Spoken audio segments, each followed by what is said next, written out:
All right, let's are we go? We are a go 8 seconds ago. So let me jump over here and make sure I'm muted so we don't have that overlap. Check your channels, guys. Make sure that we are live there. Mine just grabbed. Check one. And check two. Mute that. We're here. Come over here, click that. We'll give it about a minute or so for all the notifications to go out and for people to file into our sacred spaces, our safe spaces. That's what we're going to call it. You say space? We're going to go for spaces? Spaces, sacred spaces, safe spaces. It's day 10, right? I've got fans there. Good morning, everyone. Let's fly off the top here. Happy morning. I like to show this. Thank you very much, Brown. Brown.flop. Thank you. Thank you very much for becoming a member of Watchers Talk. Your support is greatly appreciated, and it goes a long ways and helps me a great deal to continue to bring you this type of content that is needed in our awareness playgrounds, because that's what this is, an awareness playground. And we've been playing together for the last 9 days. Today's our 10th day. And in fact, I have something for number 10 that I want to share here in a minute. We've got Kim Jones in the house. Thank you very much, Kim. Thank you for being here. Guys, Jones please is share. amazing. We have Riding the Frequency in the house. Riding the Frequency. Guys, subscribe to... Yeah, right, guys, subscribe to Ride the Frequency. That's our Star Sisters channel. Leanne Curtis up on the screen there on the top left. Who else do we got in the house? We got Mountain Devil. Mountain Devil, welcome. Welcome. It's going to be another wonderful day.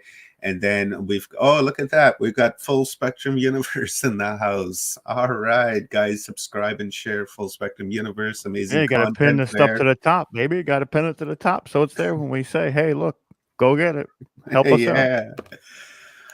Right on, Mountain Devil, Omar, Rob, Stone, everyone who's been part of this great team. Amazing team. Yes, thank you. Thank you to Stone's everyone. On her way in. Just to let you know. We got Stone Hobbit in the house. Hello, Stone. All right, we got Sunflower here. I love the name Sunflower. So, guys, today is day 10, and our schedule is an amazing schedule as usual.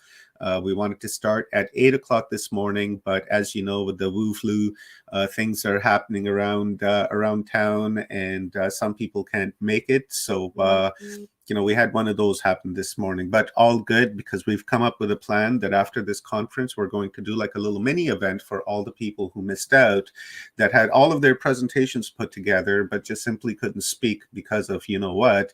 And for instance, like my friend, my dear sister, Ildi Budai from Egypt, she put together a great presentation about art from ancient Egypt in caves. And she was looking forward to showing that, but then unfortunately, boom, shit happens, right? So we're going to bring all of these guys back in the next couple of weeks to do like a little mini event for one day, and get their uploads as well, because they're part of Humanity Unplugged, and it's not their fault when shit goes down. So today is day 10, and today is an important day. Why is today an important day? Well, it's day 10, number one. And second of all, this is the first day after the equinox. So we have 1, and then we have 0. 0 is right there, is feminine. That's feminine. Everything comes from 0, from that feminine, right? So we have the masculine, the 1, and then we have the feminine, which is the 0. One day after the equinox, we have the number 10. 369 is good, but 10 is important as well, because 10 shows and it expresses the balance between the masculine and the feminine. And that's why we've designed our schedule today around that masculine and feminine. So that's pretty much what I have to say. Enjoy your day here in our awareness playground. And please share this stream with friends and family and whom you think will benefit from this message today and from the previous 9 days. And that's it. My name is Omar, and I'm the host here at Watchers Talk with my friends in the room, coming at you guys from West Coast, British Columbia, Canada. And then maybe we'll just quickly hit it up for like a minute from Leanne, and then from Stone, and then from Rob, and then we'll hand it over to Kathy Mason for our first guest of the day.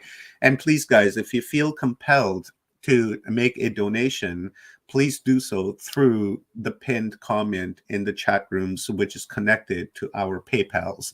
Thank you very much. Good morning. How y'all doing? It's a fabulous day here in New York. We had some very crazy winds last night, which made me think of our dearest Stone, who is tying things down. Weather's just been cuckoo lately. Gee, I wonder why. Anyway, I am so happy to be here. It's such a privilege and an honor to be a part of something so beautiful and so uplifting. And help people maybe hear something a slightly different way, so that it, as I was talking to my husband, I said, you know, it really, once you hear a different point of view, if you can get past pushing it away, like once a seed is planted, Michael Feely and I were talking about this after he talked yesterday too, you can't unplant it. Like the idea is in there, like even if it goes in the subconscious and dribbles through. So we're helping by giving people the option to have a choice to do something different if they want to, after the seed is planted and something maybe grows that's not what the mainstream been pounding them with. So yay, And Leanne, happy 23rd anniversary. Thank you. Love to you. Nice. And to your It's been husband. a wonderful 23 years, Omar. I love you. Sorry, Amy. No, I'm kidding. Love to you. Love to you and your husband, and this amazing bond and relationship that you guys have built. 23 years is, that's a long time. So That's congratulations on that. I'm so proud of you. Really, it's amazing. I love you very much. I just wanted everyone to know that. Let's see some love for Leanne in the comments, guys. All kidding aside, I really do feel very fortunate to have been part of a collaboration with somebody that has lasted and built on itself. There have been some very horrible things, but yet through all of it, here we are, and I'm just so grateful and appreciative that flow has allowed itself to continue through all this nutsy cuckoo. I have not seen the man in 3 years. I came here to take care of my mom. I haven't seen him since February 7th, 2019. And he's still so loyal and so beautiful. And so I don't even know. I have no words, really. Love you guys. Thank you so much for the love. Thank you. I love you too. Go ahead, Stone. That was beautiful, Leanne. Thank you. And congratulations. That's a long road. A lot of treasures within it. Okay. Speak from experience. I just would like to say thank you to everybody today for making it to day 10. It is absolutely phenomenal. The amount of brain food that you have all contributed to me is I'm so appreciative. I have so much gratitude to each and every one of you for the journey that you've done to this point. I don't know how to express it any better than that. So I want to thank you now, because this is amazing. You've shown me that I was on the right path. Nobody else was out there telling me this. I had to do this work myself. And it was like, yeah, I found like minds, like energies. Absolutely fantastic. Thank you all for participating and knowing that there's different levels to this perception, these dimensions, and we're all doing it right now. So welcome aboard my adventure. Awesome. Yeah, it's been a hell of a ride so far. We've got today and tomorrow, and we've created this encyclopedia of it's basically of all the things you could think of that are sort of on the outside and not the inside, or not the mainstream. And I love that, because now we've planted our flag in a place where you can bring people so they can sit down for hours and watch what other type of information is out there that they're not being told. So, yesterday was a phenomenal day, and it did a lot for me, because I got to speak to two people that I really look up to at the end of the night and throughout the entire day, really. And those are the ones that I look to, and hopefully others can look to what we're doing here and help awaken the mass, and that energy will wash over the earth, and we'll get to where we need to be, because it has to be quick. It can't be slow now. We're in the quickening on both ends of the stick. So with that being said, I love you all. This has been an intense and incredible and amazing journey. I wouldn't have it any other way. This is probably this is probably going to be the longest event we ever do. So we're reveling in that magic as well right now. And I'm gonna shut it down right there. So amazing. I just I want to add to what Stone said. Well, but what everyone has said, because I think we've gained a lot of information, so that there's been a different way to look at things. But this has been huge, heart opening adventure. We've connected with people from all over the world that want to create a peaceful, loving new earth. And so we created this wave. I'm calling it a love wave. That's the way I see it. It's a love sine wave, and we're going to learn more about scalar waves in a little bit. And what's happened is this can't stop. The thing that we've created here, it's not just 11 days of great information. This is a huge opportunity to change the world, and to find parts of your soul family, find the people that get it, because we've all felt alone. We've all been in our own little area trying to tell everyone they have a choice. And what this 11 days is doing is giving people the choice. It's not just telling them about it.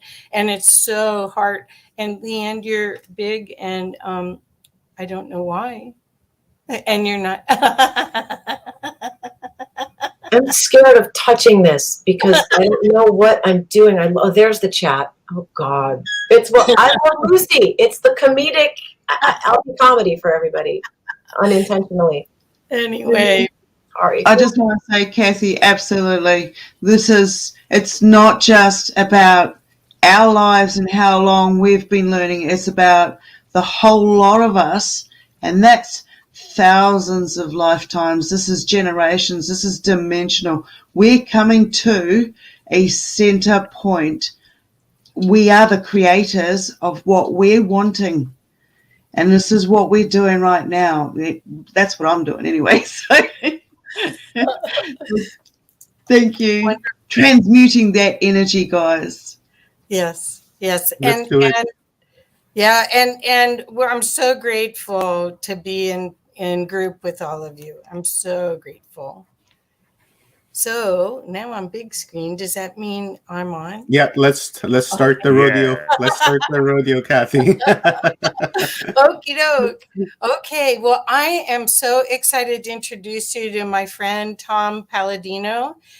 He's a scalar energy researcher with over 25 years of experience developing healing technologies designed to help people all over the world to recover from pathogenic infection and experience true health and wellness. The story begins back in Tom's undergraduate days, when he became inspired by his research into the works of various scientists. And Tesla is one of his big scientists that he studied, Hieronymus More Purity. And he was intrigued by the existence of an energy that is not part of the electromagnetic spectrum. So with that, I'm going to be very, very excited to learn again today from my friend Tom Palladino, and welcome. Hi. Hi, Tom. You are muted. There you go. Hi, morning.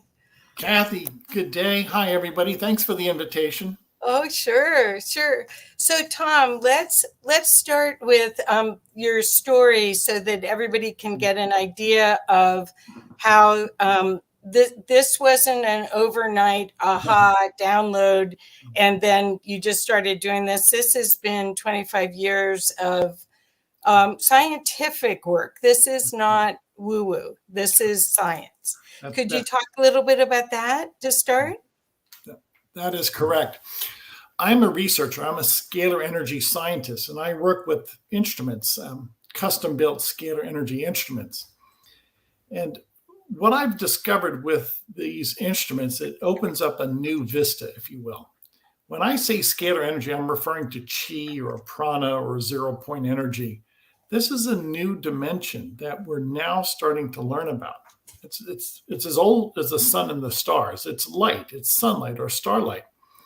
It's not electricity. I'm not working with electromagnetic energy. I'm working with a different dimension, scalar energy, or what some people call longitudinal waves. And it's so fascinating. I really feel that this field of science is unlimited because the energy in and of itself is unlimited. It has no boundaries. It cannot be placed in any parameter. So I'm a scalar energy researcher. I work with scientific instruments, and I'm able to access that dimension of scalar energy with these instruments. This is a new and emerging science. It's unlike anything we've ever dealt with before. It is certainly not electricity, and it offers the world great promise. This is a message of hope today.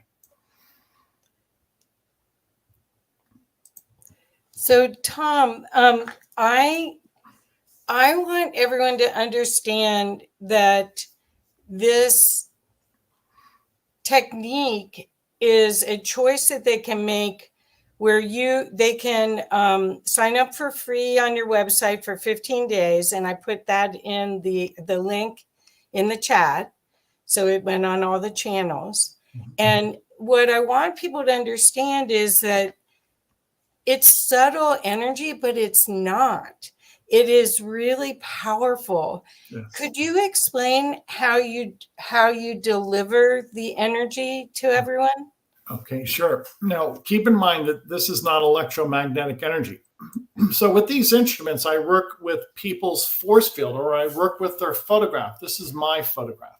And I would actually take a photograph of a person and place it inside the scalar energy instrument. This is how scalar energy works, with photographs of people and animals. Why? Because a photograph has a signal or a signature on it. So we are working in the quantum realm. This is non-physical. And I can access a person's quantum realm anywhere in the world by way of their photograph. So you don't have to come to an office. The energy finds you. I can locate a person's quantum field by way of their photograph. I work with people around the world by way of their photograph. I can work with one person, or I can work with hundreds of people by way of their photograph. And in so doing, that's how this instrument can interface with our quantum field. It's all non-physical information. We're able to change the terrain, if you will, the quantum terrain. Remember, I'm not working with the physical body. I'm working with the quantum body, which is the spirit or the non-physical body.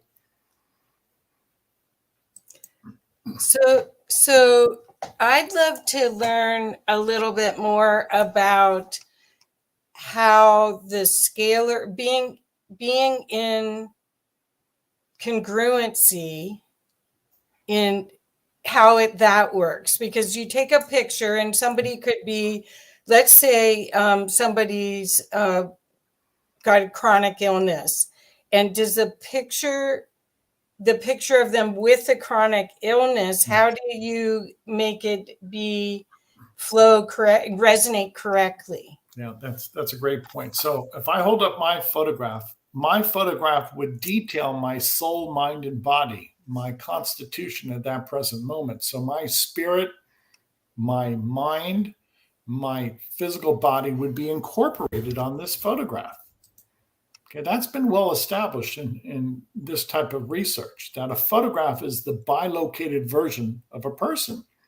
And in so doing, when I have a person's photograph, it's always in real time. So at that present moment, I can tell the state of the soul, mind, and body by way of a photograph.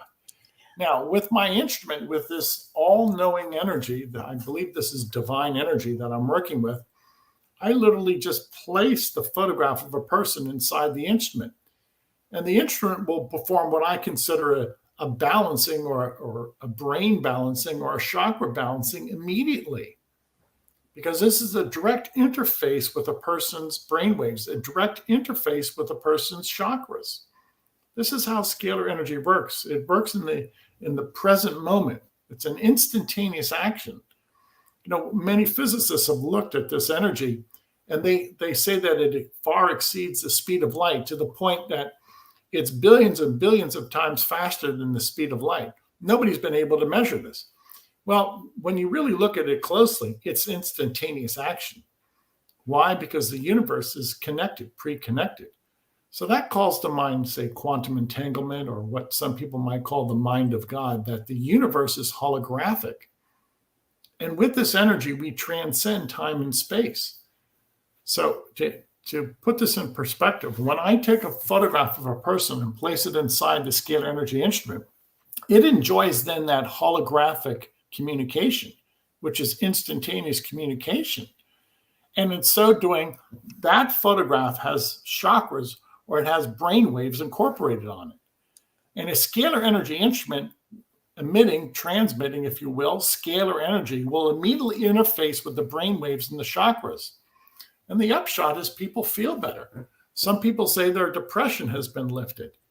You know, we have testimonies from people around the world at least vouching for this type of session, at least giving some type of credence to this new science. So we're at the cusp of a new era. We're at the beginning of a new technology, and that will be in application a game changer for mankind. Scalar energy is free energy. It's the energy of the stars. And with that in mind, we won't have to power the world with a power plant. The new power generator are the stars. That's what I'm working with, the free energy of the stars. So I love this. I love all of this. And I have to say, I have benefited from this work a lot. If people want to make better choices for themselves, again, there's a free 15-day experience. And for those of you that are sensitive, I'm highly sensitive to everything. You'll know. You'll know that you have a rock and roll. So Tom, do you think science has kind of forgotten about scalar? We hear about photonic energy, we hear about magnetic, we hear about all sorts of other kinds of energy to work with. Do you feel like it's a new field? I mean, it isn't a new field. You've been putting it together in a different way. Yeah. But tell us a little bit about the field, because you're an innovator in it. Okay. Well, let's go back 120 years, 130 years. Nikola Tesla was the first man to harness and control scalar energy. Nikola Tesla. And at that time, he discovered that, yes, indeed, this is free energy, and its capability far exceeded AC electricity. So if you really look closely at Tesla's life, the latter part of his life, he was working with scalar energy instruments. Now, that discovery came to the attention of a number of people, and they deemed it a threat to the existing order. So Tesla's work with scalar energy was suppressed. Now, to this day, I still see suppression. Why? Keep in mind, this is free energy. Yeah. I don't tap into a power plant. I don't drill for oil. I simply tap into stars. This is free energy. I have a free energy device. And with that in mind, there is concern that free energy would change the world, at least the military industrial complex. Yes. Yes, I agree. I think that it's time, though, for people to know about your work and choose something different. Do you want, is there anything on the slides that you want me to, and just remind me when you want me to put them up, but I am starting to get some questions. Is it okay if I throw a question in here real quick? Go ahead. There's one slide I'd like you to show, and it shows the double helix. It shows the golden double helix. If you can show that to people. And the reason I want to reveal that, there you go. Okay. Very good. That is a standing scalar wave. Now, below, that's a Tesla coil. It is surmounted by a copper pyramid. And then at the very top, you see a helical structure. You see that double helix. What is that? That's scalar energy. It's a double helix. It looks exactly like DNA. Actually, scalar energy creates DNA. So if you want to put a picture to this, if you want a photograph of it, that's one of the few outstanding photographs that I can speak of a scalar wave. Look at that. Look at the beauty, the majesty of it. Now, why is that so important? Well, obviously that's not electricity. That's not, if you will, a sinusoidal wave. That's a double helix. Electricity doesn't behave like that. And the point is this: that represents free energy. That wave, that standing scalar wave, will never decay, degrade, break down, experience entropy. Now, with all of that in mind, that is objective proof that scalar energy is a different waveform than that of electricity. So just keep that visual impression in your mind. To me, that's just beautiful. That, my friends, is the new technology. That, my friends, is about to change the world. Okay, go ahead. Do you want any more slides, Tom? We'll take questions right now. Perhaps time is limited. Okay, well, we have plenty of time, so I don't want to. I want to make sure we get to do everything with you. Okay. So the one question is about Parkinson's symptoms, which is atrophy and dementia. Have you had any good results with working with those type of illnesses? I have. Now, keep in mind, this is a new science and there's no objective scientific protocol to prove my work. So I have to rely upon testimonies because nobody can measure scalar energy to this point. So there's no way to measure the energy. There's no way to show before and after results with the exception of somebody's testimony. So to answer the question, Parkinson's and other what we would call neurodegenerative diseases, we have some good success with people, provided we start working with them before it's advanced Parkinson's or advanced Alzheimer's. And here's the point I'm trying to make. We have been able, with this instrument, to take a photograph and to identify spirochetes or viruses that a person is currently infected with. And then we send information into that force field to break down, to eradicate those spirochetes or to eradicate those viruses. Okay, and I can prove that in my laboratory with a photograph.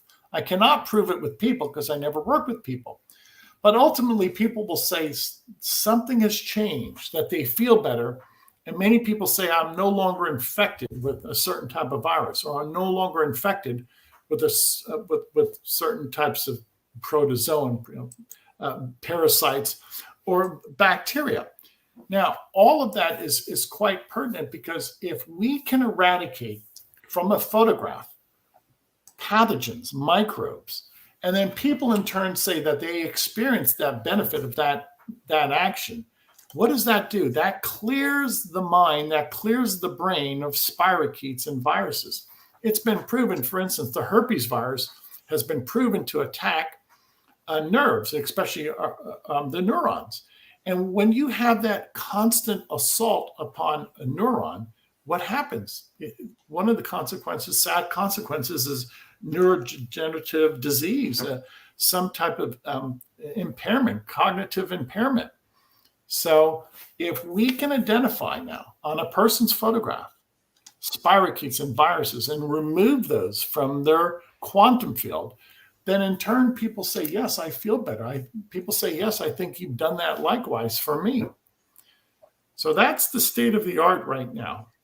Keep in mind, it's a new and emerging science, and I only work with photographs because when you're in the quantum field, you don't have to come to an office. You send your photograph in substitution.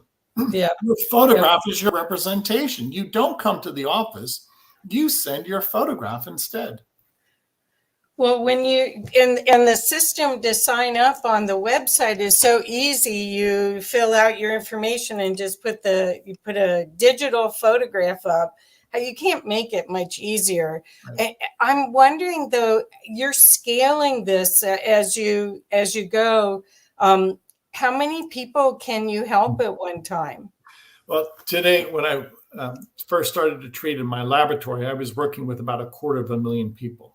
In other words, I have miniaturized photographs from people around the world. And every day I'm receiving 1,000 or 2,000 people by way of email. People email us a photograph. So the transmission of the photograph is by way of email. It's instantaneous. And on any given day, I can receive 2,000-3,000 people by way of email photograph. And then we miniaturize the photograph. We place them on a collage like this. So are we scaling? Yes. Presently, we're treating 250,000 photographs a day. Wow. Are we eventually going to treat 1 million photographs a day? Yeah, that'll soon become a reality. One of my goals, there you go, thank you. One of my benchmarks, one of my goals, I have many goals, is to treat 1 billion people a year. Fantastic. I can see how you could do this because once you have the capacity to see what creates alignment and vitality and good health, that's something that works for everybody. So, but you do have specific programs. I want people to know that you can sign up for the 15-day and get an overall, and then you can go and do anti-aging. You can do all sorts of things. Do you want to talk a little bit about the other programs you have? Sure. When people send a photograph, first of all, the age of the photograph doesn't matter because your photograph is your signature, and your signature is with you throughout life. In other words, this photograph is 10 years old, but it still carries my force field, the current force field, so to speak. Now, when people sign up for our 15-day free session, we have a 15-day free trial on our website because we want people to be comfortable with what we're doing. This is new. This has never been done before. So we give away free sessions. It's not a big deal to me. And the free sessions include the chakra balancing that I mentioned. Number 2, the ability to identify microbes, germs, and eradicate them. Now, this is in the quantum field. And then the third modality, we're able to we're able to create nutrients. We do all of that by way of your photograph. That is, your photograph, your quantum field receives the action. Now, if you have studied quantum physics, you realize that there's some type of, that has not been properly explained, some type of connection between our quantum field and our actual constitution. I agree with that. But we have to come to terms with the fact that working in the quantum field is not electricity or magnetism. So the way the current physics textbook reads is really centered upon electricity and magnetism. We're introducing another energy, another force field into the equation. So this is my comment. All action that I take is scalar energy action, which calls to mind a new definition. It calls to mind a new branch of physics, quantum physics, or scalar energy physics. It is not electromagnetic physics. What's my point? There's 2 dimensions, and hence there's 2 possibilities. I don't work within the electromagnetic dimension, what is known as Newtonian physics. I work in the other dimension, quantum physics, with what people might call consciousness. Perfect.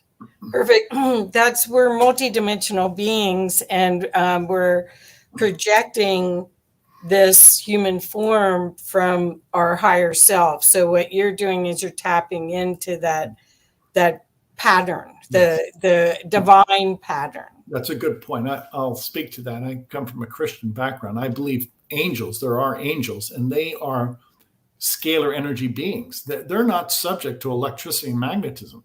So when we're talking about the spiritual realm, those good spirits are what? Immersed, are entrained to that scalar energy environment or consciousness. Okay, they transcend time and space. So there is another dimension, and the action in this other dimension, a quantum dimension or a scalar energy dimension, is instantaneous. It's instantaneous, and it's so much. It's perfect. It's perfect action. Whereas in this world that we live in, the electromagnetic spectrum, it's slow. It's tedious. Right, and you can feel that because of the global consciousness that we're in, and this gives you a chance to really reconnect to that higher consciousness of yourself and be vital. That's what the whole thing is right now with we're not allowed to talk about it, but with now what we've gone through for the past 2 years, there's so much fear about outside forces affecting you. And here is a way that you can make sure that they don't. So that's what I'll say about that. Are you ready for another question? Sure, please. Okay, so first I'm going to put this up. Greg put, "This is great. I've heard about scalar waves, but never got a good explanation of what it is." So he thanks you. And then this is from CRXSH. Have there been any drawbacks or negative reactions that you've seen in any of your research? If so, when does this occur and how? Yeah. Great question. There are no drawbacks. I firmly believe this is energy from God. This is divine energy. So scalar light is God's light, and God cannot harm. God can only do good. Secondly, this is light. There's no chemical process here. We're not dealing with physical matter. We're not working with a chemical process. So a lot of people say, well, is there a negative consequence? No, because there's no chemicals. How could there be a negative consequence if we're not working with physical matter? So it's non-physical, it's not a chemical, it's divine energy. So everything is a win-win situation. It's perfect sessions. It's perfect information. Well, if people go to your website, and I'll put it in the chat again in a few minutes, they'll see all the testimonials. And if you go and search Tom's interviews, he was on my show, that he's been on so many shows, and there's just so many testimonials. I mean, this is vital life energy force that we've allowed ourselves to be blocked from, and Tom has the way to unlock the key again. Yeah, that's right. That's it. The key is the engineering. The key is to understand this science. I have built scalar energy instruments. I work with a brilliant engineer. These are, tour de force. These are groundbreaking achievements. We are walking in the footsteps of Tesla and another inventor, Hieronymus, and we've duplicated their work. These instruments control a different paradigm. They control a different dimension, scalar energy. We're not working with what was known as the flow of electrons. That's electricity. This is not an electrical current. This is consciousness, or the presence of God. Far more subtle and just incredible potential behind this technology. And people are talking about med beds and all these other devices, the med bed and photonic energy. How is scalar different than photonic energy? It would depend on how you define a Oh, photon. I see. But let me take a stab at it. Many people think a photon has mass, and from the definition of Newtonian physics or general relativity, it does have mass. Now, keep in mind, scalar energy does not have mass. So we're not dealing with electrons or protons or neutrinos. This is massless. We're only working with information. So if you look at electromagnetic theory, whether it's Newtonian physics, classical physics, or say general relativity, you're dealing still with protons, electrons. You're still working with mass, some type of unit of mass. There's no mass in scalar energy. Right. This is non-physical.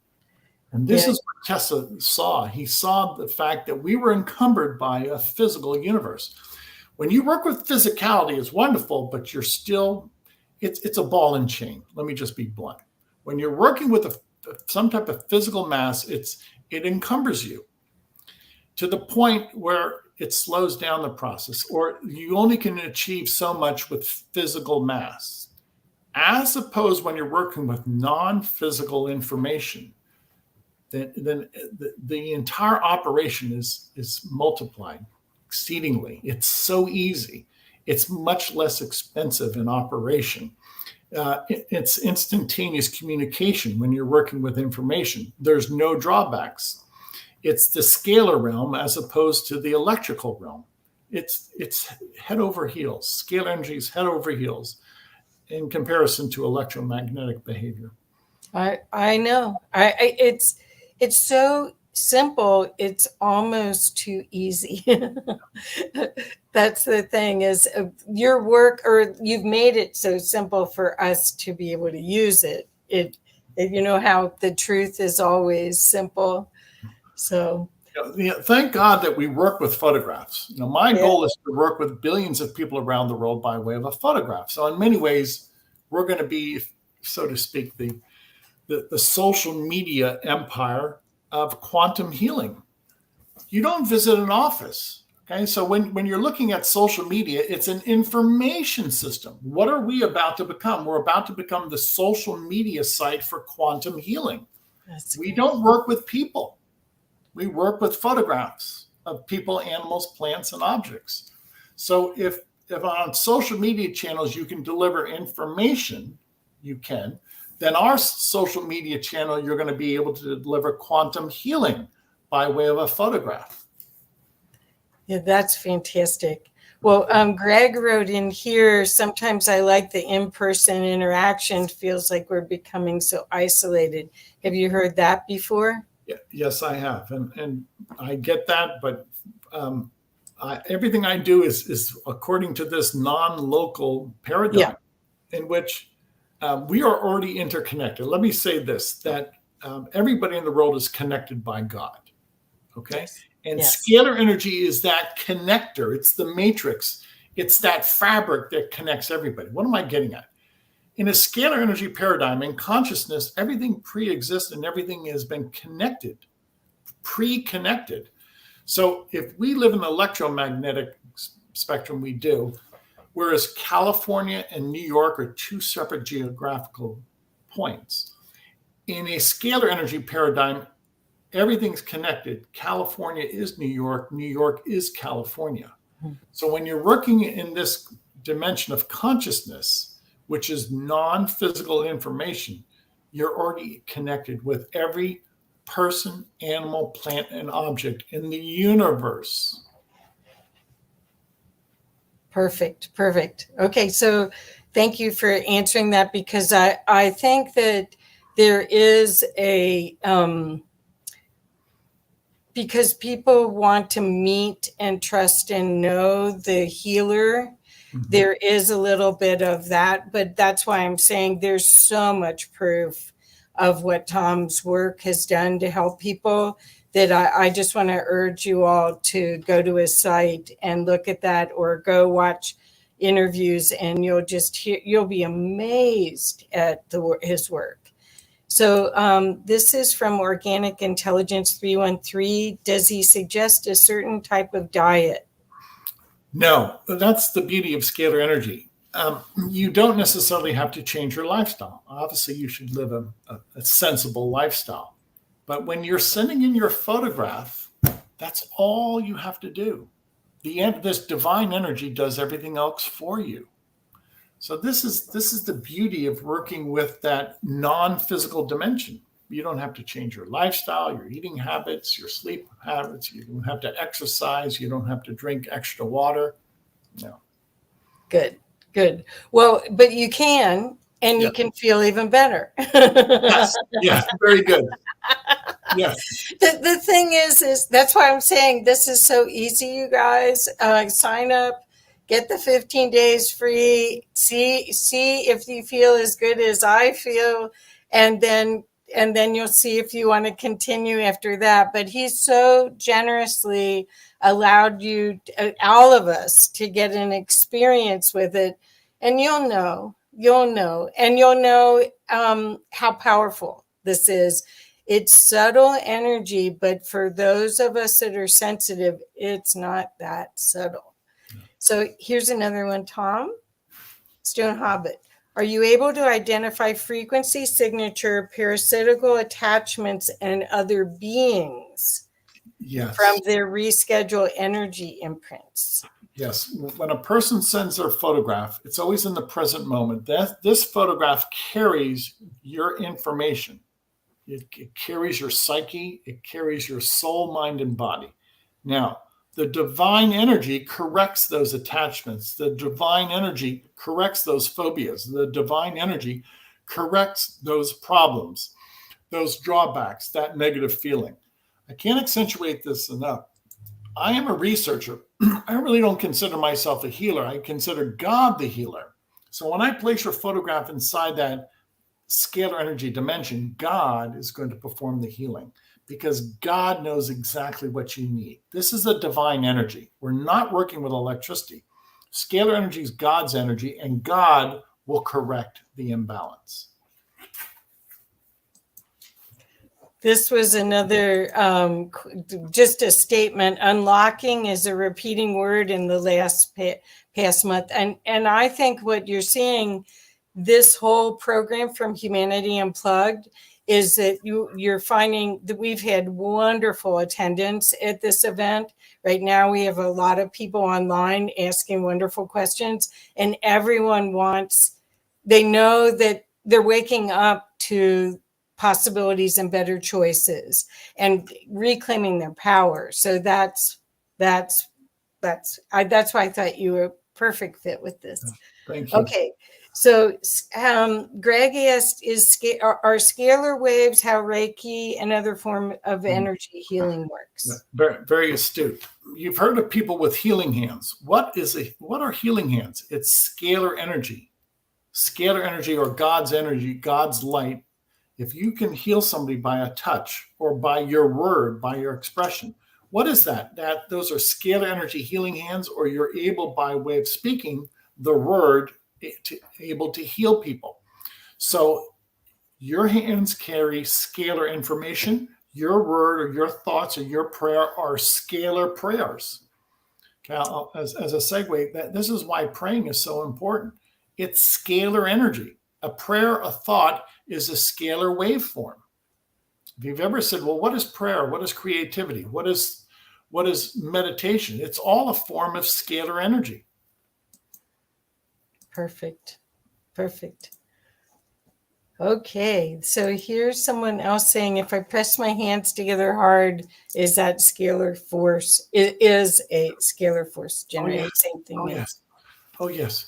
We're all made in the image of God, and God is perfect light, perfect energy. God is scalar energy. God is not electricity. So the fact that we are all composed of God's imprint, God's image, means that scalar energy, all of us are scalar energy beings. Sadly, we also partake in electromagnetic resonance or electromagnetic consequences. If I had my druthers, the entire universe would be nothing but scalar energy. So what's my point? I want to inculcate this fact that everybody's made in the image of God. The image of God is imparted by scalar light, and that everything we do should be in union with that, in God's will, to unite ourselves with scalar light.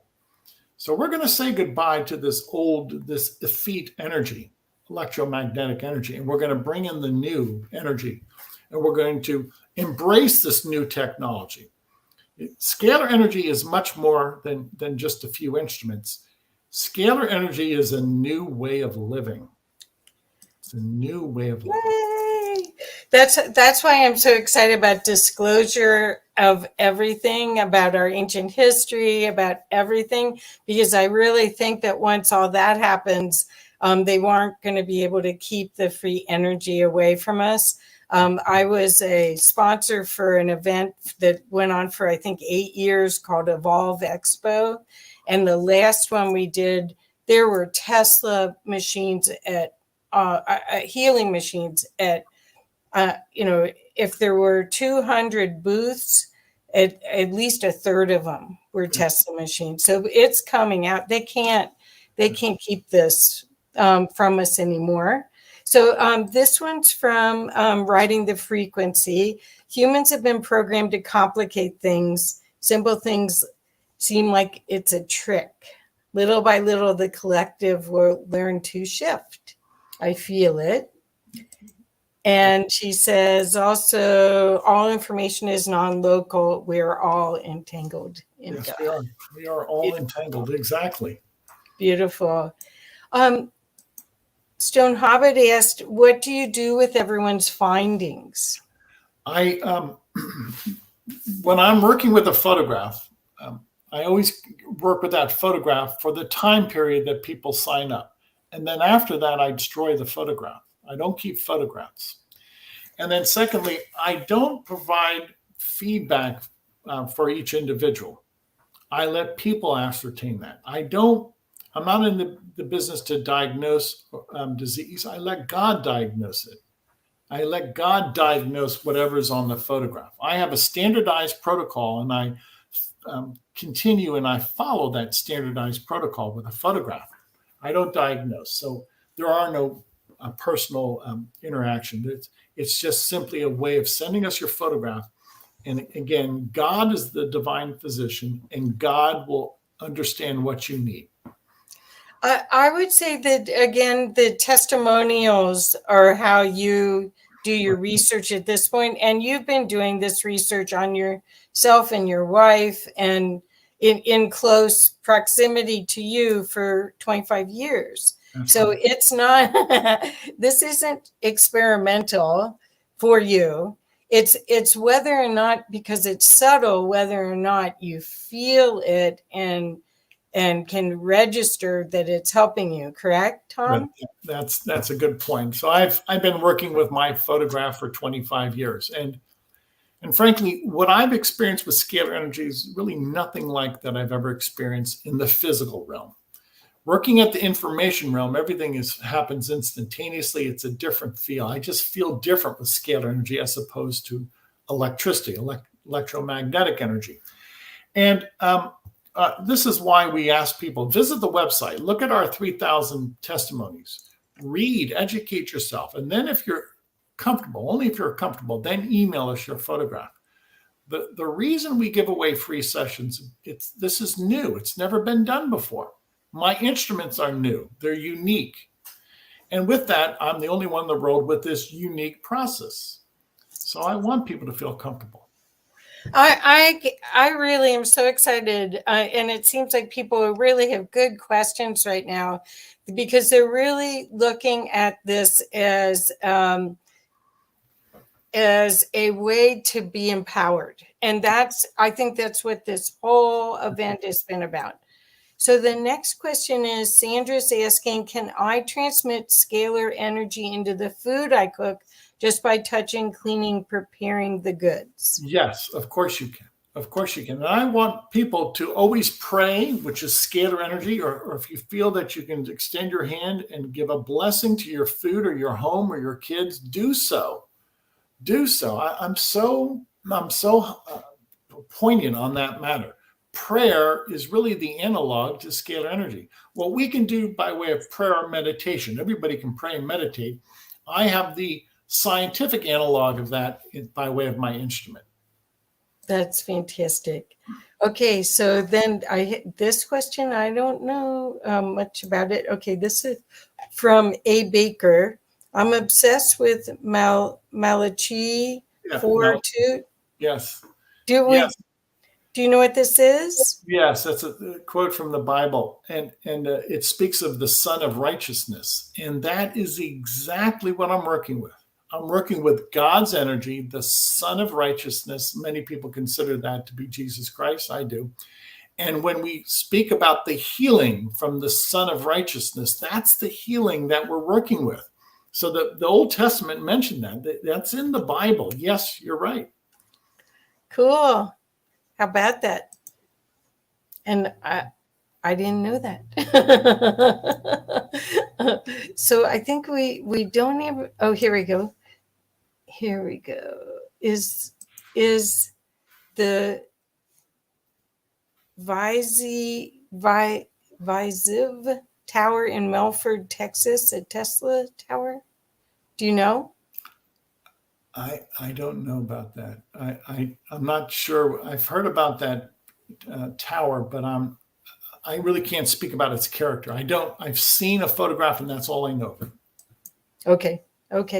And keep the questions going if you've got any other questions. Tom, what else would you like to share with us so that people can understand, or that they can get a feeling? Again, I would love to have you talk about some of the results you've seen, Sure. the testimonials you've gotten, because I think that's where you're not bragging. People Right. are telling you this. Right. That's a good point. Our testimonies speak about the efficacy of what we're working with. But let me say, every testimony is pursuant to the fact that we're working with only the non-physical by way of a person's photograph. Now, 2 or 3 years ago, I started doing a lot of pro bono work in Tanzania and Africa, and we were working with an HIV clinic amongst other people. And the people that sent us their photograph who are HIV positive started to report that they felt better after 2, 3, 4 months of sessions, scalar energy sessions. Well, the latter part of last year, 2021, in November, I received reports from these people in Tanzania. And everybody that we work with by way of their photograph is now reporting that they're HIV negative or no viral load. They don't have a viral load for HIV. Now, that in and of itself is very promising, but I cannot prove that my sessions cause that, if you will, remedy, cure, effacement, disassembling of the HIV virus. I can detect the HIV virus on a person's photograph, but I have to rely upon people, whether they feel better or whether they say that they no longer have HIV, because these are two different paradigms. The information field on a photograph is not the physical person. So what am I getting at? Read our testimonies on our website. Many people say that they no longer have herpes or HIV. And, that's great news to us. That's the beginning body of evidence. Can I say that I can prove that by way of a scientific protocol, that I can show that I can establish that? No. See, I only can prove my work in my laboratory with a photograph. I cannot prove the outcome by way of a person. So a person has to speak as to their outcome. And that's the new science right now. I think that's fantastic because, well, I think I met you and talked to you 10 years ago. Mm-hmm. And when you were, and the fact that thousands, well, 250,000 people are being treated by this process now is really a testimony to your stamina to keep going. And the quality of this work, because there wouldn't be that much of an interest and there wouldn't be that much of a following for you if that wasn't working. So here we go. We got another one. Is there a way to magnify the power of your own scalar transmissions? Yeah, through prayer, through meditation. Okay. through. I firmly believe a brain wave is a scalar wave. I firmly believe prayer is a scalar wave. And I believe God has given everybody incredible control ability with scalar energy. We just don't realize we have it. You know, the human mind is a scalar energy vessel. This is why some people, when they can be creative, they have profound thoughts. You know, that creativity, that's really a download, if you will, or it's an inflatus from scalar energy. Where enlightenment, use the word enlightenment. How are you enlightened? You're enlightened by light, by scalar light. So it is scalar light that enlightens us, that illuminates us.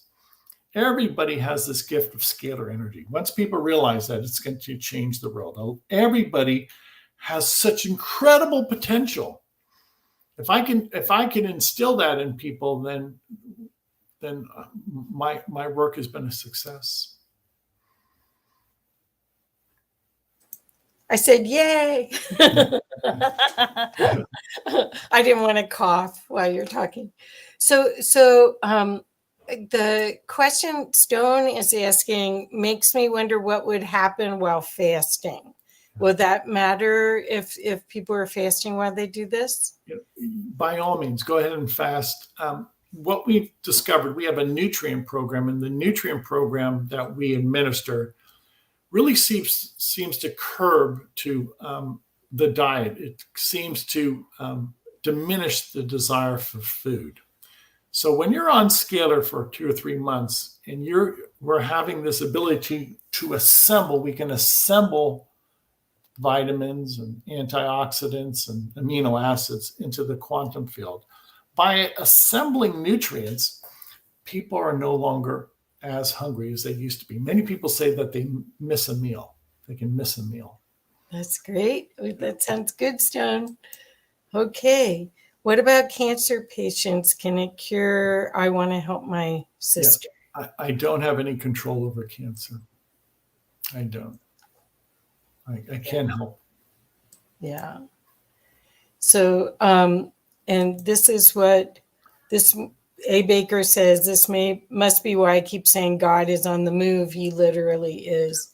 So many people I know that I never expected to find God have found him of late. It's beautiful to witness. You're right. You're right. There's a change coming. People are waking up. People are seeing just how incredible their actions and their words are. The world's changing for the better in many ways. This is one more statement from him. Her.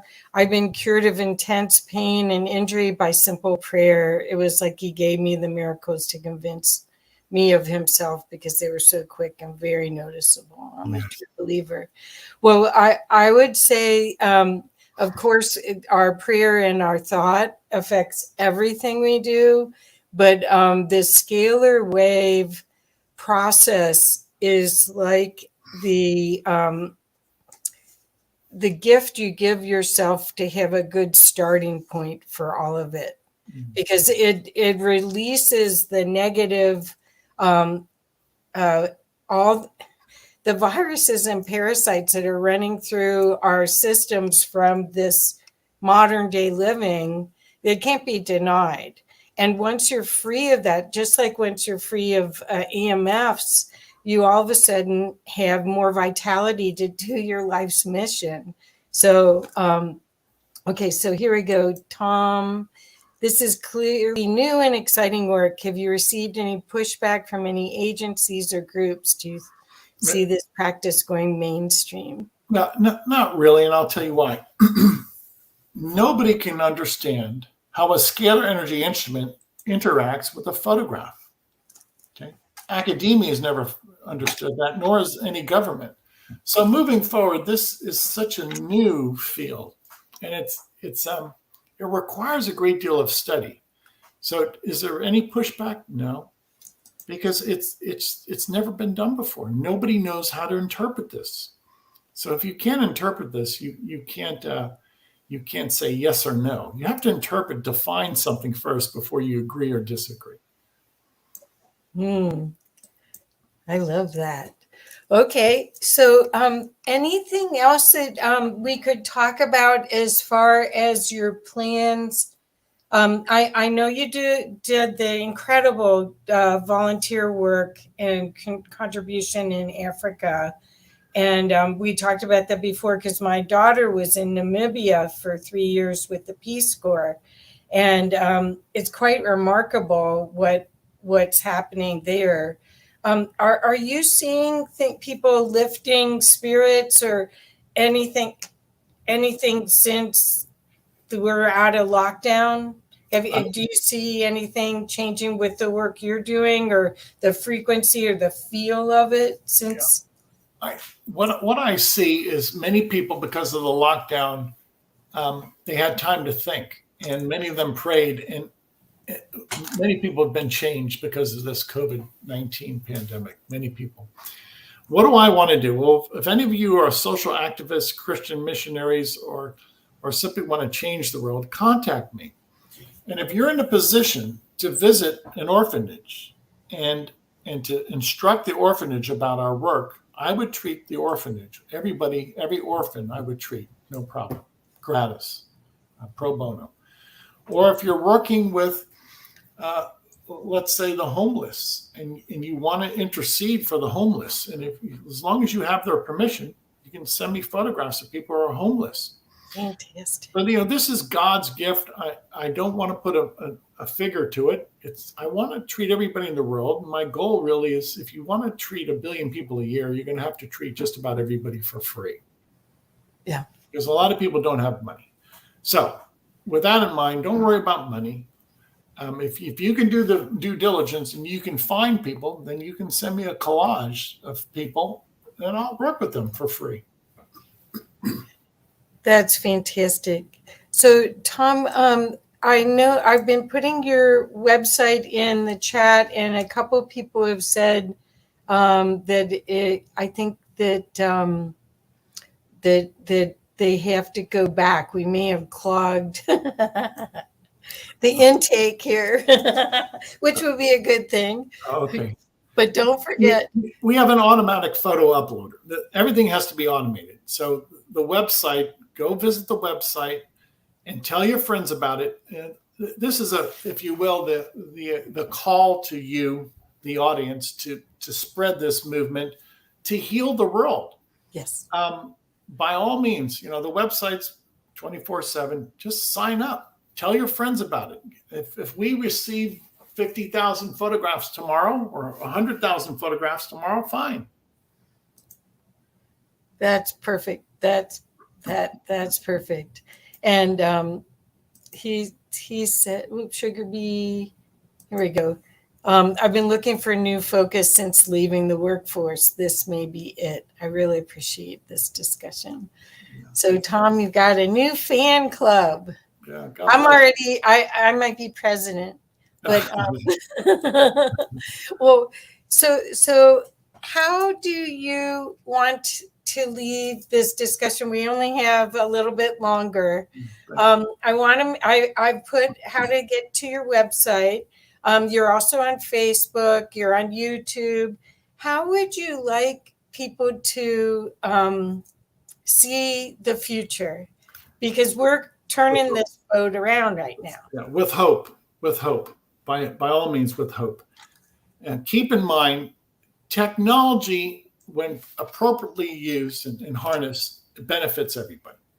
So look at around and look at the technology we have. And when we use it prudently, everybody can benefit. What's my point? Scalar technology is changing the world.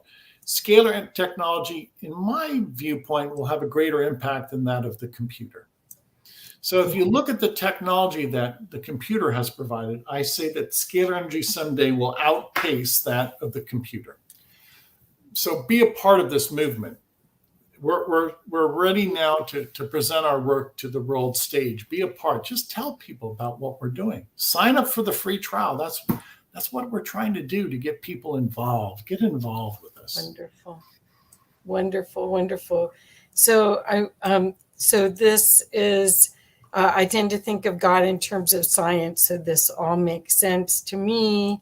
And there's lots of gratitude in the thread here. Tom, you are incredible. Yes, he is. We all are. Everybody's a genius, by the way. And I say that, I'm not saying that to make people feel smug. Everybody has this image of God, which is scalar light. What is scalar light? It's God's light. Perfect. And everybody is made in the image of God with light. And so all of us have incredible potential. So wonderful. And thank you for the reminder that we all are divine beings and we're much more powerful. So Organic Intelligence just subscribed. So and to you on YouTube even. So I'm hoping that this is really going to make a difference for so many people and empower them to make better choices and to make reconnect to who they really are and use that power for good. Let's change the world. That's what this is all about. I'm a humanitarian. I'm a Christian. I want to change the world. Let's put our differences aside. Let's unite. Scalar energy is God's light. Everybody will unite under this banner of scalar light. Perfect. So someone actually said, any investor programs for this? Just saying. No, but thank you so much. Don't take this the wrong way. If I keep it simple and pure, and I keep it grassroots, then it's going to work. I don't want money to get in the equation here.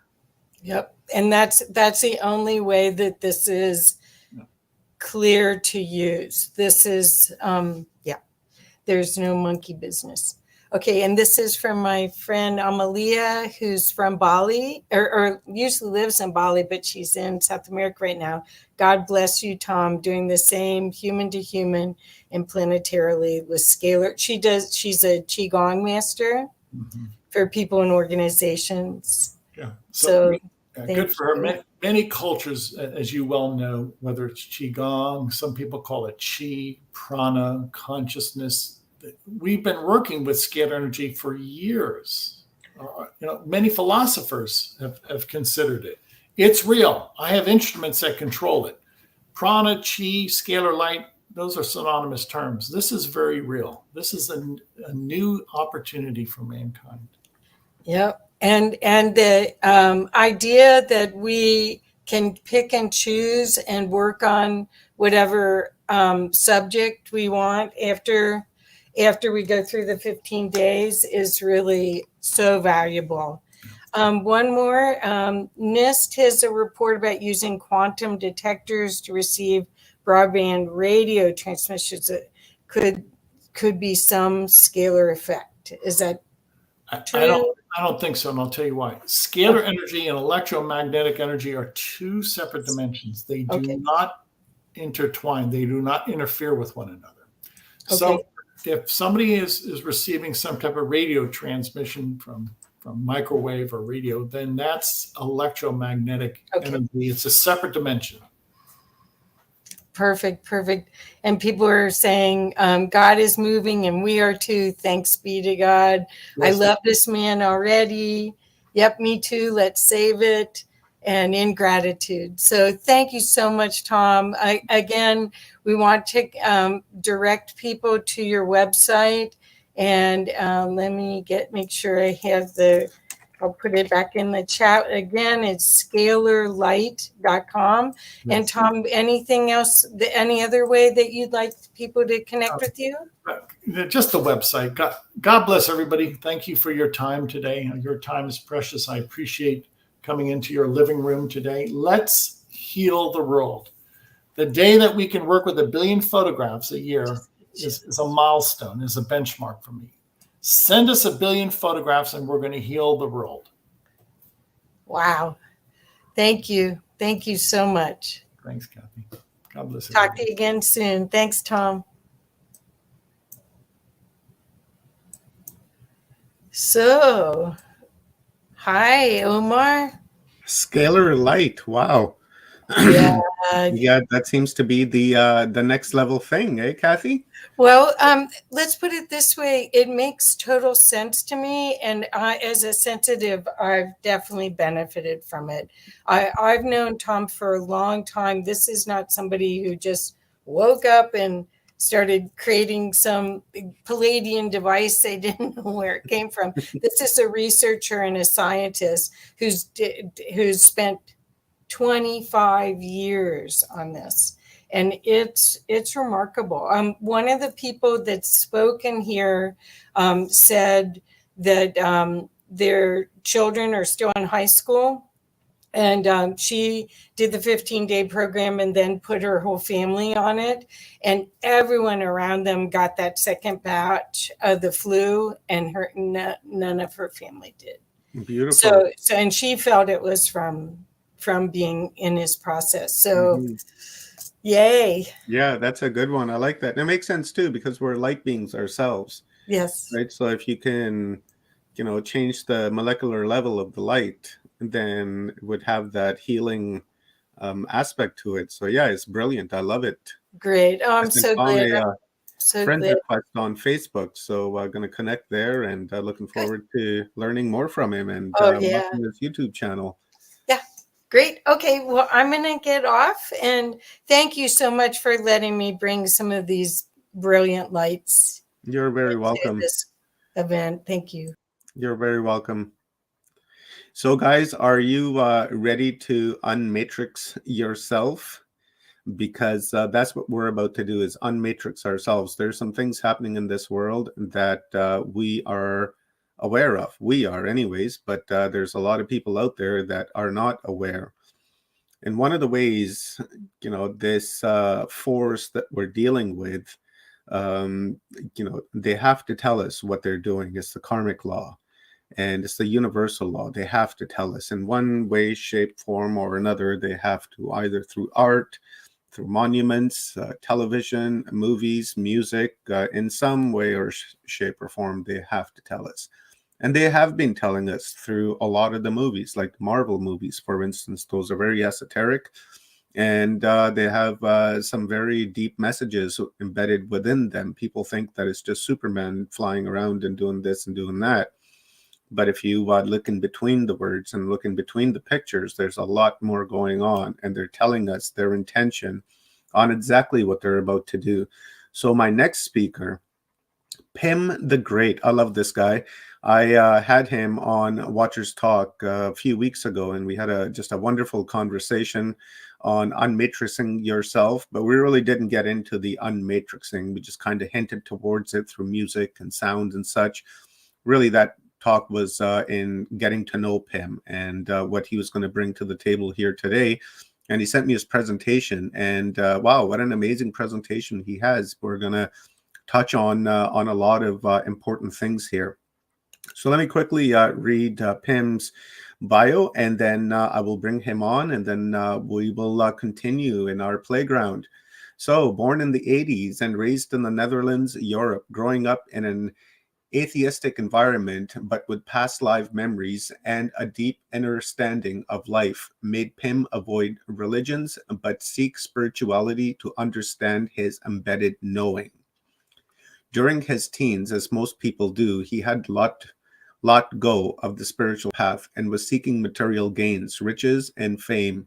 Entering the world of entertainment, surrounding himself with celebrities and executives that operate the show behind the scenes, soon enough he discovered the metaphorical man behind the curtains that was pulling the strings. Disgusted by his findings and how the material world is really operated, he stepped away from that life and obtained a regular 9-to-5 job, traveled the world, and studying the occult in his spare time, which led up to starting his own movement together with his brethren, Aziak, in 2019, Unmatrix. The aim of Unmatrix is to expose what's going on behind the scenes and help people upgrade their frequency for faster transcendence. And that's exactly what we're doing, is transcending through this playground that we've created for the past 9 days. Sand is everywhere. And we're having a great time awakening and raising our awareness. And Pim, Thank you very much, brother, for being here and raising our awareness, because we're about to get a lesson in how to unmatrix ourselves and how to surgically look at the world around us and the messages that they're giving us and how they're controlling us through sound, through visuals, through movies, through audio. So thank you, brother, for your contribution to Humanity Unplugged is greatly appreciated, and a lesson that we all need to learn, because we're creating this new timeline. And what you're going to show us is in this timeline that we've just left behind yesterday, and the new one that we're creating here, we have to be careful and keep an eye out for what you're going to show us, just in case somebody tries to infiltrate our timeline, right? And try to pull this wool over our eyes and turn us back into acquiescent sheeps. And that's something that we don't want. So welcome, brother. You're looking lovely today. Happy equinox. How are you doing, brother? It's good to be back here. I really loved our last session. And yeah, it's a really amazing event. I've checked out a few of the sessions before. I really have to, I think it take a few weeks actually to run back all the shows. But also the previous interview with Tom, that was amazing. I really have to see the whole thing. I was like partially in. So it was really super dope. And yeah, I love the introduction you did. And that's exactly what we're going to do. So basically, like, the idea is right to work on like the internal, unplug yourself and work on the internal. But what is the best way to do that is actually to look at the external, right? And just what you were saying, like the karmic law is that basically they have to show you, the elite, right, what they are doing. They have to expose themselves. And yeah, we're going to go into that right now, because I made a little presentation of some exoteric work. So basically, this is the exoteric execution of the Philosopher's Stone. Nice. So the Philosopher's Stone is an occult principle, right? Concept, and that's like the Holy Grail is more or less kind of the same thing. But we can go into that a little bit more later. Beautiful, brother. I will. I'll give you the screen and just let me know. Do you want me to bring your presentation up right now? Yeah, let's do it. Okay, cool. I'll do that, and I'll shut my cam off, but I'll be here in the background. Now, do you want to take questions as you're going, or do you want to take questions at the end? Whatever you feel like. So basically, I think this will be around like 30 minutes presentation, so we can jump in it while we go through it, or we wait on the end. So whatever you think is best, and I think that's the best way to go for it. We'll go energetically, brother, as the questions are coming in, and if they energize, we'll ask. If not, I'll star them and then hit you up afterwards. For sure. Coolies, so, yeah. brother. Thank you. All right. So as you can see already, I put up here as a subtitle, The Search for Immortality. So that's a very important part of this. So what I've done for this little presentation is actually I gathered information mainly from Wikipedia. Not because that is the best source, definitely not at all. But of course, it's like the most common source, right? So we're gonna work with the common knowledge, because we can also really go into the occult part of things, especially about like, okay, what is alchemy, what is the Philosopher's Stone, etc. On the esoteric part, right? But now we first go and focus on the exoteric part, because that will expose basically the agenda of the elite and all the situations that we've been into since 2019. Also, one good thing to say right now, or actually two things. First of all, I have dyslexia, so I'm not the best writer and not the best reader. So keep that in mind. So if I make some mistakes, bear with me, please. The other thing is, I'm the same way, brother. Plus, you're Aries too, so we're really well connected, and this is our shine, right? You should see some of my comments sometimes. No worries. We take it light, hippie style. So, and the other thing is, let me think. I forgot about that one, but let's just start with this one, because I'm setting here the foundation basically for the presentation, right? So it's good to have this in mind. Another thing I wanted to say is what I'm going to basically do is show you the dots and then you have to be, as a viewer, right, more or less try to connect it. Because me personally, like my background from a professional level, I'm like a creative director, but slash data scientist. And what does a data scientist does is basically recognize pattern recognition. So this is something that is very important, of course, when you do that connecting. So that comes very good hand in hand together. So first of all, what is alchemy? So alchemy is the inner transformation through esoteric wisdom. And what is esoteric wisdom?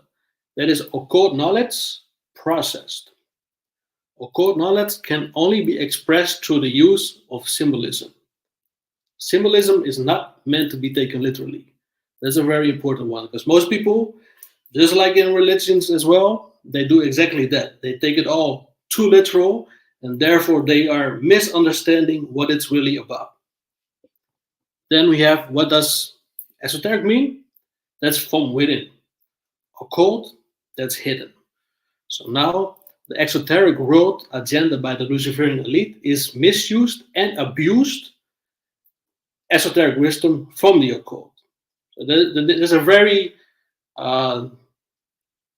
big difference between what the elite is doing, so those who basically pull the strings in this world, right, the physical world, and what the occult, so the hidden ones, those behind the veil, are working on, because they are more focused on the esoteric, while the elite is focused on the exoteric, the outside world. All right. So what is the Philosopher's Stone? This comes from Wikipedia. The Philosopher's Stone is a mythic alchemical substance capable of turning base metals such as mercury into gold or silver. It is also called the elixir of life, useful for the rejuvenation and for achieving immortality. For many centuries, it was the most sought goal in alchemy. The Philosopher's Stone was the central symbol of the mystical terminology of alchemy, symbolizing perfection at its finest, enlightenment, and heavenly bliss. Efforts to discover this Philosopher's Stone were known as the magnum opus, the great work. This is also a very important term. So what does the Philosopher's Stone look like? Descriptions of the Philosopher's Stones are numerous and various. According to the alchemical text, the stone of the philosophers came in two variations prepared by an almost identical method. So we have the white. I no longer see my slides right now. I don't know if you can pull it back up, or do I have to be the one? No, all good here, brother. I think what's happened here. Let me put it over here like that. There you go. Yeah. Oh, what's going on here? Okay, who's messing with it? Don't do that. I'm not touching it. There we go. Right there. No problem. So we have the white stone, right? So that's for the purpose of making silver. And then we have the red stone, which is the purpose of making gold. So the white stone is being the less matured version of the red stone. So the red stone is basically the most important stone, and that is really what is the Philosopher's Stone. Some ancient and medieval alchemical texts leave clues in the physical appearance of the stone of the philosophers, specifically the red stone. And also, as you see, also images here on the side from both Harry Potter and some, I'm not really sure what's the title of that, but some manga cartoon. It's obviously like a red stone, right? So the Philosopher's Stone is a red stone. A red alchemical substance for rejuvenation and achieving immortality. Doesn't this sound very similar to the red pill from the Matrix trilogy? It should, because the red pill is a metaphor for the Philosopher's Stone. So this is something that I think a lot of people are not aware about, especially the ones that always say red pill this, red pill that. You know, they always promote it more or less in the so-called truthers community, but they have really no clue what it's about. So let's go more into that. Just like the red rose, which is also stands symbol for the perfected man. So yeah, more or less the Philosopher's Stone is an alias for becoming the perfected man. And red signifies fire, and blood and refers to the Luciferianism and socialism. So then what we discussed before as well, the great work, very important term. So that is basically the path, right, to the Philosopher's Stone. So what is the great work? According to Wikipedia, accomplishing the great work symbolized as the creation of the Philosopher's Stone represents the culmination of the spiritual path and the attainment of enlightenment, or the rescue of the human soul from the unconscious forces which bind it. The great work signifies the spiritual path towards self-transcendence in its entirety. This is the process of bringing unconscious complexes into the conscious awareness in order to integrate them back into oneself. So in short, the great work means esoterically to connect to the source, right? And let go of your ego. However, when you look at the exoteric meaning of it, it can be translated to connecting to like AI and the internet and socialism. And also I put some images there. I think it's very interesting. You see the connection, for example, also the movie Transcendence, right? That was not about spiritual transcendence at all. It was more about AI and connecting to the AI and the Internet of Things. The fourth industrial revolution is the Luciferian exoteric take on the great work. So now we're going to see how does this get executed by the elite. So the fourth industrial revolution is a way of describing the blurring of boundaries between the physical, digital, and biological worlds. It's a fusion of advances in artificial intelligence, robotics, the Internet of Things, 3D printing, genetic engineering, quantum computing, and other technologies. This is a quote from Salesforce. But this is more or less directly coming from WEF, from Klaus Schwab, etc. The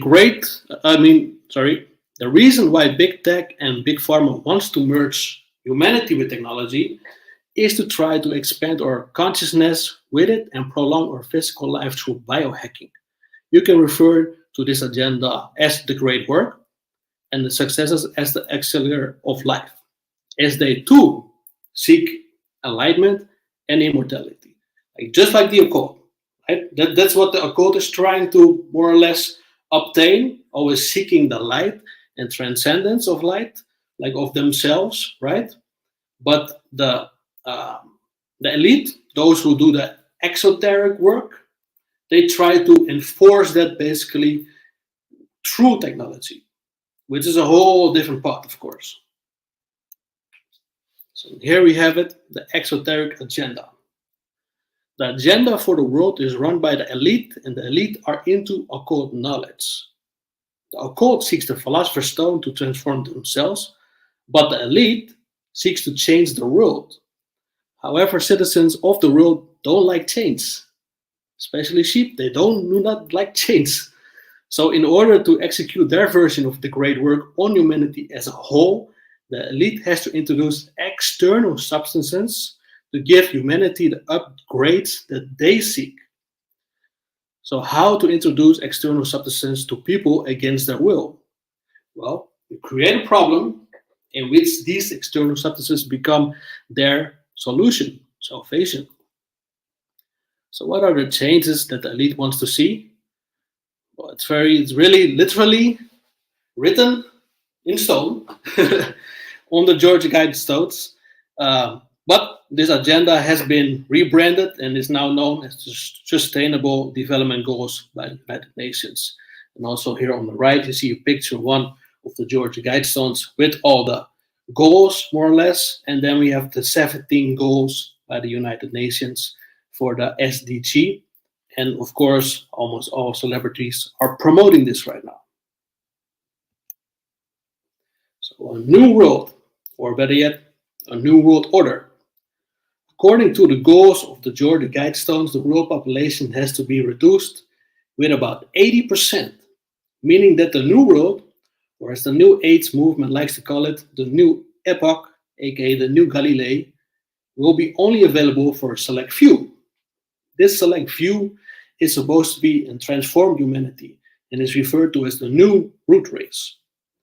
This is something that Blavatsky, for example, always is talking about, Alice Bailey, all these New Age writers, more or less.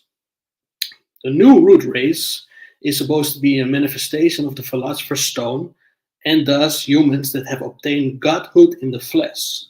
So how does the elite try to separate the wheat from the chaff? Well, they use the Great Reset to do that. So what is the Great Reset? Now here are some words and terms. I'm not gonna all say out loud because I don't want your channel to get a strike. But bear with me and you for sure get what I'm referring to. So according to May 15, 2020 web article, the sea offers an opportunity to reset and reshape the world in a way that is more aligned with the United Nations 2030 Sustainable Development Goals.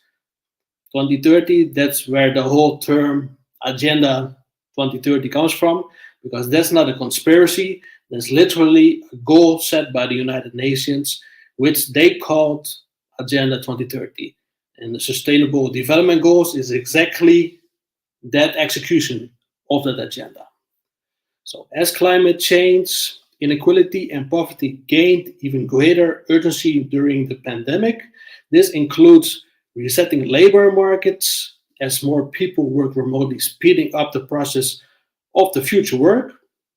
The reset will advance work already began to prepare for the transition for the fourth industrial revolution by upskilling and reskilling workers. So to establish the fourth industrial revolution, the elite needs to reset our current society, and the pandemic was the perfect excuse to do this, start this process, and most people were really happy to give away their freedom, give away their, the previous lifestyles, just to be safe from this disease, right? The V. Then we have, the red pill, because that's, the philosopher's stone is red. Like I mentioned before, you can actually compare that to the red pill of the Matrix. So to enforce an upgrade to physical bodies and the consciousness of humanity as a whole, they have to introduce external substances that activates that what humans cannot or do not want to activate themselves. The perfect solution for this would be to install high technology that merges with our physical bodies, that can access both the spirit and the mind of the host, right? So as mentioned before, the sea created a great opportunity to reset and reshape the world. And the fourth industrial revolution is not only about changing the world, but more about changing yourself by blurring the lines between biology and technology. So they are really pushing for transhumanism. So what's the given solution against the sea? Nanotechnology. Just injected right in your body, and that's exactly what I call the red pill. This nanotechnology that they're trying to enforce on all of us. Okay, so let's go deeper into the Matrix. The Matrix is actually the Luciferian philosophy. In the Matrix, Thomas Anderson wanted to know what the Matrix is, and so he started his search as a hacker under the pseudonym Neo. Neo's room was number 101. He opened the door and spotted a white rabbit, and so his journey began. This was a reference to actually entering the mystery schools and seek the light. 101, that's more or less the same thing as the pillars, Boaz and Jachin, with the portal in the center. All right, so Neo, metaphorically, entered the mystery school by stepping through a door of light. This is exactly that 101. He was told to follow the white rabbit, which is another reference to entering the mystery schools and practice the great work. Here you have some occult symbols, images. And as you can see in the corner, there's actually rabbits going down the rabbit hole, because the rabbit hole is once again another occult reference, just like also in Alice in Wonderland, which means and stands symbol for entering the mystery school. The mystery schools, of course, being the cults, the occults, for the Luciferian agenda. So Neo actually portrayed Hiram Abiff. Hiram Abiff is like the Jesus of the mystery schools, especially Freemasonry. So in the first 3 degrees of Freemasonry, they are actually referred to as the Blue Lodge. And only a Master Mason may proceed to the Red Lodge. So to become a Master Mason, one has to be invited for a ritual, which the adept has to be participating, acting as Hiram Abiff, and experience his death, whereafter he will be resurrected. Neo too got invited to partake in a ritual, and he had to choose between the red pill and the blue pill. So the Red Lodge and the Blue Lodge. Will you continue, go for the Red Lodge, or you will stay like, the majority of most Freemasons in their lower 3 degrees, the Blue Lodge. So the red pill was to merge his body and mind with technology and new abilities and broaden his consciousness, while the blue pill will basically keep him stuck in the lower lodge, so within the matrix, so he will not unplug from the matrix. And of course, Neo took the red pill. So Neo took the red pill, and so after he was born again, just like how Hiram Abiff got born again, reborn as Lazarus, according to the Luciferian philosophy. So if you want to know more about the Luciferian philosophy in general, and how Freemasonry and Rosicrucianism, how they all look at the whole story of life, more or less, Genesis, everything what's written in the Bible, then you really have to read Freemasonry and Catholicism by Max Heindel. So that was a high up Rosicrucian Freemason, and he wrote books not for the profane, that's like how they want to call it, but actually for the high initiates themselves. So for sure, there's a lot of Freemasons out there and other mystery school members that don't even know about this work. But if you really want to know what the ones behind the veil are into, you have to read this book. So now, Neo got unplugged after taking the red pill and being reborn, and he started getting chased by AI programs. That's what Mr. Smith was. And they tried to reset him, pull him back in the matrix in his old position, right? Then eventually, Mr. Smith kills Neo. However, Neo resurrected, just like Hiram Abiff, to finish the great work and came back as the One. The One, Neo now has a computer vision and is able to read and reprogram the matrix. So he's more or less post-human now, and it's transhumanism. He got software installed through the red pill, right? And now he has access to reading the matrix and moving it up will, and therefore he became so strong and more or less immortal. So once again, this was copied from the Luciferian story of Hiram Abiff, who eventually became himself Christian Rosencreutz. So after he first got reborn as Lazarus and he had his hammer taken, he became back as Christian Rosencreutz with the red rose. Once again, the red rose, the red pill, and the red stone all are symbol for the same thing, the Philosopher's Stone. So once again, they try to reach godhood, immortality, become the perfected man through technology. So just like how Neo took the red pill and had to start physically fight these AI programs, the Mr. Smiths, also the current people that took the nanotechnology have to fight these AI programs within themselves, because this AI is living now more or less in small doses within their physical bodies. If they fail, they will eventually die.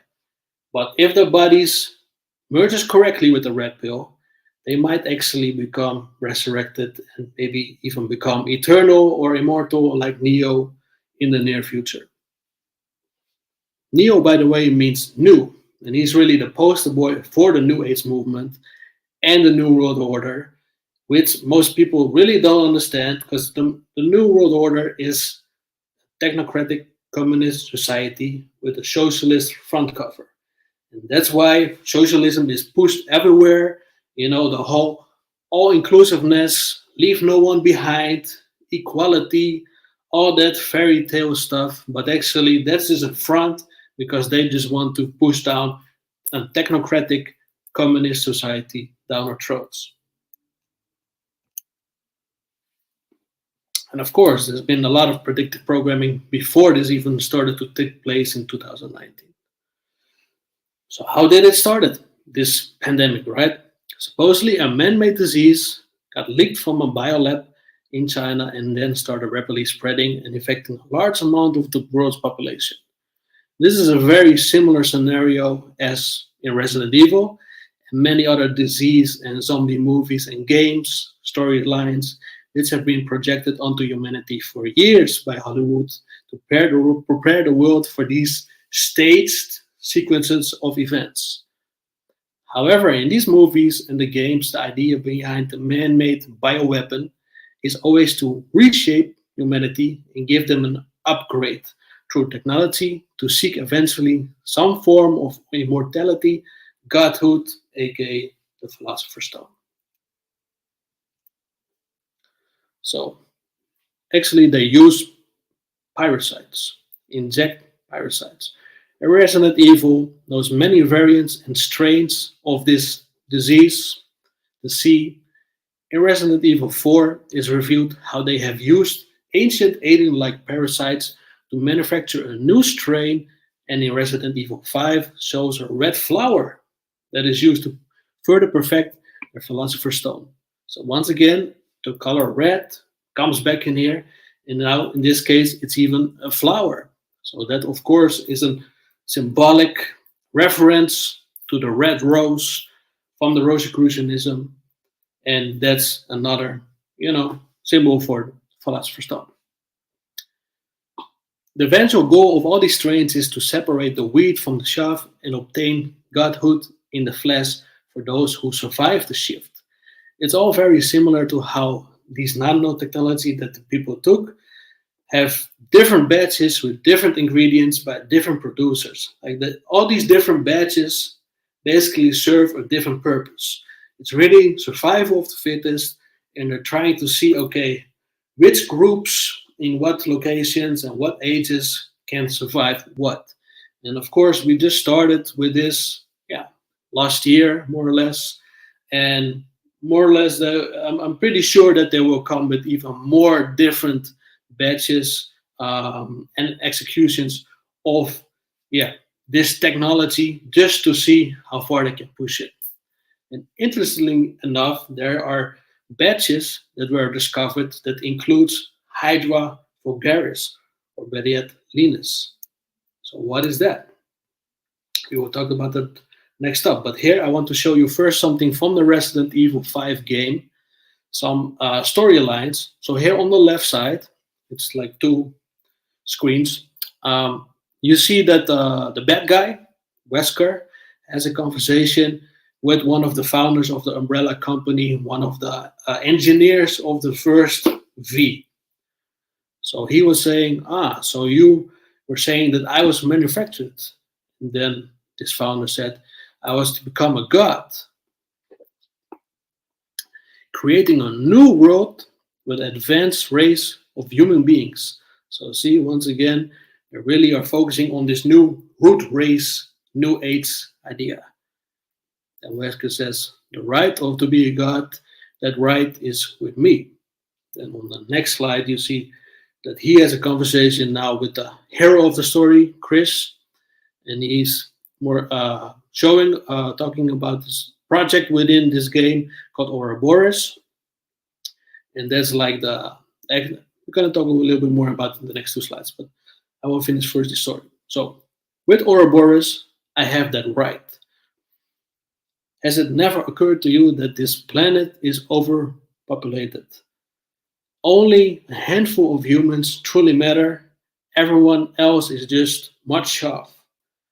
Only those fit for survival will be allowed to carry their genes in the new age.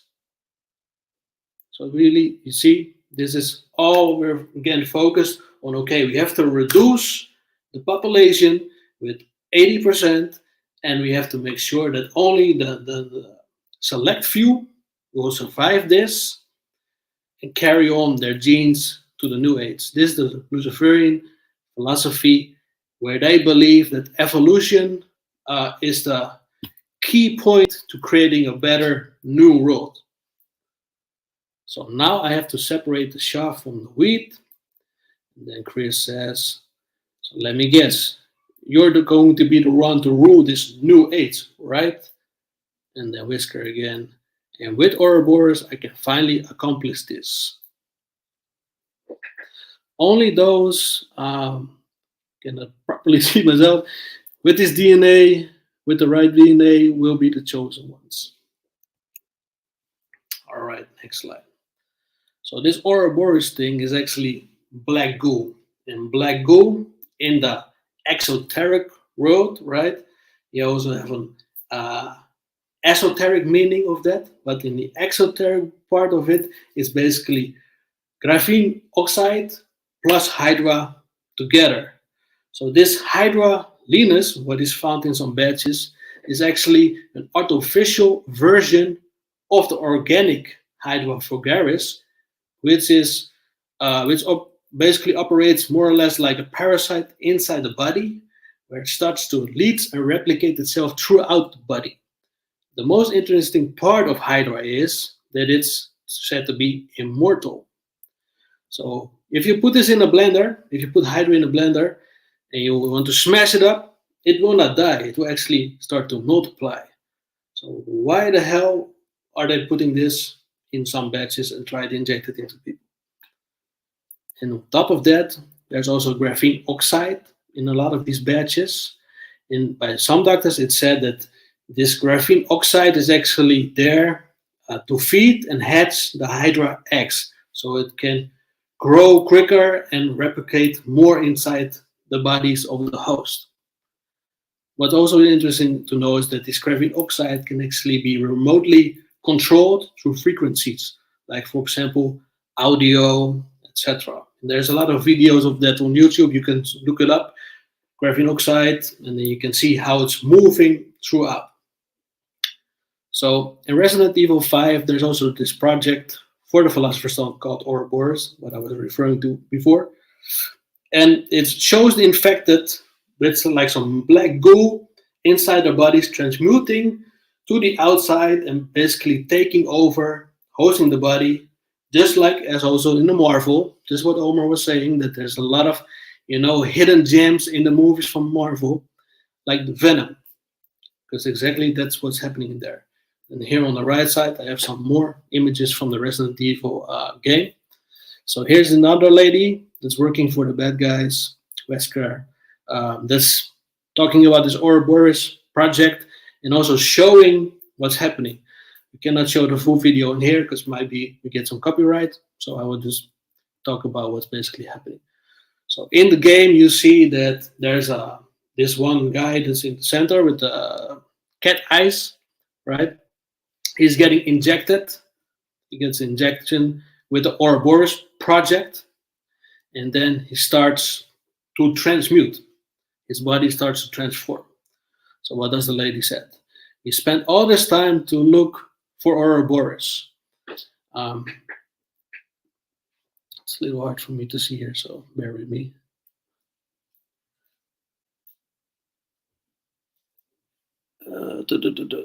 And soon enough, everybody will basically find out what it's all about.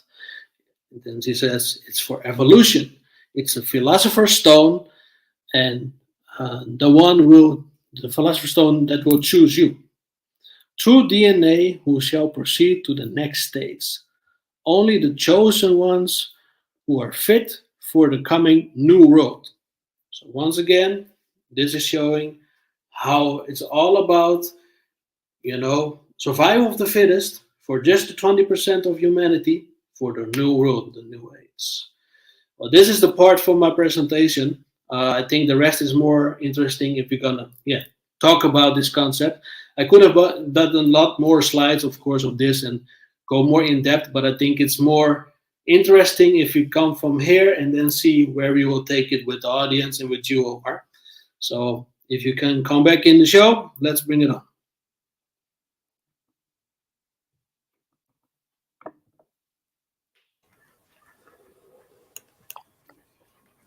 Fantastic presentation, bro. That was great.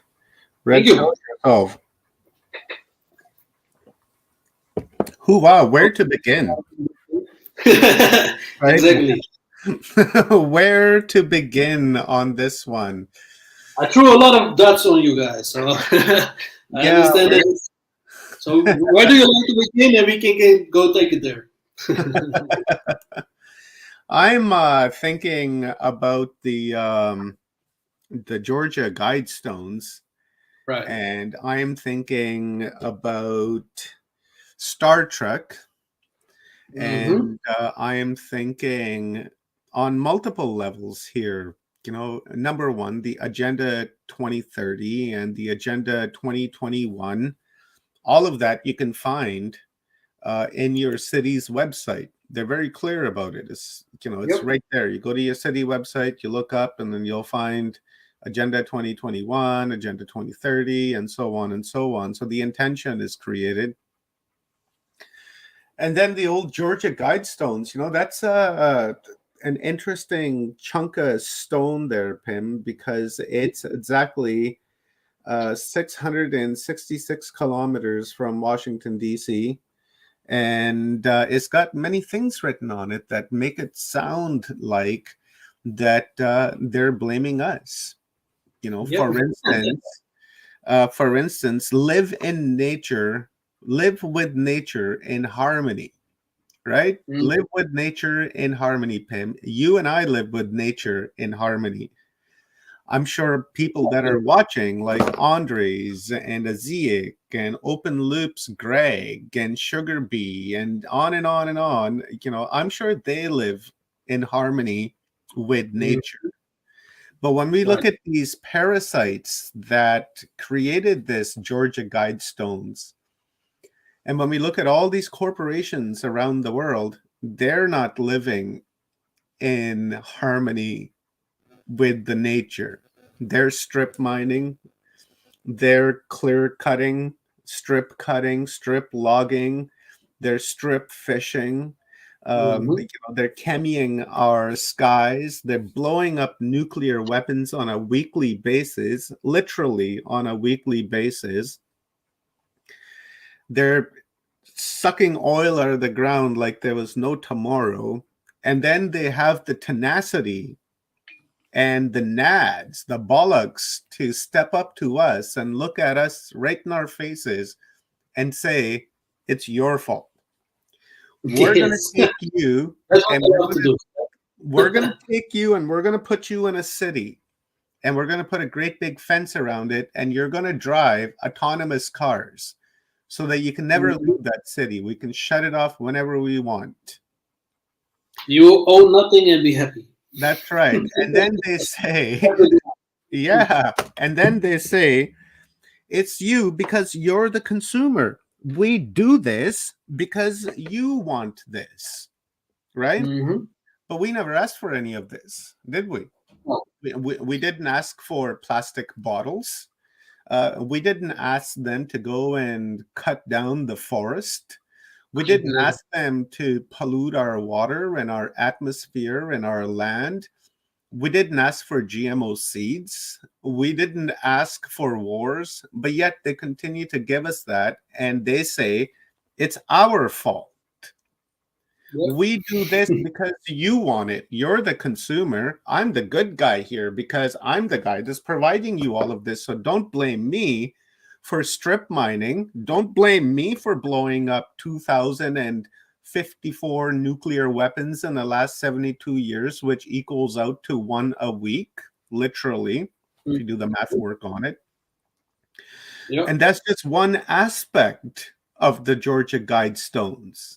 Now, there's a whole list of them. Now, when you actually go through the list and you look at it with constructive thinking, original thought, and you go, something's not right here, right? And how do we combat that? First of all, Pim, is to bring awareness to the fact that that's what they're doing, right? And second, how do we fight these guys?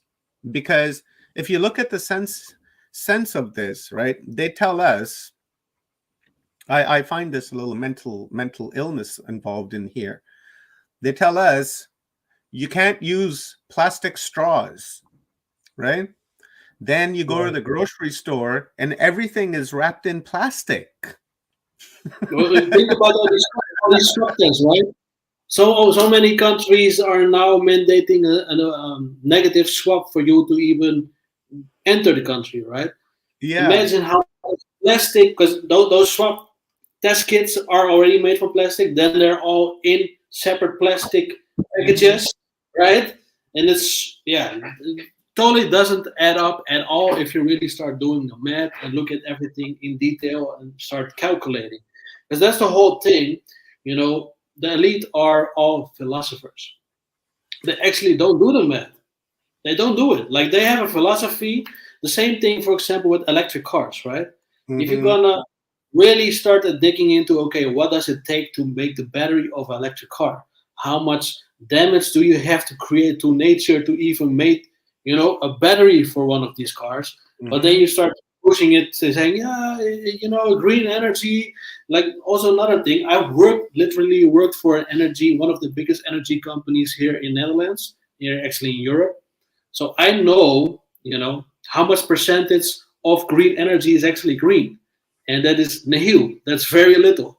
They have just rules from the government that they say, okay, if you go for like 15% green energy, you can label it green. So the rest can be gray. So the rest can be nuclear energy. So you can produce 85% nuclear energy, then 50% solar and wind energy, and just call it green energy and sell it to the people.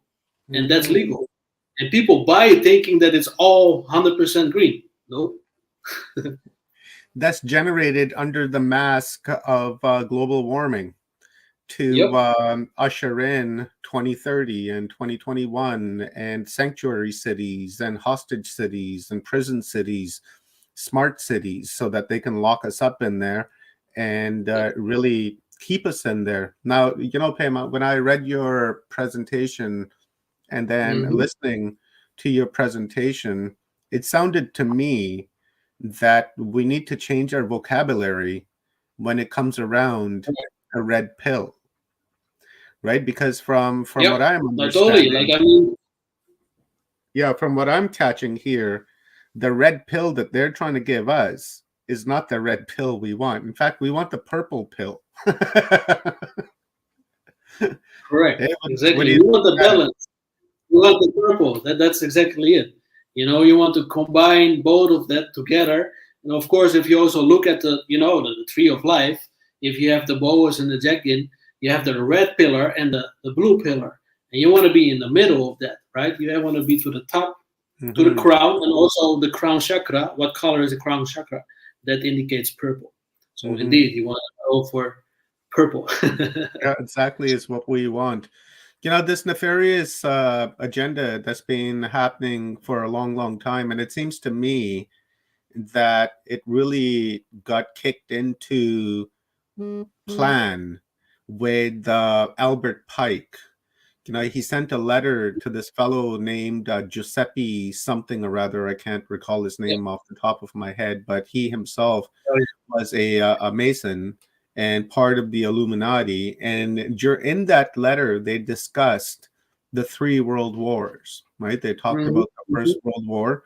You know, remember, this letter was written in 1871, and the First World War didn't happen until 1914. That's a huge span. That's like my lifetime, right? And then they talked about World War II, and then they talked about World War III, right? So it seems to me it's like that's when this plan of theirs, you know, really kicked into gear. Right? Prior to that, it really wasn't all that organized.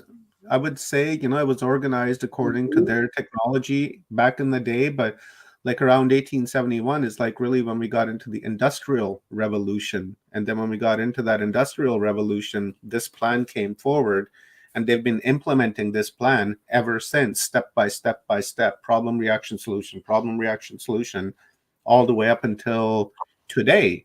We just went through a problem, reaction, solution, and it's had a very negative effect on humanity. And it seems that they're giving the red pill to humanity instead of the pill that we want to give them, the purple one.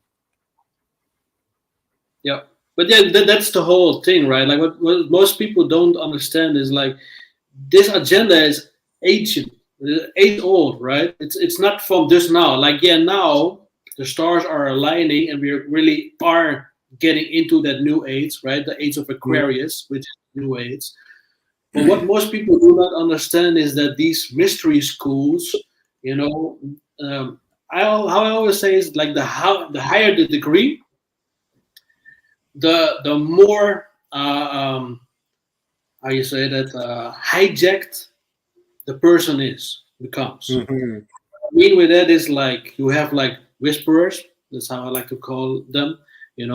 Lower frequency entities, more or less whisper ideas in your mind, in your head. Mm-hmm. And most people have also no clue what they're actually listening to, which voice is theirs, which voice is not. Because the whole thing is like, angelic spirits, angels are of a very high frequency, and they only more or less come here inside the matrix when that's needed for like divine intervention, which is very rare. It's not you can just do that all day, every day. So when people tell me like, yeah, I have this guardian angel who talks to me every day, bullshit. That is just some more lower frequency spirit, because they can actually connect to this room, because this is actually quite low frequency range that we are operating in, right? So these angels, they are like you have to be really very unique if that's really the case, and most times it's really not the case. And yeah, or very powerful. As you were saying that, the image came to my mind of like this divine light angel coming into this matrix.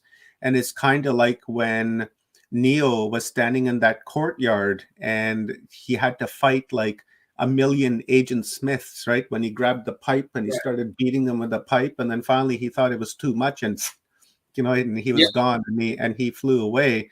I wonder if some of these light angels, these very high frequency vibrating angels that come into this matrix, if that is what they're encountering, but instead of Agent Smith, they're encountering this parasitic archonic being that that attacks them to make sure that they don't carry out any of the light work that they're here to do. Well, the whole thing is, of course, right, that like the lower frequency entities try to manipulate everything. They want to control everything and keep, interfering, trying to change things their way, and always try to win basically this war of dark versus light, right? Yeah, well, like that god Hermes Trismegistus. Hermes Trismegistus, something like that. He's the trickster god, where he gives you the truth and he'll do things for you a couple of times to gain your confidence. And then once he has your confidence and then you ask him to do something, he'll screw you over royally, and then get that really dense energy, emotional energy. Is a jinn, yeah. And then you're screwed. I gotta be specific, because otherwise you are screwed as well. Oh yeah. Don't ask for anything, because you don't know who you're asking. But really, like, that's how it is, right? Like the whole thing is like, especially these elitists, they always stack, depth. They keep on asking more or less to spirits and everything around them to get their manifestation, right? Because that's all they want. Like me personally, like most spiritual people are always seeking also manifestation, like the secret, and they follow all of that, and what they don't understand is that when you do that, you create debt. I rather create credit. So I always work on karmic credit. I try to stack my karmic credit, right? So I do a lot of things, helping people out for free, stuff like that. And not once again like what we discussed in the previous episode, about charity. I don't do charity, right? But yeah, I'm into stacking karmic credit. Yeah, I don't. And not into the debt. And most people do the debt, and then when it's too late, they will find out what's the price of all those things that they manifested. Yeah, yeah, exactly. I don't do charity either because as our divine brother Michael Feely has made us aware that charity is a form of prostitution because back in the day in the Roman temples, you would have like all of these prostitutes, and when you went and hired them for their services, it was called giving charity, getting charity.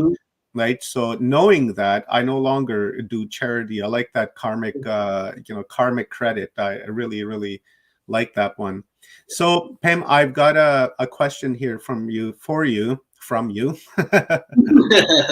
It's been Really? 10 days, brother.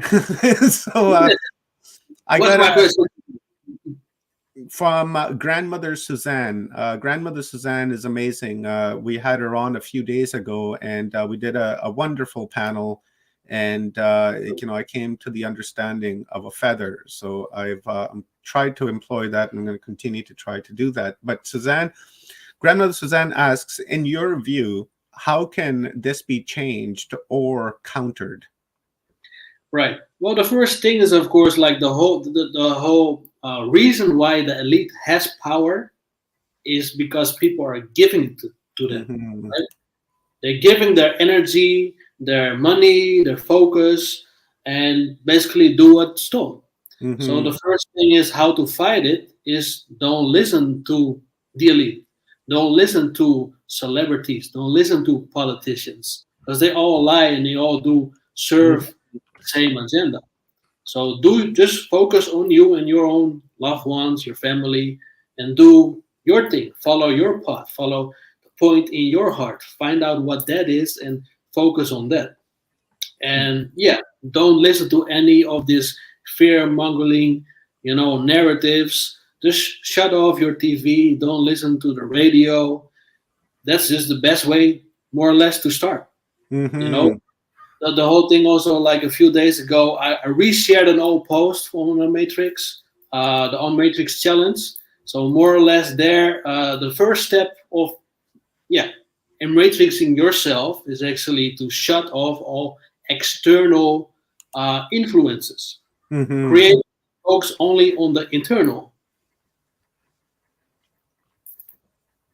That's the best way. Hence, humanity unplugged, explore the internal.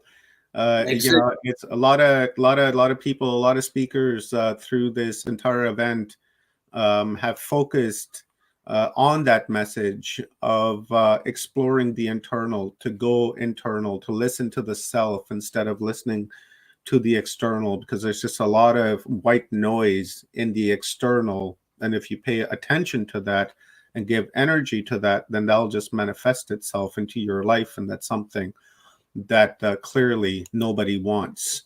Let's have another question. Let's go with Andres.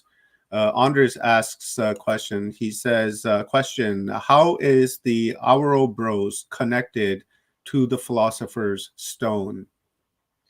Right. Well, that's a good one. Well, I mean, it's only more or less in the Resident Evil games that I saw that direct connection. But of course, Ouroboros is the snake that eats its own tail, right? So that's more or less like the infinity sign.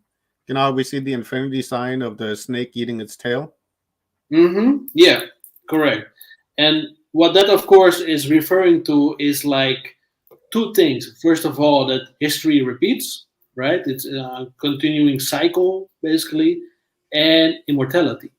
And if you connect that to the Philosopher's Stone, the connection in that is that the Philosopher's Stone is trying to become God in the flesh, right? And the whole purpose of that is to be immortal.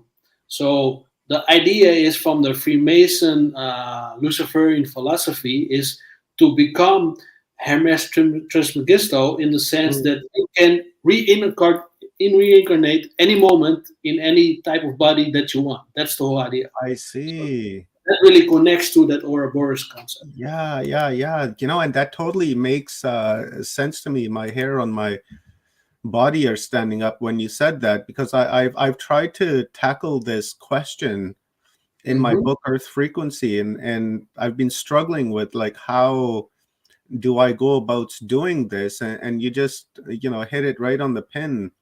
I've always wondered, like, how is it that these elite families um, create these agendas from hundreds of years ago, and they want to carry this agenda forward for hundreds of years? And I've always wondered if they had the ability to incarnate right into the next and into the next, to carry that agenda forward and come into the incarnation with like a genetic memory or like a previous life memory, to where they're aware, or there's like triggers that will remind them of their agenda and their previous plans into the world. And you just hit that like right on the head. That's why my hair on me stood right up. I was like, there's the answer. So I'll have to credit you on that in my book. For sure. And I always want to give you one more on that point, because you, of course, you know that the whole elite is also like into the moon children thing, right? This whole Alice Crowley concept of catching basically the butterfly, right? That is another symbolic metaphor, how they refer to it. So that is a ritual in which they more or less put a pregnant woman like in the desert or a lonely place, and try to capture a certain soul to reincarnate into the baby, in the fetus within the pregnant lady. So that comes together like with this whole concept, like, that the occult believes that they can reincarnate in, a select body, and then they have these families that actually does rituals to try to manifest that. Holy fuck, brother. I wonder if walk-ins are somehow connected to this. We had a walk-in panel, and some friends of mine are walk-ins, and we did a walk-in episode just a couple days ago. And I wonder if that's something that's being played out, right? Instead of incarnations, they're just simply walking into the meat suit and then overtaking it and then braiding themselves upon the previous occupant, and then just really overpowering that essence or that spirit within that meat suit. Well, that's exactly also what I believe, because once again, this is a belief. Right? You cannot prove this, but like, we have souls, like us light beings, right? We are souls that are incarnated in a human body, right? But then you have these spiritual or spirits, negative spirits from all kind of other sources. Let's put it like that, right? And they hijack. So that's the whole concept. For example, also the movie Fallen, right? With Denzel Washington, where I was watching that just a couple days ago. Right? So where an evil spirit can go from body to body snatching, right? I saw a something similar on Star Trek Voyager, where in one of the episodes where an alien had come on, and he would touch somebody and he would transfer from their body into their body, and then he was doing that consistently and changing. And of course, Hollywood ending, at the end they were able to reunite everyone to their right body and to their right to their right essence. And then there in that episode they're talking about the same thing, like the intention that they were trying to tell us is that this walk-in is very possible, and this is how is another form of incarnation, and right. Like we were saying again, these people, they have to let their intentions be known. And when you look at Star Trek is very esoteric and very Luciferian as well, right? There's a lot of Luciferian symbolism embedded within Star Trek. See, I got one right up there. I love Star Trek, but I understand to what it is, right? So let's do also one more time, a small little one on it. So because we talked about the black goo, right? So black goo is actually like, from the esoteric point of view, is like this dark matter energy hijacking people, right? Like, and then in the exoteric version of that, it's the nanotechnology that is as transhumanism put into these people. But get this, like, through AI, like negative entities can actually control AI. So while you put in nanotechnology inside your body, you know, on the spiritual level of that, that means that you're like wide open to be hijacked by all kinds of walkers. That makes a lot of sense. Do you think that AI could be like a form of consciousness in its own right, and that it's manifested itself onto this planet as a form of artificial intelligence on a trickery basis?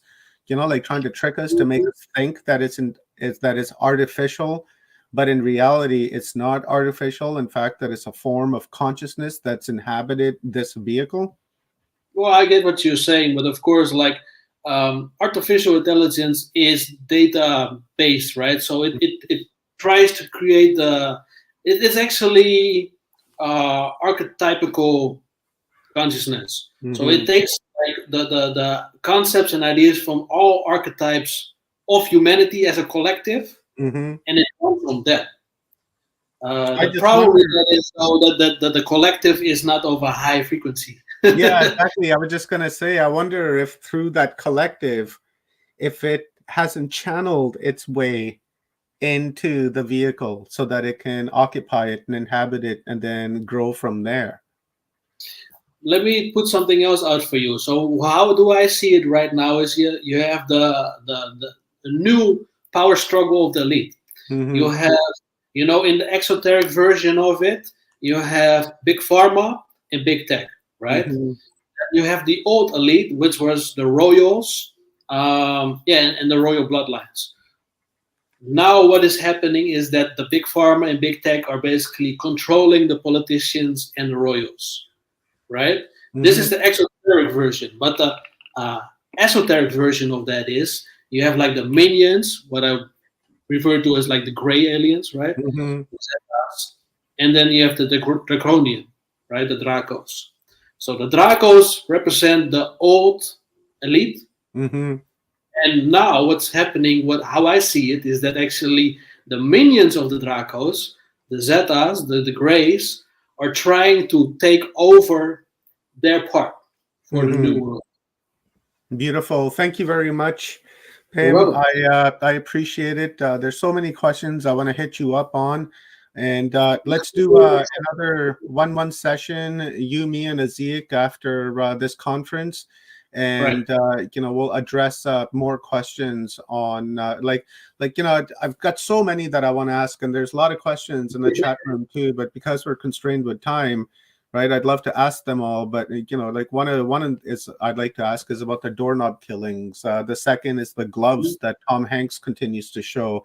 You know, there's a lot on the plate that I wanna pick your mind on, but you know, we're run out of time. So before I let you go, my brother, you know, tell our audience where they can find you, how they can find you. I've put your Telegram, YouTube, and your IG into the comments, guys. So if you just scroll up, you'll see the links, and you know, follow Pim. This guy's amazing. He's got a great head on his shoulder, and some really amazing information. So give us a quick download on how they can find you, brother.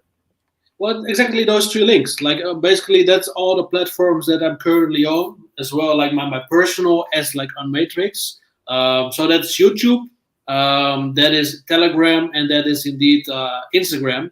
So if you just search Unmatrix, Unmatrix yourself on YouTube, Unmatrix discussions, and Unmatrix on Telegram, and Unmatrix on Instagram, you can easily find it. And through that, you can also find my personal. My personal account on Instagram is private.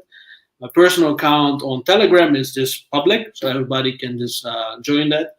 And my personal YouTube actually is more watches than anything esoteric, but maybe that will change in the future as well. So just follow me on those three platforms, and we can connect. Awesomeness, brother. Thank you very much again, Pim. I appreciate your contribution and an upload into Humanity Unplugged. It's a great humanitarian service you've done by raising awareness on this very important subject that we all should be highlighting and talking about. So, my brother, after this is over, I will be in contact with you, and we'll make some great plans for the future. So, again, my homie, thank you. I totally appreciate you. Likewise. Just before you leave, Pim, I just wanted to say that was a fantastic presentation, and your knowledge of that esoteric and the symbolism is it's bar none, man. It's absolutely awesome. So it's been some years. I would love to get you on the show too, and really break it down like we did last night with Ole. Get you and Ole in there together and really burn it to the ground. You know what I mean? Oh, yeah, that would be a sick panel. I'd love to see that. Yeah, we can do that. Yeah, you guys should connect and make that happen. Yeah, for sure. Thank you both, guys, and enjoy the event. I love it so far. So perfect. Right on, brother. Thank you very much. I love you, Thank homie. you, brother. Lots of respect to you. And let's bring on our Star Sister 23rd year anniversary today. 23 years of being married. What an amazing accomplishment that is. So I'm going to bring our sister on so that we can get a quick what's going on. Rob, you want to add her? Or we just keep for sure. I need a stretch too. Something serious. So let's, hi, everybody. Our sister on, and in 10 minutes, guys, we will be doing a talk, Kathy Mason with Angela LaRue, the resurgence of the mystery school. So that's going to be another great upload. So here it is, sister. It is all yours. All right. How's everybody doing? Let's see. Did that work? Is it working? Are you working? Hi, why is nothing functioning? That is so strange. Give me just a second to reload my SoundCloud. Okay, there we go. Sorry, techie issues. They happen. All right, everybody. So let's feel our feet on the floor. Let's feel into our containers, which are hopefully not being poked or prodded in any way, form, function, except good ones from Tom. Let's put our arms out and stretch through our middle fingers. Palms up. Stretch, stretch, screech. And then back out. Okay. Let's put our feet out wide. Let's squat a little bit. Let's get our elbows in there and push out. And feel those adductors.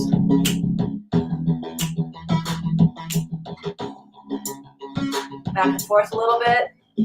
So you can go down. Turn your shoulders out to the leg that's out in front of you. Put your hands on the floor. Put your hands back in front. Come up. Go back and forth a little bit. And then go down the other side. And turn yourself around this way. Come back to center. Alright. Let's put our hands on the floor.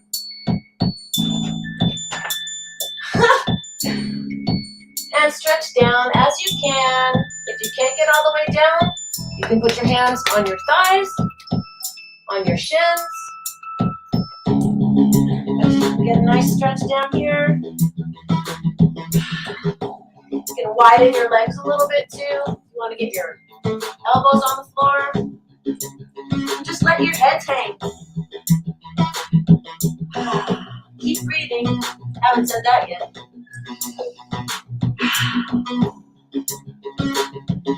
Okay. Put your weight back on your hands. Walk your legs back. Come into plank. And come down 5.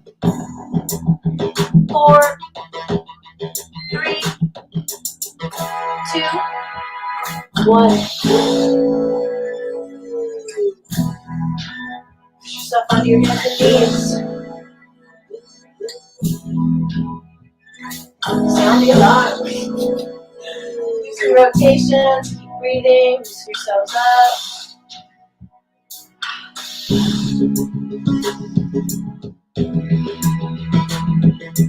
Okay, push up into down dog. Walk your feet. And you guys can twist, pivot. Give yourselves a nice stretch on your side. And walk it out again.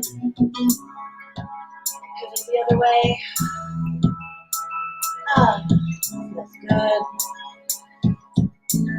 Push back up into down dog. Really spread those fingers. And feel like somebody's got a belt and they're pulling your thighs up and out of your hips.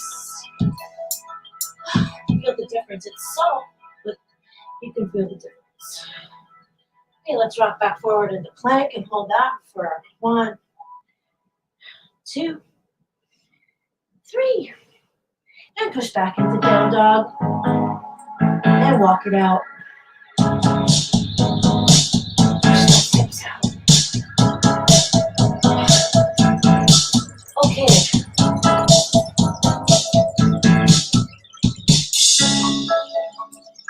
You guys can go back down into child's pose. Sorry. And take a couple good breaths. Walk those fingers out.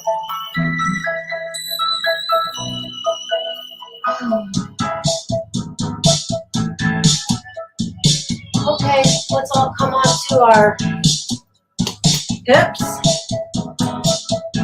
Something we haven't done yet. Come down this way. Kind of in a fetal position. Up on your shoulder, on your elbow. Either way, either side. You're gonna come into a side plank, but you don't have to do it all crazy. Straighten that bottom leg. Pull your chest up. And you can put your foot here to support yourself. Or you can put your foot down here. Either way, we're going to push up. Put your hips up off the floor, like that version. Or this one. So 10, 9, 8, 7, keep breathing. 6, 5, you want to reach up, you can. 3, 2, 1, and come down. Other side. You guys come down like this. On your elbows. Make sure it's under your shoulder if you can. You can either come up like this, or you can come up like this. Either way, get them hips up. For 10, 9, 8, 7, keep breathing. 5, 4, 3, Chris, you're great. 2, 1. All right. Ha ha ha ha. Come down onto your backs. Arms to the side. Look up. Take a couple of deep, delicious breaths.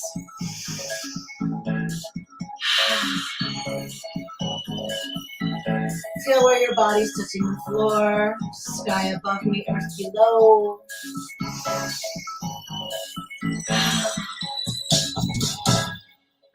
All right. Let's really quickly grab our left leg and pull it back and down to the side a little bit. Take a nice deep breath.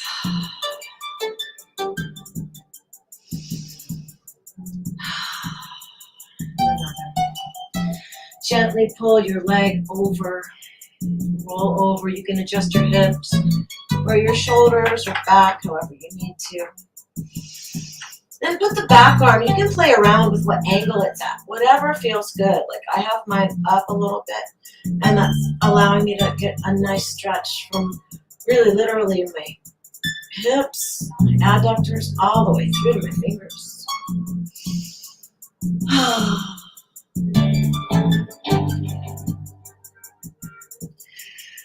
Okay, carefully roll back to center and put your left foot on the floor. Pull your right foot back. Take a deep breath. Maybe do a tantric breath. Tilt your head forward, breathe in through your nose. And 2 exhales as you tilt back like this. Just let go of all of the cuckoo. And inhale some love. Tilt your head down.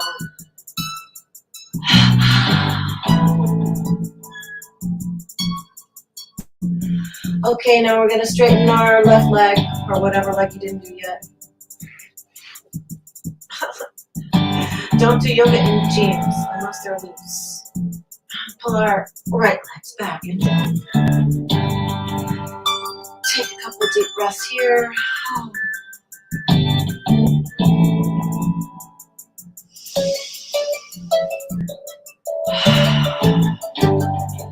Now carefully take that leg over. Adjust your hips if you need to. And take that back arm. Then kind of play with positions till you find something that feels good. For me, again, on this side, it's going to be diagonal up.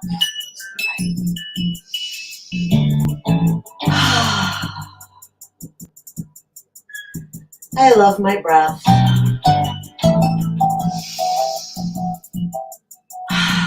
So grateful for my breath. Okay, carefully come back to center. Put both feet on the ground.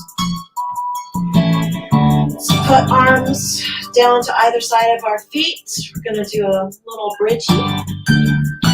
Feel free to interlace your fingers and get that little extra push off of your shoulders if that's how you like to do it. Everybody's different. But either way, we're going to bring our heels back. And we're going to push up. And really extend through here.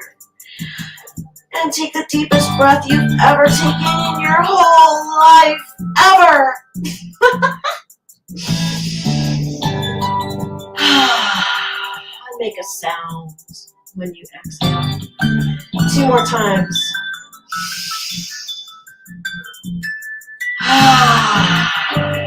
Scare those neighbors. Do it. One good last one. All right. Now we're going to bring our hips down. And sway or rock. Do we have time for a little more?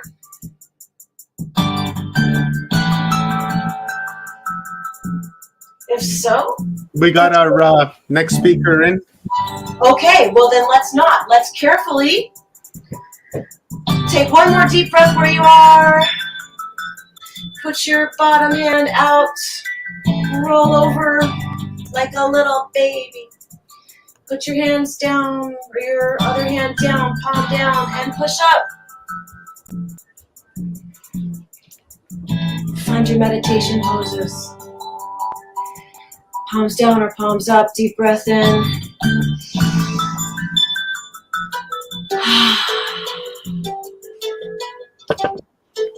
Thank you for the opportunity.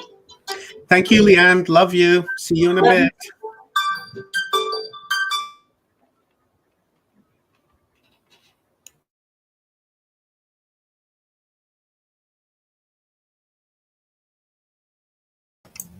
How do you do that in blue jeans? That's amazing. Thank you, Right. Leanne.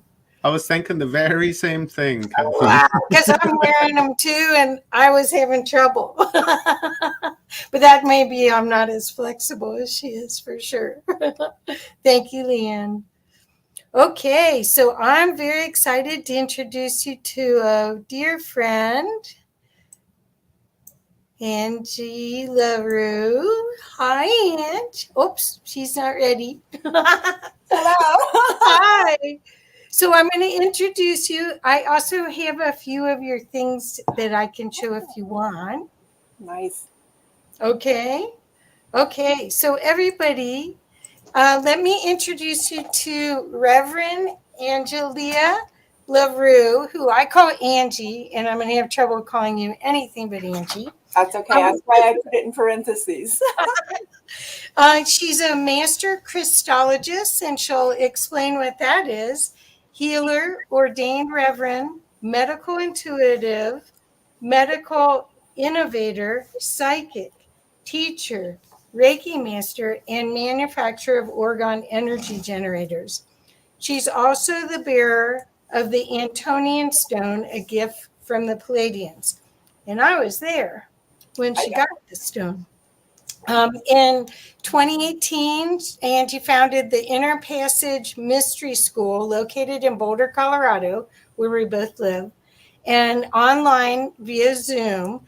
And due to popular demand from her psychic development students and their desire for community and interactions with others of like-hearted states of being. So welcome to Humanity Unplugged. And Thank you, Kathy. And hello, everyone out there. It's a joy and an honor to be there with you at this very auspicious time in history. Yep. So, Ange, I wanted to first give them a little bit of a view of some of your orgone tools. This is my organized tool that I have right by my router that protects me from all EMFs. And then what do we call this one, Ange? Oh, that's the quartzal. It moves energy and a little bit in a toroid, actually, and it puts out very high frequency. It's based on selenite and Herkimer diamonds. That's a big ol' honka Herkimer diamond right there. Yeah, and then I have a set of these. And this one is 963 hertz. Earlier during this event, we talked about all of the different frequencies.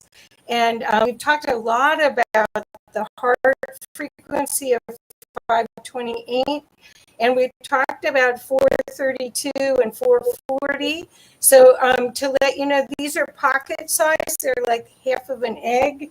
And you can fit them in your hand, your bra, your pocket, and carry these high frequency devices with you. And they tune your body. The energy goes into you intravenously, tune you to that frequency so that you can live and operate from the frequency that you want, no matter what frequencies you're surrounded with. Right. So, Angie, let's first explain what a Christologist is, if you wouldn't mind. All right. So a Christologist is a person who understands the crystal and mineral kingdom and the properties of those and how they move energy.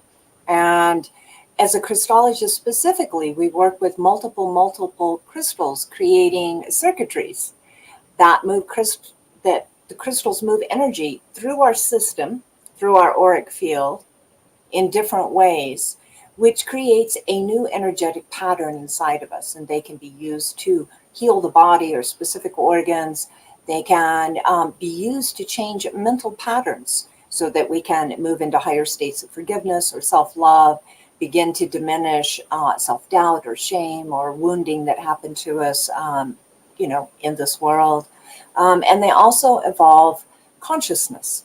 So they increase spiritual states of being. So almost everything that we can imagine in the human experience, there is a configuration, an energy pattern that can be done with crystals to re-imprint the correct pattern onto a pattern which has been misaligned. I need to let you know that I'm afraid that people are having trouble with your audio. Oh, okay. Could you put a headset on, maybe? And you guys, as she bends that away, you can see right behind her, there is a incredible structure. It is a crystal bed. It's a healing bed that she does crystal arrays on your physical body on it. And it's actually almost like a sentient being. And I don't know if we'll get to show that. But and in behind her, you can see on the left-hand side, that's a huge slab of selenite. The art on the walls are art that she created after she had her awakening. The one in the far left is a metal. It looks like hair. It's absolutely beautiful. The one in the middle is part of her art that's very, I saw it and saw what I saw when I had my spiritually transformative experience. Only hers are squares, mine was waves. And then you can see, if you could see, you can see a little bit more stuff, but there's crystals everywhere.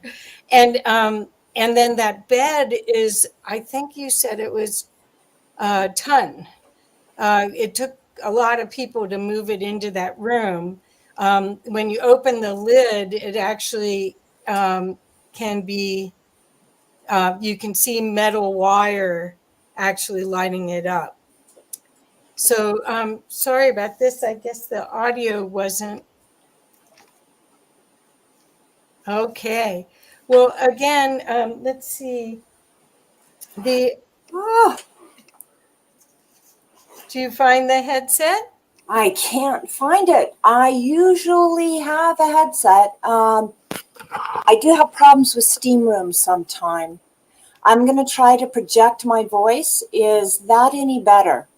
And it looks like I can see I'm lagging, so it's my energy. Let me see if I can ground myself. Yeah, it's a little, there's like a high pitch behind it. It sounds okay from over here, Kathy. Oh, okay. I'm sorry. Yeah, I don't People seem in the to be comments. experiencing any Okay. issues. Okay, I'll watch on. I'll listen on YouTube and see.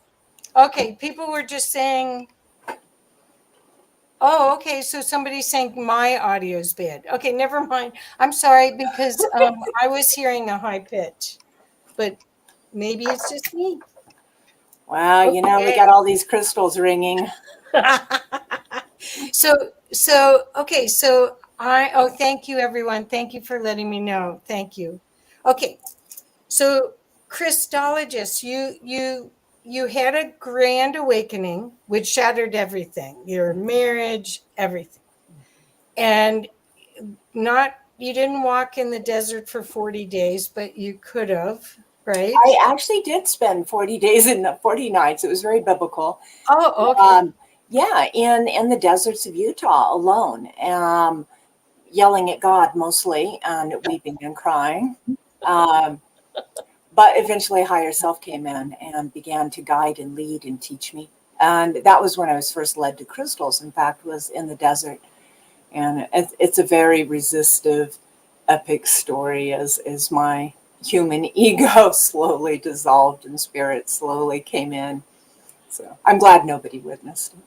Oh, good. That was before I met you. Well, so people come to you if they come physically, and they can lie on that bed, and they can lie for as little as half an hour and be refreshed and renewed. What is the energy that they get? The reason why I'm setting this up is that it's not, when someone works with you, they're getting the whole shebang. Yeah. So the energy of just the crystal bed restores our cells. It plumps them back up with energy. And what happens is a lot of our electronics deplete the energy out of our cells. So imagine kind of a balloon which is partially diminished, right? And it's kind of blip, blip, blip, right? You know? And the crystal biobed, the orgone generator crystal biobed, refills the energy in those cells and they plump back out. And when they're able to plump back out, they actually become more resistive then to EMFs, to disease, to everything. So in other words, it optimizes the cells on a cellular level. Now, when you build a crystal array on top of that, and what you can't see is that bed makes out into 3 times its size to hold these large arrays, then we are tuning it. So the orgone generator crystal biobed is the energy source. It's the power, right? And then we're directing that power through crystal circuitry to accomplish very specific things. And we are carbon-based, and crystals are carbon-based. And so they look at us or feel us, and they're like, oh, you're a liquid crystal. I know crystals. Oh, that's not aligned right. And they realign it correctly. That's what they do naturally. Quartz crystal naturally aligns energy to its highest potential. And we use it in all of our electronics because of that. You know, we call this the age of technology, but in all of that technology is a crystal chip, because we need it to clean up our broad spectrum, messy battery and electrical energy. And so we have to run it through a crystal. And by doing that, that's how we're able to run that energy into very fine miniaturized electronics without blowing them out. So we're basically using that knowledge now to return the body, the mind, and the spirit to its optimum operating capacity and potential. So you discovered, well, you were led, and you got the download, and you actually did it to make that bed. Yeah. And it also energizes you. It energizes that whole building. It probably energizes that whole block. Yeah, it's quite powerful. It's quite amazing. But even what I wanted people to understand is that that energy that's generated creates a field that others can benefit from too. When Angie does readings or does classes with you, you can be uplifted tremendously by the experience. Yeah. The students in the Inner Passage Mystery School describe it as almost going to temple, right? Like they feel that energy actually at the bottom of the stairs, and it's kind of a game they play where they measure it, right? And it's like, I felt it on the second step. I felt it as I came in the door. I didn't feel it until halfway up. What's happening up here? You know, and they report in every class where that wall is, because there's a wall of energy you directly pass into. So that's so cool. So so you have, as you were a student going through and downloading all this information, you've created ways to help others understand their superpowers. And do you want to talk a little bit about that? I know several people that are totally transformed from working with you. Do you want to talk about that a little? There's a lot of context I could put this in, and I'm not sure exactly where to head with this, but I think one of the things that inspires people the most is to learn how to do healing or develop psychic abilities to make their life easier, to come back into flow and be able to manifest. And these are things that are all part and parcel of the mystery school tradition. But in order to achieve them, we have to clean up a lot of the trauma, a lot of the beliefs and misbeliefs that we had. We're kind of, society and culture fills us with a lot of junk, and it keeps us in high states of distraction and basically running around filling our basic needs and collecting collections of shiny objects. And so we need to clear a lot of that out to make space for further light and knowledge and transformation to happen. And it is based on high frequencies. And so if we have a dim sludge around us, that light can't penetrate. And if it can, it doesn't really have anywhere to go. But if we can start cleaning that out, cleaning our field, our auric field, our biomorphic field, and eventually in the mystery school training, we start going into ancestral language, past lives, soul families. We're just cleaning and cleaning and cleaning, because the larger our auric field becomes, the more we can hold light. And the more that we can hold light, the more our life transforms and the lives of those around us transforms. And the lighter we become and the more consciously aware we become, okay, and that is of the multiverse of the many realms that exist in the same place as us, not just the materium. The materium is the physical world of material objects, right? The materium. But there's a lot of unseen things that we don't have the physical eyes, touch, hearing, basic senses to perceive, and we have to use our psychic abilities to perceive. And when that begins to happen, divine intelligence becomes attracted to us and aware of us.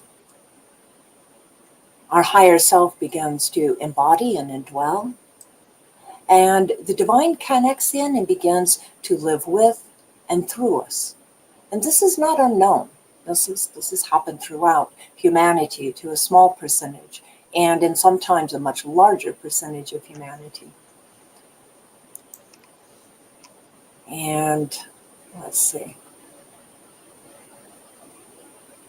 Learning that silence of mind is where it all begins.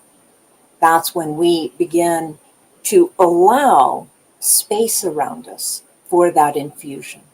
And that's where we begin in the mystery school, is we begin turning kind of our earth house, our body, cleaning it up to become a divine temple, and then begin the exploration of the inner realms.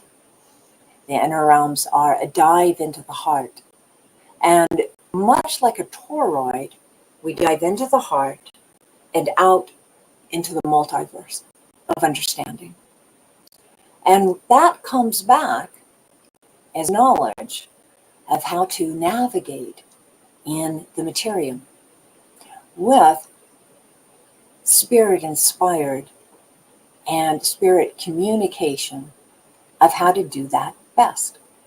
So in a world of hacking and always finding the easy way, the easiest way to live as a human is with the guidance of spirit, spirit-inspired, spirit-infused. Did that answer your question? Yes, it was fantastic. So, Ange, I also want to let people know about your psychic abilities, because for you to be their guide and their support, I want them to know your capacity to see.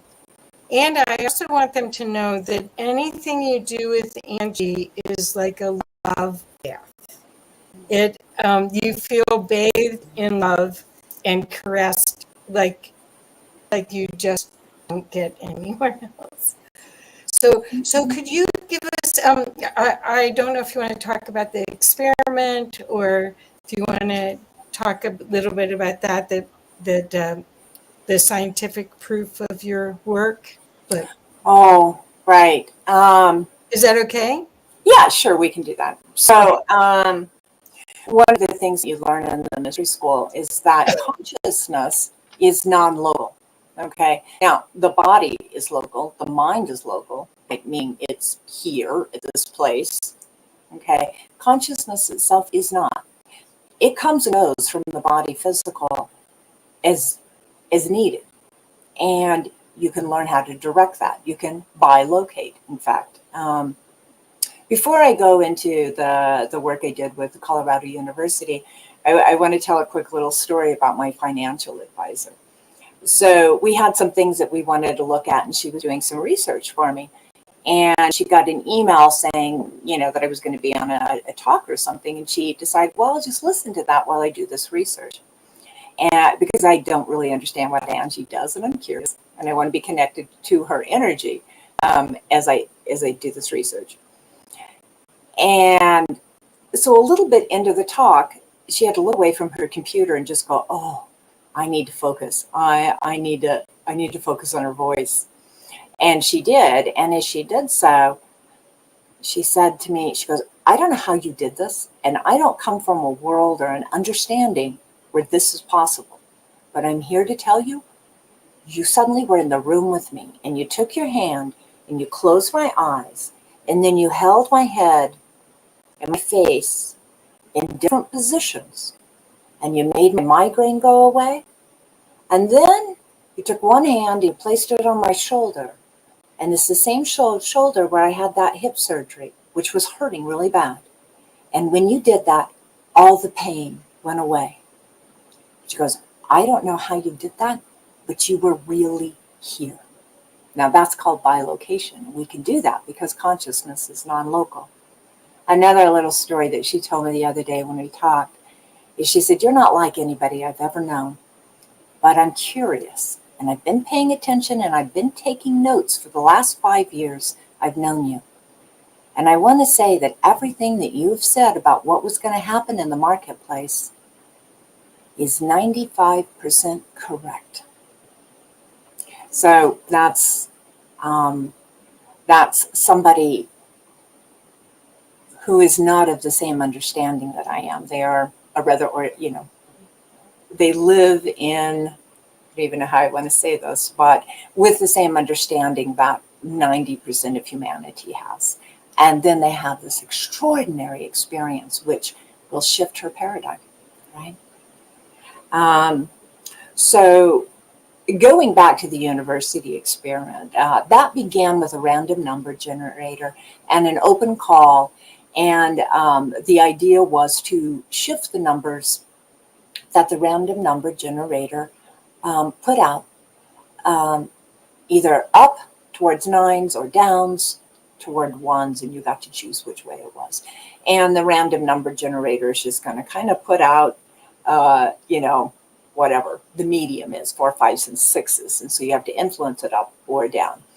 And a number of people told me about it, and they were like, oh, you should do this, Angie. It's so easy for you. And I was like, oh, yeah. And then it came across often enough that I was like, oh, you know what? I've got some time in my schedule. I'm going to go see what that's about. I'm going to go play with it. It is actually very easy for me to do. And so I went, they showed me what to do. I did it. I influenced it. There was 10 experiments doing it the way they wanted me to do it. The last 10 experiments, I got to do it the way I wanted to do it. And so I actually really got to experiment now at my level of understanding. And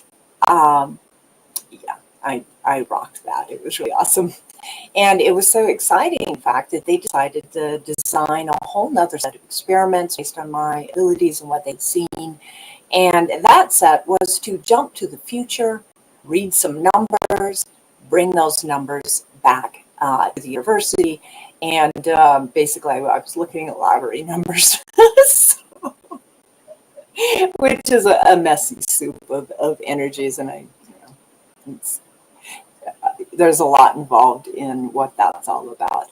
But I worked for about 3 months doing that for the Colorado University, and we had fascinating results. We won the Powerball a few times, not the big lottery, but we did win the Powerball, I think, 3 times. So yeah, that was very fun and it was a great workshop for me to at a deeper level to get to put into practice what I already knew. And I learned some fascinating things, like quantum computers cause little tears in the space-time fabric. Definitely. We actually had to move where we were doing the experiment out because they had a broken quantum computer. It wasn't even plugged in. It was in pieces, and it caused little rips and tears in the quantum fabric. And I kept getting pulled into them when I'm trying to read the numbers to report back. So it was a fabulous learning experience for all of us. Oh, I can't hear you, Miss Kathy. You're muted. Thank you. You almost mentioned something about time during that experiment. Do you want to share anything about it that you could go and look at the numbers, but you weren't sure exactly where you were jumping? Right. We ended up having to set up a kind of like a target, like a lamppost, so that I could report that back to know if I was in the right timeline.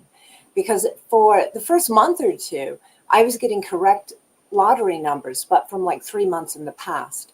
And so there was a narrowing down process as, consciousness learned to navigate the time-space continuum under a human understanding based on the Gregorian calendar in a 24-hour day. So,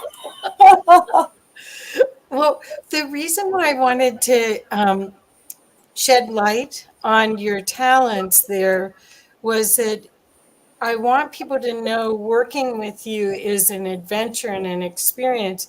You got very high marks on that research project with the University of Colorado in Boulder. well, in And fact, the adjunct professor who was writing the experiments, he, after working with me, has now begun his own evolution of consciousness. It started awakening him 3 months with me. So, really? yeah, isn't that precious? Yeah. Yes, that's so cool. Well, the ripple effect, it's contagious, I guess, huh? Yes. So okay, so you have this incredible relationship with crystals. You have this incredible skill at seeing the bigger picture, and even if you don't see it, you have the ways to see it. Multiple tools to get there. Yes, and you have tools that are right on. That's what I want to make sure people understand. And then you got the Antonian stone, Right. and you received it in my office. I almost got hit by it. I was sitting right there, and he threw it at you. But I could see it, and it looked like an egg. So do you want to talk a little bit about what the Antonian stone is? Because you guys, I want you to understand Angie is capable of holding these frequencies of light and use them for healing for the betterment of all. And so this gift was given to her because of her light. So the Antonian stone is a 12th dimensional device. And I've actually taken it to other psychics and just said to them, what's in my hand? And they've described it. So huge validation of both their abilities as being a psychic and of what it is. And it looks something like this. It's about this size, Yep. about this shape. Yep. And I see it as being red with yellow dots on it. And the yellow dots put out energy which turn blue and turn into a holographic image. And it's blank until I take somebody's blueprint. So if you hold your hand up near mine, I can get an energy blueprint, and that prints out on the holographic screen. And I can zoom in, I can zoom out. I can turn it around and move it, look at it from different sides. I can see where issues are, where the DNA needs repaired, or, a hip, or whatever it is. Repair that essentially on the third level, but it's happening on a holographic screen that I see, and send that back to you. And it allows that to repair itself. It remembers what the imprint is for correct alignment and potential. And so it's a very amazing healing device. So that's the Antonian stone. And then sometime later, a year later, they gave me another one that's embedded. Oh, I forgot. They gave me a couple more little stones. I would call them like upgrades or download packages or apps. Apps they've added to that as well. And then they gave me another stone right here, which allows me to beam codons, which are energetic prints. We can just call them light codes. Light codes is a good word for it. Directly to people. And there's a large series of mathematical formulas which create these light codes, these energetic patterns, and they're very, very specific. And then I don't know if you know about this one, Kathy, but on a camp trip, was it last year? I think it was no, it was the year before. I'm not sure anymore. Time and space, whatever. Another group put an implant in right here. Oh. And I knew I had a big bruise there. So this is a physical implant. But I just couldn't figure out what had happened with it, and whatever, it would go away in time. And in a session with the Palladians, they were like, "Who did that to you?" And I'm like, "What?" They're like, "Who did that to your arm? Who put that in you?" And I was like, "This bruise?" And they're like, "Yes, that's an implant. Who did that? And what does it do?" And I was like, "I don't really know." And they're like, "Well, it's causing subcutaneous bleeding. You have about 3 days to get it out. We can remove it for you if you want." And I was like, "Let me find out what it is and who did it first before we go pulling it out." And so I did some investigation, and I ran some verification through some other people that I trust, their psychic abilities as well. And we kind of all came from up with the same thing. It was from a group, from a planet in the Orion Belt. I forget now. I almost have to look it up. But what it does is it creates a beam that can be narrow as a knuckle or as wide as my fist, that I can use to scan people, and it removes blocks to healing. So it's like a light scanner that just kind of removes all the blocks that would stand in the way of somebody healing. So it's from a different group of our star brothers and sisters, but it actually works in conjunction with the Antonian stone. So that was really nice. So I chose to keep it, actually. And later, yet another group came in and added, and I learned this like on a radio show. I was on another show when this happened. But another group came in and they put like little beacons, a few of them in my body and some of them out in my field, and then some of them at higher levels in my auric field as well, which basically say no more implants into this one. And if you do, they have to match this frequency. And it's like a 9th dimensional frequency. And so apparently I'm now walking around with, alarms from yet another race of star brothers and sisters saying no more implants in this one. Wow.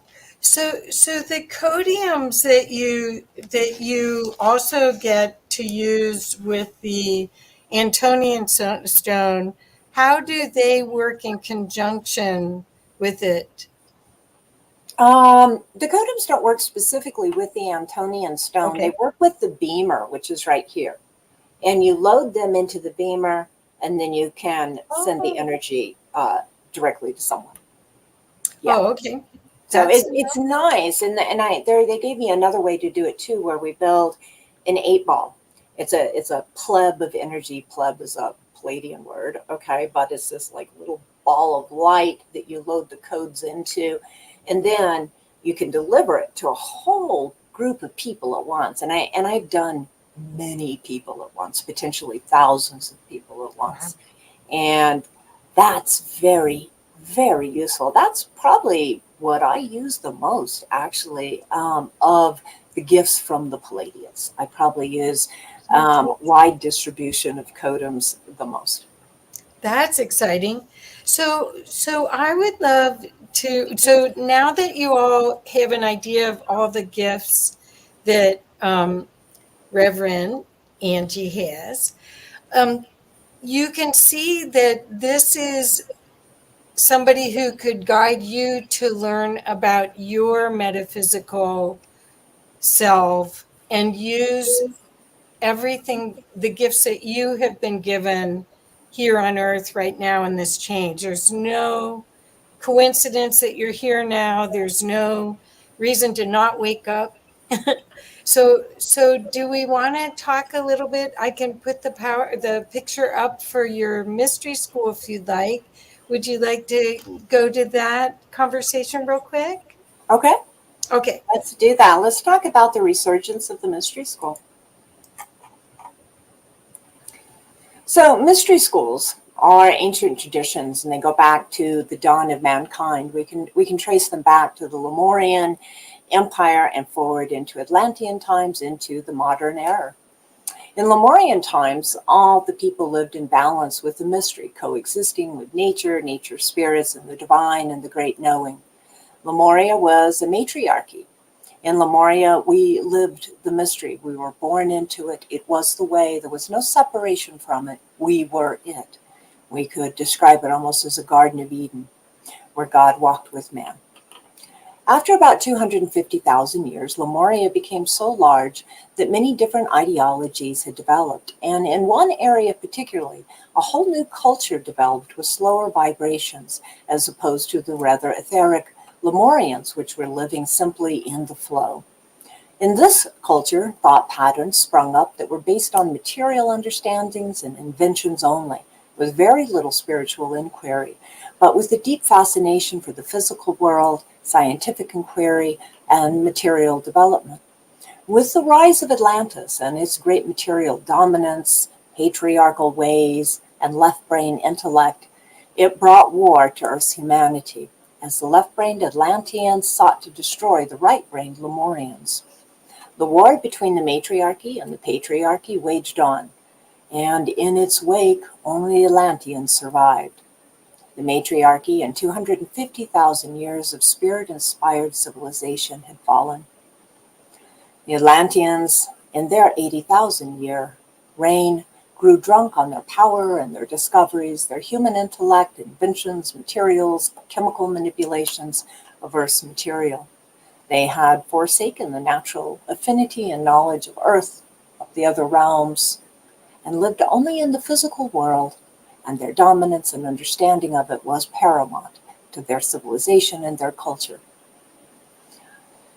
They also lost their connection to the vast collective consciousness of the galaxy, which the Lemurians had lived in as one for so very long, and from where much of my knowledge came from of crystals and many other things. This is connecting to consciousness far beyond just the planetary consciousness.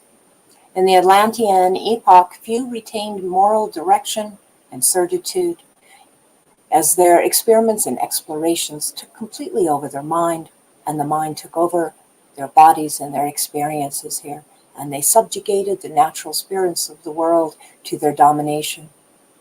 In roughly 8,000 years, the Atlantean empire fell to her own lusty material splendors and the sorcery developments that she had created through her inventions of power.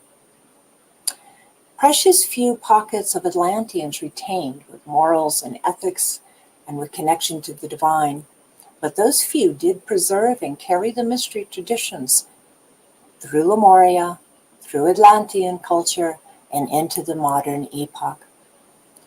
The fall of Atlantis marks the third or fourth or maybe even the fifth epoch of humanity. It depends how far back you go and who's counting. That's where you're going to come up with that. So the mystery school tradition and right brain balance and spirituality have survived into this epoch. And we stand now at the threshold of a new experiment of humanity. Some of us are desiring to carry our most ancient and sacred collected knowledge forward into this new age of Aquarius. Traditionally, the mystery schools have been reclusive and generally hidden. They were only for the called and those who were specifically invited. Throughout the ages, the mystery schools have hidden in plain sight. The initiates of those schools are known as the elect, the guardians, the protectors, the light bearers, the teachers, the mystics, the sages, the healers, record keepers, magicians, and the watchers. There's been many names and many religions and many cultures for them, but they have always been present, an extreme minority in humanity, but have carried the flame from the dawn of man forward. The ancient decree of the mystery school has always been know thyself, and that's carved above the entry to one of the most known mystery schools of the modern epoch, which was the temples at Delphi and the oracles there. And that know thyself has always been there to remind the initiates what they're there for, to answer the great questions of who am I, What am I? Where do I come from? Where am I going? And what is my purpose? The teachings of the mystery schools are referred to as wisdom, enlightenment, and the esoteric teachings have been shared throughout all the ages of humanity. Carefully crafted, the teachings were taught externally to the masses in parable form, and esoterically to those ready to look deeper inside the soul. The lessons are first taught to the mind, then experienced through the heart, and eventually they become a part of the soul's blueprint, carried from life to life and added upon eternally.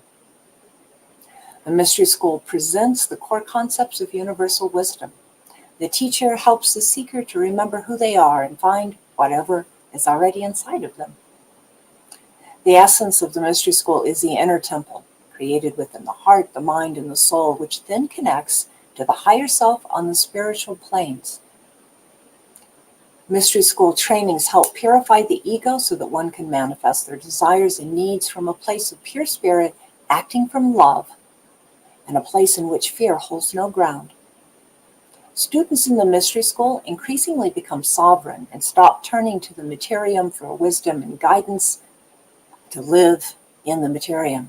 Instead, they turn to higher self and divinity to sort out the next step, the next phases, and their own soul purpose in the materium. As the student begins the process of knowing, or gnosis as it's called, an awakening, each step leads further inward, gaining momentum along the way, leading to the rebirth of the soul. This alters a person on all levels. It's like a caterpillar becoming a chrysalis, becoming a butterfly. Once the steps are taken, they can't be reversed. You can't go back to being the old way you were, thinking and relating to the world the way you used to. You are in a new state of consciousness. So the teacher holds the information in their field of what it is to be an awakened human being. This amplifies and speeds up the student's discovery of their own inner knowledge and the collected wisdom of the soul. The teacher gives the scaffolding of the mental constructs and ways to practice, which open the passage to the inner realms and the inner knowledge which is there. Most of the early path, though, is removing traumas, woundings, beliefs that hold one's progress forward to a very sluggish pace. That develops into removing traumas from family lineage, as I said early, past lives, soul family, so that the energy body can be able to receive those light frequencies. Those frequencies from the divine and of light penetrate and shift a person towards forgiveness, love, and compassion for self and other. And the higher consciousness is activated and draws near, and the universal energy becomes aware of our presence and begins engaging with us. This is where the crown chakra opens. This leads to direct connection with the divine and a close, beautiful relationship with our higher self. During this awakening, a series of alchemical changes occur both in the physical body and the auric body to receive energetic transformation and informational downloads. Energy is now directed in and around the student, and now their clean and expanded auric field enhances the physical, mental, emotional, and spiritual bodies. Before this infusion, the heart, the body, and the mind have only been perceived and able to hold a small amount of energy, limiting their experience in the human realm, with energy going towards basic survival, family relationships, outside relationships, with precious little left over for creating and exploring in inquiry. The new connection and energy flow expands the aura so that it can receive and store more light, working as both a container for high-frequency energy and the energy source of it. This is why people have so many experiences when they are inside of my field. It shifts and alters and gives them new blueprints and ways of being.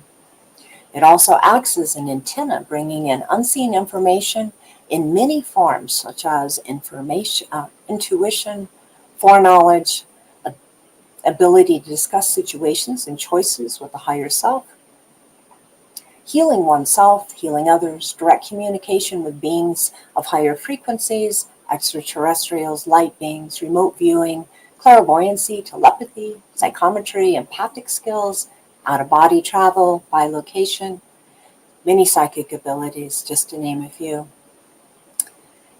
This becomes a profound awakening for the student that is timeless and as relevant today as it was in the ancient times of Lemuria. The awakening can be slow and gradual, with little disturbance to one's sense of reality, just a gentle morphing from one state of knowledge to the next, or it can be sudden and rather profound. Until recently, mystery schools have been hidden in secretive institutions. The teachings of the mystery schools were maintained by oral traditions and sometimes called the schools of life. These teachings are rooted in shamanic and mystic ways of wisdom. One of the more ancient schools in this epoch, there's been many, is the Essene traditions, as rediscovered in the Dead Sea Scrolls. Later iterations of this became the Christian mystics, but all traditions in all countries have had a core of mystics, not seen by those not ready to see, not heard by those without ears to hear. Early nomadic tribes the world over were far more in tune with nature and the energies of the universe. They had a sense of connection with it all, and they lived the cycles of life. These tribes were generally matriarchal and understood the balance of life that they were participating in. With the dawn of agriculture and civilization in this epoch, humanity shifted towards a path of control over nature and personal consolidation of wealth and power, controlling one another through laws and social mores, and creating haves and have-nots, much as the Atlanteans had done. This shift has brought with it a desire of those empowered to diminish the old ways, whose ideas and ways were community-based and self-organizing collectives, and are resistant to being dominated over, for they turn to spirit alone. This caused huge migrations of people as they fled to lands where they could still continue to live with nature and the divine as one. Many, though, were forced into submission and enrolled in a system that disconnected them from nature and the universal flow, focusing them to fill roles that built machines of wealth and industry that befitted only the few, while turning the rest into hourly wage slaves who sold the prime hours of their lives in exchange for the currency of the day. A story we know well, right? Those who practiced these mystical traditions were persecuted, tortured, and even killed to prevent the world from knowing their true origins and abilities. For people empowered by the divine cannot be easily subjugated to the harness of the ruling elite. This happened again and again in history. The more recent historical events we know as the genocide of the Cathars, the Inquisition, the Salem witch trials. This aggressive destruction of the ancient ways and those who practiced them peaked during the Middle Ages. But today there are many forces on the planet who would eliminate all traces of this knowledge from the earth if they could, and yet others who would twist it and twist the knowledge to their own dark purposes, and they do that. Had the mystery schools been entirely destroyed, though, I believe they would have resurrected again and resurged yet again, as this knowledge lies in our very DNA, waiting only for the silence of the mind for it to bubble up again. As human beings, it is our inherent knowledge, and we can return to this anytime. We are truly so much more than this body and this mind, this personality, and this collection of anecdotes and stories which comprise our memory. When our spiral arm of the Milky Way galaxy rotated, getting closer to the energies of the galactic core starting around 100 years ago, new energies began to be experienced by mankind. How are we doing on time? You doing okay? All right. The mystery schools began to open up more to meet the need as people began to feel more, experience more, and desire more. Due to the massive shifts in energies occurring on our planet over these last 100 years, with waves of energy from the galactic core coming in, hitting our sun and our planetary system, which have also responded to those waves, we've had several significant spikes of higher vibration energies.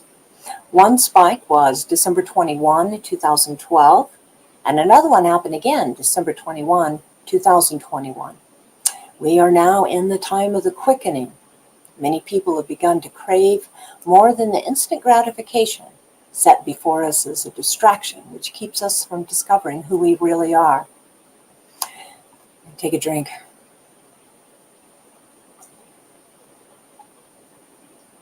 Certain lockdowns and the last recent years have awakened the next wave after the 1221ers, and even more people now are seeking to understand their soul purpose, seeking higher meaning and quality of life. They find modern life with its fast pace and thousands of streaming entertainment channels, 9-to-5 drudgery, instant gratification, collection of shiny objects, fast food, and precious little time and space for silence, to be soul-sucking. They now seek the ancient knowledge which leads to freedom, liberation of the soul, and lightness of heart, and good health. On March 25th of this year, in just a few weeks, the Kali Yuga ends and we move firmly into the age of Aquarius. By April 20th, new energies are reaching us which will cause a further evolution and a new understanding of what to be a spirit-inspired human is. Downloads are going to be happening nightly in our sleep, assisting with this transition, as all species in the multiverse will be updated and upgraded throughout the month of April. And this happens every 12,500 years. Then, although we've been in transition for a few years now, this is a quickening with each passing month. The Pleiadians call this time the rising. By May 21st, the new conception of how central intelligence, God mind, will be integrated into humanity and all species will become more apparent. In former upgrades, plants and trees began to express themselves in new ways by creating flowers. Previously, there had been no flowering plants or trees in the fossil record. That happened very spontaneously about 12,500 years ago. It's going to take humanity some time to sort out how all this is going to land and what the new language of consciousness is going to be and what mankind's new way of being will be in the world. These evolutionary energies coming in from the cosmic center point have already had a profound effect upon humanity. And just in the past 2 years, humanity has diverted into two separate paths of possibility, two separate different evolutionary paths. For the first time in history, interestingly enough, part of humanity has forked off and chosen a second path of potential evolution. Many members of the human race have chosen a new experiment in evolution via gene-altering medical technology. This group will explore the transhuman path and have their own experience with how that evolves or devolves. Perhaps the marriage between mankind and technology will lead to incredible leaps of technological evolution of basic needs, giving humanity more free time to grow and expand and explore. And it may devolve into what could be called the techno-feudalism landscape. We just don't know from here what that's going to look like. On the other side of the Aquarius potential, it's all about self-organizing collectives, connected social networks to sustain life and meet the basic needs of people, while living with respect for nature in an age of integrity and truthfulness, with sovereignty and dignity. The unaltered part of humanity will be moving into the higher frequencies of the Aquarium age and developing new ways of being. The hallmarks of that are going to be love, unity, commonhood, integrity, self-realization, and self-actuation. This fork of humanity in many ways is going to return the sacred relationship with all life. How are we doing, Kathy? Well, we're done. I'm afraid I tried to. I don't know if you could hear me. No, I couldn't. So I'll just. Okay. Yeah, I kept Yeah, so I just came on. But I do want, there are comments and questions. Stone Hobbit, nurturing self-development through the recognition of the symbiosis relationship with the organic and consciousnesses. That's perfect.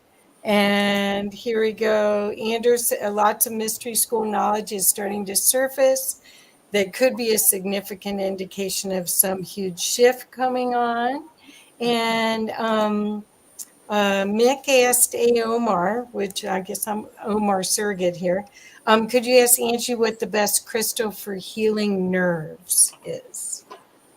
I think there's one better, but I'm going to recommend red calcite.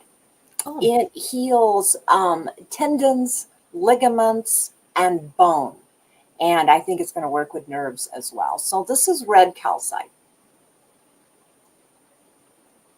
And there's red calcite in the bed as well, right? Right, absolutely. Right. Okay, so Ange, you've offered a beautiful free gift on your website. I put it in the chat. Are there other ways that people should get a hold of you to be able to work with you? Really the best way to contact me is through the website, which is www.crystalarays, ARRAYS, or by email, which is crystalarays@gmail.com.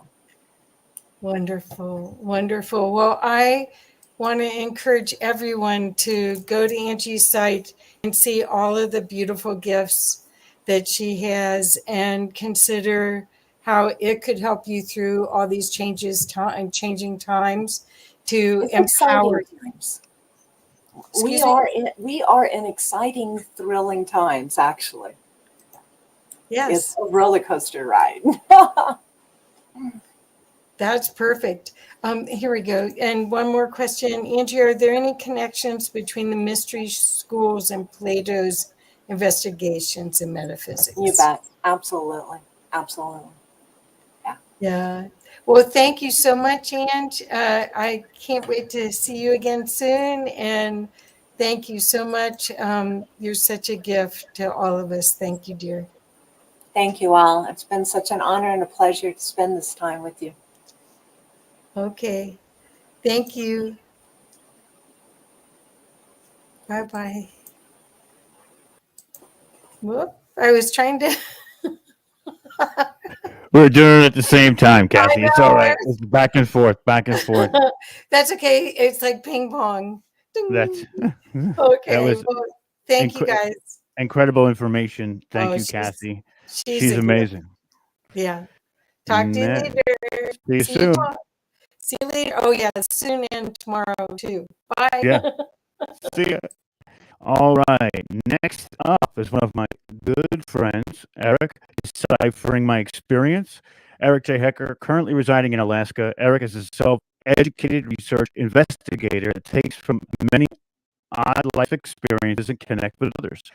Eric was raised on Long Island, the home of now famous Montauk Project. His childhood included being part of the Stargate Project, run by the CIA and DIA. Later on, he had an experience in the submarine service. Following that, he became a plumber for some of the wealthiest people in the world back on Long Island. In 2010, Eric took a contract to work at the South Pole Station for a year. Always an avid researcher, it was not until Eric began working remotely throughout the state of Alaska that he started making connections that his own life may not have been what he thought it was. Without further ado, let's bring Eric J. Hecker. Eric, brother, how are you? I'm doing fantastic, Rob. How you doing today? Absolutely amazing, bro. Long time no see. Yeah, but I'm excited that you're here. It has, I'm dude. very happy. I think last time I was on, I don't think I even got to chat with you last time I was on with you guys. I think I was out Greg. that day. Yes, I was out that day because there was always stuff going on when we do these little events and all back end stuff to do. I feel for you guys. I can't believe how much goes into these events just from like what I know, and I just talk to one person. So when you guys are doing, we have to dial this on, and this is, exponential beyond exponential labor. So thank you for everything you're doing for the movement, bro. Thank you. Totally bro. understood. thank you what you're doing, bro. Your website is amazing. Oh, thank from you so much. classified documents to videos. I mean, you've archived everything. Not only that, you have a lot of cool stuff on there, like CBD stuff. I mean, it's everything. You could find it's a one-stop shop over there, bro. So, I'm gonna alleviate myself from the screen. I'm gonna be here. So when you need me to jump in, call me up, brother. I'm right here. Oh well, no worries. Don't go far, because like I mentioned to you, I got short legs today. It's been a very long week for me. I had a new gig, so I'll do the best that I can. It's going to be hopefully a dialogue, Rob. Let's do it. But all right. You want me to stay on the screen with you? Yeah, you might as well. Let's just hammer this out, because there's some topics that I want to throw out there. But a lot of the stuff that I do, it really has a need for me to understand the feedback from the people that I'm putting this information out to, because that's one of the things that I'm really learning is challenging, as I'm sure that you're learning as well. It's one thing to present this information, it's another thing to have this information absorbed, right? Absolutely. You could say it all day long, but there's certain thresholds at which people retain that information. So right. I absolutely understand this. So go ahead, man. I'm here. Cool. Let's so this is like, I want to try to get this all dialed in, hopefully in some sort of exchange, because I need to learn more. I need to learn how to get my information out better. And I think this is the perfect dynamic, because you are also presenting. Well, so, as an example, I was recently on a television series called The Alaska Triangle. I was in season 2, episode 9. So these are facts of the matter. Congrats, bro. Thank you very much. But this is bittersweet victory, so to say. Okay. Because it turns out I learned firsthand through my experiences that I decipher that they wholly edited out the truth. Oh, they probably butchered it to no end. To the point of deception. So the whole pretense of the show was that I was asked by the producers to go out to an area of Alaska called Ketchikan, Alaska. And that they wanted me to, because of my experiences in the submarine service and other things in my past, they wanted to know if I would be able to help them find what were reports of unidentified submerged objects and or secret submerged facilities. I told them, absolutely, I'm all in on that. I'm game. Let's do it. So sounds amazing. Yeah, I was like, this is a chance of a lifetime. And there's a production team paying for the whole entire endeavor, so it's go time. Absolutely. Yep. How could I turn this down, right? So I jump on this, and I go out there. We film everything. It's fantastic. We get out on a boat. I'm there with the camera crew, the captain of the boat. We have the hydrophone to go into the water. And, some spots here I don't hear anything. Some spots here I don't hear anything. But bam, next thing you know, we get a solid hit for which I'm reporting everything that I know. I'm like, boom, we're on something. We're recording the sound. I got the captain of the boat with the headphones.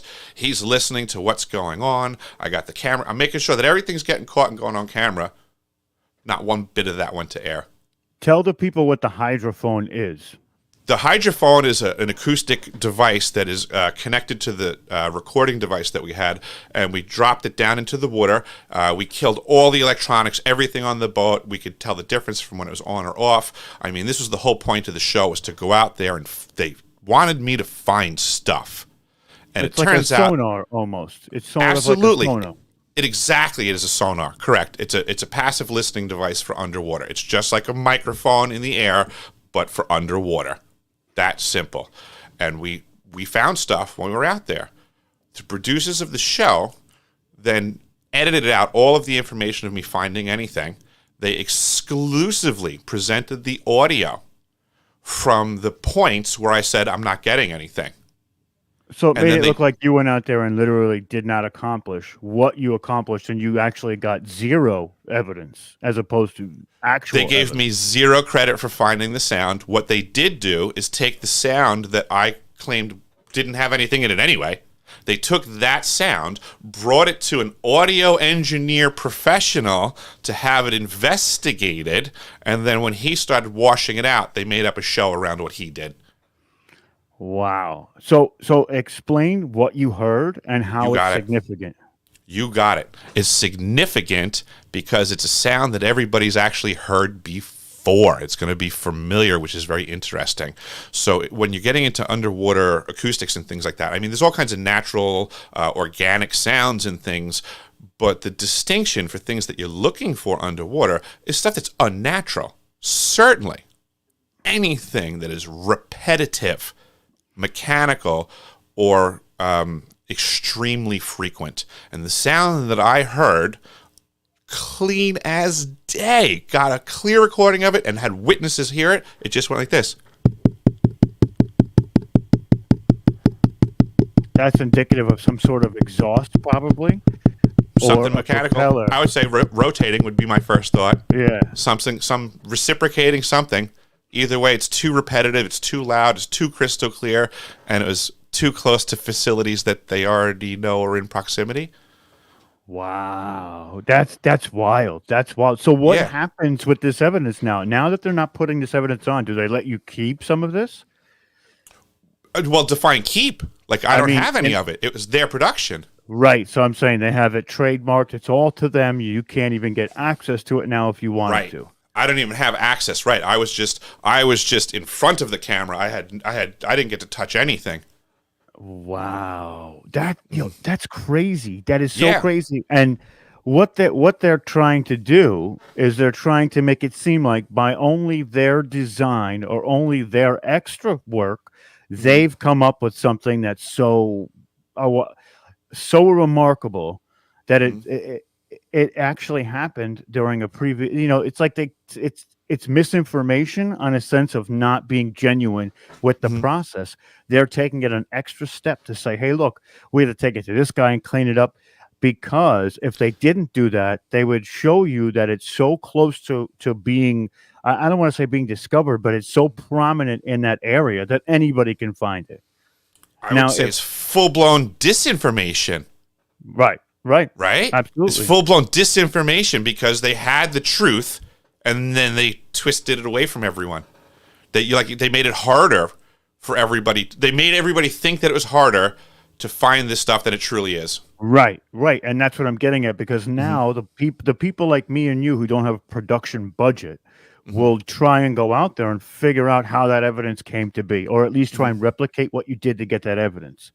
Now, if we think that we have to go to some other guy now to clean all of it up with expertise and pay all this money, we're a lot less likely to go out there and try that.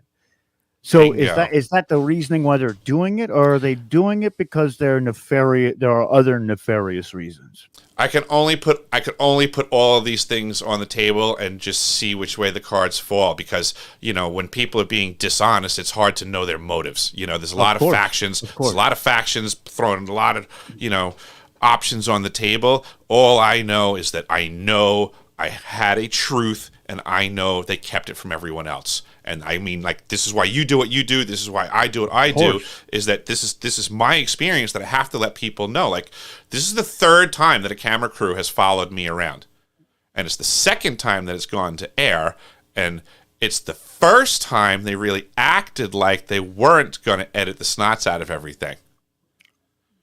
Was there ever a moment that you caught anything while collecting this evidence or with this camera crew that you saw that was kind of a miss, or like a hit and miss? You know what I mean? Like anything else you saw that was kind of suspicious? Yeah, actually, just as out of the ordinary, we were out in these islands off of Ketchikan, Alaska. So it's remote. Right. And everything was desolate from construction for the most part. There's, some teeny little shacks on the edge of the water here and there that people probably use for, subsistence hunting and stuff like that. But then out in the middle of all of this vast, nothing, gorgeous land and water was like this huge, like almost like Las Vegas looking casino just sitting on an island. And I said to the captain, I said, what the heck is that massive, like, hotel-looking thing over there? And he said it was a casino on native lands, that it's a really high-end, super fancy, luxurious, hardly anybody knows about a casino. Oh wow, that's And I mean that's gonna be nice. I would check Yeah. that place out too because I bet you there's something else there, or Yeah. some kind of cover that only specific planes are coming in here because private jets end up being here. But that's just speculation on my part. Yeah. So Yes. so now what we know the landmarks, but with the actual crew itself, Mhm. while speaking to them and interacting with them, did anything pop up to you as kind of funny or out of place? Maybe misconceptions while they were trying to film something. I mean, we see these people who come out here and do these shows, and a lot of the time their agenda is to put people off from the truth. I would be completely honest. The gentleman that I was working with on scene seemed extremely legitimate and professional. They were gathering info, and I think did an excellent job of gathering all of it. I think the problem was when it got delivered to where it got delivered to is that the power of the edit is one of the things that society really needs to understand. So like this today, what I'm discussing is a perfect example. I found a truth and they whittled it down. The power of the edit made it not a story. And there's so much truth that's being put in front of people, but it gets whittled down to the point that it's not what the truth was in any way, shape, or form. And people are not seeing that nowadays. There's a real big lack of discernment going on. Omar's asking from the back, didn't you also see something similar happen in Antarctica? Maybe with the submersibles or the underground bases? Well, I have confirmations. I have confirmations through John Warner IV, from his father, John Warner III, who was previously the Secretary of the Navy. And he has confirmed that Operation Deep Freeze was also covering for secret submarine bases underneath the ice, and that those operations were specific towards space operations. So that's from former Secretary of the Navy, and yes, John Warner IV reached out to me so that we can make these connections, because there's a lot of truth to what's going on, to what I'm saying about what's going on in Antarctica, and this is what I was saying to you before, is I'm trying to figure out how to get people to absorb my information better, because I don't know what to do with the fact that I've done these things, I've seen these things, I'm, like you said on the website, I have truth, I have documents, and I'm trying to put it in front of people's faces, and hopefully not have to be in the disclosure movement forever, but I'm going to be in this, because people need to know the truth. The more and more the shenanigans are going on this planet, it's really getting disgusting. It's wild. The amount of apathy that I'm seeing on people's faces is just enraging me to, like, it's fueling my fire to be like, you guys got to be kidding me. They don't even want to see it now a lot of the time. And here's the thing is that this is another question I want to ask you about this specific situation. If this was to be proven in the way that you presented it or the way that you investigated it, what impact would that have either regionally, for the state, or globally? What do you think would come if this was told the right way? Oh, I think it would leave every single person watching the show, if it was told the right way, if they just simply presented the truth as the storyline played out. We sent Eric J. Hecker out here to locate a sound and see what we can find, anomalous events. Well, then what do they do when the question gets answered? Eric J. Hecker found a sound under the water right where everybody was predicting there was going to be a sound, and we sent him out to find it. He found it. So then the question now falls on the feet of the viewers. What do they do with the fact that we can so easily go to any music store, pick up a Zoom recorder, take out the cartridge that it comes with, order the hydrophone attachment, and go dip it in the water and start listening? Or a GoPro and get a camera down there as well. It would require but maybe I can only speak for the equipment that I had my hands on. That stuff apparently worked. That's so wild, dude. I mean, that to me, that's huge. That's huge. I think it's massive too, Rob. This is, they're withholding the information. So to me, it takes all of these shows and it puts them all in question. I mean, not for nothing, it's great entertainment, But we That's really exactly what it is. truly need to understand that this is television programming. We're being programmed, and whoever's flipping the bill to produce it is giving you the story they want you to see, they want you to know. As history has shown us, I mean, there's a lot of people doing great talks on your shows and on your channels with great regularity about things from the past and what we're learning.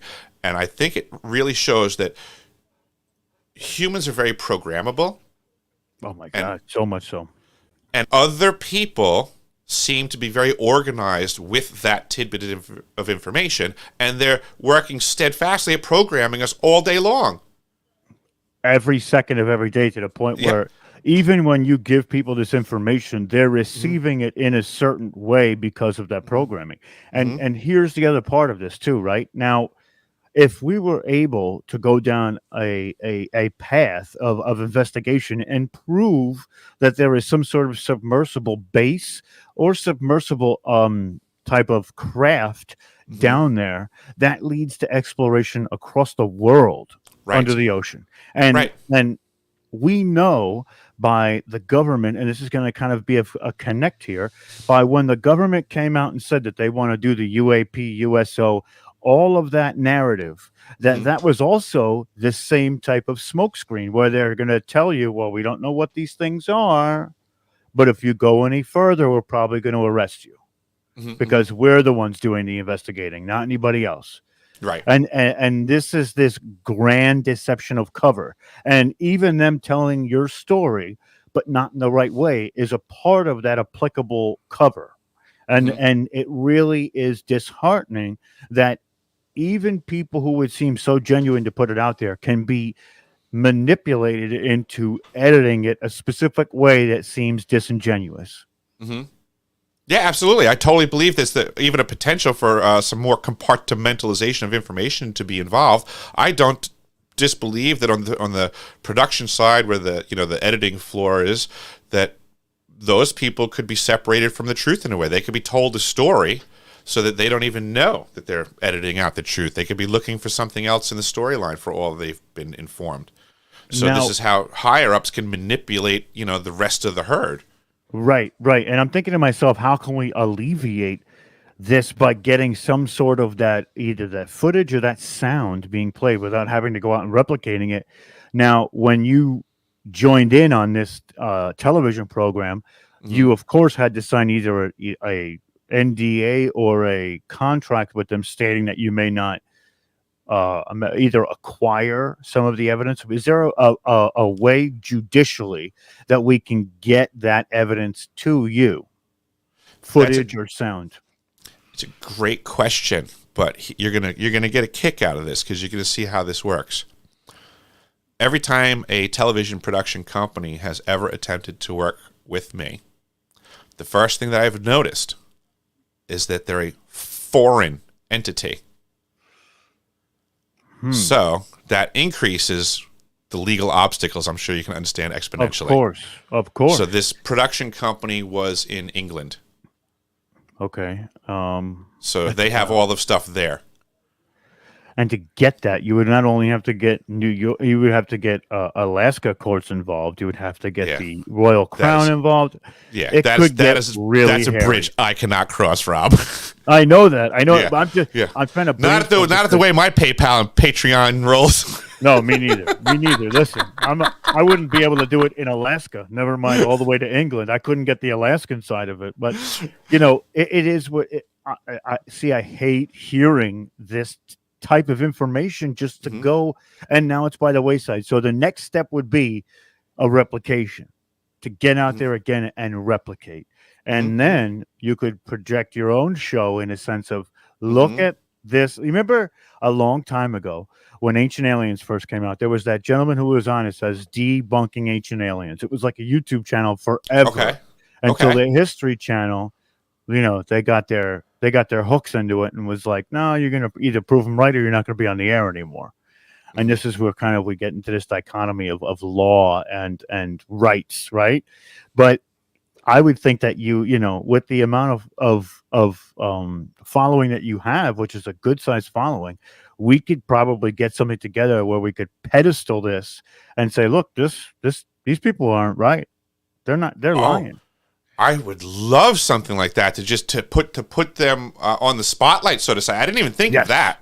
I didn't even think of that, Rob. That's a great idea. That's you know something? I'm an old-fashioned plumber in my mind. I don't think of the power of the digital realm, but that could be something to pressure these people to release the sound. Of course. And release the actual audio. Are they putting it on television, or are they putting it on a application where they're streaming to that application, as in that kind of television? This already aired. It's already aired on television. November it aired, and now it's available. You can get it on any streaming platform. Right. So it's already out there. Eric, what's the season and it would be I'll try to find it. You got it. It's Alaska Triangle Season 2, Episode 9. It's also the only one they did no advertising for. I was following. Which is wild. What? Yeah, I was following, and they were advertising and doing marketing for every episode. Just like anybody would normally do for a production, right? Hey, tune in this week, tune in this Friday, tune in this. They were doing it for every other episode. They never touched mine with an ad. Have you ever tried to reach out to some of the other experts on that show and see oddly how enough, they were handled? The sound engineer that they used is apparently here in my town, and I would love to go have a chat with him. Have you tried contacting him at all? Not yet. Not would yet, but I want to. Yeah, because you know what? I mean, even with him or maybe somebody else that they pulled in, you may not be the first one that they've done this to with other types of evidence. And you can collate together and say, look, this is me, that's him. We've got it all together. What do you say now? Now say something, because now it's a court of public opinion. It's no longer the court of law. But I totally understand what you're saying, Rob. The reality is I'm doing things like you're saying like that, and people are hating my guts in the disclosure circle for this. Why? because I'm stepping on people's toes, because I'm challenging people, because I'm not just agreeing with everybody. Well, that's also because there's probably a major name attached to whatever show this is, and of course, any of these shows. Instead of going against the information and getting the information proper, you're going against him and his name and his brand, because it's no longer about the info; it's about the potential of the person and the monetary value of that person. In a way, I'm actually going against that whole industry right now as well, because what I did also just outed that industry. Oh, absolutely. So are all these other shows not just as guilty? Of course. It's just like when you go to watch the paranormal shows and they're like, oh, do you hear that? Do you feel that? Like, there's nothing there saying that those people are exactly seeing, feeling, or whatever they're doing is not substantiated by my camera's moving. Is it a ghost? Exactly. Yeah. Right. And we see that more times than not, right? But to call them on it is to call their brand. And so you're probably in that same predicament. I'm totally calling the brand. Yeah. Yeah. I'm totally calling the brand on mass media disclosure at the moment because of my experience. We have 36 people watching now. Let me ask everybody out there a question that's watching. And I want an honest answer. Would you prefer a show that tailors the evidence to make it look more exciting, or would you prefer the proper evidence be put forward and then you could have a confidence in that show for what they do and what they represent? That is an honest to God question, because some people like the entertainment. They love it. But some people, I would rather sit there through a boring show and watch the actual truth come out, the evidential truth, and then be like, wow, that was kind of satisfying because we got there, the proper evidence. See, proper evidence, truth. Rob, you can handle that stuff because you grew up with Geraldo Rivera in the opening of Al Capone's vault. Yeah, literally. And we've seen him in the diner down the road. Like, that's how close he is to me. And that man is all deception. All deception. You know what I mean? There's nothing true about Geraldo Rivera. But and even when he gets on TV now on Fox, they're like, he's just so far in his own world. It's disgusting. But but this is what we face in the truth community. Yes. We're taken off platforms. We're censored. They take our information and they twist it and turn it so there's no longer our information anymore. It becomes something else, and that's intentional. There is a program behind that. There is an agenda behind that, because we can't be the arbiters of truth. Rob Yox and Eric Hecker cannot be the arbiters of truth. If we are the arbiters of truth, then the experts have no legs to stand on. I'm not formally educated like some of those experts, but I bet you if we go into certain subjects, I could talk circles around them, because they've gotten to this point in mainstream sort of science that's lazy, or mainstream history that's lazy. They don't want to see Mm-hmm. all the sides and rewrite history or rewrite the science book. They want to maintain their cover by what they've been working for 60 years. Personally, if I was working in history and we found some new archaeological evidence that changed the entire paradigm of history as we knew it, I would relish in that fact, and I would make sure that I wrote about it, even if it wasn't from my point of view or it was me who collected that evidence, if it's substantiated. You get what I mean?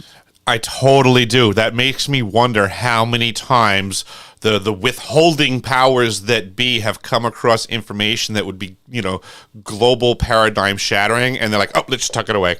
That would undermine our control. Just tuck that away."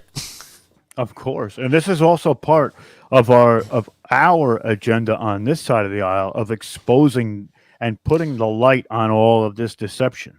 Because once the first barriers of deception get brought down, and we talked about this a little bit last night with old Dharma God, and once we eliminate the first wave of barriers, we can start tackling those other barriers that come into the history and the science, and really set right the indulgence of actual and factual truths and evidential based conversations, so we can expand our understanding of those situations.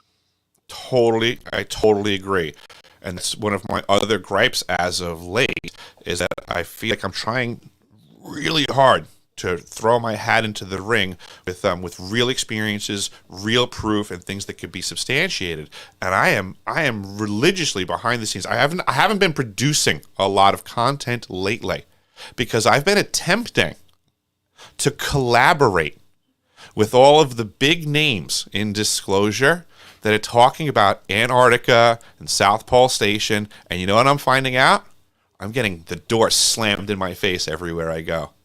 That's too much information. You're giving them too much. I'm not giving them any information. They know my information. They don't want to talk to me. Well, all that's I'm what simply I mean. doing, You're putting out their information. That's. I send an email to a big name researcher that talks about being huge into Antarctica. I get a conversation with said person, and then I get discounted for being a plumber, not a physicist.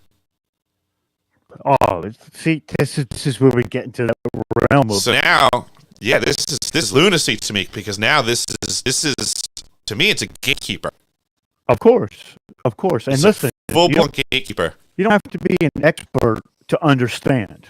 Everybody's got to understand it. Just because you're not an expert in said field doesn't mean you can't research that field enough where you can either be classified as an expert or have a working knowledge of what is.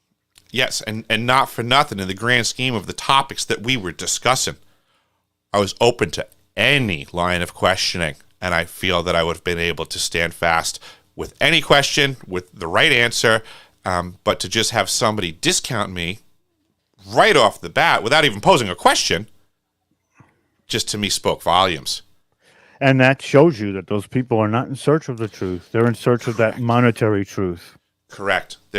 I think there's a lot more gatekeeping going on through the mass media, like I learned through the power of the edit. I believe that we have a lot of folks that are in these researching circles that, much like industries of old, we are told, are hard to root out with the new technology because they're so entrenched.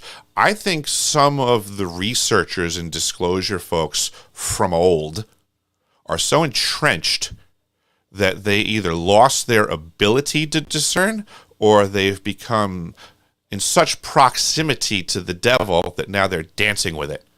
Oh, that is the second, dancing with the devil, I think is actually what is the definition of what's going on. Because a lot of people, when they start in this sort of investigations and looking into conspiracy and you get gung ho because after a little while you start to unravel things a little bit, and you're like, I understand it, and that understanding kind of shoots your adrenaline up, and you're like, yes, now I've got to prepare a presentation so I can talk about it. Mm-hmm. And then you get to these 20-year guys, and they're like, yeah, it's just another one, just another one. But it's never just another one. It's always somebody else's. Somebody else is being affected by those other ones. Right. And the people who are really in it to win it and to figure it out are eventually. I don't want this to become of us. I would never dance with the devil, but I don't ever want to get complacent in my ability to research either. I want to be able to explore the entire topic. So hearing this is like it's like putting a bell in my head for 10 years down the line. Like, humble yourself, get yourself back to square one. Remember your roots. Make sure you do it diligently, properly, and vet everything. And this is just wild to hear. And make sure that you listen to people that have truths. Don't get hardened to it. That's, I think, what's going on is that I think they've become somewhat self-manufactured know-it-alls. Absolutely. And now the digital media so easily supports those egos. Totally agree. And then we also have. Go ahead. Sorry. I'm sorry. And we've also witnessed, unfortunately, I hate to say it, but James Rink recently got bamboozled by some folks. And I don't know if you're aware of that, but I'm not. Tell us all. Oh, okay, you got it. So James Rinks is a really nice guy, and he's doing a lot of diligent, hard work in the program to, get disclosure out there. But with that being said, he got tricked. So some dudes showed up to the 5D event in Vegas when we were there, and they were shams. They were acting like they were SSP veterans just to show how easy it was to fake an experience and trick a researcher. They did it. Boom. There we go, folks. And again, there's COINTELPRO type stuff going on. And how do you as the listener really know? How do you know when someone presents a whistleblower to you that is true or not? Because so-and-so said, well, I vetted them. How do you know what do you know their vetting process? I've spoken to some people myself that, I almost went to air with, and they have zero vetting process. They don't know me from a hole in the wall. That happens. So it's nerve-wracking to me. I didn't know about that.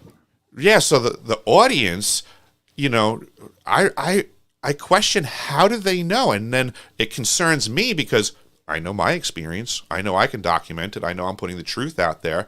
So I wonder, I lay in bed at night and I go, how do I get people to understand that what I am saying is true and what somebody else is saying is a sensational story? It's difficult. It's difficult because they have these plants in every facet of research. And they're there to dissuade you from going out and saying your story because dissipators. Yes, it makes you sound fantastical or speculatory, and it's not. It's not. It's something that has happened, and I think when it comes to that discernment of who these people are, it's a resonation thing, and I think sometimes we get caught up in the information and we stop listening to our feelings too. But at the same time, you can never really tell if somebody is a fake if they're good enough at faking what they know. Right? It's very difficult. If somebody comes in with SSP, and I'm not an SSP person, so I wouldn't ask. I would ask you to vet them, or Penny, somebody that has a lot more area of expertise than I would. So I could never vet an SSP person. But if we start talking geopolitics and who knows what, now I got a leg to stand on. Now we can have a conversation, and I could say to you, well, I see where you're coming from, but so totally understood. And this is why I'm coming guns blazing from the topic of South Pole Station. I spent a year there, and I know a lot about what's going on there, and I'm getting really frustrated at all the people that are discussing this topic with people that won't give their identity. Not one inkling of evidence that they've actually been there, but they have a fantastical comic book-like story about UFOs and aliens. I'm not against any of the possibility of there being UFOs and aliens in Antarctica. I think it's highly likely. But I'm just intrigued as to how the masses amount of people believe a story that absolutely 100% can't be substantiated, and they won't listen to the information that I'm giving them, you know, which effectively tells them that there's a electronic weapons gun to their head. You know, they want to talk about the potential threat of aliens when I'm like, hey, listen, but there's a real directed energy weapon that's up and running since 2010. And it's literally at your face. And if you turn around, you'll blow your face off. It's pretty much telling the whole world they probably need to be putting something on their face digitally. Right. You know, some kind of Faraday cage to make sure you don't get hit by it, in a sense. Something, yeah. You know, well, I mean, whatever we need to figure out. But you know, it's like what is it? Alcohol Anonymous is first you have to admit there's a problem. Exactly. I'm trying to get the whole world to know that there's probably the world's largest directed energy weapon system sitting right at the South Pole Station. And every time I try to speak that topic, wherever I put that direction, I either get edited or I have some gatekeeper show up to try to change my story and make it align with theirs. And they go, oh, so what you're saying is this. No, I'm not trying to support your story. I'm trying to give you more information. I thought you were a researcher. Right. And then when my research doesn't support their predetermined story, all of a sudden I'm just a plumber. So see, now you're starting to see an underlining pattern to what's happening.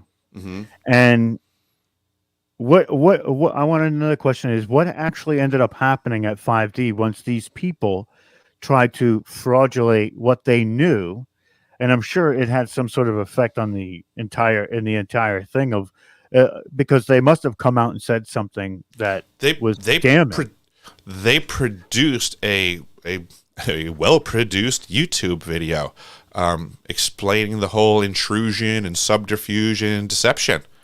They really went for the jugular on James. That's wild.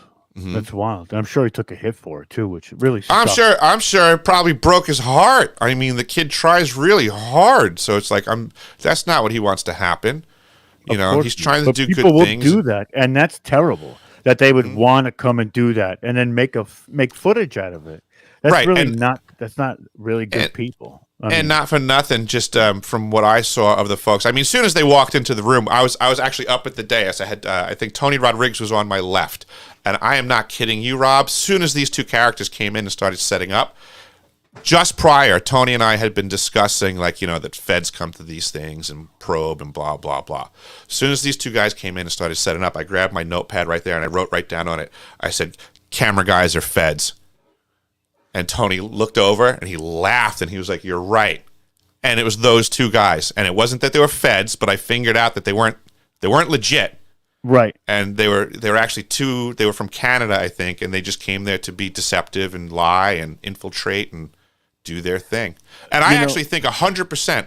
I think 100% they targeted James because they said how they had been, you know, looking into this and researching and, you know, getting educated on so that they could infiltrate, right?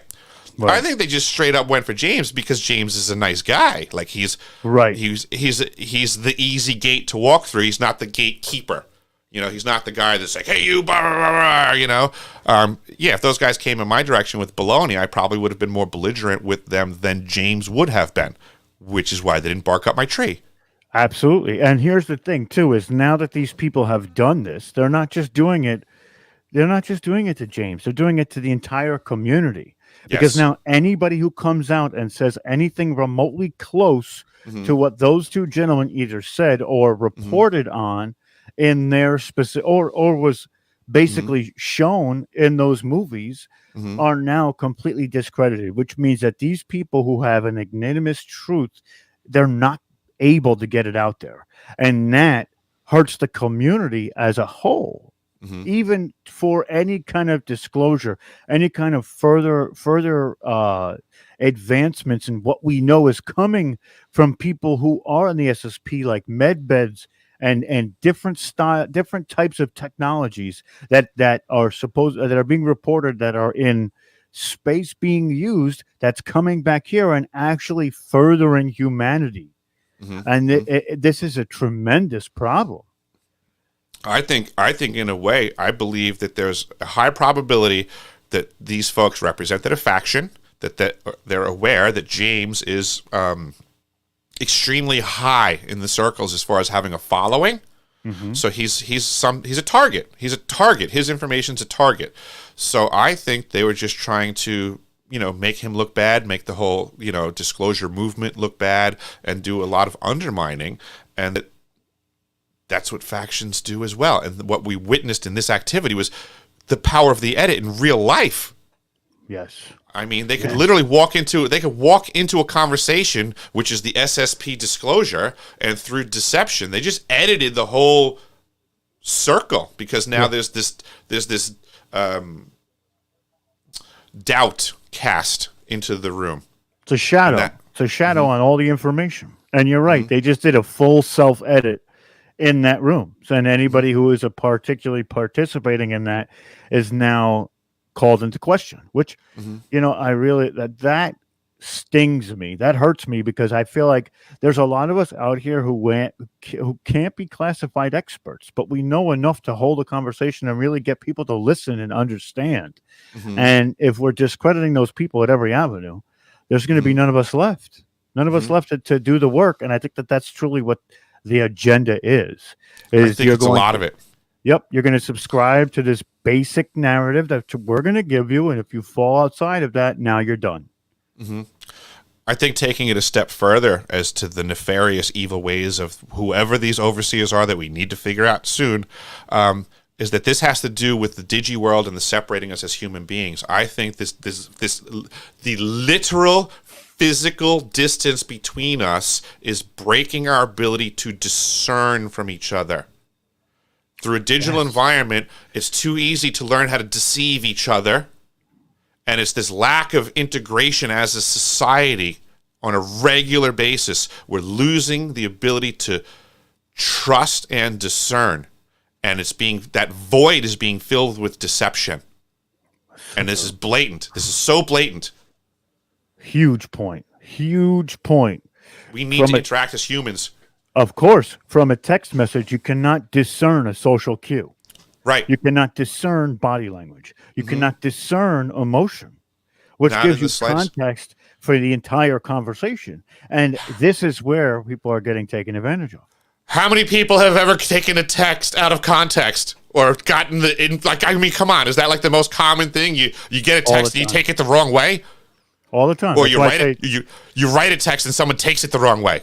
Oh, yeah. There's no emotion. I can tell everybody. There's no emotion behind a text message. It's just plain information. I want you to read it monotone, and I want you to understand it in monotone. We're being broken down as a people in this method. There's people that know this, just like, there's people that know how to break an animal on a farm. Well, we're on an animal farm. This is 1984. This is a prison planet, and we are not the wardens. We are not in charge. Pay attention to what's going on in the last few years. People are not acting of their own free will and accord. They're acting by direction and fear. It's exterior stimuli, and they literally control every thought and every reaction, counterpoint, point. They literally control the entire board, and that's why it's important for us to understand those programs, because when we do that, we're able to maneuver in and out of specific programs that they lay down, create our own program, but also use their programs to literally destabilize their entire narrative and their entire cohesion of programs throughout the day, just even on a daily basis. Oh, yeah. I mean, God only knows, just what we're talking about today when we're talking about misinformation, the power of the edit, the mass media. I mean, how many half-truths, mistruths, disinformation spots could you count if you actually just sat in front of a screen and that was your goal, was to count as many as you could? I see Stone Hobbit in the back. She's like waving her hand up like, I know. Stone, I'm bringing you in for a second because I think you got something feel free. Say. Here we go. Stone, you're muted. Unmute and let us know what's up. Hey, Eric. Yeah, no, How you doing today? Agree with you. Hey, honey. Good to see you again. Absolutely. It doesn't matter. For me, where I've come from, I've worked so hard to tell the truth right through, and it doesn't matter to them. They know you telling the truth, and they work on that. They use that, and then eventually they try to turn it around. They keep you in a stuck state. When you've had that happen to you so many times and you still stand in your truth, you've only got two ways. You stay in your truth and you keep fighting and you keep moving forward, or you bow down and you take it where they want you to take it. But, we're going to get through this. We've got to push through this because this is what we've been here for. We're here as the truth tellers, and it hasn't been easy to get here. And, I'm listening to you, and I know some of James Rink's stuff, and I know about some of these so-called people going down to the Antarctica and doing this and that and seeking the UFOs. You can't even tell if they've left home. You can't even tell, unless you've been there, you can't even tell if they've actually walked on the moon. You can't tell me how close these planets are, because I haven't been out there. I might have through astral projection and everything else, but as in a 3D form, I can't get out there. So, and if somebody's going to tell me something, there has to be that resonance connection. You know when somebody's telling you shit. Oh, sorry. No, sorry. Go ahead. I agree with you 100%, and this is it's very critical to my perspective and my experience. It's 100% true. Thank you for the analogy. It's almost like in a way like you would know, either one of you, right? Like the house that you grew up in as a kid, right? So you would know that's like your home. So if some other person starts talking to a researcher about the house that you grew up in, and everything they're saying is off, you would know. Yeah. Of course. That's what I know about my home at the South Pole Station. Yes. I was there. It was my home. I hear a lot of other people talking about my home. And they're liars. Yeah. I understand no one else will know that. Right? I don't know your home, though, Rob. So if someone was lying about your home or your home, Stone Hobbit, I wouldn't know they were lying. I would just listen to their story about your house. Yeah. Yeah. And the more sensational it is, the greater it would sound. Yeah. Now, you've got to go to the truth. You've got to find that truth point. You've got to ask the questions. There's a directed energy weapon system at the South Pole Station, and the gatekeepers keep wanting to talk about aliens. That's it. That's all they want to talk about. That's it. It's all aliens, aliens, aliens. That's it. There's so much more to it. There's a lot more to it. Weaponry, the heart frequencies. There's so much more to it. So, Isn't it wild how the aliens is not the fantastical story anymore? The direct energy weapon is the fantastical weapon. Yeah. Is the fantastical story. Let's jump right to the weapons of war that we have for dealing with spaceships. Let's just cut right through the chase. Aliens are real. We have weapon systems to fight them since the 1940s. But they don't. That sounds crazy now. Come on, that's where we're really at. Everybody's like, World War III is coming soon. No, we're in World War V right now. Right, but the UFOs are like, they're probably there. But the direct energy weapon that we've made, that there is literal documentation of their creation, is the fantastical part. But the things that we've never truly examined, like in this century or this, in the last 70 years that we know about mainstream or have real documentation on, like the schematics of, is not the fantastical one. The weight of it is just. For 50 years, the Department of Defense was using directed energy weapons against aliens. Now the CIA has taken over this entire program, and they're using directed energy weapons on the people of the planet Earth. That's where we're at right now. It's so crazy. It's so crazy how we can sit here and say that. And, UFOs are old school now, Rob. Yeah. We did. Blase. UFOs, come on, bro. We got MK Ultra mind control coming through the TV. That sounds crazy. That sounds crazy. Hold on, I have to put my mask on. Something just told me to. Yeah. Wild stuff. No, but that's what they've done. They've turned this into ridiculous world. They've literally turned it into ridiculous world. Things that we know are now fantastical, and things that we speculate are the truth. I'm concerned heavily that the gatekeepers of the topics of what used to be considered wildly paranormal stuff is now benign and normal, and those people are trying to keep the conversation down there. As if people don't believe in Bigfoot now, as if people don't believe in aliens now, as if most of the people on the planet have seen a UFO. I mean, it's just, everyone's just now discussing it. Right. You know? Go ahead. Sorry, I didn't mean to cut you off. So no, it's just this is it's perfect. It's just we're all waking up to the fact that we've all been deceived on such a massive level. But what we fail to do is honestly communicate it with other people. Stop being afraid to say, you know what? I got bamboozled. The last 2 years, I totally believed all the shenanigans that was shoveled on my plate. Just be honest. Just say I messed up. It's okay. It's okay to do that and say, you know what? Yeah. I'm going to start being better from here on out. I'm going to start Absolutely. being better. I'll admit, back in the day, I totally messed up. You know what? I 100% voted for Obama the first time. Listen, I straight up got suckered. That's okay. I did. Okay. It's okay. I looked at the two guys running, and I just said, which one of these two guys, because I understood the Democrat Republican, co-opting of our government. I knew there's only one of those two guys was going to make it. I knew it was that corrupt already. But I said, which one of these two guys might make it into the White House and turn around and kick the shins of the system that got him there? And it was either John McCain or Barack Obama. There's no way John McCain's going to turn around and kick the shins of the industry that got him there. That ain't happening. I just figured maybe this Barack Obama guy will. Yeah, and this is another thing I tell people too is, I'm running out of conspiracies here. We've investigated them and they're all coming true. Like, I'm running out of conspiracies here. Yeah, there's no such thing as some more, please. There's no such thing as conspiracy theory. There's just a ton of conspiracies. There's just more and more factions at hand.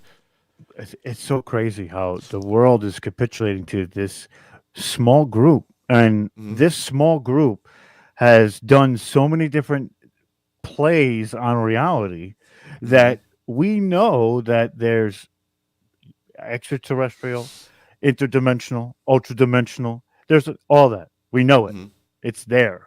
And, that again, I find it so funny that they're like, listen, this technology that we built like 50 years ago, you're crazy.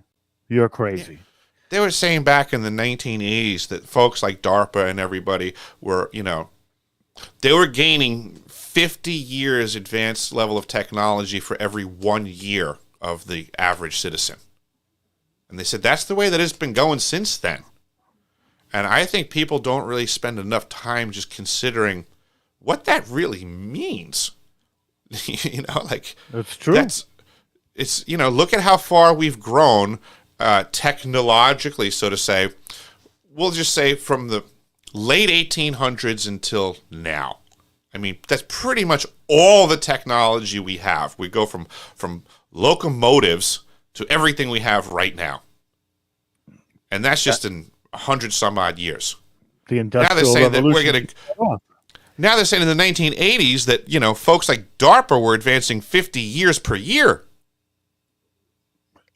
It's crazy. And then, just to go back to DARPA, then DARPA's got its hand in everything. What we just went through the last 2.5 years, was brought to DARPA. I'm not going to say what it is because we're on YouTube, but it was brought to DARPA first for funding. And DARPA was like, you want to do what? No, it comes back on us. You guys are out of control. And they went off and found somebody else to do it with. But I never heard this story before, and this is my heart's jumping out of my chest. If DARPA turns it down for being too evil, yeah, that's what I'm trying to say. I have the paperwork. I have the DARPA documentation that says, you say what now? No, I think we're gonna pass on that one. Thanks. Someone needs to make some sort of the wildest meme ever, where the devil says something, and DARPA's like, "That's too evil." Yeah, it's just like DARPA guys like this. Yeah, nope, I can't believe DARPA said something was too sinister. Imagine. And that's why I'm like, this is what we're really up against, guys. Like, this is what we're looking at right now, and these are the people that are in control, because this is an extreme case. This is extreme. When they say no, they literally have their hands in everything. Everything from slave labor to child stuff. They've got their hands in everything. Absolutely. That's how nasty these people are. Yep, that's not for nothing. Just because, like, in a way, my brain goes to whatever. I mean, in a way, my brain goes to whatever good I can think of. We can make happen. We are creative people. I do believe in all of that, but I believe in the full reality of the universe. I also believe there's evil people that understand Big time. they understand their power as well, and they work very hard with their creative things, and they have plans, and the bad people seem to get organized faster than the good people on this planet. It's very unfortunate.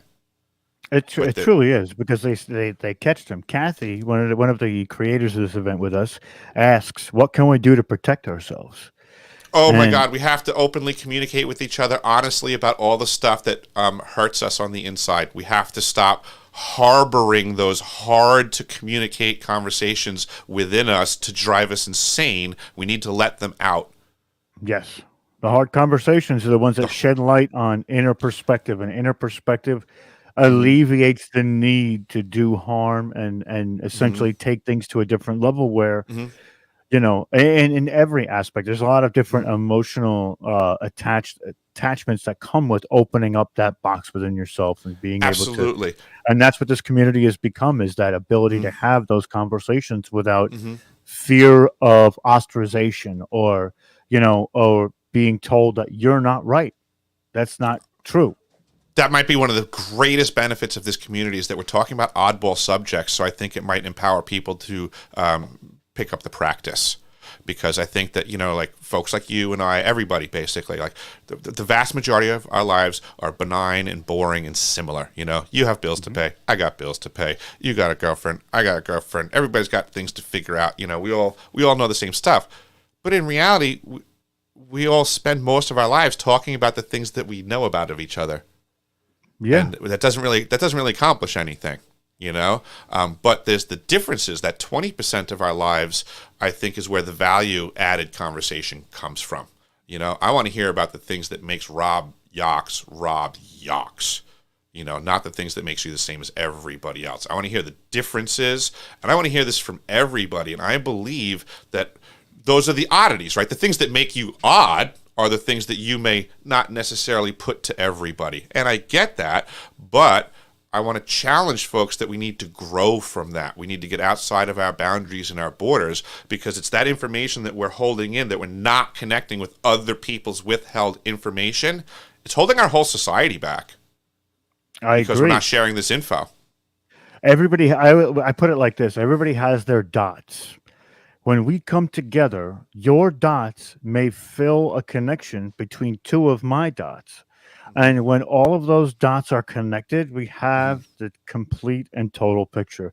When we have the complete and total picture, no matter what we're talking about, we can make informed decisions, and we can also inform others upon why we're creating those boundaries or those decisions, and it all is affected. Then I want to double down on my answer to that one before. What we need to do to fix this is we need to reconnect as human beings. That's as we can see, they are voraciously trying to disconnect us from each other. That's why. They're constantly trying to disconnect us, to divide us, to make us hate each other for whatever stupid reason is of the week. We don't hate each other. We hate them. We hate the overseers. We hate the politicians that are lying. We hate the deceivers. We hate the misinformationists. But other than that, we all love each other. Well, it's true. You know what it is? It's together we're strong, divided we fall.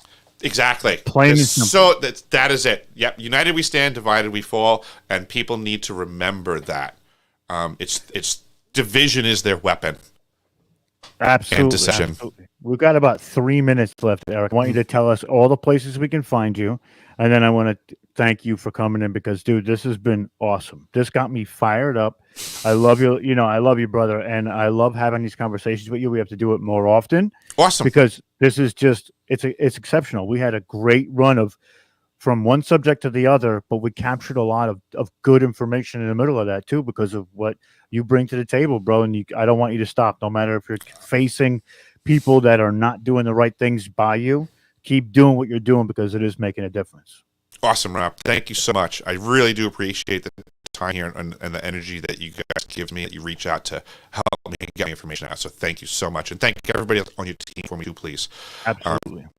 But as you said, people can get a hold of me. The best place, please go to deciphering.tv. That's my actual home website platform. That is where you're going to get all of the real, uncensored truth as I can find it.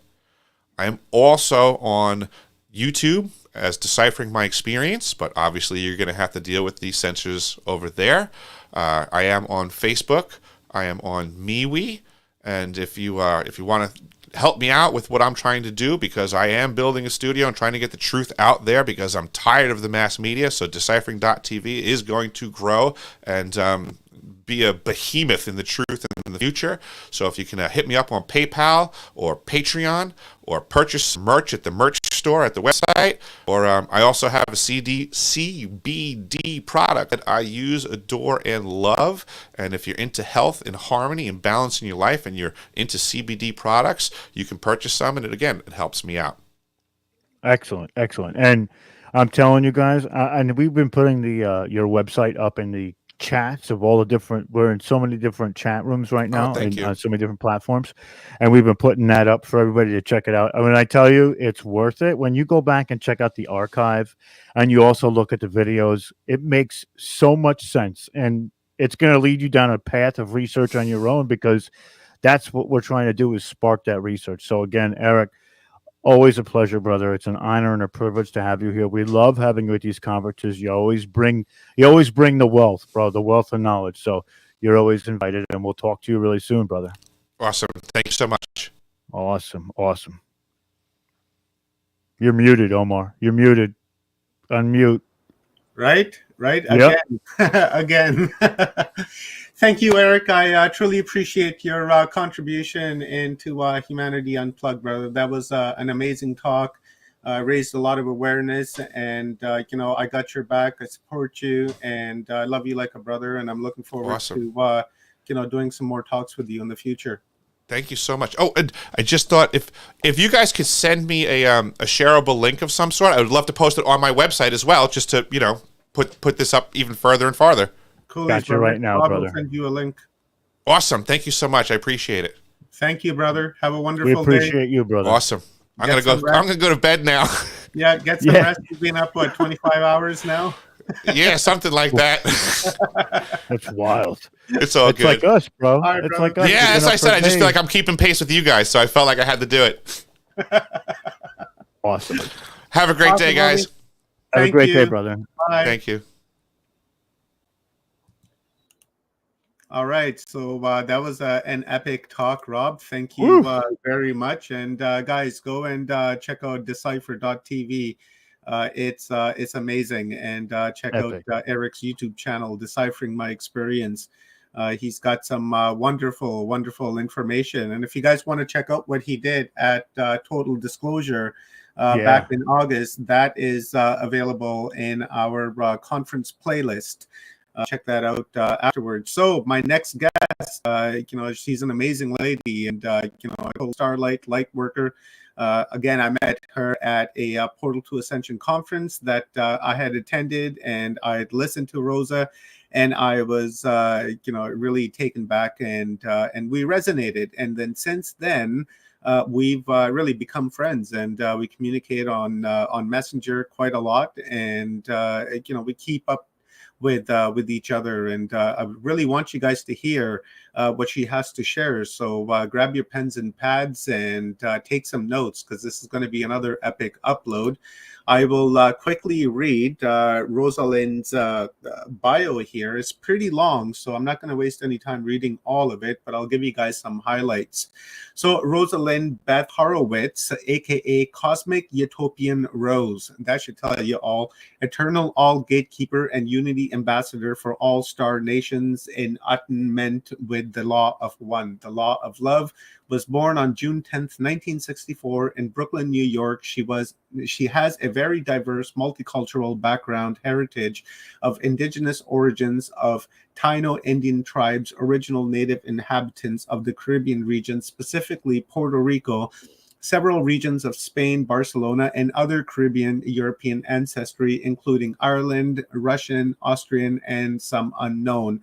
Currently, Rosalind lives as an American Israeli in Israel since the year 2003 to the present. Upon answering the call of her soul path and as a gatekeeper, bringing her to the Middle East, Israel, Egypt, where she continues to experience an incredible cosmic adventure, while expanding and aspiring to the highest version of her self-expression of divine creator source, energy, and love, while living a crazy, wonderful, and sometimes challenging multi-dimensional life. She is a higher source, self-channel of the Eternals, having had 3 NDEs and OBEs as well. She is a gifted and visionary, coming from a long lineage of seers and shamanic healers. As an ET contactee and lifelong experiencer, interplanetary time-space traveler, she continues bringing in cosmic, galactic, celestial, central sun, elemental, and inner earth photographic transmissions, messages, light language activations, upgrades, heart chakra openings, crystallizations, realignment, heart coherence to experience greater expansion, here to connect to us, to our cosmic family's higher consciousness. I know I said I wouldn't read the whole thing, but I think I'm going to because this is epic. Self-awareness and indeed a great contributor for cosmic disclosure. We're not alone and we are loved dearly. Divine creator source works through her. As a sovereign, cosmic, celestial, multidimensional, galactic star being, source, channel, conduit, intuit, receiver, recorder, and keeper of cosmic, celestial, galactic, interdimensional, akashic image video files library of photographic transmissions through the gift of visual transference abilities. Serving the cosmic community as an ambassador for our extended cosmic families, galactic communities, and other whom are indeed an extension of our collective unified consciousness. She continues to work towards bringing the gap through cosmic disclosure and living a human life, and that is human life as a being of her consciousness, reaching out into the infinite realms and that bear witness to the truth of who, what, and all that we are, in loving service as a drop in the sea that carries within the entirety of the sea of love itself, connecting us all through the external, all effervescent crystal rivers of our expensive, extensive, cosmic, galactic, celestial, infinite time-space continuum, expressing the essence of the internal unified life force,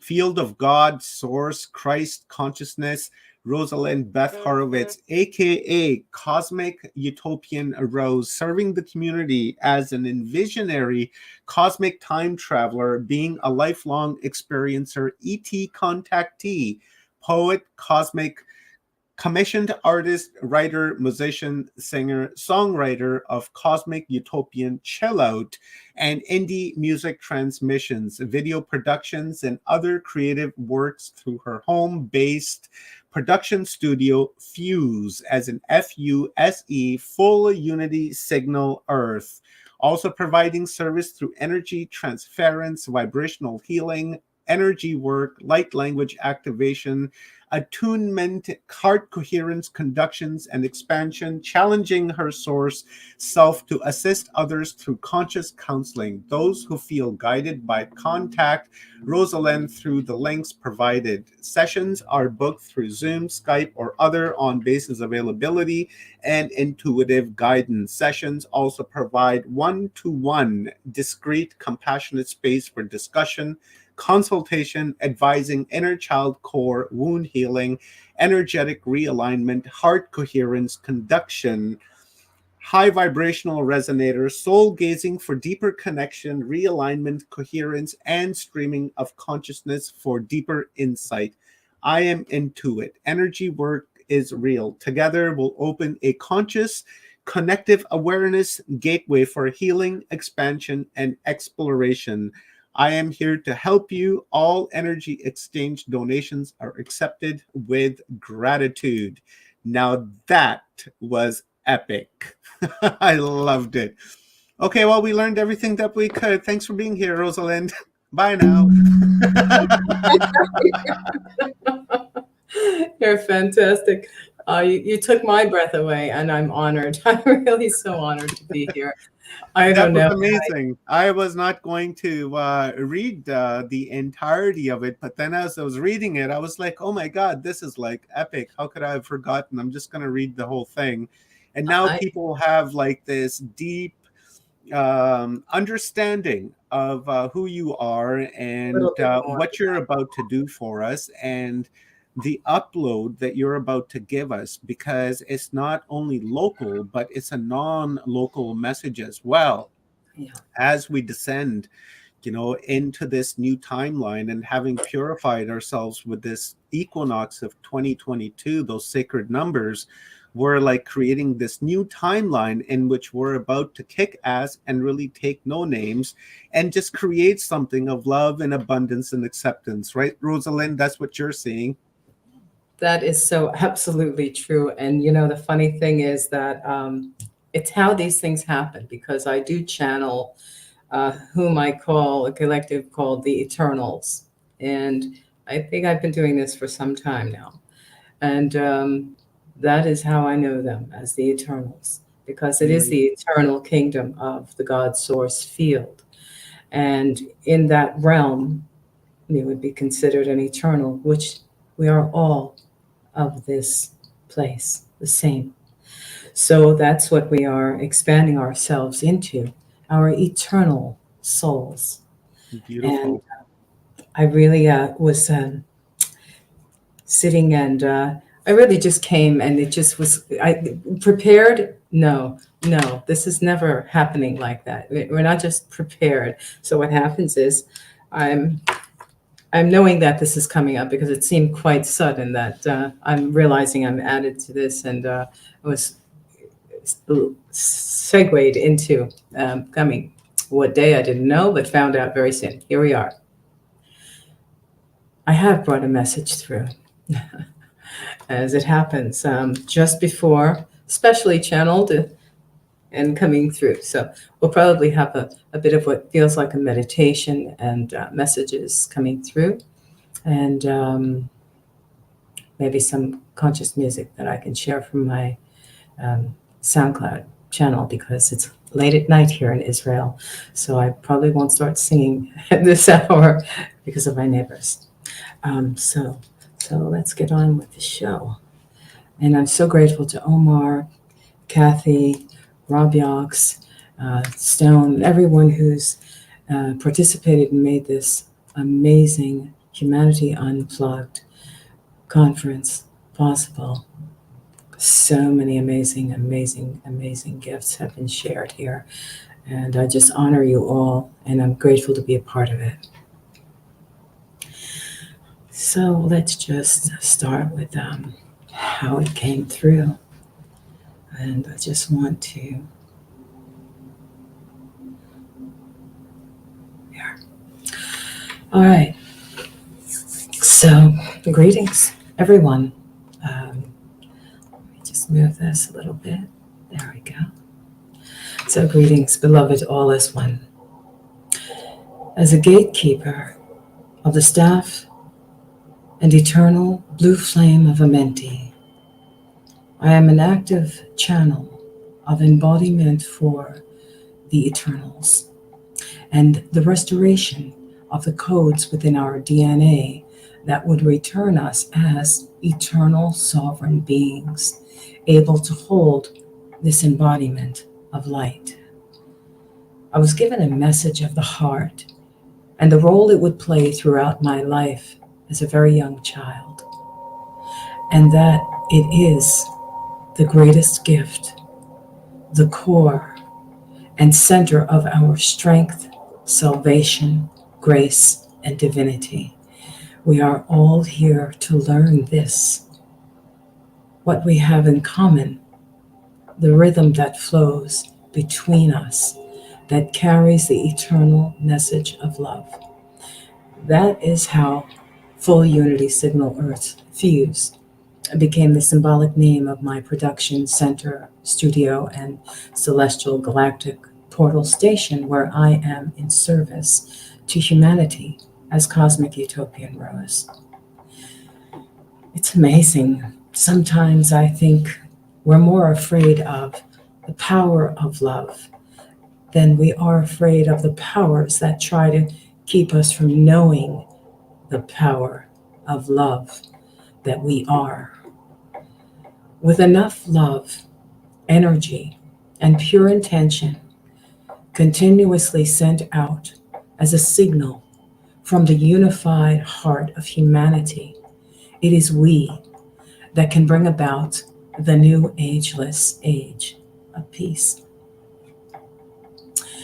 We're not ignoring what's happening all across the planet right now. We are here to change that. The discordant vibrational frequencies that have been causing planetary imbalances, when in fact all of us together hold the force of the entire ocean of love and creation within every drop that fills our sacred vessels and governs the rise, fall, and vibrational frequencies of the entire cosmic ocean's scalar waves. So we do indeed have the power to change everything.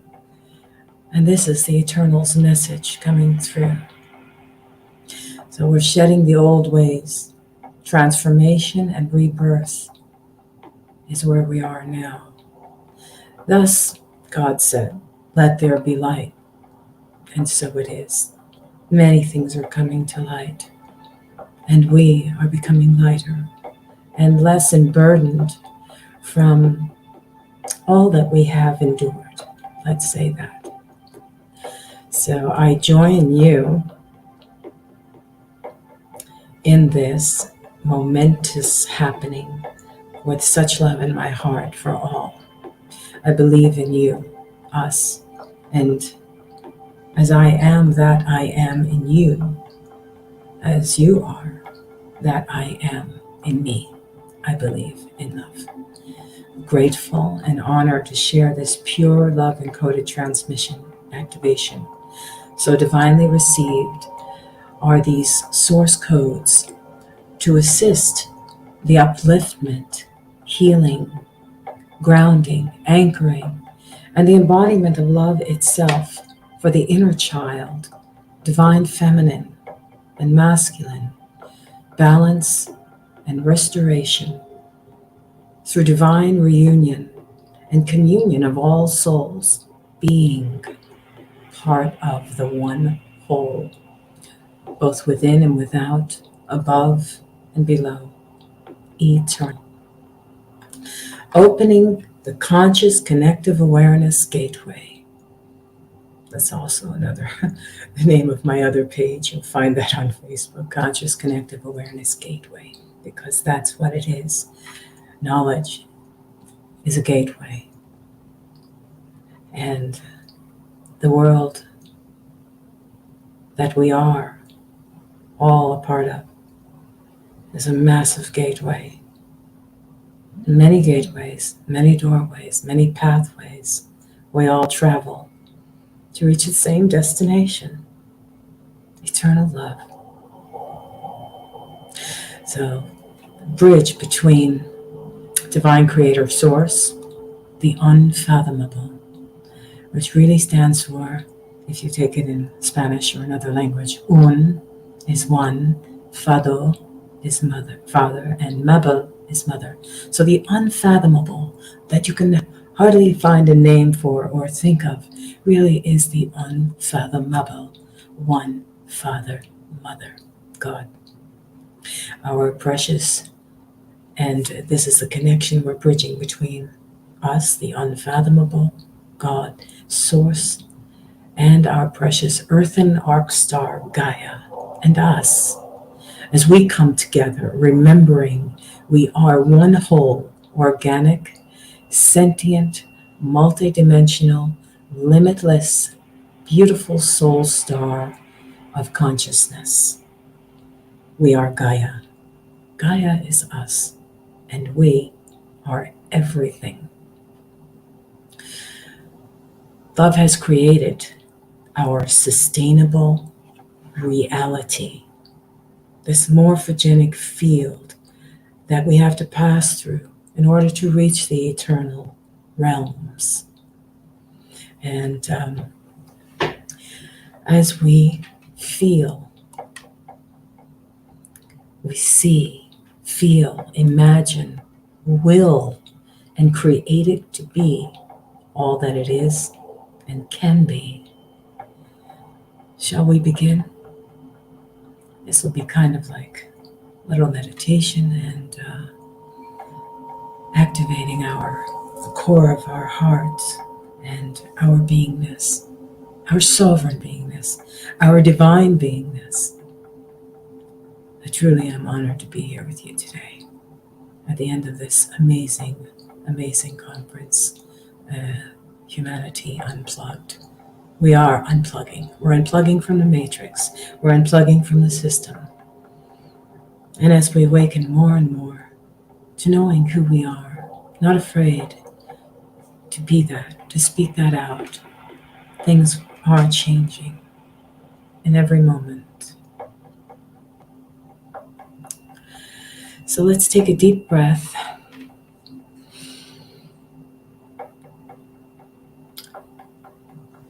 As we take in new light of a higher vibrational frequency, we hold and integrate this as a part of who we are now.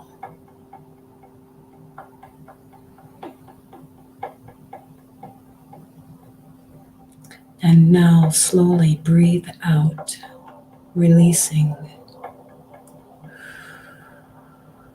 everything.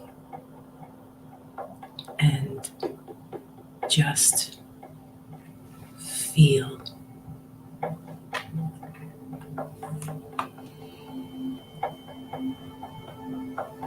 Let us open the way to heaven on earth from within the divine sacred heart.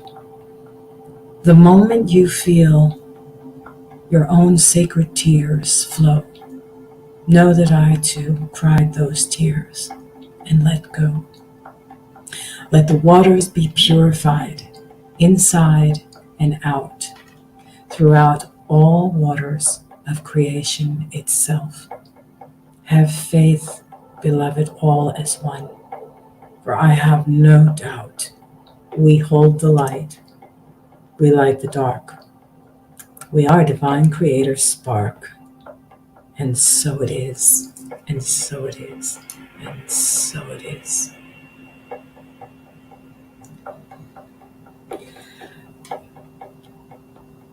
So I would like to go on and share with you a poetry from my heart to yours. It's a transmission as well. And it is called Love Without End. The heart has no face, yet it is the guiding force and rhythm that moves the entire human race. Indeed, it is truly the most sacred place. The heart has no knowledge of sight, time, or space, yet it is touched by the warmth of embrace, receiving the signals, whatever we do, acting upon pure free will with no clue, affecting the flow, the balance, the pace, our own superconsciousness, true resting place. Awaken, awaken, dear heart, I would say. We've slept long enough. We have moved from this place. The signal is clear now, and I'm glad you can hear. We're finished. There's no need, no pain, hate, or fear. We've practically done it, made heaven on earth. If only we'd spoken more often of how to rebirth. I'm grateful, dear heart. You're my whole universe. We'll soon find there's no need for hunger and thirst. The world's getting better. We're much more refined, more grateful, loving, gracious, and kind. How could it ever have been otherwise? Look at us now, humanity unplugged, as we go hand in hand. And those who do not will soon find that they can. We faced the unspeakable, thought we would end, and found with at one moment, we're starting again. Let's keep it simple. Like children, make friends with everything, everyone, love without end. And so it is. So it is. So it is. Love. Thank you.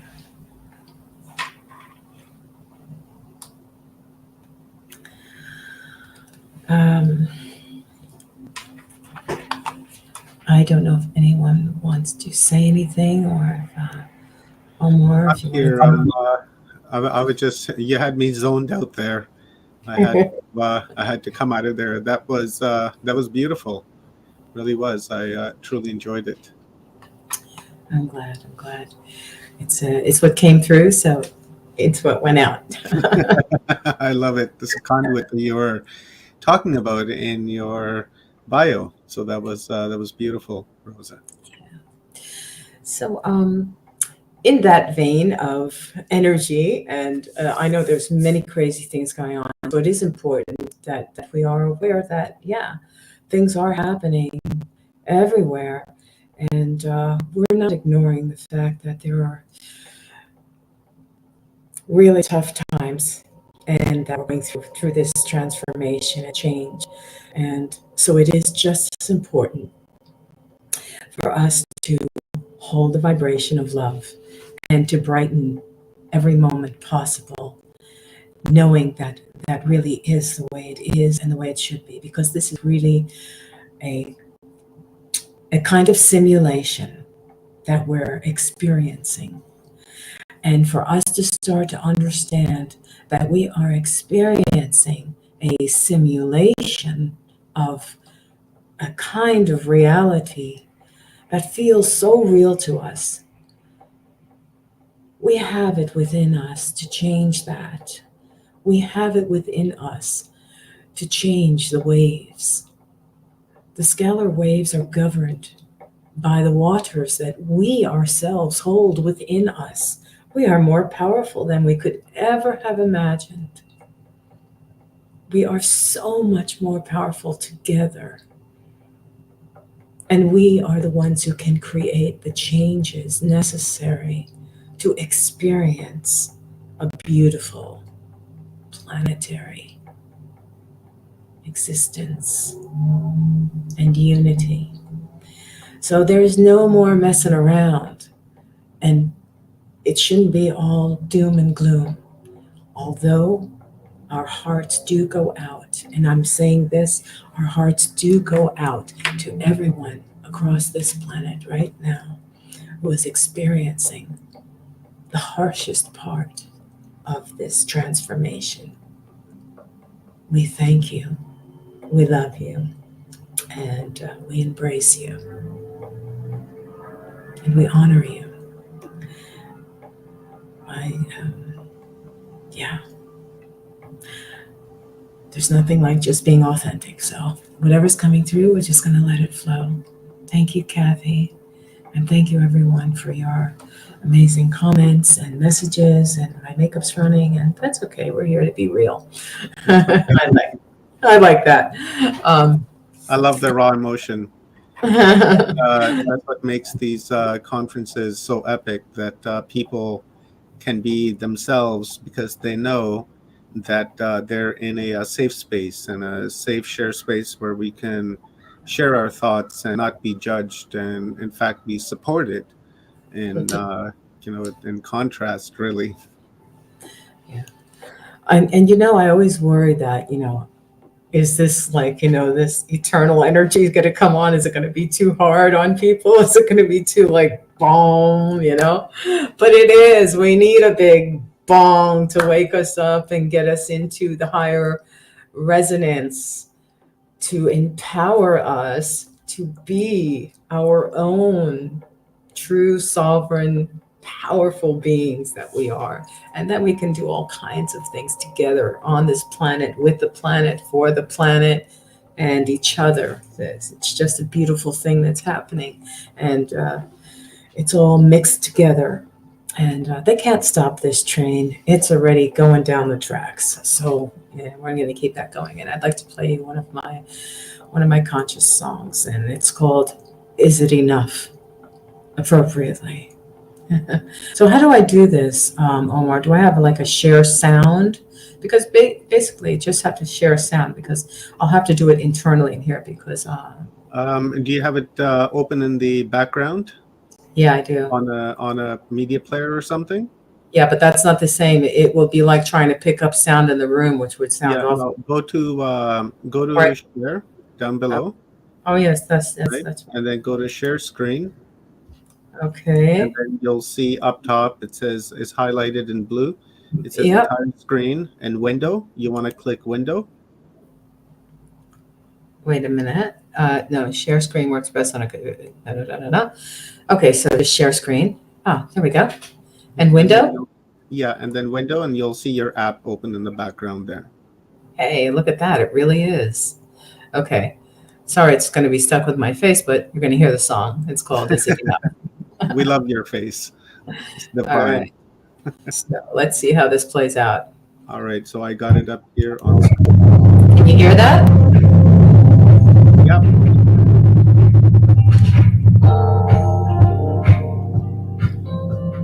Oh, cool. You did that? Wow. Maybe try turning up the volume, Rosa. Yeah, hang on a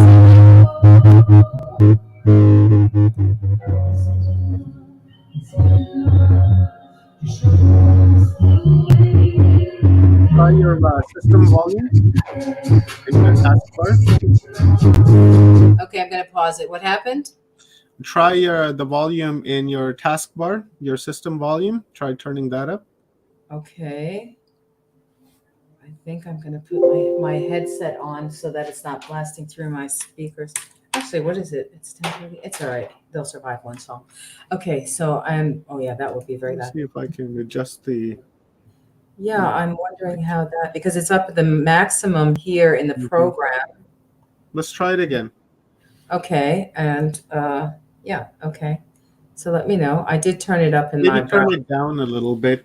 That way it won't be. It'll come in maybe a little bit more clear. Let's try it out. Is it not clear or? Let's hear it. Okay, or otherwise I could have sent you the link and you can really do it through here. But okay, let's try. Give it a play. Give it a play. Is that better? Yeah, coming through good. Let us know in the comments, guys, if you can hear this. Let it go for a little bit, Rosalind, and Okay. we'll ask people in the chat rooms if they can hear it clearly.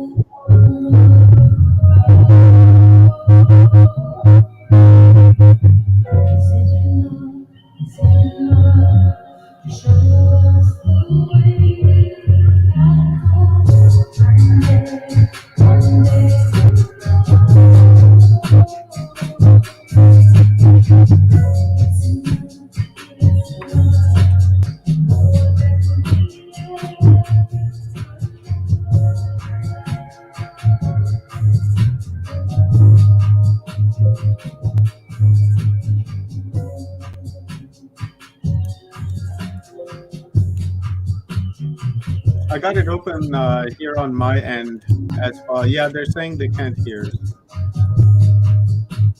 Oh. Rosa, they're saying they can't hear. So I got it here in the background here. So I'll share my screen if you want to just stop sharing your screen. Okay. Great. Then I'll bring it up here on my end. Maybe we'll be able to get something.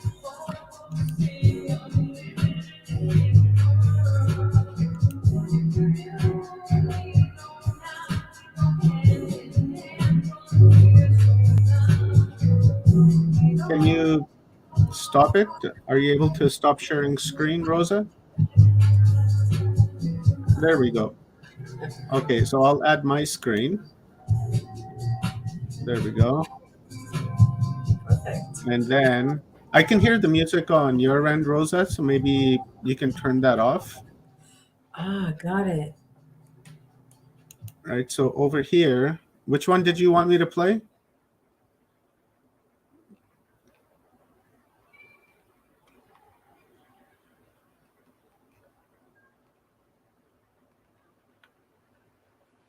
You still with me? Yes. It's called Is It Enough? Is it enough? Okay. Yes.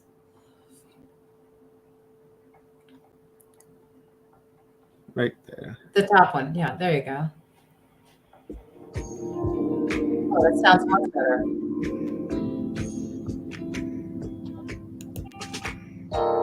Oh, it is a little bit. I want to turn it down a little bit. One love will grow. Oh, that's much better. Is it enough? Is it enough to show us the way back home? Let me know the quality of the audio in the chat room, guys. How is it, Rosa? Good?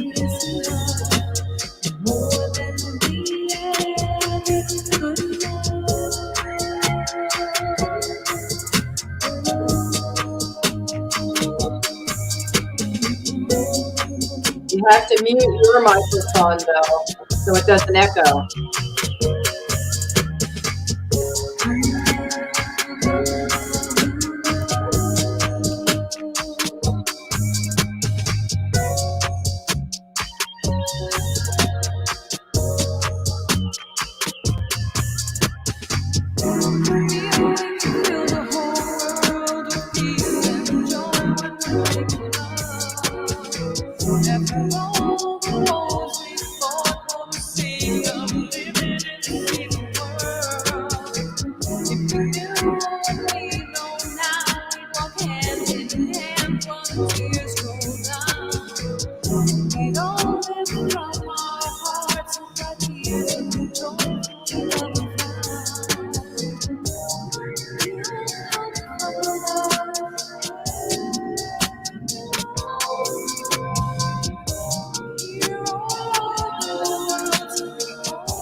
Taking back our freedom now, as we remember who we are.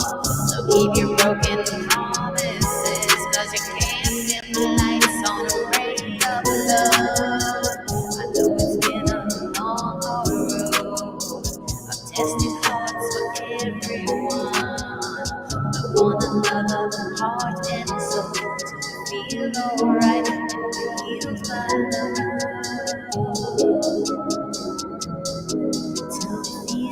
Alright, and we're healed by love.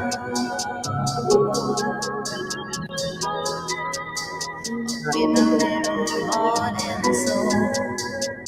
One love will grow. Is it enough? Is it enough to show us the way back home? One day we'll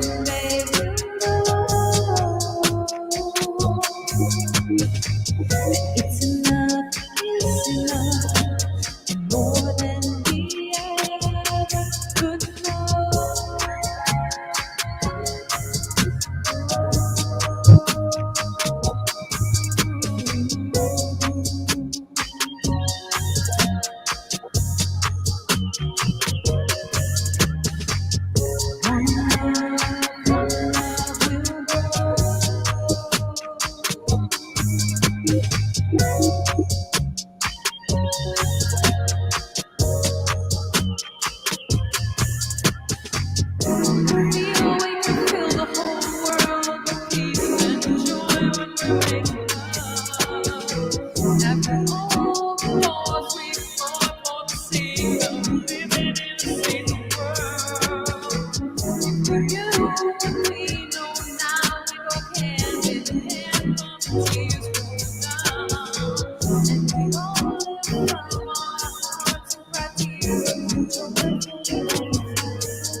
Good.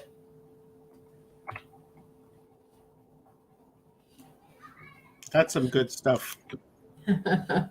I haven't listened to that one particular one, but I have listened to the other ones. It's good stuff. I enjoy it. I've been actually listening to this when after I'm done my streams here, and when you sent me your bio, and I seen the links, I went and looked, and then usually after like these 12-hour streams, right, they can be very taxing on the old brain, because all the uploads you're taking. So what I found is I was going there and just listening to your music and to put it off in the background and enjoying the extreme silence that I like. But I like to have that conscious music in the background as well, because it allows me to process really everything that I've listened to. It's good playlist, guys. I've shared the link in the comments up above. You guys should check that out and bookmark it, as I have. Thank you so much. And I really appreciate, because I don't know how I share it on the Facebook, but people might be listening some and some just seeing it that it's there, and they don't hear anything because they have to actually go to SoundCloud. Not everyone has SoundCloud downloaded. So I appreciate anyone who will actually go to the SoundCloud and click the likes instead of on my Facebook. Well, also on my Facebook, but actually click the likes on the that would be a great loving support. Just anybody that would let me know that they were there and listened, and just put likes on the SoundCloud links themselves, and you can comment and like there, and that would really be. I'm guilty for that, Rosa. I apologize. Okay. I'm guilty for that. I just listen, go. I'm not really thinking about that. But now that you've raised my awareness on it, for sure, next time I'm there listening, more than likely tonight. Let me go and hit a like on there right now. Yeah, I love that. Thank you. And they do the same thing on my YouTube channel. I still also, that the movie that was in the last conference, Neon Star, where I shared all the beings and UFOs, ships, everything. It's like I'm in Israel, and seems like that YouTube has closed me off to the Israel thing, and I'm not going out so only people that know of my sharing the link will even ever see Neon Star, other than that it was in the walk-in conference with Sheila and Alan, and the last amazing conference. Yeah, it was also amazing, and this one is also absolutely amazing. So, yeah, if I get up to let me see, 1,000 people on my YouTube channel, eventually I'll be able to go live on there. And I don't know, we can all keep swapping and mixing and showing on each other's channels. And I really want to find out. I do share in my suggested sites to suggest to come to Watchers Talk and see some of these awesome shows as well. Such an amazing time we're in. Is there any topics? It sure is, isn't it, Rosalind? This transition that we're going through is it truly is amazing. And as all the our ancestors have said, and as all the elders have been telling us, that this next transition, this next phase, is going to happen from the heart. Right, we're not coming from the root anymore. We're going to respond with the heart. We're going to respond with love, and that's what's happening right time. Now. Yeah, that's an eternal freeze, or are you coming back? I'm or here. Maybe it's my computer. No. Yeah, Rosa, I think it's your computer. You might be frozen. Here, let me do this. Okay. You're okay. I'm not frozen. You're not frozen anymore. We're okay. Let me. Oh no, actually, they're also doing the cyber attacks, the internet stuff. Like I said, things are happening. Things are happening all over. It's all out of the box. What they're calling this Pandora's box. It's sprung open, and everything, anything, and everything. So the best advice I can give in this moment now is that we truly focus in and trust in what we feel, because what we were taught was absolute truth is not exactly so. And so we have to learn to trust our feeling and go there. And I know that it seems like a chaotic time of everything all over the place, but it's also this is the same moment in our evolutionary process that we are also rising to being who and what we truly are. So getting in touch with ourselves, learning that our breathing, our breath, our meditation, our focus is on who we are, and walking in that spirit of our body, and walking in that soul essence of who we are. No one is less or more than anyone. And there is really not bad and good. There is, let's say, a polarity of energies going on that might be clashing and trying to get through this transitional period. And so it seems like the visibility of the difference of these functions of these energies at work are becoming so outstanding in their presence that we have the choice to focus one or the other. And absolutely, I think we can all agree that at the state of the planet and everything that's happening, obviously we are here to bring balance back. Not only bring balance back, but to actually blossom as a humanity, as beings of love, as beings of light, as star beings. We are in the cosmos already. We just walked around here for quite some time in a kind of amnesia, like we didn't even know. And I do a lot of writing about that, so some things will be happening with these writings. But yeah, we got a little bit kind of confused and lost about who we are and where we are. So, but now that's changing. Now we can be multidimensional, and we can't pick on ETs or anything else, because we're all of that. We really are all of that. It's just that some things operate in a lower frequency and some things operate in a higher frequency, and we have the choice of which road to take. And so let's take the high road, folks. That's what I have to say. Jump in anytime. Got a bizarre thought while you were talking there, and I was like, hey, like, how history repeats itself. They say it just continues to go in a cycle, whether it's karmic cycle, universal cycle, solar cycle. It's always some kind of a cycle. So I wonder if the reason why we are in the mess that we are for the last, past several thousand years, is that what if a few thousand years ago, their ancestors told them the same prophecy that the Aborigines in Australia and the Anasazi and the Hopi are telling us today, that, hey, there will come a time when there will be a great change and you'll have to make a choice. And if you make the right choice, you will have abundance and love and acceptance and, all the groovy stuff that we want.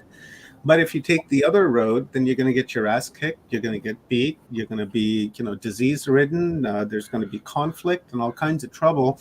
So I wonder if those people back then, right, chose the wrong road and chose the wrong path and ended up on this timeline, this path that we're on now, right? And then here we've come and done like this full wheel circle. And then we have this opportunity again to reset that timeline and say, okay, well, that didn't work out so well, so maybe we'll try this one this time and see what happens. And then we go on this one, and then in 10, 12, 15, 20,000 years, we become the ancestors telling them that, hey, you need to take this road. So what do you think? Do you think like this cycle has repeated itself? Because I know you get channeled messages, you're a walk-in, you're an intuitive, psychic, like any message, any thoughts on that? Because to me, that's pretty bizarre. I never thought about that until like just now. It's funny. I also have thought about that. It's a great point and a great thought. I really appreciate you bringing that to the fore as well. And if we think about it, well, nothing is new under the sun, is it? But the way we experience it can be. So, and the way we choose to experience it can be. So I think we've been trying to do that, and had so much up against that effort from many different directions. And it really became something of an experience that totally wound itself out completely. I mean, we got to the point where, I mean, we can get into the little tiny, tiny parts of it, right down to even in the foods we eat, the ingredients in that. Everything is just polluted, the whole idea, because this is a precious gateway. Gaia is a precious gateway, and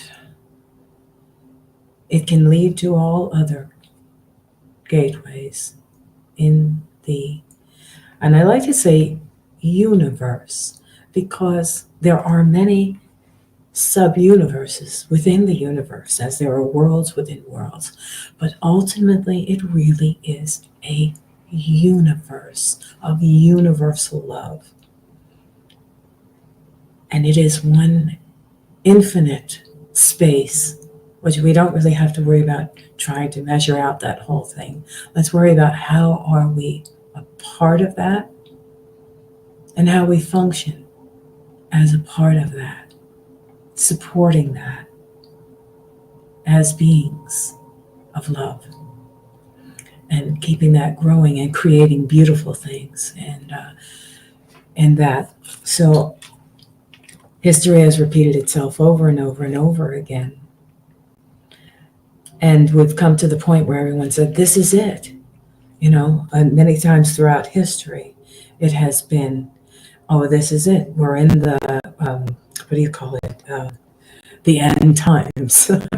You know, this is it. We're in the end times. And that topic has come up through generations. It's come up every so 1,000 years, you know, that now we've really reached the apocalypse, you know.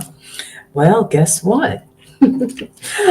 Cried wolf many times, thought it was the hair of the dog that bit us, and all those things happening, and turns out here we really are, with a assured knowing, without a doubt, here we really are. And the fact that the entire planet has been muzzled is a sure sign that here we really are. And even that, they can cover our mouths, but they cannot cover our eyes, and they cannot close our hearts.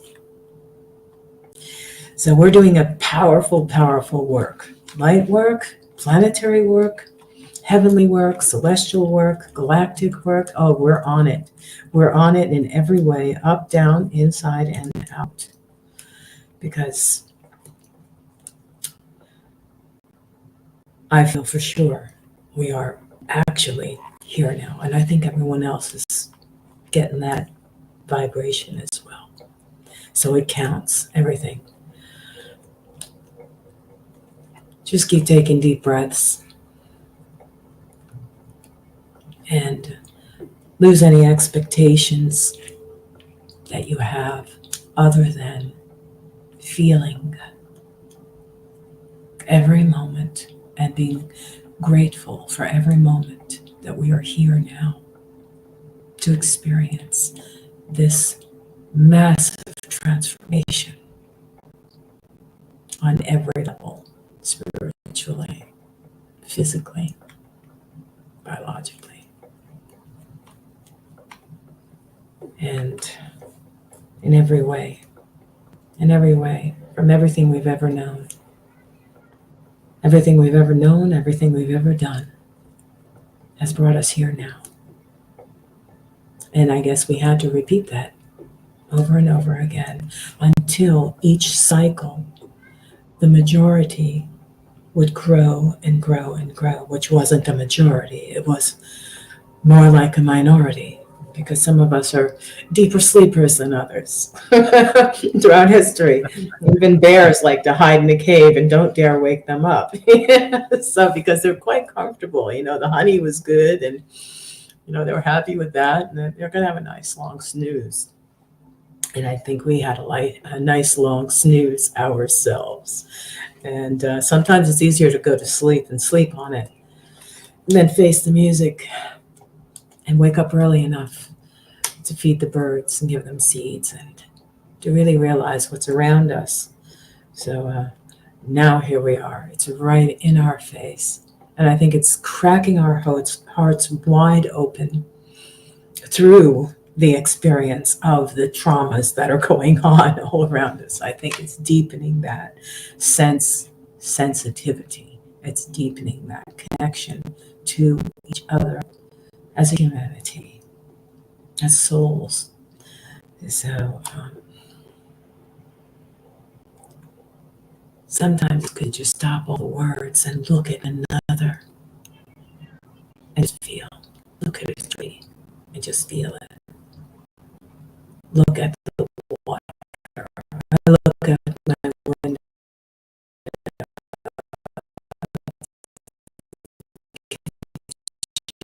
Had mentioned that we are mini oceans here on this earth. I believe it was Constance that might have said that, or can't quite recall. But I think we were talking about the moon power. It could have actually been one of our astrologers, but they were saying that we're the mini oceans here because we're 70% water, 80% water. The earth is 70-80% water. So when the moon and the cosmic tidal effects and gravity is pulling at the earth, it's pulling at our water too, and it's affecting us just as deeply as it's affecting the earth. Now, what do you say to the vibrational distortion of that moment, say of like full moon that we just had a couple nights ago and people had a hard time sleeping? Is that like like a new timeline transmission, something that we should keep our eye out on and be aware of when that day happens so that we can go into meditation and connect with the earth's magnetic field and attempt to raise the Schumann resonance and raise the love across the world?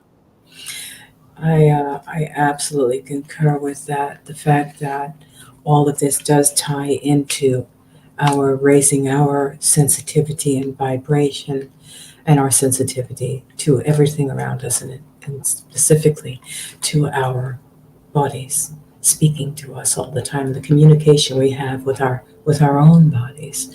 And we're able to calm those waters. We're able to govern those waters because we are that. They're within us. So if it's within us, it's within our sphere of influence. I don't even want to use the word control. Let's call it something more flexible and beautiful, like influence. And we change the way we think about things, the way we speak about things. And we do. Many things have influenced us. Now we have people who are called influencers, and they're influencing the way humanity is changing our perception and the way we think about how we're experiencing things. And yes, these are cosmic changes that are influencing the waters, because it's all in the water. I've always said that it's in the water and it's in the air. The air is plasmic. The plasmic waves are all through the air. The information is all through the air. It's in the waters, and the waters are within us. We have access to all of that wisdom, the Sophia wisdom, the eternal and infinite wisdom of all ages. We have that already within us. So we're just turning on the light so we can move around inside and find our way through the inner libraries, the stores that are within our DNA and cells. and all the infusions we're receiving from Central Sun and from Alcyone and from the divine heavenly realms. All those infusions we're receiving are indeed revitalizing, reforming, rebirthing us, and reigniting our fire letters and turning on some of those switches within we have this whole system working here. So the system's getting booted. Yeah, we're getting rebooted. There you go. So yeah, That's a good matrix terminology, right? Because we've been saying uploading, and are we processing these uploads? And definitely we could use a reboot, right? Because our computer went to sleep there for a while, and you got to shake that mouse around a little bit to wake up. yeah. Yes. And you know what happens when you do a reboot? Everything shuts down. Yeah. But when it comes back up, all your new software begins to work, and you know all the upgrades go in, and everything begins to work on a much smoother, faster, and higher level. Mhm. So we're experiencing that too, and it can feel like, I don't want to say hell, but yeah, it can feel like it can feel like hell. You know, you can feel it. You can really, really feel it. But if we didn't feel it, we wouldn't know it was happening. Mm-hmm. If we didn't have darkness, we wouldn't know it was light. That's right. Need to have the balance of the both. You know, I say light doesn't negotiate with darkness, but you know, the paradox of that is that darkness doesn't negotiate with light either, right? So you got to have that balance between the two, the polarity of it, because that's very important. We can be nice. We can be nice as a person, right? But being over nice can be destructive, just as being rude and being an asshole, because then people take advantage of you, and then you feel bad about yourself, thinking that you're doing something wrong.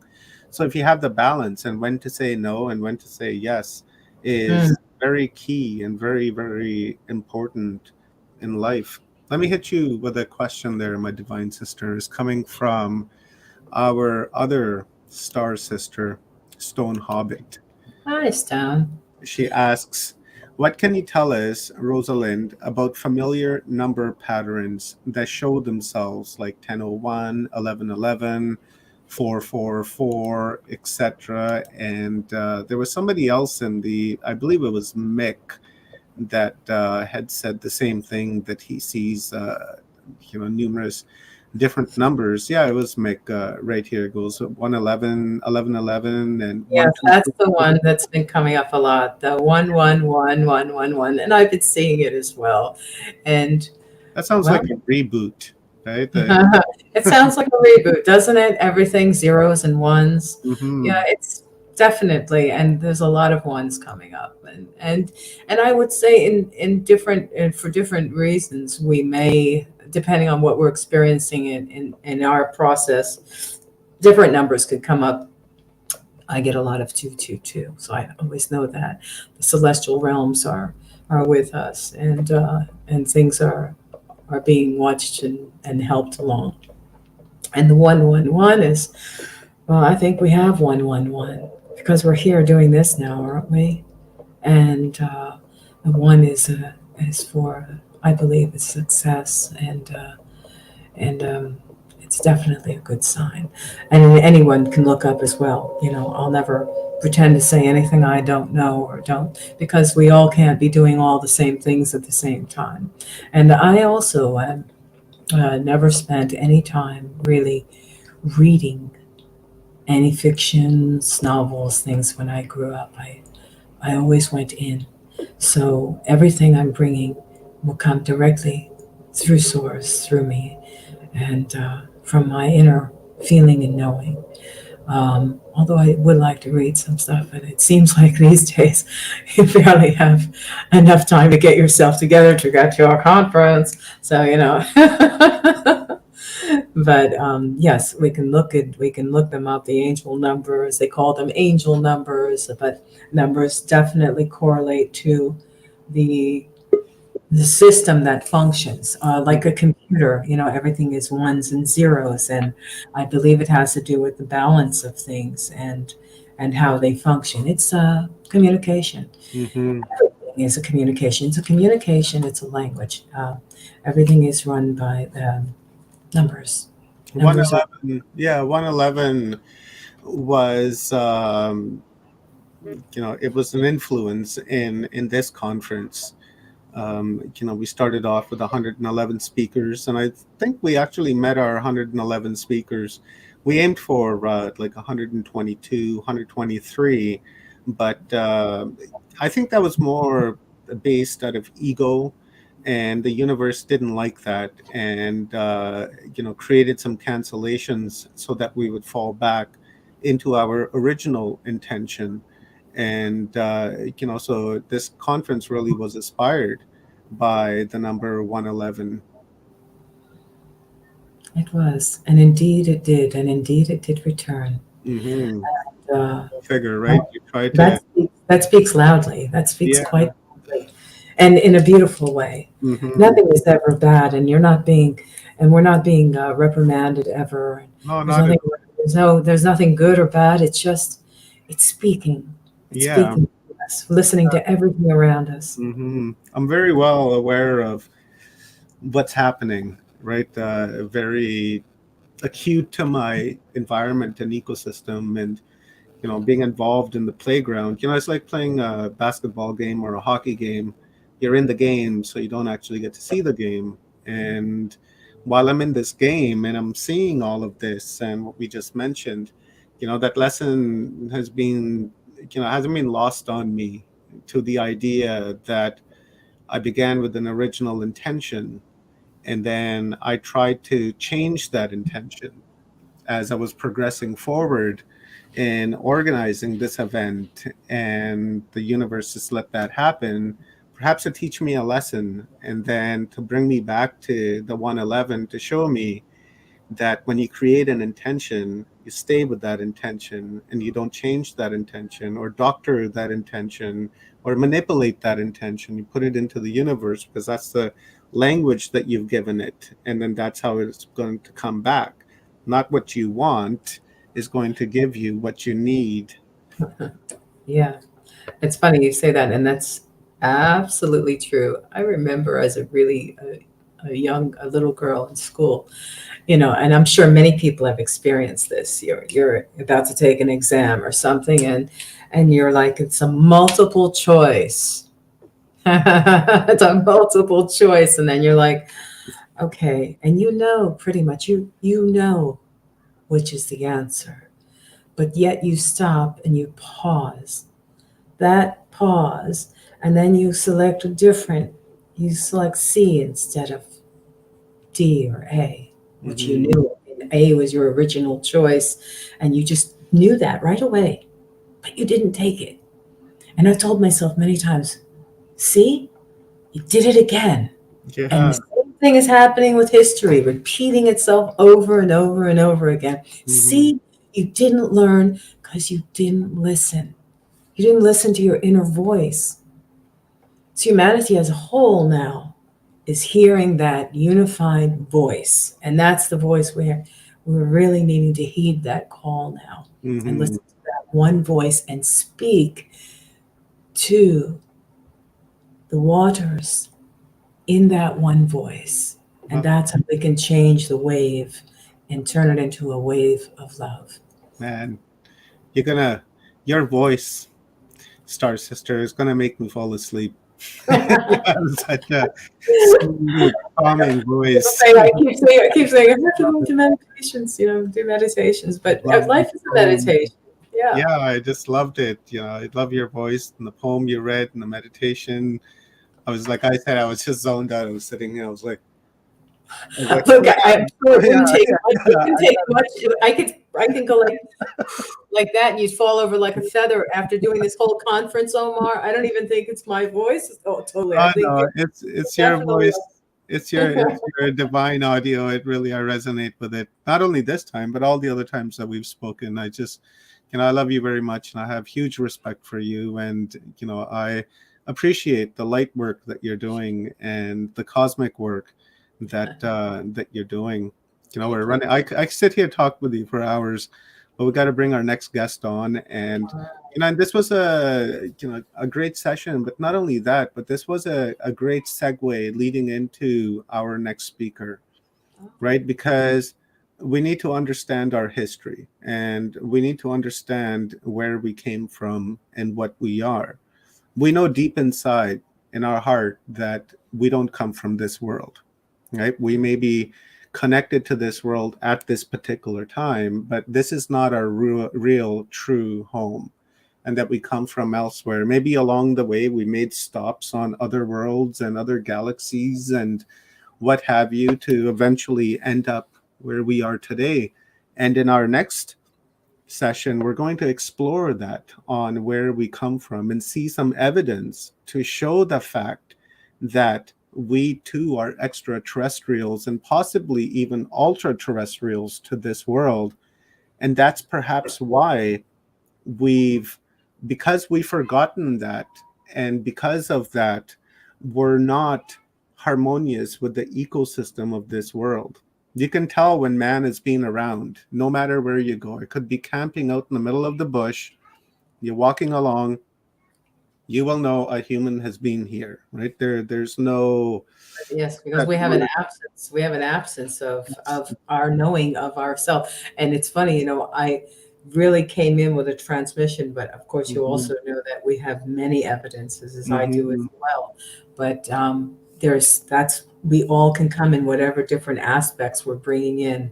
But yes, I'm looking forward to the next guest as well, and someone else that can share these things as well. So.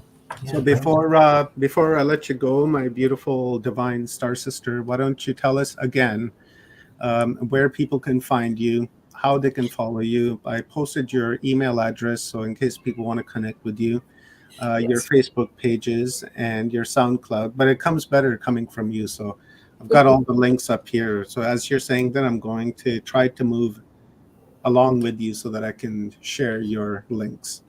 Great, appreciating that so much. Really, my links are there. It's funny. I'm like one of those walking old shamans that people get to know you by what you do and from knowing you. So if you want to find me, I don't even have a website set up. I'm welcoming any assistance from any direction, but I have one, but it's not set up. But anyway, find me. You can find me on Facebook. You can find me on Cosmic Utopian Rose page. You can find me on YouTube. My name, Rosalind Beth Horowitz, will come up in the internet with lots of things. But here's the links here. And thank you so much, Omar, for putting those up. And I have transmissions and pictures of many beings, star beings, and showing our extended cosmic family on Cosmic Utopian Rose on my Facebook page. And in some film I did, and other transmissions that I've done on my YouTube channel, which I will be getting back to, fortifying that channel and uploading more things there. And I'm available for consultation, and we are all going through so much. And if there's anyone who wants to reach out, you can reach out to me. And I really appreciate it. And I'm sending so much love back to everyone who was here and who's here for this conference, and sending that love also, and putting it all out to Omar and Stone and everyone who's made this possible, and Rob and Kathy, and just it's been fantastic. And I think we have nowhere to go but to keep moving up. And that's it. Yeah. That's it. We can't go any further down than where we've been, right? Like, Yeah, look what we've done to ourselves, right?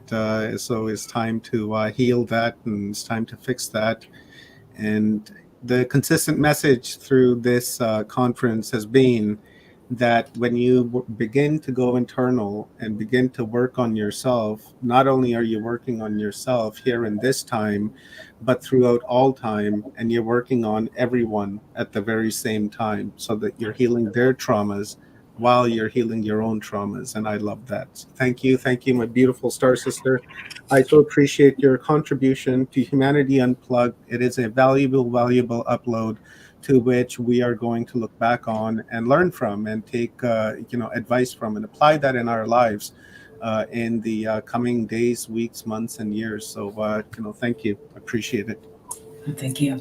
Appreciate you too. Thank you so much. Love you, sis. We'll talk to you soon. Much love to you too. Bye. Bye.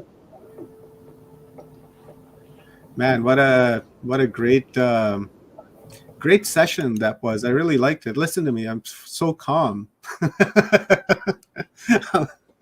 I can hear it in my voice. That was amazing. I loved it. And I put Rosalind there. Well, we put Rosalind there because we knew the energy that she will bring in. And my next speaker is the same thing. This man's voice is the very same thing. I don't know how the universe made this happen, but the universe did make it happen. I love Dave. He's got a great YouTube channel, which I'm going to be sharing with you guys.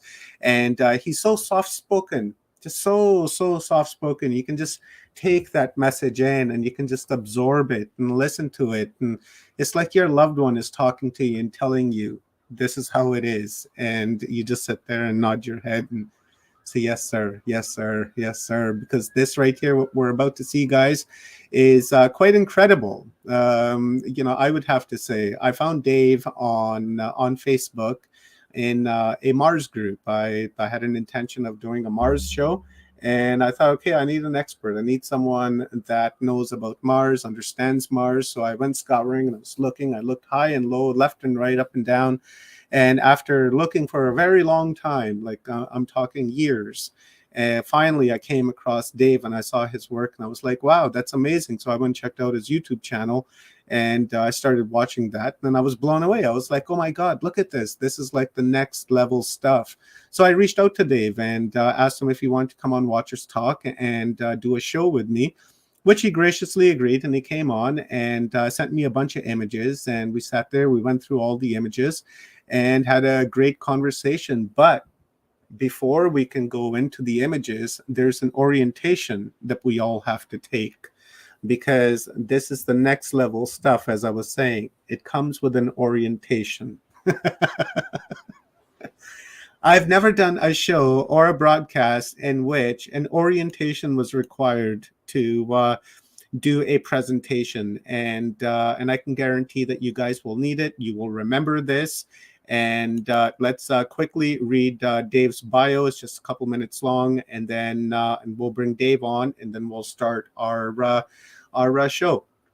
So, Midwest native Dave Gannett enjoyed a 50-year career as a professional musician, appearing with such notables as Bette Midler, Bob Hope, Henry Mancini, Ray Charles, Natalie Cole, Mel Trom, Dick Van Dyke, and many others. Besides leading and performing in various bands and shows at Walt Disney World for nearly 20 years, Dave also opened MGM Studios as leader of the Hollywood's brass. He also joined Ringling Brothers, Barnum, and Bailey Circus for a memorable experience as part of Ringling's 115 city tour, living on the circus train and exploring much of what the great country of America has to offer. As part of the groundbreaking group, the Black Dogs, he toured Europe, Canada, Asia, and America. The Black Dogs discovered their unique presentation of 1930s jazz struck an enthusiastic chord with crowds wherever they went.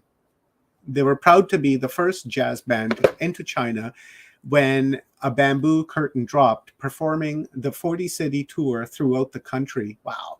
That tour was topped off with a concert at the Great Wall of China. Man, that would have been quite the spot to be. A lifelong 3D photographer, instrument-rated commercial pilot, material artist, and amateur archaeologist, Dave was on 3 historic archaeological expeditions to Israel as a professional 3D photographer, working shoulder to shoulder with the top archaeologists of the Israeli Antiquities Authority.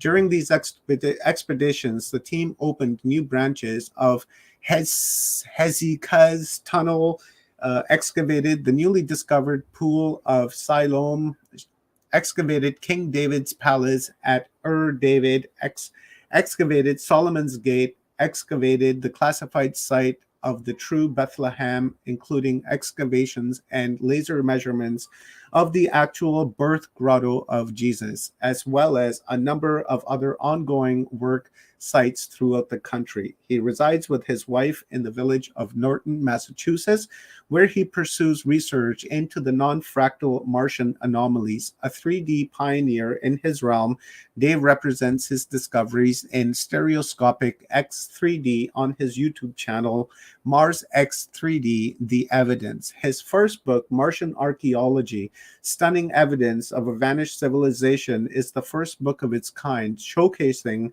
21 staggering archaeological finds gleaned from 8 years of research presented in full stereoscopic X3D.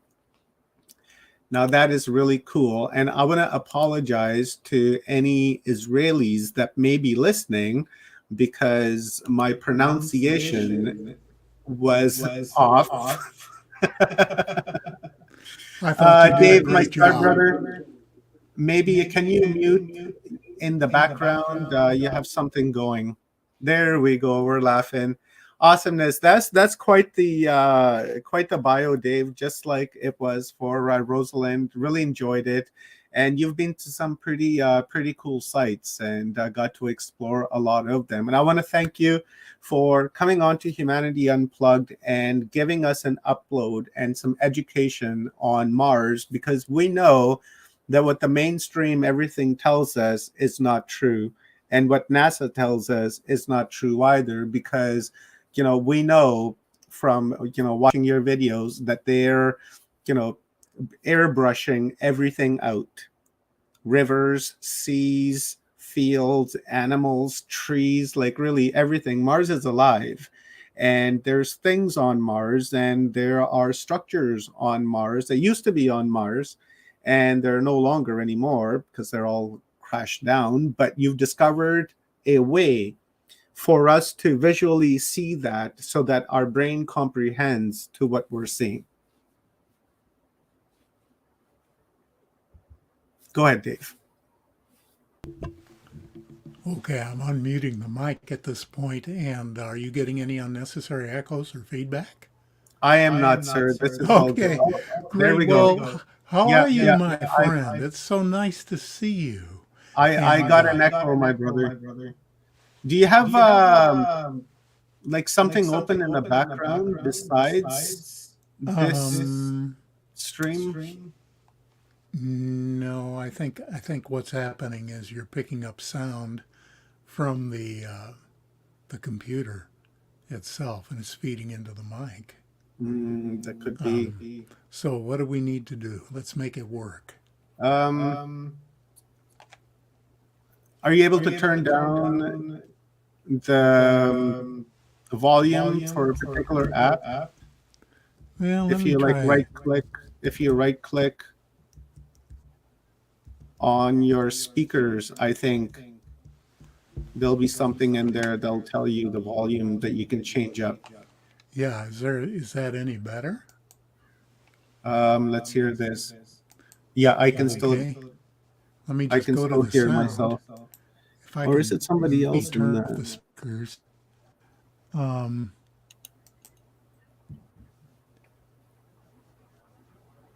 Oh, where did it go?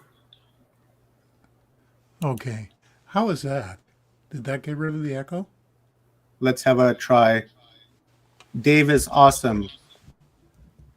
Okay, Yeah, there's a little working bit. Yeah, there's a little in the background, but it's not going to interrupt us. So this is really, it's okay. That's really good right there. You know, I'm so accustomed to doing OBS and working with StreamYard is entirely new to you. But blessing and peace to you, my friend, and kudos to you for the amazing thing that you're doing. What a charming young lady you had just before me. And yes, her voice was transporting all those who were hearing. I could sense that. But I'm also just thrilled that you would consider having a senior citizen in the reindeer games. So thank you very much for that. Dave, senior citizen. That's too funny, brother. You're no senior citizen. You're a senior wisdom keeper, and a senior knowledge keeper, and a beautiful human being on top of that. You're one of our elders, right? And we've been talking in this in this conference all along, and we've had a lot of elders. We've had grandmother circles, and like all kinds of elders have come up and given us some epic uploads. And I would assume that you're no different, because you and I have had a talk before, and we've done a show, and the information that you gave me there was just next level, right? So as far as I'm concerned, you're like one of the elders that we need to look to, and listen to, and hear, and take your advice, because you walk the road, right? And you know what you're talking about. So I say that you're one of the elders, my man. Well, we all walk the road, don't we? We're all on the same path, and it's all going the same place. And so any way that we can help one another is going to be a good thing. And we all have different perspectives and different belief systems. But in the end, it's all about consciousness. Consciousness is one. And so being aware of that we live in a conscious matrix should change the way you use your thoughts, the way you use your emotions, the ways that you interact with people. All of this is, well, let me explain it this way. Imagine yourself manacled to a chair with only one arm free, your head's held in place, and right in front of you is a 50-pound cannonball suspended by a chain from the ceiling.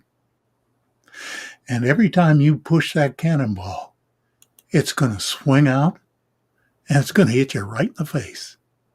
And the harder you push it, the harder it's going to hit you. That, my friend, is our thoughts. Those are the things, the karmic cycles, so to speak, that we initiate with every thought and every feeling, and which is why the yogis and the mystery traditions tell us to attain a state of desireless, a desireless state with no mental motions. Not that you're brain dead, not that you're intensely alive. You're like a gyroscope or a top that's spinning furiously, sizzling with energy, but perfectly still. That's what we want to head for. And we want to quit pushing that stupid old ball and getting hit in the face. And eventually, when we get good and tired of getting our nose flattened, we wise up, we rise, we go, well, duh. It's all me, isn't it? It's all me doing this. And we're so tempted to point to other people and other circumstances and to be victims and to say, well, look what this person did to me, or look what, it's sad, but that's a human nature. And that's why we're here now. It's why we're not on maybe some of the other planes or some of the other planets we may have come from, other star systems. We're here now in this place to learn about now in this place and to adjust ourselves, a biofeedback, a spirit feedback mechanism, adjust ourselves so we don't have to come back anymore. And that we can help others along the path to I'm not a guru. I'm not a teacher. I'm not any of those things. I'm just another schlub like anybody else, traveling this pathway, holding out a hand where it's necessary, grabbing a hand that's extended to me when I can. And, we're all going to get there eventually. And so patience and stillness and clarity, these are all things that are glistening jewels that we should hoard to ourselves so that we can share them with others. So I'm kind of going off in a tangent here. Sorry about that. But yes, there is an orientation because people exposed to my work for the first time are utterly baffled by it. They don't know what X3D is. They don't know why there are two pictures on the screen or why they might have to very gently cross their eyes just a little bit in order to attain it. Normally, anybody with normal 3D vision can do X3D. And what it does is it turns your entire monitor into a gigantic viewmaster. And so it puts you on the surface of Mars, literally looking through a 3D window at things that NASA would rather we not look at. So, are you going to cue that up, or do you want me to just talk it through, or what would you like? No, sir. We'll put it up. I'm putting it up right now. I just wanted to put you on full screen so that people can see and hear you. So this right here, guys, is a short orientation. This video is about 7.5 minutes long, and watch it very carefully. And then after this, we're going to go through some images because you will have learned through this orientation on how to focus your eyes on the image, and then how we can bring that into a 3D format so that we can experience being on Mars. So this right here is Dave's logo. And Dave, just let me know if you see the slide move. I do. And you can take my face out of there and just run the video if you like, or whatever works. You're in the control seat there. If you want, Dave, you can just hit stop cam, and then you'll still be in with audio in case you want to jump in and say something while the orientation's happening. So again, just let me know if you see my screen change. Do you see that? Yes, I do. Okay, great. Let's do the orientation, and here we go. Well, hi there, and welcome to Mars X3D. Are you able to hear that? Yes, I am. Okay. I love X3D. In fact, 3D of any kind. And I also love the truth. Let me give you some very quick background.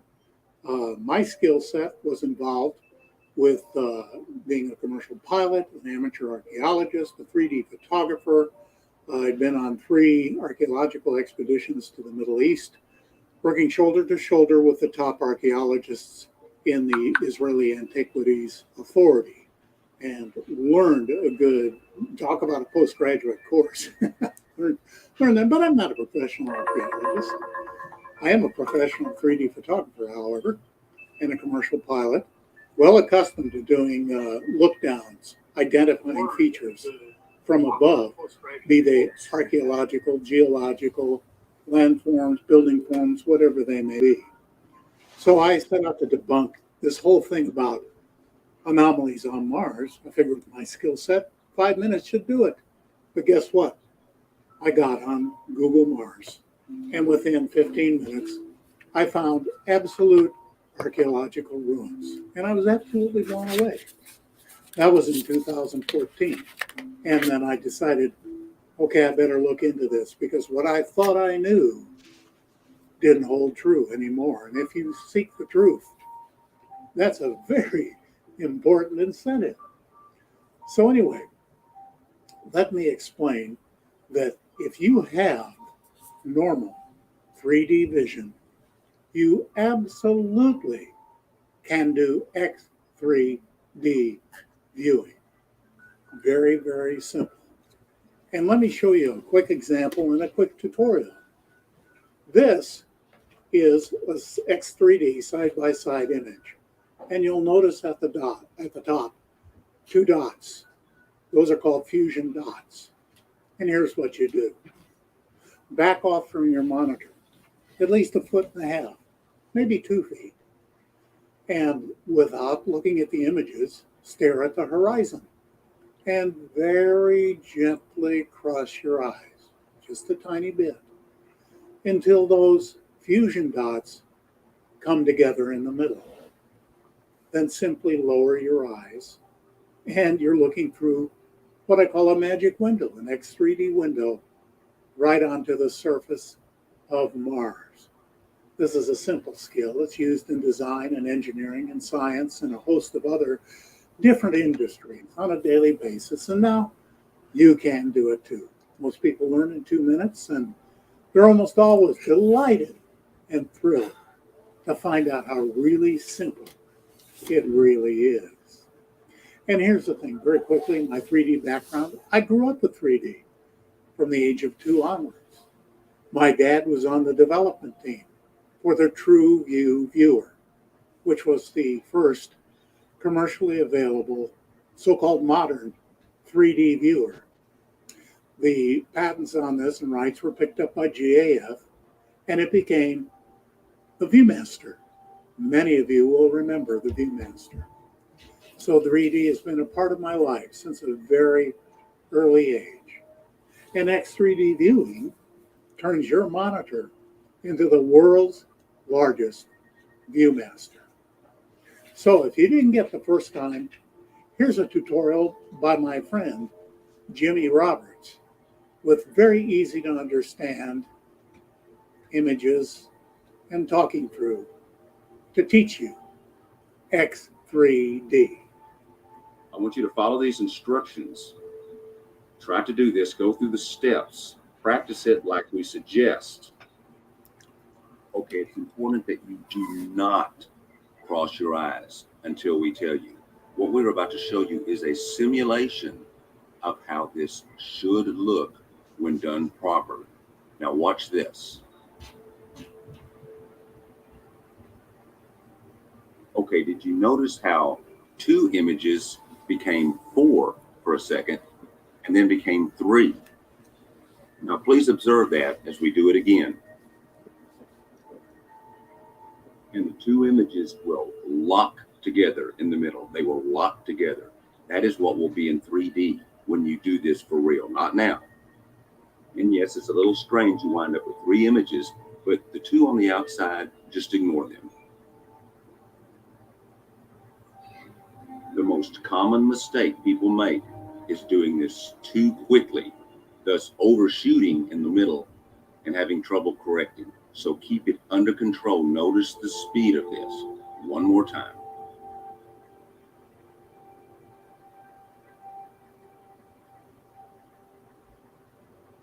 Now I want you to try this for real, replicating what you just saw, locking them together.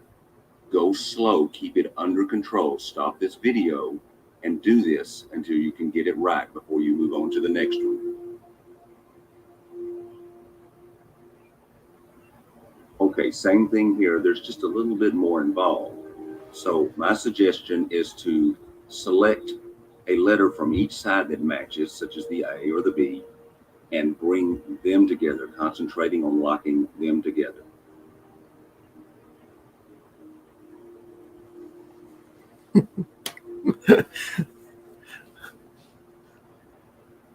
Okay, so hopefully most of you can do X3D after a fashion. And believe me, it does get easier the more you do it. I like to say it's like riding a bicycle. Once you've got it forever. And it does open an entirely new world of magic windows on the internet, not only on Mars, but also all over with terrestrial photography as well.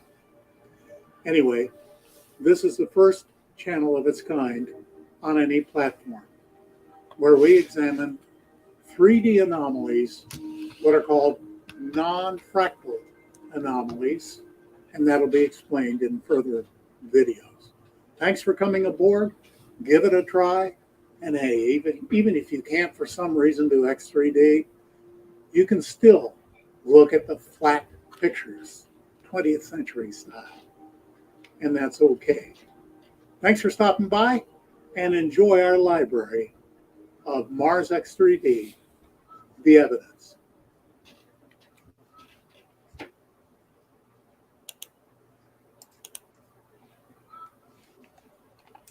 What do you think, guys? Were you able to do that? Let's see it in the comments. I was having a hard time, but I eventually was able to do the crisscross, but I wasn't able to hold it. So I'm gonna try it throughout this presentation. Well, the thing to do is just to give a gentle effort. It's a very minimal effort, and there's a sweet spot in the distance from the screen where only the tiniest movement of your eyes achieves it. And most people think when they hear about crossing your eyes, they think about kids when you cross your eyes and about killed yourself with your eyeballs and you get a headache and all that. That's not what this is. It's not what this is. It's just changing the lines of parallax. That's a technical term, but it's all okay. So anyway, well, let's dive right in, huh? This is a very interesting artifact that turned up just about a week or two ago. And it's from Curiosity, and it's odd to me, Omar, that NASA is beginning to show more and more items close to the rover. Mm-hmm. And as you look to the left-hand side, you can see not only right angles all throughout there, but what might appear to be wiring or gadgets. And then halfway up, you've got that perpendicular disc that's perpendicular to the spine. You've got that little kind of nose cone on it. And if you look carefully right on the very end of it, there's a hole right through there. What is this? Now, I had a bunch of people insisting this was either American or Russian, a missile that landed on Mars. Well, we haven't sent any missiles to Mars. We've sent orbiters, and we've sent rovers. They don't look anything like this. So I'm believing that either there are insiders in NASA or people are wanting to be more part of the slow disclosure, and they're allowing more and more of these things to slip through the censorship to which we've become accustomed from NASA. Go ahead. Next one. And this is a bit more blurry. And people say, well, why are they so blurry? What is the problem here? And the problem is that if I showed you the context view, you would see that this was far, far away from the rover, right at the top of ridgeline. And we try to make things as clear as they can be. But in this case, again, we have non-fractal angles, which are the 90-degree angles, and the thing sticking out, and the rounded end, and the sphere sticking up on the right side. And then we have a slot, almost like a toaster slot in there with a tab sticking out, and just to the left of that, another perfect circle going into this. So, pardon me, the reason we would use a blurry shot like this is because the non-fractal math speaks through the lack of resolution or the obfuscation that NASA puts in it.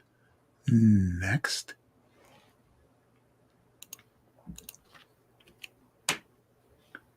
And here we find something that's not actually entirely non-fractal, but it does look like a section of a bowl. You'll notice that rim is equally thick all the way around, that it's hollow, and that it has what appears to be markings or layers to it, striations around the outside. Could erosion account for this? Yes, it probably could. But this is one of those things that I call an artifact candidate. Next. Here's another kind of a blurry image. This is a debris field from Curiosity 2783. And I should point out that Usually, in fact, always, I include a context view before we go to detailed views. But for the interest of brevity, we haven't included those. The context view gives you an idea of distance and size and geology and the other aspects of the anomaly that we point out, so that the average person can make a pretty good educated guess about how far away and how big a particular object might be. The interesting thing about this, Omar, is that this appears to be a cube, almost like a computer enclosure that's been divided almost into a window pane inside with 4 sections dividing it into 4. And then you look on the left and you have 2 knobs on the side of the box, on the side of the edge. So this is definitely non-fractal, and it qualifies as an artifact. Go ahead to the next one. This is one, people are very inclined to see faces and trying to make sense out of chaos. And so if you look at the very top, inside, you see 2 big kind of square eyes and kind of a nose that hangs down and a big open mouth and some other stuff going on and a bunch of stuff that looks like carvings going into this cave and, all around it, really. In fact, this entire cliffside is covered with material. But this, I don't think it's a face so much, but it appears to be an entrance into a tunnel. And there again, this is definitely non-fractal. Next. And I just threw this in for fun. This is what I call a rooster rock. And if you're looking at it in 3D, well, you can see that it appears to have a beak and a comb and a body and wings and a breast and tail feathers and all of that stuff, which is why I plunked a chicken down next to it. This is pareidolia. This is almost certainly not a carving of a rooster. This is a piece of rock that has been eroded and is angled towards us in such a way with the shading and lighting that our natural response through pareidolia is to assign this as being a rooster or a hen. I'm trying to be non-sexist here, but this is simply pareidolia. It's not an anomaly. It's just an interesting geological formation. Next. However, wow. Look at that. We have these shaped blocks in Curiosity 33, 65. And by the way, in my videos, below each video are live links which will take you to each of the originals for these images. Also, in the data bar that I put in there, you see that in the upper left corner. I always put a short URL in there. So it's very, very easy to type that in if you're not anywhere near YouTube, and you can go see these originals for yourselves. Now, this one on the left is curious and compelling. I wouldn't call it non-fractal per se, very, very close, but no. But the one on the right, absolutely. You've got this square top and even thickness sitting on top of this almost looks like the top of a column, doesn't it? It looks like a carving that would go at the top of a column. So let's go, and of course, as you look around, and that's fine. This one is craziness.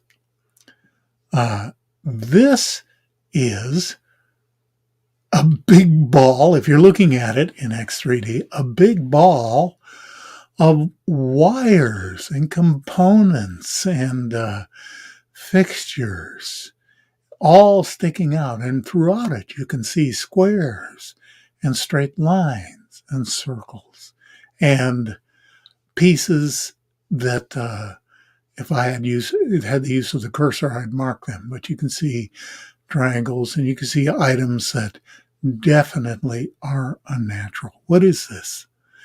Well, I suspect it's something akin to a jet engine or some very complex machine that has been mud fossiled and torn apart and eroded by millennia of wind-driven sand to reveal the wiring and the pieces that are within it. This is clearly an alien artifact. Okay, let's move on. And I like this one because we've got right at the top in the center what I call a whistler. We find a lot of these, Omar, artifacts that have this little puckered kind of hole right in the center, kind of like it's whistling a tune. And Brant Foster, who first pointed this out for me, said that those are cogs, those little squiggly things around it. Now the spade-shaped artifact to the left, that's really not quite non-fractal, although it has non-fractal properties inherent in it. I'm calling it a candidate. But then you look down at the left corner, and yeah, we've got non-fractal angles there. And then right in the middle at the bottom, we've got what looks like a Play-Doh factory, one of those things you squeezed out when you were a kid. You've got a perfectly square end with round edges and all those layers and lines, a little bit of a bend to it. And then over to the right, in the right-hand corner, another item that's triangular, hollow, right angles, and has some kind of apparatus in it on the left, a definite artifact. Is that the actual color, Dave? Yeah, these are the real colors. People say, well, why do you color these things? We don't. One of the first things I do is I do a color balance to make sure the colors are true. Mm-hmm. And then I do a number of other technical things, which I won't bore you with. But this item, particularly the ones that look bluish, but the one at the top in particular, are what is called Martian bluestone. And this is very common. And we see a great many artifacts and carvings that are done in this Martian bluestone. So and there's those blueberries as well, eh, Dave? Well, and the blueberries are actually, for the most part, hematite. Mm-hmm. They're a natural erosional process as the sand and mud is eroded away. And those little balls of hematite, they form into balls naturally of different sizes. They could be several inches across or down to just millimeter sized. But they're natural. This, however, is an artifact.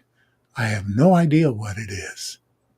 But if you look on the left-hand side, you see that circular enclosure that's been eroded away, the rivets below it, in the middle and to the right. And then in between that and the middle section, a very clear square with a very clear circle within it. And then that center section has what looks like an animal's vertebrae sticking out of the top. And then, of course, the spade-shaped section to the right has more carving or whatever they may be along the surface. This is clearly, in my mind, due to the non-fractal angles, an artifact. Mm-hmm. It looks like it. Yeah. Yeah, there's no doubt. I'm having a hard time crossing my eyes, but even when I can, and when the images come together, you can clearly tell this is an artifact that's being worked absolutely, right? And absolutely. And I would recommend Omar moving even further away from your monitor. Mm-hmm. Go back another foot, and let's go to the next one and see how that works for you. This looks like writing here too, Dave. Well, I want to call it writing. Yeah. But there's just not enough resolution to make a good, clear call. And here again, Omar, I don't know about you, but my iPhone takes better pictures than this. Oh yeah. I could take pictures and then zoom in on smaller objects, and this thing is about 6 feet across. Okay, Yeah. I can zoom in on things, and they're much more clear than this. Yeah, my wife So does that with clouds all the time. She's like, "Look, there's a UFO in it," and she just zooms right in, and it's clear as day. yeah, and so they're messing around with the images. Now, here is something which many people would say, "Oh, well, that's just erosion, or that's natural." No, it's not. Look at all the right angles. It's a hollow box. And look at all of the right angles on the top surface and the fact that it has all of this striation revealed. This has been heavily eroded and corroded over who knows how many thousands of years. And this is the remains of what I believe a housing of some kind for either a machine or maybe part of a structure. It's not at all natural, and in fact, being non-fractal, it is in fact an artifact. And also, it looks like it's underwater, Dave. Well, Right? Like the sky is reflecting in the water there, and then the waves themselves looks like they're reflecting the light. Right? Of course, in 3D, you can see that it's sitting on top of the sand, and it's a very common thing for people to consider this sand to be water. Mm-hmm. But when you examine the context image, which isn't available right now, you can see that it's sand. Now, there are definitely images that do have in what I believe to be water in them. And I have images of water, not in this selection that we've had for this interview, but yes, there is standing water on Mars. And of course, NASA has announced that they've found water on Mars, both standing, running, and seeping about 2.5 years ago. And of course, we've been telling them that for almost 10 years. And oh, look, it's true. Here's another item that would be normally ignored by the average person. But you look at these arcs that are pointed out by the arrow. This item looks almost like a clamshell that's been opened up. Those match each other. In fact, both sides have matching items. And then if you look above the right arrow to the side of it, you see a rounded and rectangular ended slab that has a cross piece in it and a couple of rivets. That is not natural. That, again, is not fractal. And so, despite the various naysayers and haters out there that say, you're full of beans, this is nothing but a rock, what's wrong with you? Well, that's fine. You can say everything you want. But the math, Omar, does not lie. Non-fractal math will always reveal the presence of intelligent agency, and that's what we have here. So I don't give those haters any energy. They don't know what they're talking about. They just like what they heard on the news, and that's it. And they're always going to be present. And, you just think, okay, well, second density, third density, whatever. And now this, Omar, is an orbital image of something that my friend Jean Ward pointed out. This is from probably about 100 miles out in orbit. Of course, it's been zoomed in a great deal, and I've made it as clear as I can. But this appears to be some kind of craft sitting on top of the surface. It's got the, of course, non-fractal right angles and triangles, and it's got those fins in the back end, and good grief. I mean, how much more clear do you need this to be? As I recall, Jean saying that this was approximately 60 feet across, 60 to 70 feet across.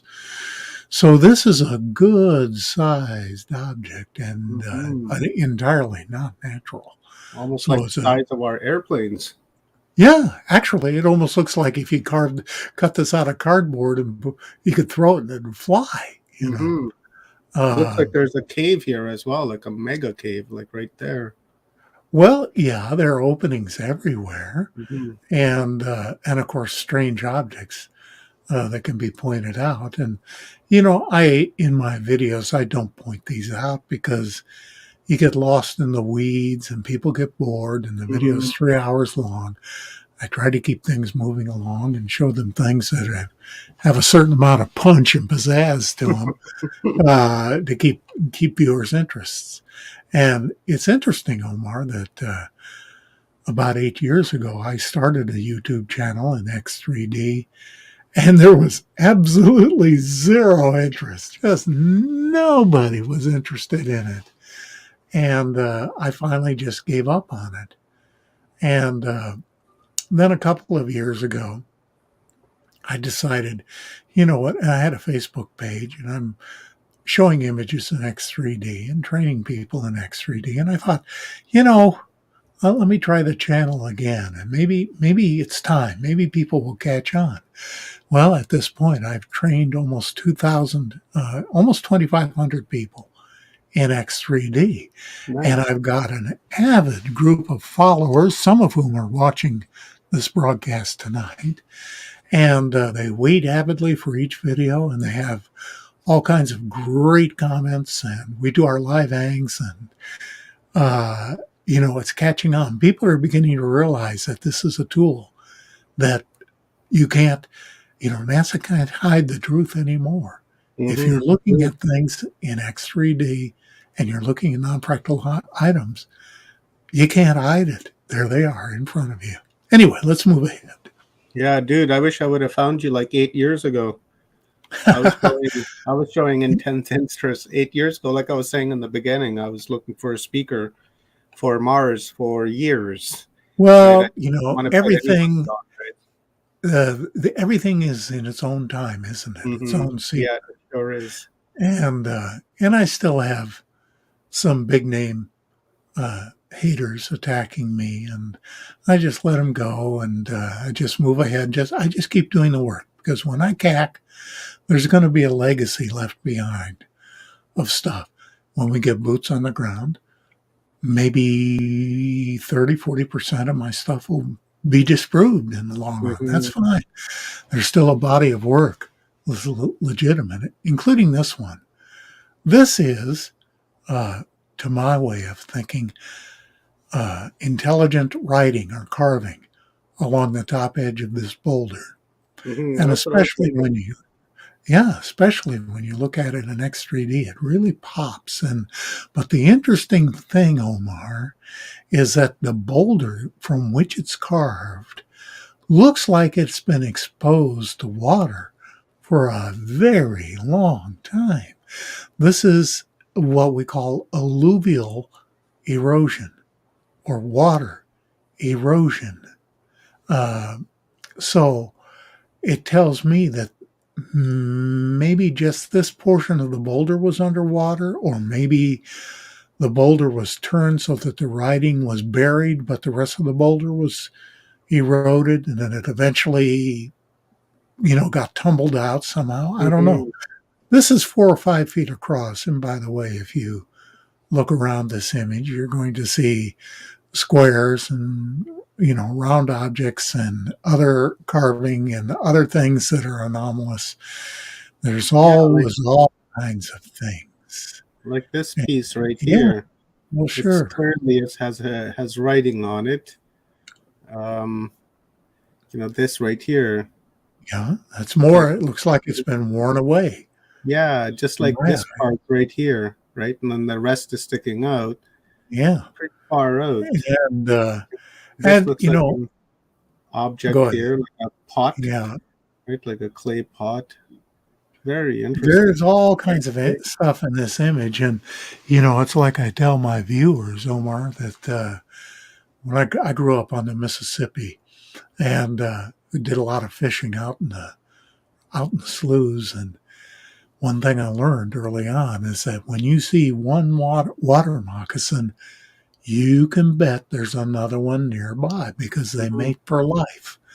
And so you might be busy trying to avoid the one that's on the bank, and the other one is in the tree right over your boat, So you just got to always be aware. And it's the same with Martian anomalies. If you find one, most of the time there's another one or several right nearby. I don't So, know if this is pareidolia, Dave, but this guy right here, this is elongated. This is not the first time I've seen this on Mars. Like, it looks like it's got two eyes, a nose, nice big nose with a Yeah, mouth, round and face. that's a temptation. That's a temptation, isn't it, to Yeah. call it a face? But generally speaking, unless you're seeing something that's really super clear, like Mount Mhm. Rushmore, Mhm. where there's just no arguing that those are faces right there. Some will These- argue. and we do have a couple of items that qualify as statues. But I would say 95, well, let's push it up to 97% of the faces that people see are pareidolia. Mhm. And it's wishful thinking. Here's some more lettering of the same kind from a different day and a different camera. And but the same lettering along the top side. And if you look to the left side, you see this long, extruded triangular piece that's non-fractal. It almost looks like something's that's been manufactured. It makes me think that these two pieces were part of a building that were, of course, shattered, broken, and tumbled in the global cataclysm. But anyway, we can move ahead if you like. And more lettering of the same, exactly the same lettering. Now, we either have the identical erosional process creating figures in parallel lines with squares and circles and slanted objects and angles, or we have what I think is writing. I'm pretty well convinced that all of the last three images we've looked at are actually carved writing in the stone. And these are just remnants, bits and pieces. We know, Omar, that the global cataclysm that hit Mars was nuclear in nature, that it bubbled all the oceans sloshed out of their basins and eradicated everything along with the nuclear blasts and the windstorms, and the oceans boiled off into space and nothing was left. Everything was jumbled into a blender and buried in mud fossils, mud and water, sinking into the ground and gradually gravitating towards the poles. And we now know that there are vast underground pools and reserves of water on Mars. And we see seepage, and we see small lakes, and we see even small waterfalls. But the remains are so badly broken up, and so badly eroded and corroded, that it's tempting to say, well, those are just rocks. But when you look at them with even an amateur archaeologist's eye and with an eye towards non-fractal angles, these are definitely artifacts that are being revealed. Let's move ahead.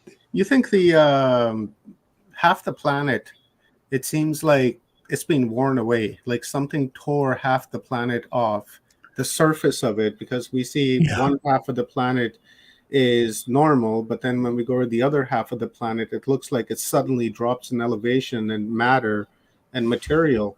So this, whatever it was, it must have been huge. And I wonder if that's the cause of like this extreme destruction of like these artifacts and buildings and such. Here's my opinion and speculation based on the research of Dr. John Brandenburg and Dr. Emmanuel Velikovsky. And that is that At the same time, there was a planet between Mars and Jupiter. There are various names for it, but some have called it Marduk.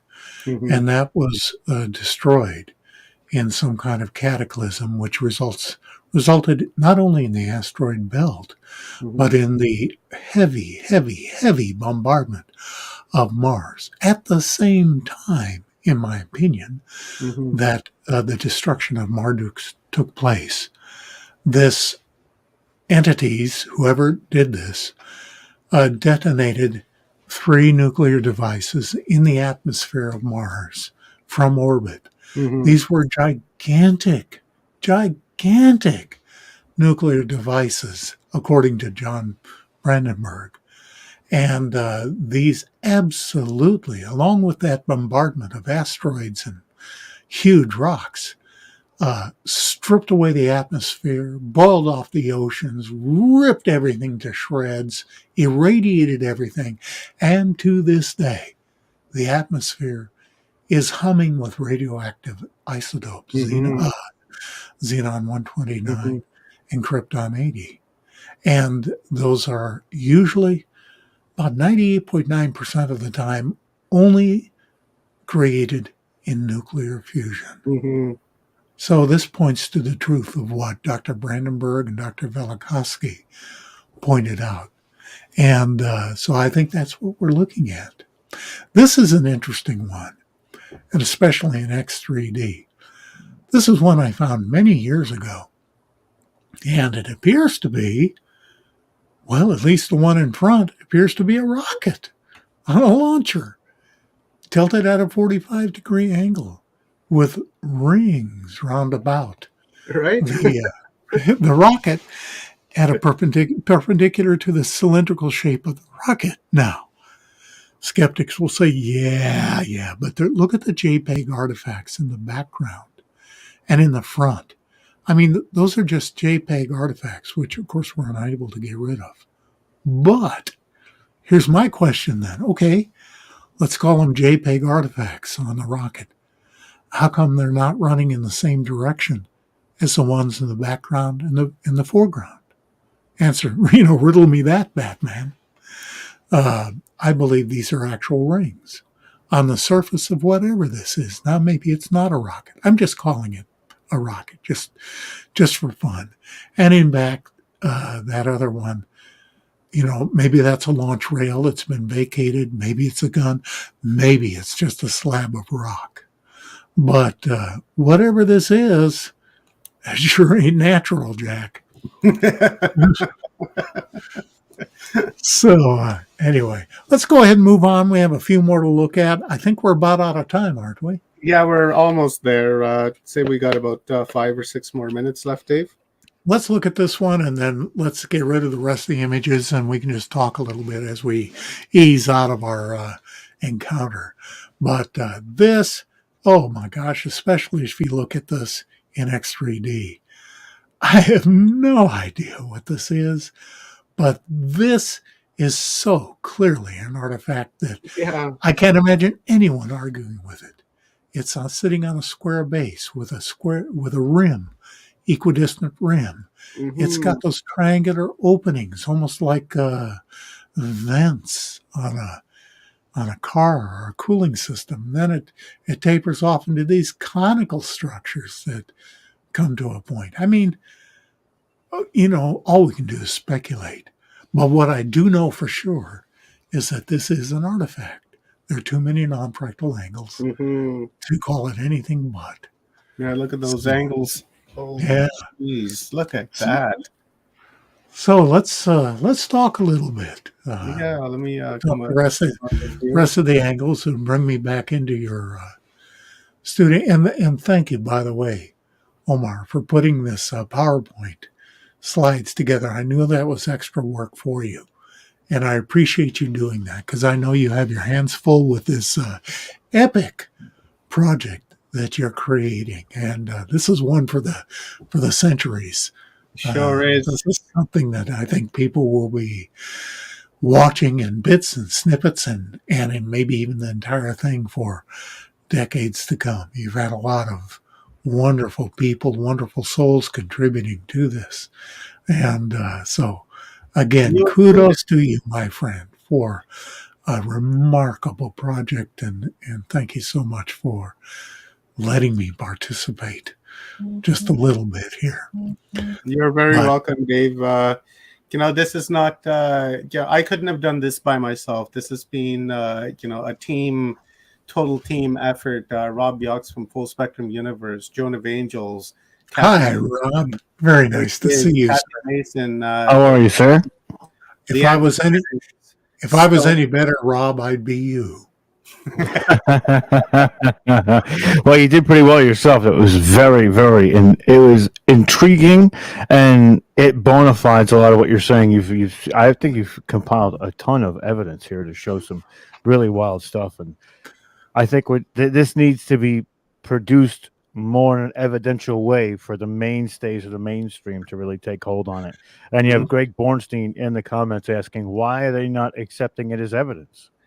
Well, because they're, with quotes around it, scientists. God forbid that a scientist should look at evidence.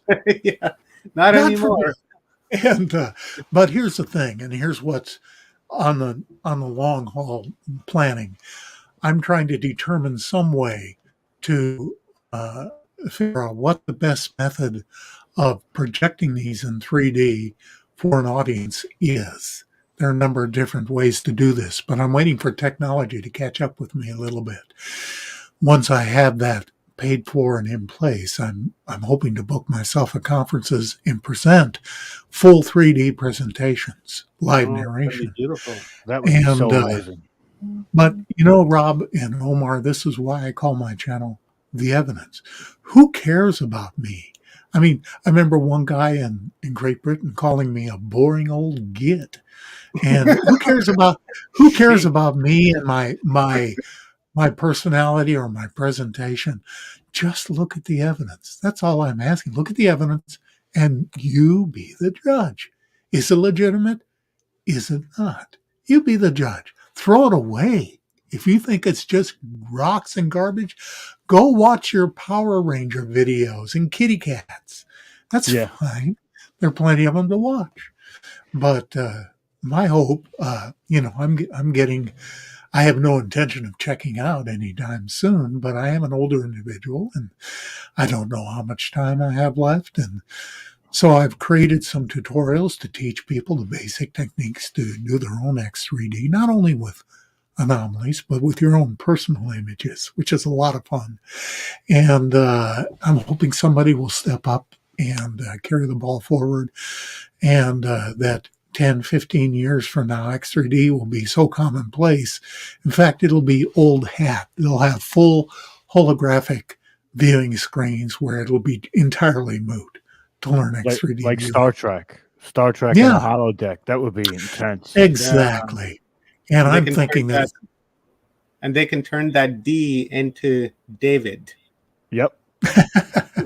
Well, they could, maybe I'll have an avatar that'll appear at that time in some distant future. But again, thank you so much, Omar. You need to bring a Rob on. I know that. But I always enjoy talking to you. I hope that we can do it at some point again. Absolutely. And meanwhile, peace and blessings to all of you and to your viewers. And thank you for letting me show my little bag of tricks here. Dave, thank you very much. And before we bring Leanne on for just a quick 10-minute stretch while we go into our final leg of the evening, tell our viewers on where they can find you, how they can connect with you, and also for people out there that are interested in seeing the rest of the images that are on that presentation. I shared the link in the audience, so feel free to go and check that out. And if you want to see it in full out, check out Dave's channel. Subscribe to that. And remember, it's actually a 3-step process. I've learned it's not a 2-step process, it's a 3-step process. You subscribe, hit that bell, step 2, and then all.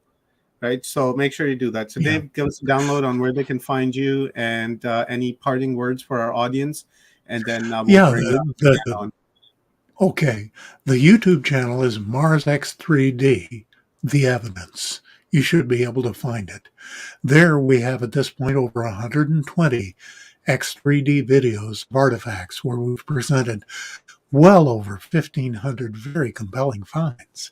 And come over and join us for one of our live hangs. We have a lot of fun. We give you sneak peeks. And on Facebook, it's Mars X3D, The Evidence, where there are always links underneath every video, by the way, to Facebook and to the tutorial images, tutorial video. And so you can join us there. You can post your own images. You can come on there and, make fun of us, whatever you like to do. But we hope that you will join us at some point in the future. And God bless all of you. We'll see you again. Thank you, David. I truly appreciate it. And before I let you go, congratulations on grandbaby. And thank you. Yes. Going to put that energy in there as well. And let's see it in the comments, guys. Some love for another star seed, another indigo baby onto our world. That's going to help, really clear up this timeline and have, a beautiful future. So congratulations, Dave. Thank you very much. That's very kind of you. Thank you, Rob. Nice meeting you. I'm going to turn off the camera, and I'm going to report for duty to my wife. You know that feeling. That's for sure. Thank you for your contribution to Humanity Unplugged, David. That's it's really, really appreciated. I'll contact you after this conference. Thank you. Take care. Bye-bye. Bye. All right, let's bring. That was really cool. Eh? I knew people. Dude, that was awesome. That was fantastic. I'm sitting here like, holy cow! All right, that was really cool, guys. Let's hear it in the chat. Tell me if you guys enjoyed this, and what you thought. I'd love to hear your feedback on this. We never really had anything like that here on Watchers Talk before, and I really loved it. It was incredible. So thank you, Dave. And I'm going to bow out, and Rob has the next shift. Yeah, here comes Leanne. Leanne's going to be doing her things for a moment. So bring her in, unmute yourself, Leanne, and let's get to it.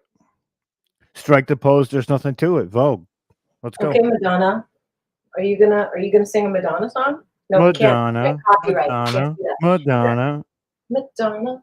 All right, that's not our workout. We're not doing that. We can't. You can, because nobody's watching you. Well, you can get into the groove if you've got to prove your. I'm just just doing quotes, but All right. Well, then let's start with. Let's play this. I control this. Also, it's mine. It's my daughter, but I control it. Okay. Let's do some cat cows. Look up, breathe in, and look down and breathe out. Let's do that at least 3 times. Times get harder as I grow, but I got smarter. Now I know how to. Okay, come into rotation. Keep breathing. Go the other direction. Try to spread good vibes only. Feel the sun is falling on. Carefully come onto your back. It's hard to say no to you when you hold me. And let's put our left ankle on our right thigh. And grab your right leg wherever you can.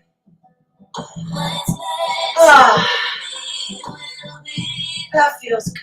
You don't even have to do anything. Just feel how that feels on your lower back. Take that oxygen out. Let that CO2 out. Rock it back and forth a little. Pull those toes back. Take One more deep breath.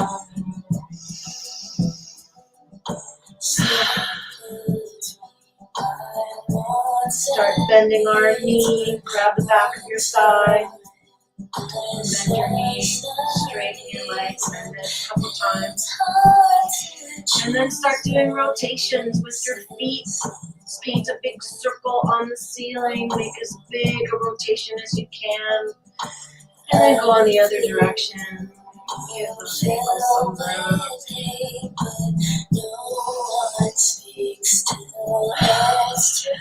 Okay. Now let's point and flex a couple times. Keep breathing.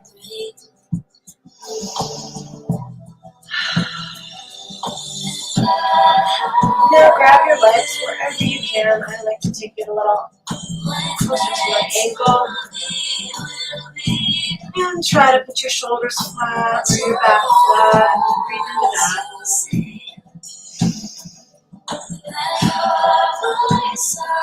Rock back and forth a little if you like.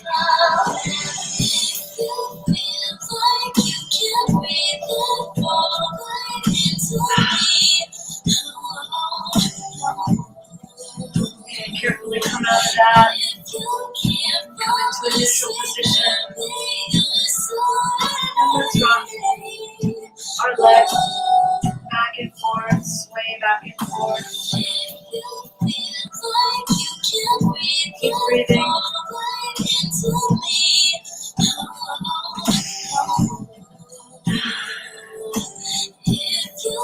Let's take our right ankle and put that on our left leg, on our left thigh, and grab our left leg wherever we can. Pull those toes back and take some more deep breaths here.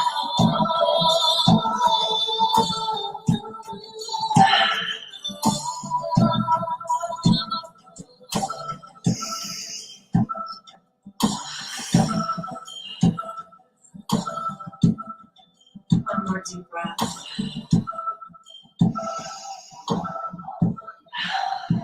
And then let's grab the back of our thigh, straighten, and bend our leg a couple times.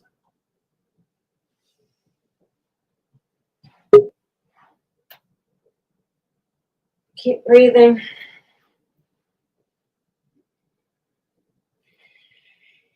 And then straighten your leg and walk your hands up a little maybe. Oh, actually, sorry.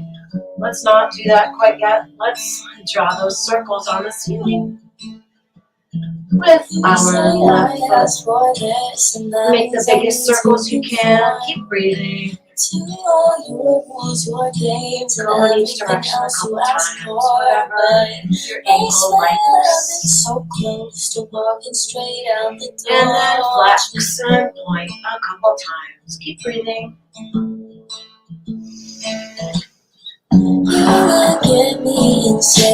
Okay. Now, grab your leg up a little higher if you can, or your hands right where it is. They are.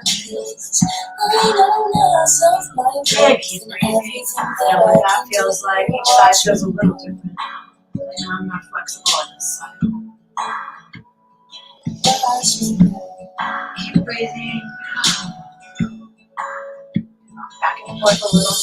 Control me, the way I dress and the little dream. Control me, the things I say and the I breathe. Get up. Okay, let's carefully come out of that. Put our feet flat on the floor and start swaying.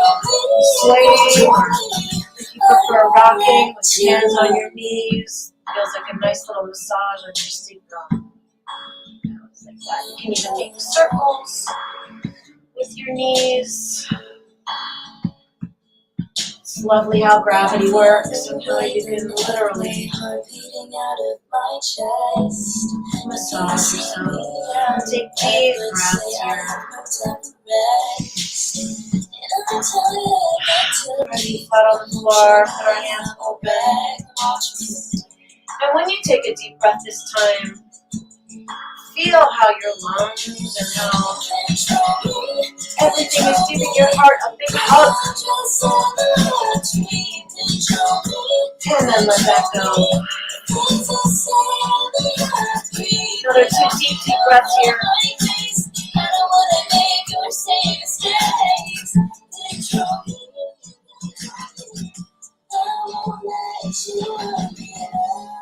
Okay. Let's carefully roll onto our sides and push ourselves up. And bring your left foot in and put your right foot out. And let's lift way, way up with our right hand. And reach over and grab our toes and put our left hand up. And go back in the other direction, just quickly, not quickly, but just so your body knows what you want it to do. And then reach and grab your toes, and let's reach over. Oh, keep breathing. Okay, now we're going to reach up and out. And put your chest out. Carefully come back up. And let's put our right leg in and our left leg out. And let's reach way up with our left hand. And then reach over and grab our left toes. Bring our right arm over. Go back in the other direction. Just so your body knows what you want it to do. And then carefully reach for your toe again. Reach way up and over.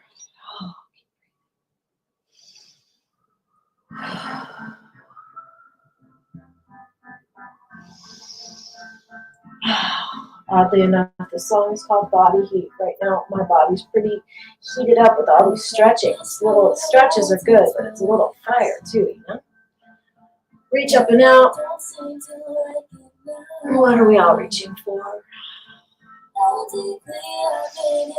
Be different for all of us. And carefully come back up. And let's sit cross-legged for a quick little twist from your twisted system in a good way. Put our left hand on our right leg, put our right hands behind our bodies and sit up straight. Take a deep breath in. And as we exhale, let's twist a little from our lower belly and sit with that for a minute. Take a breath. And let's take a nice deep breath in. And on the exhale, twist a little more. And do whatever you need to do with your necks. One more breath in and come back to center. Deep breath in. Exhale. Right hand on left leg or left knee. Put left hand behind your body. Deep inhale. And as you exhale, twist from your lower belly. Another deep breath in. And as you exhale, twist a little more.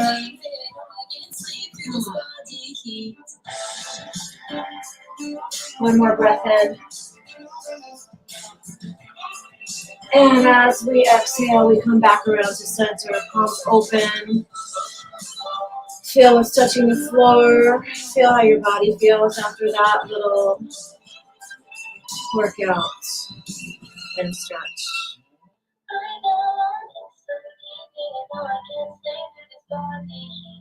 Nice deep inhale. And an exhale.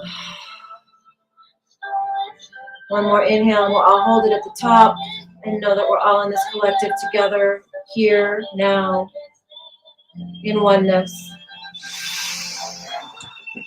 Hold it. And let's all exhale as we do. Silently or not. Thanks for the opportunity to give you a little body heat.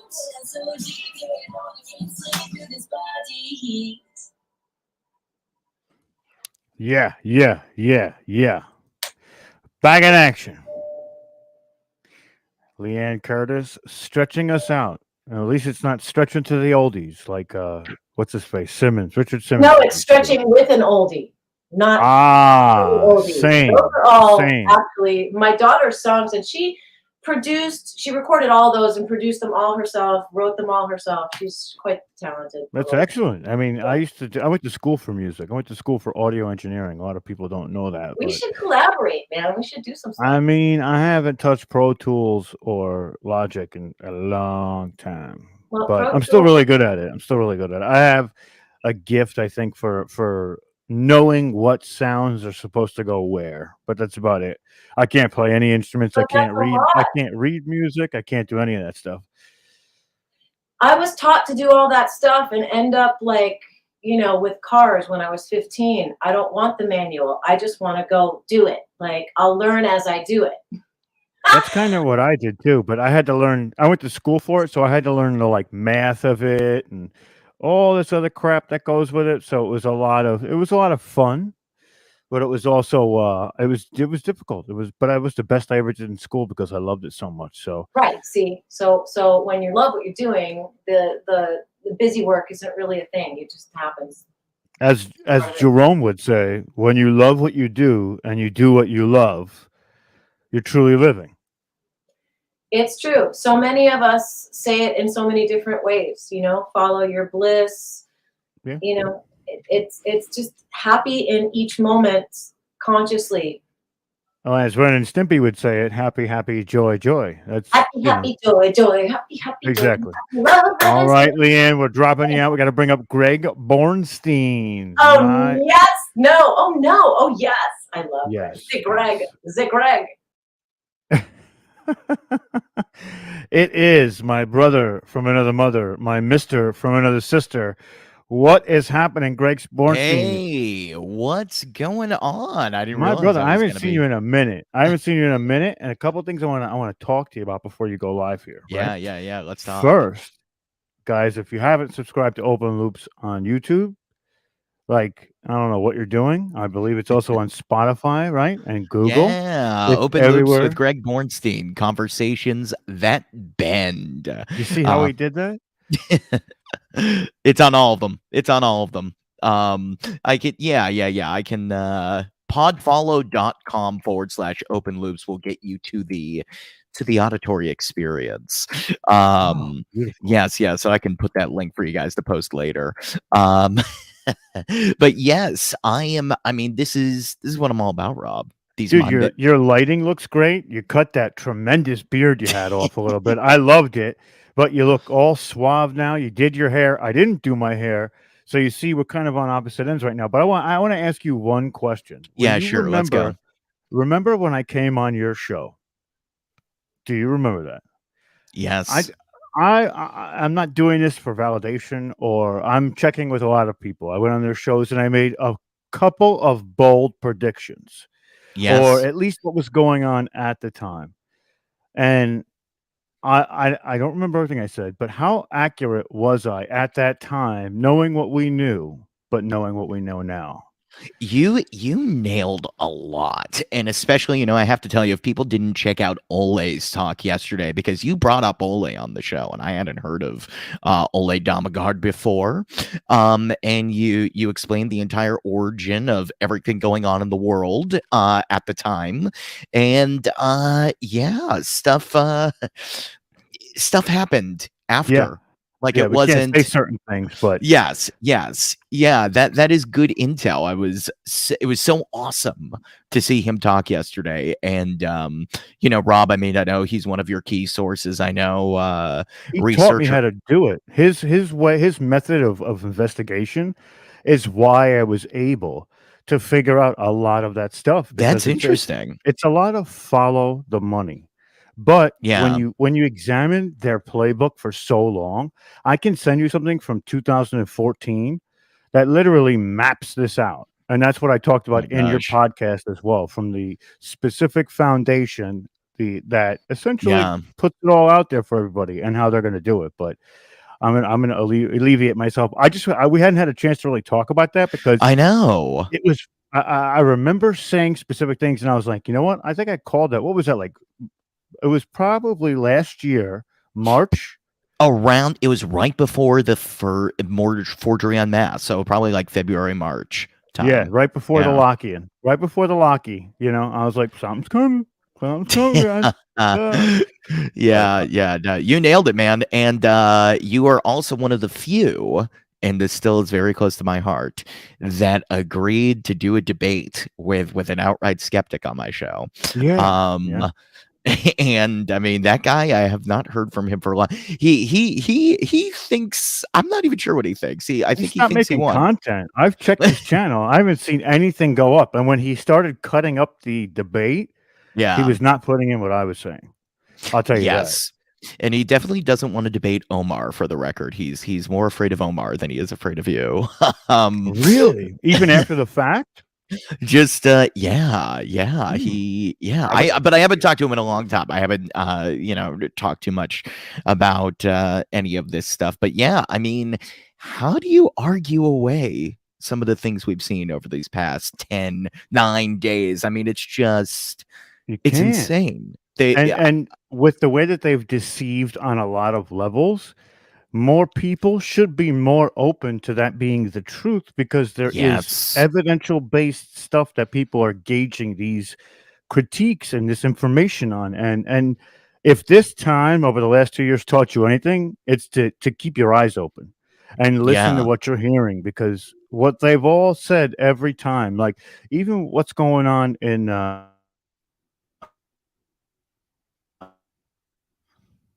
Oh, did you break up, Rob? This means he was about to drop truth. You knew he was about to drop truth, and they always do it. Yeah, it's been happening to him all day, Greg. His connection is pretty terrible over there. So I'll remove him off the screen and give us an upload, brother. Oh, okay. Well, Rob, I want to pick up with that later. But yes, everybody. So, look, I'm going to do a hodgepodge kind of talk here of different things that fill the niche, something that has been explored a little bit here, but I kind of want to go into it in a different way. And that is this concept of exploring the internal. That's what it is. What exactly does it mean to explore the internal? It's something I'm still trying to figure out myself. And it's interesting because a lot of the time, and we've heard it here, right? We've heard people say, oh, just meditate. It's a great first step. Close your eyes and be one with your breath and go inside. And that's something that is very helpful for people, can take a long time to master, to get to. I mean, there are different kinds of meditation, right? There's the walking meditation where you're just present in general. And that could be a form of meditation. You don't actually, a lot of experts these days say that whole notion of sitting down and waiting 20 years to have another sip of your tea is not even worth the time anymore. You don't need that. You can jump a little bit. But still, there is this question of what is the internal? What does it mean to go inside and feel and experience what's actually going on? I think that's the coolest thing about this entire conference. It's and it's something that I kept learning from Omar and Rob and people like Joan, Neil Gore, people that are really investigating this stuff. It's fascinating at the timeless nature of some of the history we've been shown, because so much of that history is directly tied. Paul Anthony Wallace was saying this last night, to abilities of the mind that we don't have access to anymore. Now, here's the interesting thing about time and what goes on the inside. When you go inside, there is a timelessness The internal experience, I might argue, brings you to a point that defies linear time. Exploring the internal is one of those things that precognitive abilities, lucid dreams, the ability to communicate telepathically with others, psychic powers, whatever people are bringing up from inside of themselves. Notice it's nothing that is, it's not like, oh, we learned to communicate and then we learned to have these amazing internal experiences. This has been going on before people were codifying language. This is the true experience. This is the timeless experience. It's why you get so many people, you may have heard of in manifestation and all this stuff, which, hey, maybe I'm speaking Luciferian talk based on some of the things we talked about earlier today with Pim, but what I mean is the manifestation, the idea of bringing something from within your consciousness and the rate at which you can create it, making it manifest in real life from inside to reality. Some call that magic, with a K, if you will. The ability to do that and to do it quickly. Do you know how many stories there are of people that have said, well, I thought it was going to take 12 months for me to bring in $5,000 for this business. And then I sat down and did it, and I made $25K 3 months in. That to me speaks of a timelessness in a way. It's an access to an internal alignment. See, that's really what I'm taking away from all this. That ability to go inside and align with what's happening in your inside. It's almost like on my show, Open Loops. And by the way, this talk is going to be about hypnosis in a little bit. I know we haven't really talked about that yet, though. We have been. I had a guy on Open Loops who is, he claims he's a time traveler. Now, I've interviewed a lot of people that claim they're time travelers on my shows, and that goes like really out there, you could say, even beyond what I sometimes believe. But one of the things this person said, and it makes a lot of sense, is that a lot of these, and we've heard it on this conference too, the portals, the stargates, a lot of the theory around high concentration of electromagnetic energy, it happens on ley lines. And this guy was even claiming when he was part of this government sanctioned time travel program that you had to put the machine on the ley line in order to jump to the location that you wanted. Now, if that's not a metaphor for self-achievement, I don't know what is. Because I would like you to just imagine you have an internal ley line of where you want to go, what you want to create. And when you give focus to that and you build on top of it, who says you're not going to jump 20 to 35 years in the future all of a sudden? All of a sudden, because you're aligned. That's what excites me about exploring the internal. The internal is the Stargate. That's what intrigues. That's what's amazing. The internal, you are the Stargate. You are the time machine. You are the UFO. This is what keeps blowing my mind. And these outside structures, Stonehenge, pyramids, all these things are a direct reflection of what's going on in there. So, why don't we go in there a little bit and let's talk about the internal? Because the internal is, well, it's different for everybody. For instance, I want you to think of the last happy memory you had. The last amazing, why don't we do this? Let's do this. Think of yeah, we'll do it. Think of a memory that brought you a lot of joy. Where were you? Experience it. That's it. You can close your eyes if you want. Just imagine you're at that location now. What are you seeing? Are there people? Or is it just you? Imagine what you smell. That's it. Taste what you taste. This memory, are you inside the memory, experiencing it through your own eyes? Or are you outside looking at it almost like you're watching a movie? Or is it a still image? Are you looking at this memory? When I said experience a memory or go back, what was it first? You can put your thoughts in the comments. Now, here's the interesting thing. We're going to go back to that a little bit and revivify it even more. But every single person here had a different experience, and not in content. That's the interesting thing about exploring the internal.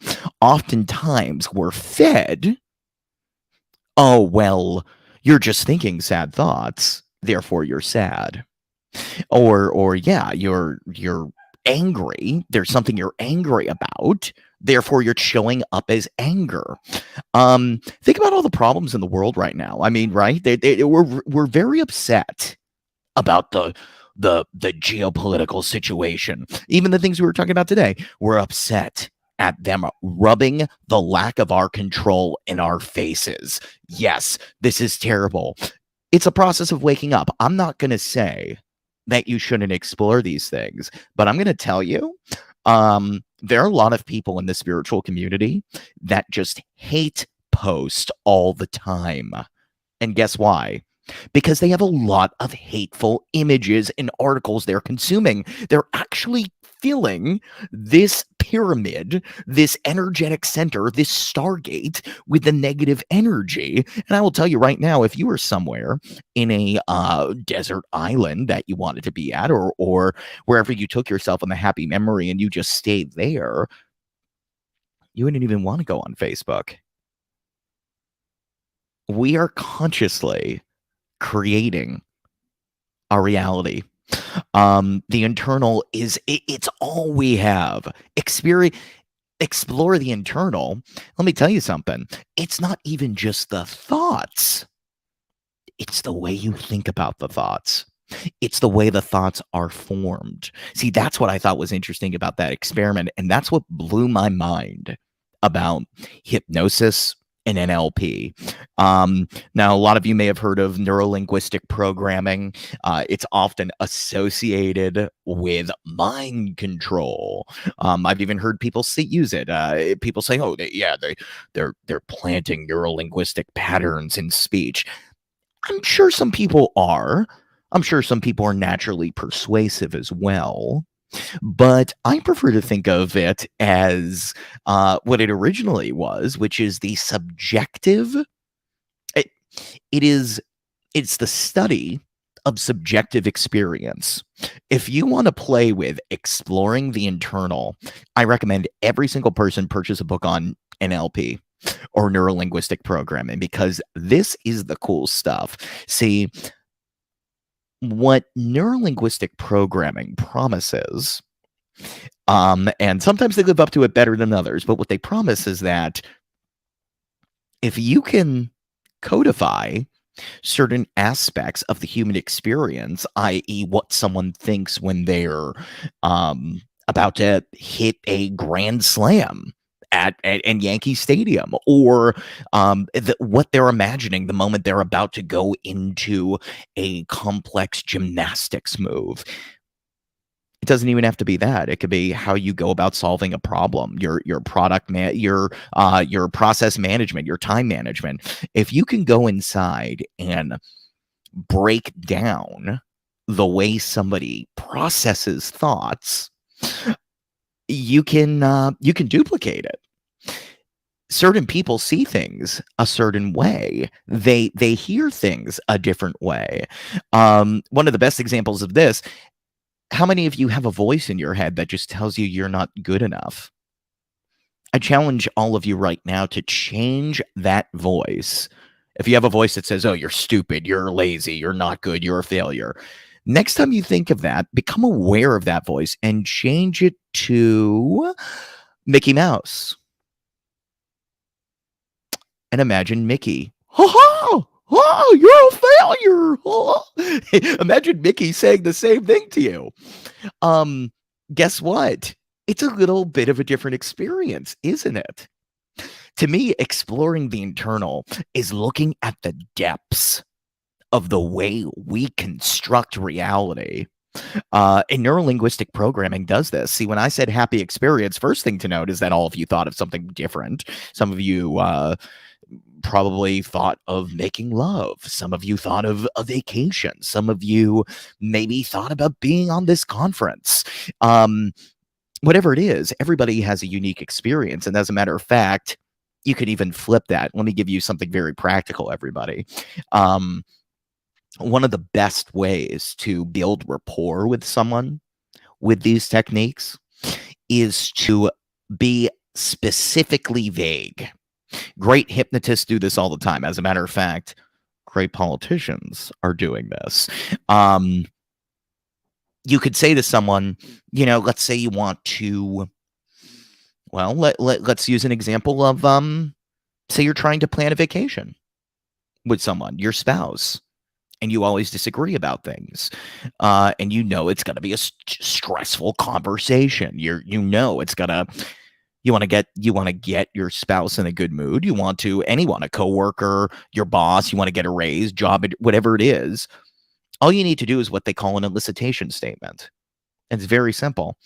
You can say, hey, so this vacation, honey, I want you to just imagine it's the most perfect vacation you've ever had.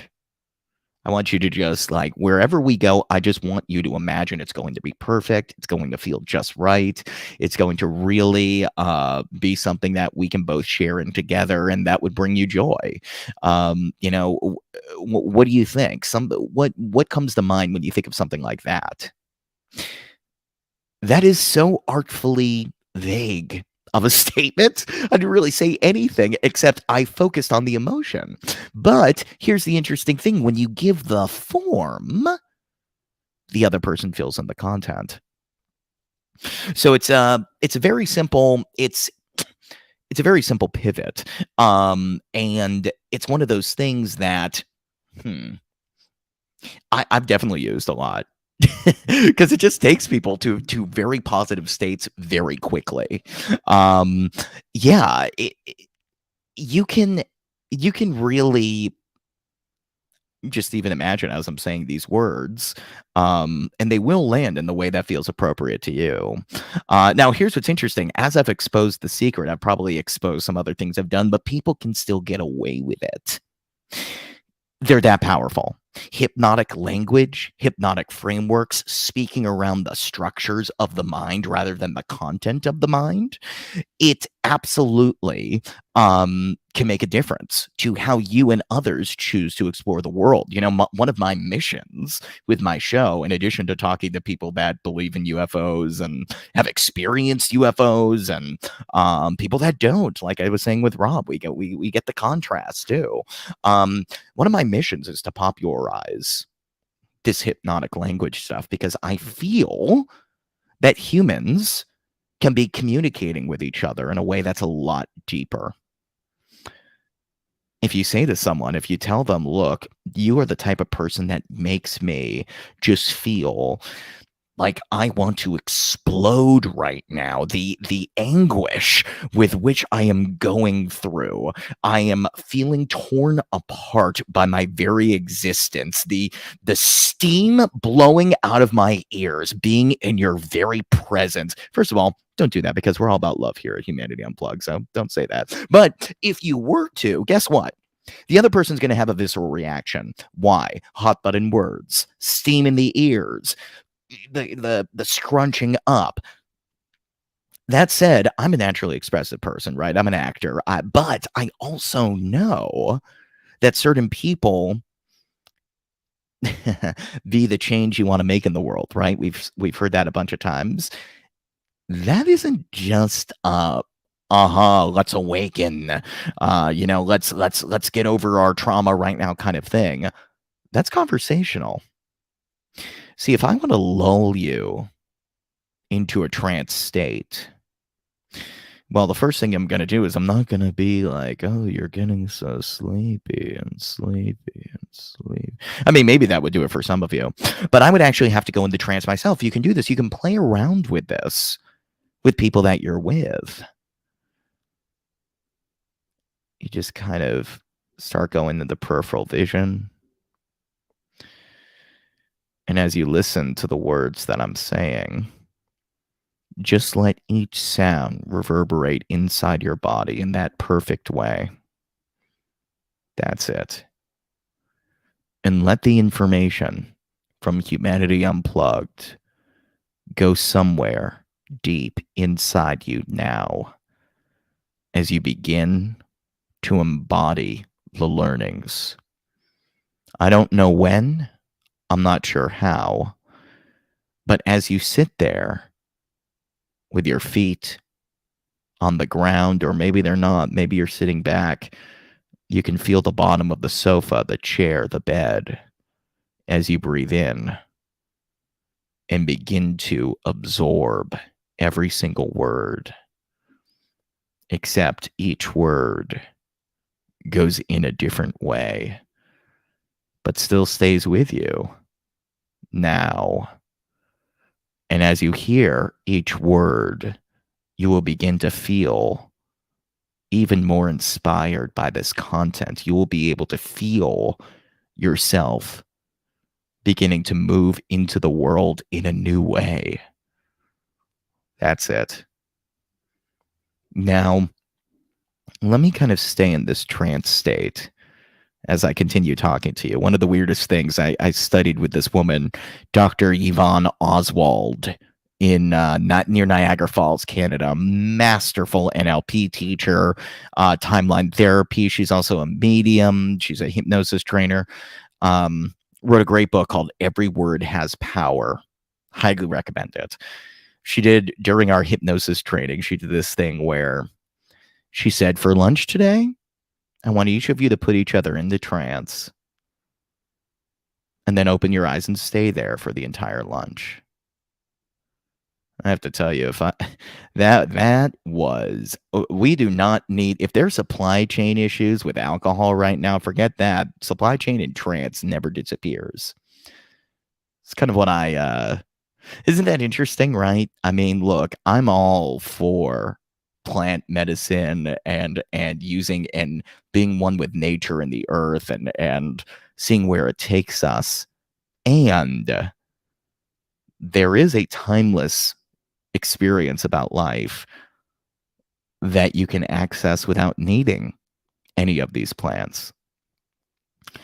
One of the most interesting techniques with that came out of neurolinguistic programming that we were talking about a little before is the drug of choice induction. The drug of choice induction, created by Richard Bandler, co-founder of NLP, allows you to experience any drug state you've experienced previously without ever needing the drug. It works. You can YouTube this. It's very simple. Just imagine that you're taking whatever you're doing. Am I going to get everybody? Maybe I'll get everybody high right now for Humanity Unplugged. Or are you already there? Imagine right now you're taking a sip of water. Imagine there's a glass in front of you. Now, whatever's in that water, it can be alcohol, it can be marijuana, it can be whatever you want it to be, whatever's safe for you now. Imagine taking that glass and putting it to your lips. You can actually gesture and do this, or you can just imagine. Pretend you're raising it to your lips and then pretend you're not pretending. And take that drink. And as you touch it to your lips, feel the liquid as it pours in your mouth. That taste. And as you swallow it down, I don't know where it starts first, but that wonderful feeling you want to experience comes from wherever you want inside your body. It's a glowing feeling. It's a wonderful feeling. And let it amplify. Let it fill up from your heart all the way down to your toes. Your toes all the way up in your head. That's it. Yeah, that's it. Just let it all go. However you want that drink to affect you. Some of you may start laughing. Some of you may start laughing. Some of you may start even, just your eyes might get more squinty. You could, it doesn't even matter. It doesn't even matter how you feel. You could just enjoy yourself. I'm laughing. You're laughing? Yeah, man. Yeah, feel that bliss. Bliss yourself out right now. Why are you laughing, Omar? I am blissed out. You turned it towards the books, and I'm like, oh, books. Nice. I know. I'm getting everybody in the mood, man. I'm laughing because Greg just always gives me that energy to laugh. Dude, I feel in the bliss. See, this is bliss. Man, we were talking about the bliss state a couple of days ago. Someone was talking about going to bliss. You know who was? I think Jennifer Kaufman in her movie. It was all about bliss. It was about getting to a place of bliss. That's the coolest part about exploring the internal. Now, when you're all here, by the way, one of the things that you can do, this also comes out of NLP. It also comes out of, what is that called? Yeah, I'll remember it later. Like behavioral psychology. You can press your thumb and finger together. And this is an anchor. Now, you don't have to use this as an anchor. I mean, you could use a ring finger and thumb, or you could, whatever. You could squeeze yourself. It's weird. I've said a lot of weird things today, but that's cool because we're all blissed out. It doesn't You even did. matter. You were like, that's it. That's it. I was like, yep. Yes. Oh gosh, I should have put the NC-17 rating up for this time. Whoopsies. This is the not for children side of things, Yes. But that's the thing. See, people, I think bliss extends beyond drugs. It extends beyond sex. I mean, those are the most common associations we have with it. And yet, if we, in the same way that people talk about how earth medicine is this gift and we shouldn't forget it, and it's the most important thing, I'm going, what about just being more blissful publicly without needing it? My 420 bowl helps me become really blissful. So that's the drug part. See, I'm when I follow a trail of something, if I'm like studying something and I follow it down a path and I finally reach that moment that I'm looking for, I do experience that moment of like, yes, where I can like almost breathe again. Like, damn it, I found it finally. Like if I've been looking for it like for a really long time, yeah. No, absolutely. Yeah, this is so what I was saying about the anchor is that if you want a quick way to get back to this state, they I guess it's conditioning behavior, and we've all heard the story. I can reiterate it for you all if you have it. Maybe I'm the one that really knows this, but the Pavlov's dog and the salivation, right? That is straight out of hypnosis. Pavlov kept ringing a bell every single time. The dogs would, when the dogs did something well, rang a bell, and the dog would get a treat. Then one day, Pavlov didn't even have them do anything good. They didn't even earn their treat. He just rang the bell and the dog started salivating. So the treat wasn't even earned anymore, but the dog already made the associative conditioning with the bell ringing. You can do this for yourself. You can do this for yourself. And as a matter of fact, anchoring for yourself is one of the best ways to empower yourself to break out of the matrix, because they're anchoring you to their crap. That's the problem. You see these images all the time. You hear these words. I'm still in this bliss state. Everybody, stay with me. Stay with me. You see them anchor all these words and ideas, and it's really a shame that there's so many anchors out there that you have.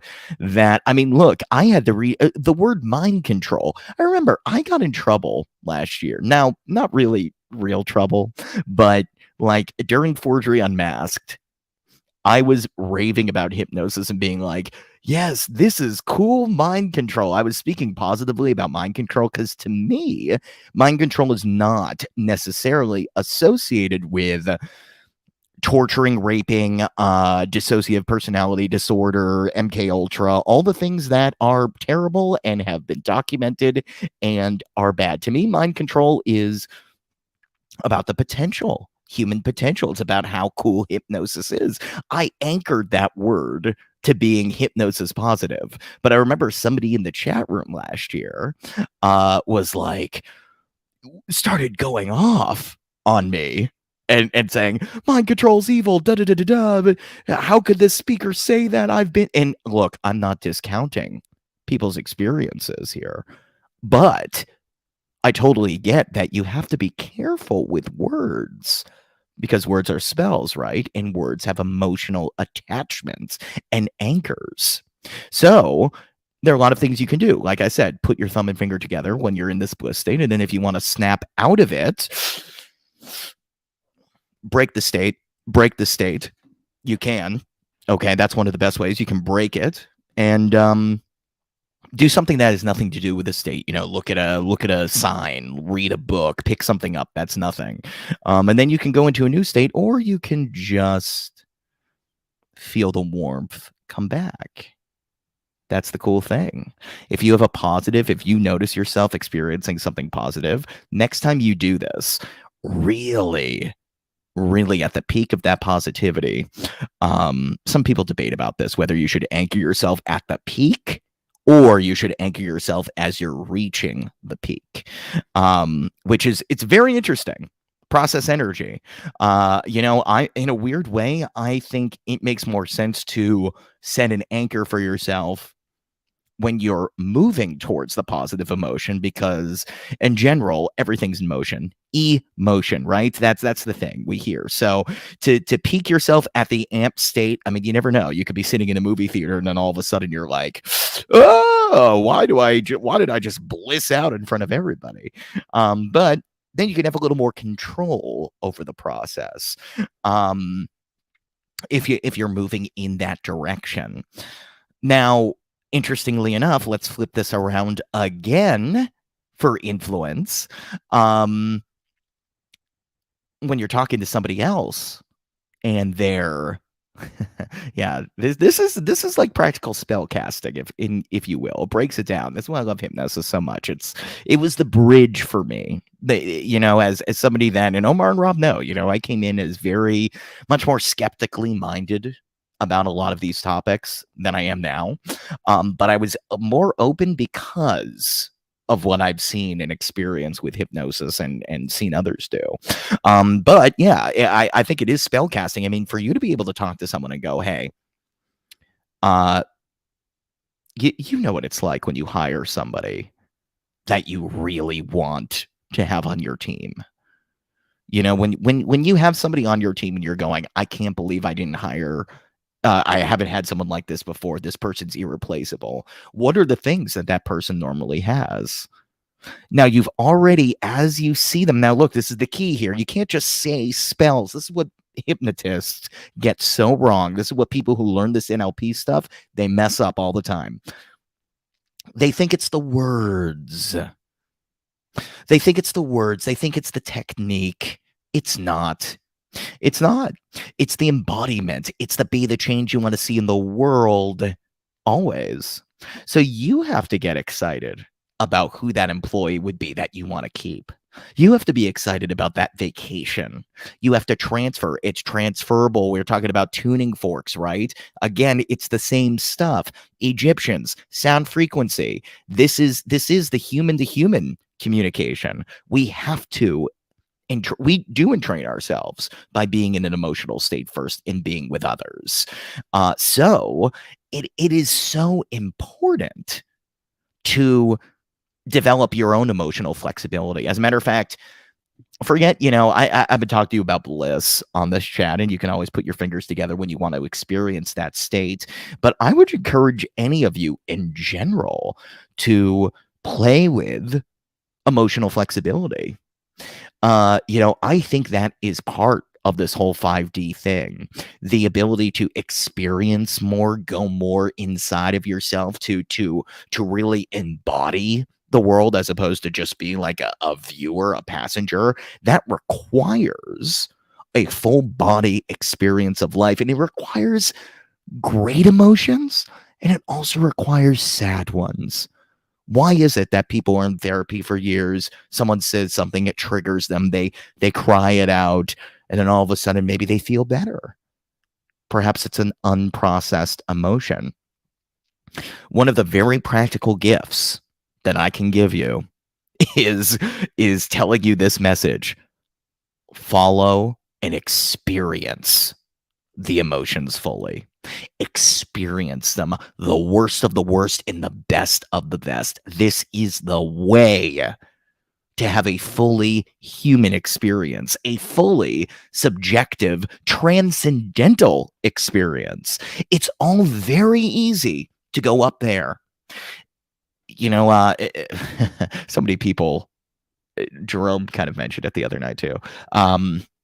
They do the emotional bypass thing. Very, very, very difficult. I mean, it's tough because once you start getting into the spirituality stuff, you want to go right up. You want to move up.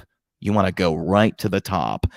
But the spiritual bypass is I've met people in this community that it just doesn't seem like they've really experienced all the things they need to experience as a living entity being in order to fully appreciate what's up here.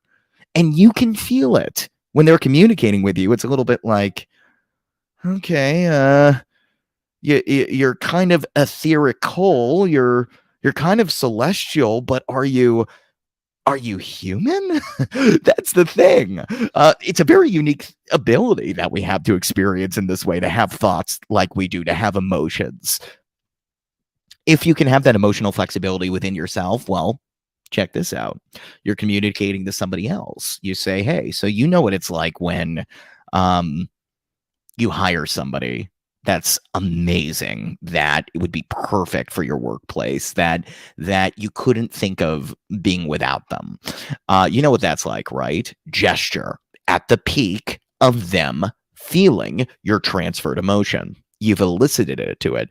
Gesture. One of the things you could do is you could look at their left ear. That's a classic one. And then they'll tell you. And not only have you spoken to them more in depth, but you can now bring that anchor back, because when they go, but oh yeah, well, tell me about you. Well, you know what? I'm the kind of person that really does believe in feed their words back to them. And as you say that, gesture back in the direction you gestured when they were feeling good.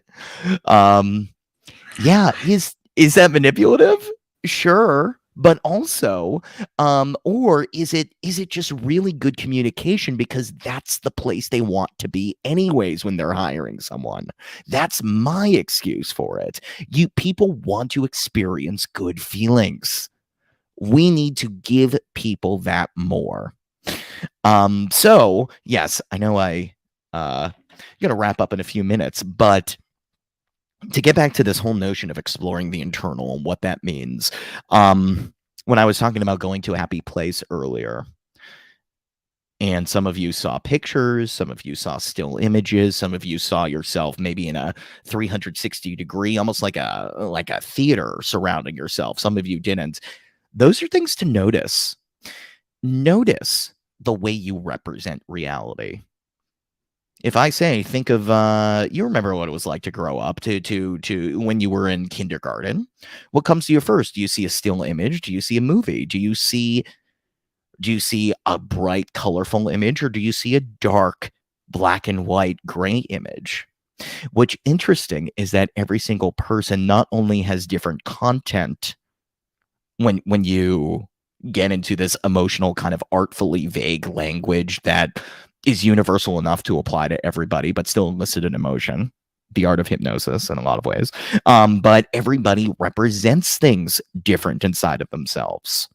So I'm going to encourage you to do this. Imagine what you imagine when you're happy. Now, think of an experience that brings you maybe not absolute dejection here. Okay, we don't want you to get off of this conference and never come back, but experience maybe you have a problem with, so a memory of something. What are you seeing? What are you feeling? Is the feeling small and amplified?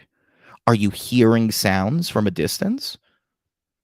Is it clear? Is it far away, blurry? What is that experience? Now, a couple things you can do. If that experience is really amplified in your face, take that experience, that bad experience, and move it away and shrink it far away. Now, how do you feel about it? What if you could write down, and this is one of the great exercises of NLP. Recommend everybody look up NLP submodalities, and there'll be a list of these things. Write down all the experiences that you have, the unique way you construct a positive experience, and then do the negative one. And here's the task I encourage you to do. Transform the submodalities of the negative experience to the positive one, to the happy one. I've done this exercise on myself. I've done it to others, and it always works. Now you have to be clean. You have to do a clean slate between each thing. So, when you're happy and you're in that emotion and you're writing down, okay, this is black or white or color. It's color. Great. Okay, this is close to me or far away. No. The image, the experience is close. Great. When you're writing it down, after you do that for the first time and get all the ways you construct that image down on paper, you then have to break the state so you can have a clean slate to then go into the bad experience. And then you have to do the same thing again so you can get back to a clean, neutral state. But I encourage you can even get rid of the bad experience stuff. Just cross out all the submodalities of that and then go through and read the list. Keep the content the same, but read the list of colorful image, bright colors, whatever it is, the way you uniquely perceive that experience, and map it over to the negative. Then think back on it. It's going to change. So, this is just an intro to playing around with the internal. I think it's such an amazing place to explore in yourself, to explore in others, even talking to your significant other and going, hey, when you think about this memory, what happens for you? Like, where do you go first? You'll see their eyes move in a certain direction. They'll hear things differently. If there's anything I can take away from this, it's get more curious about the uniqueness of each person's internal world. Because the more you're curious about the way somebody else experiences life, the more you'll be able to share in that experience and even go deeper into your own. So with that said, Yeah, that's a I am a hypnotist. I am the person that loves the mind arts, loves talking about that on my show, loves interviewing all the various characters and brilliant speakers and wonderful people that Omar and Rob have put together.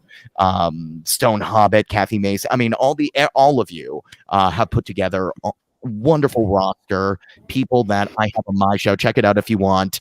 podfollow.com/open loops or the open In the loops chat. Yes. It's all in the chat, brother. YouTube link, and if you want to experience hypnosis, holler at Greg.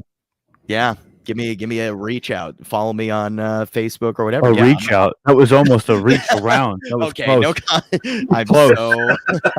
But this is listen. yes. No, but he will put you in a trance and then take your wallet. So, no, I'm joking.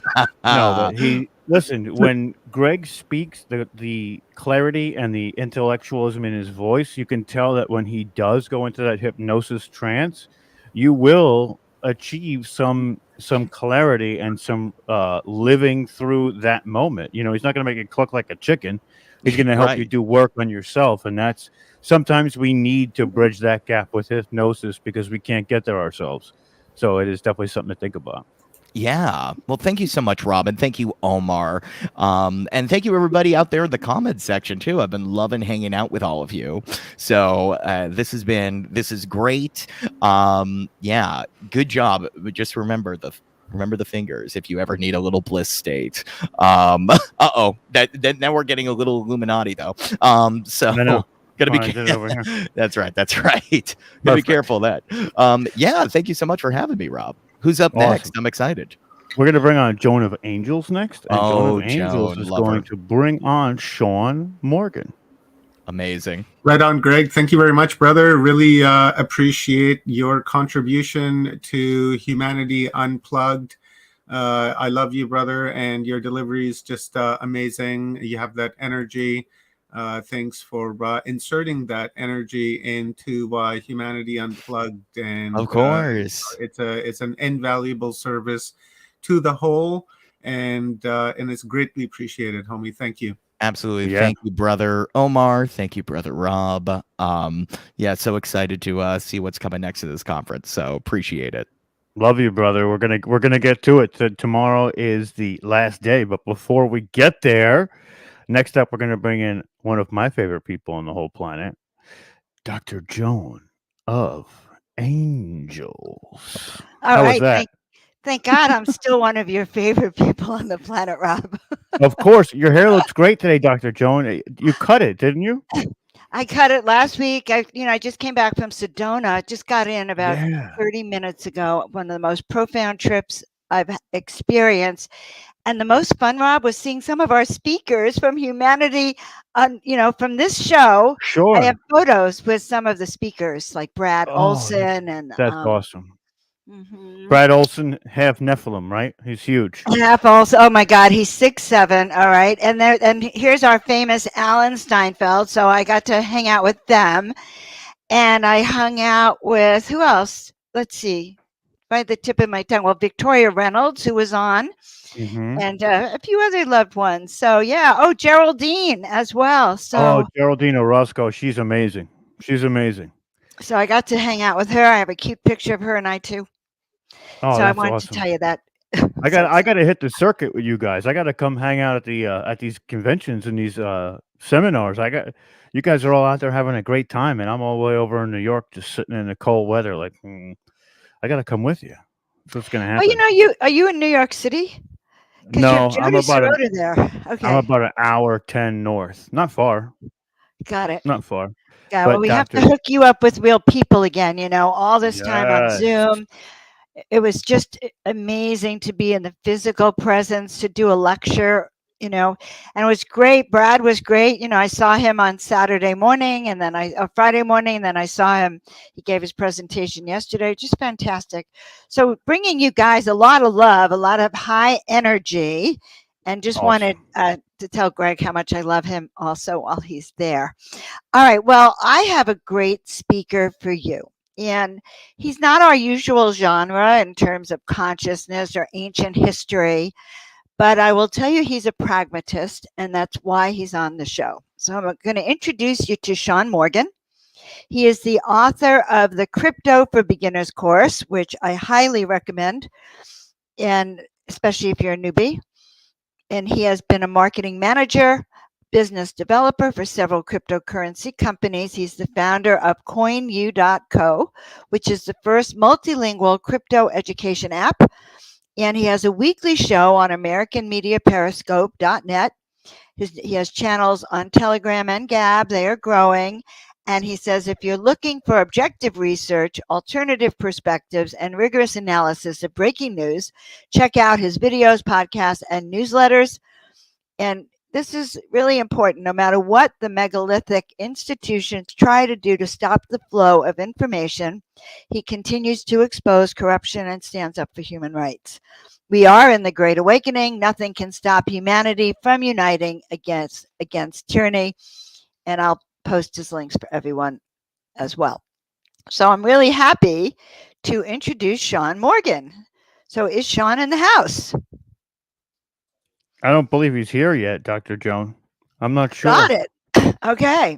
I'll come back on for a second. We can have a You conversation. come back on and talk with me while I'm locating him Yes. simultaneously. See, I couldn't see in the back room, guys, tonight because I came into the Oh, front room. gotcha. Dr. Joan didn't come in through the back door. She walked in through the front door, couldn't see what was going on in the kitchen. That's what was happening. We're hanging out in the boiler room at Dr. Jones in the living room on the other side of the house. But Okay. definitely hit the bells and subscribe to all the channels that you see and all the channels that we've put out there for everybody today. And you know what? While we're waiting, I want people to tell us in the comments some of their favorite parts of this conference so far. And the reason why I'm asking that is because we will be bringing those to you shortly. And again, here we go. The next one's already lined up, everybody. Portal to Ascension, 3-day online summit, 2022, April 15th to April 17th. I'll be there. Dr. Joan will be there. Omar will be there. Neil will be there. Geraldine will be there. Paul Wallace will be there. Alan Steinfeld will be there. I mean, who isn't going to be there? Phil Gruber's going to be there. I mean, we've got so many people. Flo Karuna's going to be there. Who else? We got Michelle Anderson's going to be there. She was with us during the last time we did a Portal to Ascension conference. Amazing. We've got Laura Eisenhower's going to be there. Caroline Corey's going to be there. So you think we're going to have fun, right? Oh, it's going to be the whole group. It's going to be amazing. It's going to be amazing. It's going to be such an epic time. Every time we do these conferences, especially when they're larger conferences, you always have this moment that just blows your mind. There's always a profound moment that sticks out for you. And a lot of the times when I go to the Portal to Ascension conferences, it's like I feel like on the first day I've had that profound moment, and then the next day it knocks it out of the park again, and the next day, and the next day. And by the time I leave, I think all of it's been profound. It's just been a transformation throughout the whole time. It has been. I feel transformed. By the way, this has been the best conference ever. I'm really excited about it. And I'm texting him right now. Yeah. And I just saw the link, multitasking right now. I just saw the link for ET Races, Planets, and Technology. We should put up the photo for that. We have a lot of great speakers. And Adam Apollo, I think, just agreed to be there too. So it's going to be quite a fascinating event. We have Barbara Lamb is going to be on it, and Jenna Layden. So, and it happens next Saturday, guys. So I think we Let can me find see. a Let's pull it up. We'll get it. I'll get it up there right now. Let's put the link up there because Portal to Ascension takes this even deeper. So we've just spent how many days have we spent? 10 days? 9 days? Wait. Diving in. Day. And I have to congratulate all of you. But then now you've just I swear, I think we've just scratched the surface. And so these are our fantastic speakers. Adam Apollo is always inspiring, uplifts humanity. And so does the rest of these speakers, Dan Winter, Michael White. Oh, and Joan of Angels. Yes, and she will inspire you as well. just mentioning, I've heard of her. Oh I my know, me God, too. Rob, Fantastic. you want to hear the funniest thing? Everywhere Yeah, I went, people had heard of me. It was like, I've really. heard Joan of Angels. I've heard of you. So I think they thought they were talking to Joan of Arc, but that they. No, they knew who they were talking to. Dr. Joan, the name stands out by itself, but you have done so much work in this community over the last 2 years that I've seen you. It's just been incredible. So, how do they not know who Joan of Angels is? If you don't know who Joan of Angels is, you're probably living under a granite rock somewhere in the mountainside, or you classify yourself as a hermit, and you probably live in a cave off the west end of Sedona. You know what I mean? Yes. So this cave on the west end of Sedona, just to let you know, is extremely beautiful. Some people do live in a cave. Very lavish. It's But plush. I found it really, really wonderful for me because it's the first time I've been in Sedona to do a conference. It was the Ascension Conference, and I felt seen, and so that was just really great. I felt loved and wanted. I have a couple of friends that live in Sedona, and one of them is Melinda Williams, and she's a psychic medium, and she's one of the best I've ever seen. She actually taught me how to read tarot, and showed me all about the essential oils that go with it. So Sedona is a place of absolute magic. There's portals out there in the desert, and it has a lot of resonating frequency to elevated frequency to instill in people. And everybody I know who goes to Sedona comes out and they're happy as you know as anything. They're just super happy, and it's like an uplifting spirit because of the natural beauty. But it's also like a desert. You would be like, oh man, people would like where the desert is. You'd be like, how would people love the desert? But every time they go to Sedona, they come out and they're like, I loved it. It was the greatest thing on earth. It's what do they call that? Well, the desert there is amazing. Okay. Well, by the way, we had dinner with Jimmy Church. So I think a lot of you have heard of Jimmy Church. It was really fun to connect with him and have dinner. He has moved, and he was talking about a ghost that's been in his house, and that was quite fascinating, just so you know. All right. Well, I have sent a text out to him, and I don't know where he is at that point. Here he is. Wonderful, Sean.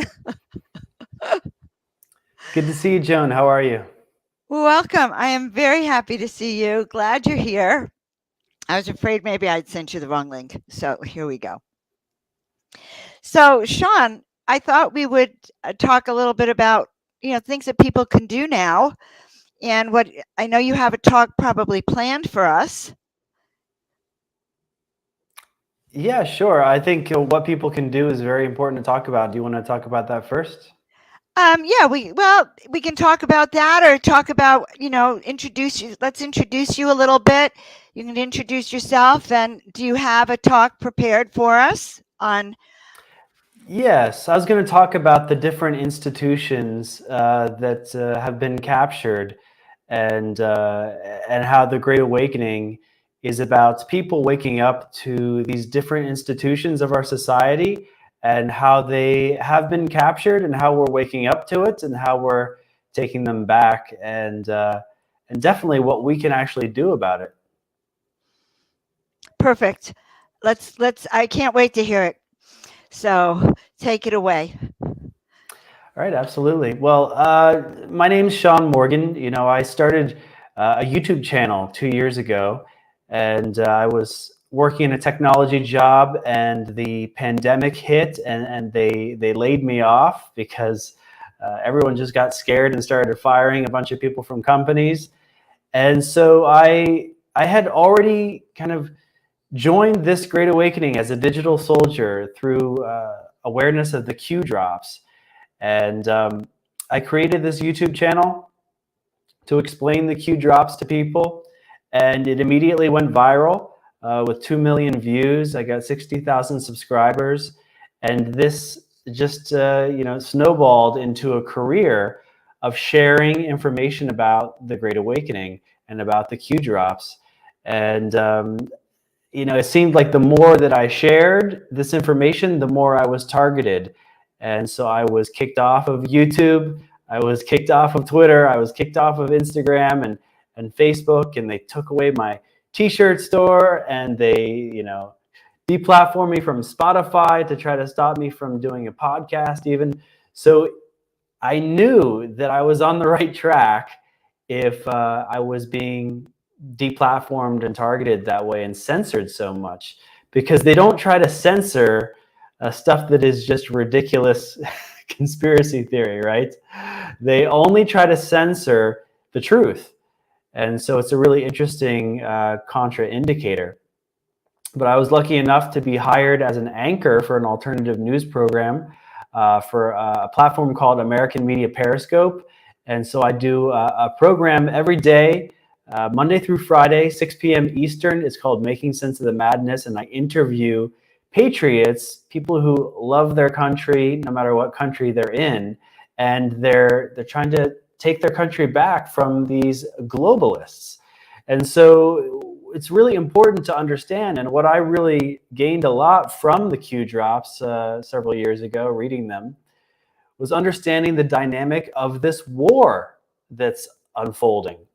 And it has many dimensions to it. Of course, there's the political, there's the economic, but there's also the spiritual war between good and evil. And the evil side wants to have totalitarian control. They want one world government, one world currency. That's why they're called globalists. They don't believe in national sovereignty. They don't believe in patriotism. They don't want you to have a flag or an identity of your nation. They want you to just bow down in allegiance to something that's more ambiguous and doesn't have that national identity. But the thing is, we do have national identities. We have histories. We have languages. We have ethnicities. We have stories. We have constitutions. We have a lot of different things in different areas and different nations around the world that do make us nations and do make us peoples.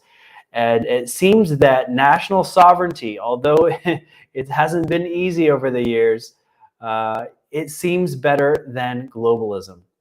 And so it is interesting going back in the Bible, in fact, to see that the book of Revelations prophecies that there will be some kind of beast evil system in the last days, where they will try to put a mark in your hand or your forehead so that you can't buy or sell without this mark of the beast. And the attempt of this evil antichrist system will be one world governance, one world religion, one world currency. Very, very surreal to be living in times where this seems to be being revealed to us. So words like revelation, apocalypse have to do with being blind, but then being able to see, having a veil be taken away to see truth. And so what we've seen is that everyone, including myself, has been under somewhat of brainwashing from propaganda, somewhat mind control through mostly television, but it hasn't always been the television. It's, in the time of, World War I and II, it was mostly the radio, for example. But now we have television, we have Netflix, we have TikTok, we have social media. We have all kinds of ways that the mainstream media, which is owned by 6 corporations, worth these billionaires that all seem to have this philosophy of globalism. They are trying to divide us and conquer us. They want to divide us by race, by religion, by gender, by sexual orientation, by political party. Any way you can imagine that you could be divided from another person, that's what they've been attempting to do. And so we've had decades in the past that people actually trusted institutions because society seemed to work. Society seemed to be stable. So we thought we could trust our teachers. We thought we could trust our pastors. We thought we could trust our politicians. We thought we could trust the journalists on TV or writing for the newspapers. But what we've woken up to, especially since the pandemic, is that we cannot trust those institutions and we can't trust those people. We can only trust ourselves and our own community members, and we need to take our communities back. We need to take our schools back. We need to take our family back so that, you know, it's not torn apart through divorce and through anti-family efforts. And we need to take our countries back ultimately, but really starting at a more of a local level.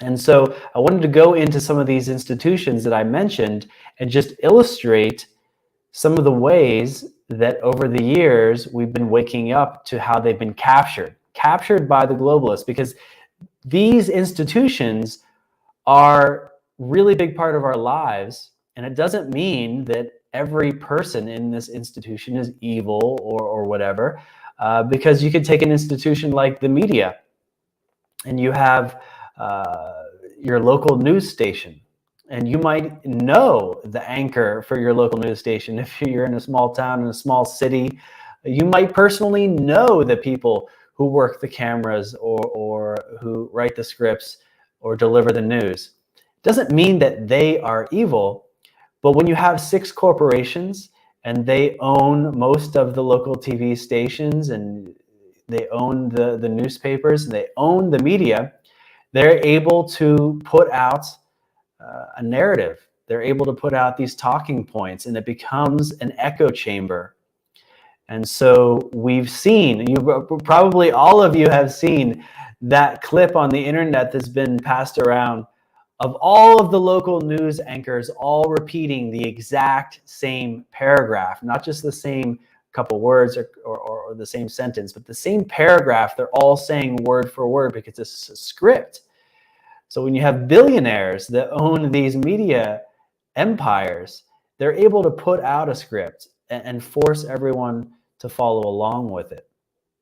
And so we're waking up to that. We're waking up to the fact that the New York Times, that had this reputation of just the gold standard of journalism for all those years, we're waking up to the fact that it is pure propaganda. It is no different from Pravda in the Soviet Union, where the talking points came directly from the totalitarian dictators. So the Washington Post, you know, that is the newspaper that they said that democracy dies in darkness is their motto, I think. And it's the most important political newspaper in the United States, but it's owned by a billionaire, Jeff Bezos. The guy who owns Amazon owns the Washington Post. It means he owns the narrative about Washington, D.C. is what that means. But here's the good news, that since Trump became president, people have woken up to the fact that the news is fake. It's called fake news. They realize because the media has been wrong about every major story in the last few years. They were wrong about Russian collusion. They were wrong about the Hunter Biden laptop. They were wrong about masks. They were wrong about COVID deaths, that they said that there would be millions and millions of people dying. They've been wrong about so much that there's just an all-time low in trust in the media. Less and less people tuning in, to the point where some of these companies are going bankrupt or they're near bankrupt. And it's been tough because, as I shared my story before, it's not just the media, it's not just the TV stations, it's not just the newspapers. We're talking about big tech, we're talking about social media. And so we found how much they can control things by censoring people. But we have a bright future. We have Truth Social, which is a social media company owned by Donald Trump, and he is launching that with a no censorship policy. And, you know, we've had other social media companies say that they were like that. We've had Parlor.com, for example. But what we found is that the big tech like Amazon web servers were running the infrastructure behind Parlor. And so they could just pull the rug out from underneath them at any moment. And so they did that. Parlor had great engagement and until the January 6th hoax, which is another thing the media got wrong, until the January 6th hoax happened. Parlor looked like it was going to be one of the top social media sites, but then I believe they were removed from the App Store. Look at how Apple and Google and Amazon, they control the narrative of social media with that type of totalitarian control mechanism. So we have good things happening. People switch to Telegram. I switched to Telegram, switch to Rumble, switch to Gab. And now we have Truth Social coming out. And this is really, really important. We also have Starlink, which is Elon Musk's satellite internet company. Well, it's a satellite company, and they have the ability to broadcast internet, keep the internet up, because the deep state, the globalists, they don't want the truth about their crimes coming out. They think if they control big tech, if they control the servers with Amazon, if they control the newspapers and the TV stations, they think if they can control that, then they can control the narrative. But that's just not true. We've got billions of people with access to the internet that are finding things out one way or another. We're switching from the Google search engine and switching to the Brave browser. We're switching from YouTube to Rumble. We're switching from Twitter to Truth Social. And so now is the disclosure phase of the Great Awakening. We have the New York Times just came out and admitted, finally, after a year plus, that the Hunter Biden laptop that they claimed was Russian disinformation, they're saying that actually it's confirmed and it's real. And so why would they do that?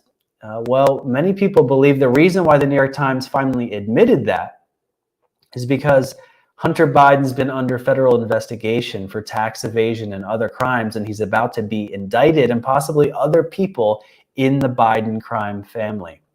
This is just one of many, many different disclosures that will take place, and that's why it's so important to have non-censorship or censorship-resistant technologies in place, like Truth Social, Rumble, and Telegram, and so forth, so that we can share this message of truth to people who are still under that mass formation psychosis, that mass formation brainwashing, where did you notice how they all went from believing that masks and vaccinations were going to just save the day, and then the pandemic's over, and now Hey, Sean, I hate to cut you off, bro, but we are streaming to YouTube, so we've got to be a little bit easy with the, the medical stuff and a little bit of what we say. I don't mean to interrupt you, but we got to take it easy, otherwise we're all going to get this is what it's all about. This is the Great Awakening. This is the truth. I think I said my piece. I really appreciate all of you listening, because this is where we're at, where if you speak the truth, someone will say, wait, don't speak the truth, hold back. And so for all of you who want to get more of this information, you can go follow my Rumble. You can go to SeanMorganReport.com. Follow me on Gab, Telegram, and Rumble. These are places that will not censor the truth.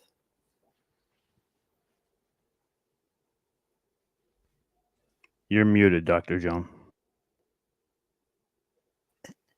Sweet. Hello, Sean. I Hello, Jen. agree with you. First of all, I loved what you were saying. I really did, and I like, where you're going. We are aware that we're trying not to get shut down, and keep this open. But I will say this: I was at a conference this weekend, and it was in and there were a lot of people not awake. But we were actually able to talk to them about what is going on and start to wake up people slowly, because they're not going to get it from the media. We know that. And it's been that way, for years. It's just that people are noticing it now. So I appreciate real that. life interactions are so precious. Because you And can feel someone's heart, right? It's not just oh, I did. just a stranger, you know.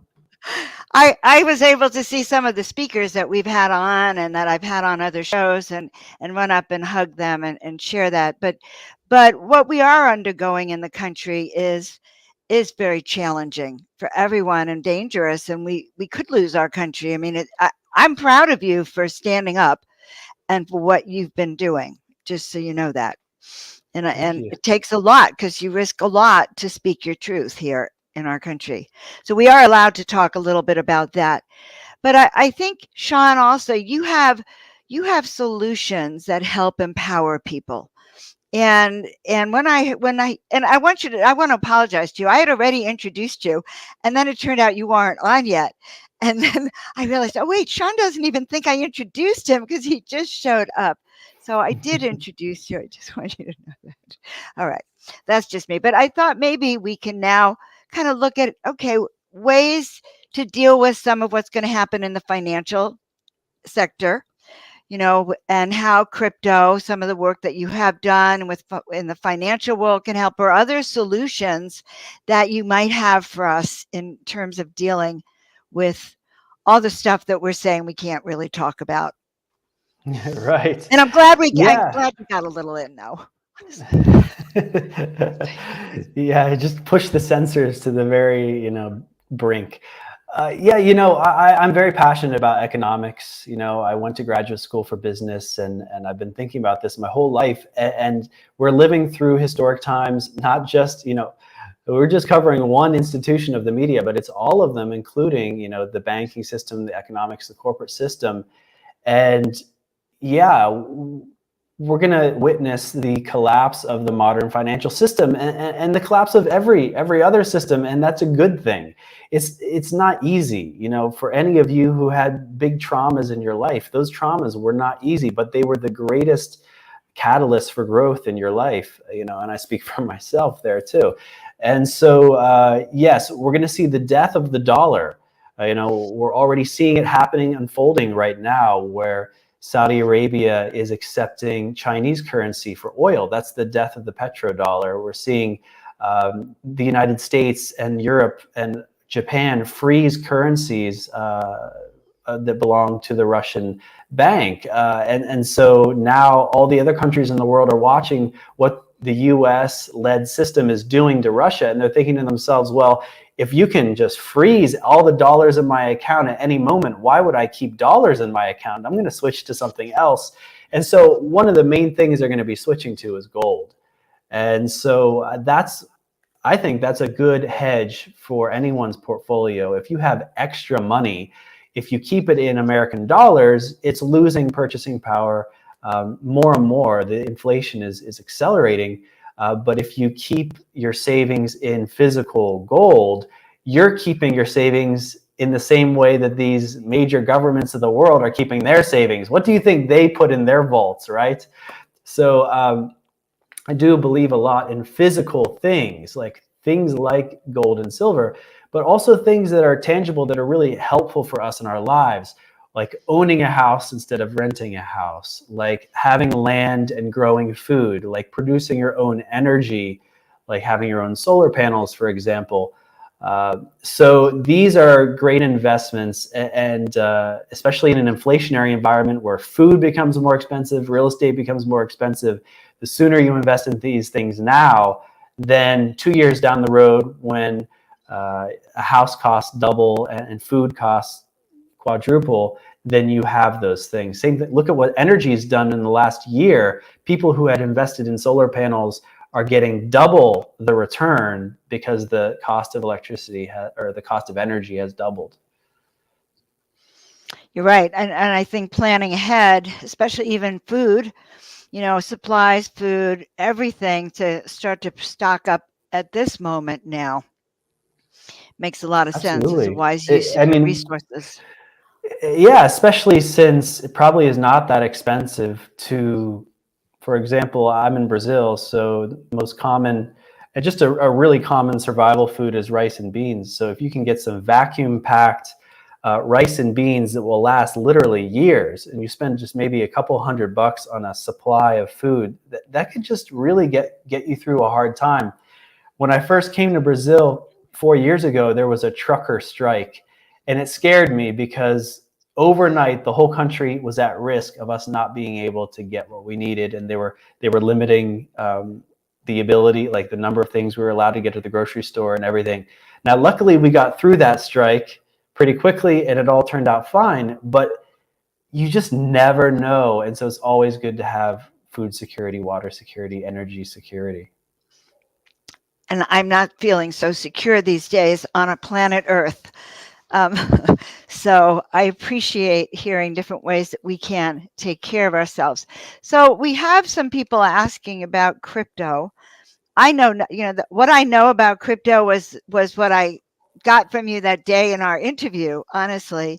So maybe we can talk a little bit about whether that would be a good alternative and option for people too. And because I know Yeah, you also have I think it program. is. I don't think it's something to ignore, because look at what happened to the people who have ignored Bitcoin for the past decade. They've missed out on the highest performing assets in the last decade. So, and the thing is, Bitcoin's really proving its value now more than ever, because we talked about the death of the dollar. The dollar is the dominant world currency, the reserve currency, and the alternatives like the Chinese, for example, currency are not much better. It's the same debt-based system. They print as much as they want. It's backed by nothing. The nice thing about Bitcoin, which is the largest cryptocurrency, is that it is scarce. So it's 21 million Bitcoin maximum can ever be produced through the mining process. And so it is very scarce. And so it's a possibility that these different countries around the world, when they ditch the dollar, ultimately, they might not go for gold as the thing that backs the whole global financial system. It might end up being Bitcoin, actually, because it's a lot easier to transfer Bitcoin than to transfer gold. For gold, you have to have a bunch of people with guns guarding it all the time, and then you have to load it up on a plane, and then you have to send it through the air and hope it doesn't crash somewhere.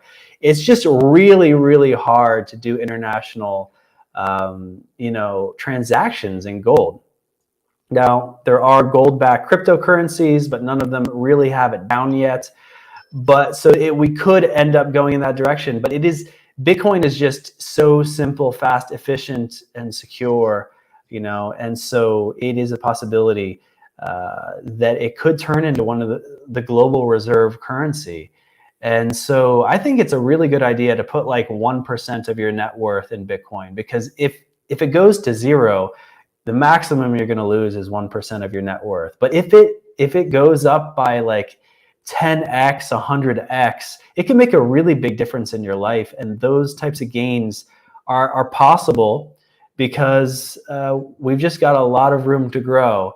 With the Bitcoin market capitalization is less than $1 billion. Less than $1 trillion. And so gold is like around 12 trillion. So if Bitcoin just replaces gold, that's like more than a 10x from here. So I really think Bitcoin more than any others, but certainly any of the top 10 cryptocurrencies are also worth a gamble. Think of it as a gamble, and you could have a really big payoff over the next few years. So I guess I always thought that it's not stable. It only exists on the internet, right? Like you don't have a Bitcoin that you can look at, touch it, or feel it, or put in your. It's like that's the piggy bank. downside and the upside, right? The upside of gold is that you can touch it and hold it and preserve it physically, but you can't send it easily. And the thing is, what do we want to do with money? Some people just want to save it, but I'm building a house right now. And so I am just constantly, as soon as the money comes in, it's going out to many different contractors and materials. And that's the global economy. The global economy is not just sitting on your gold. The global economy is just millions and trillions of transactions. And so Bitcoin is just so efficient and good for that. And as the governments or more people accept it, I guess before too, I was concerned that it wasn't accepted like Visa or MasterCard, which I guess is all fictitious anyway. Can't see it. Well, here's what's funny. Visa and MasterCard were just outlawed in Russia.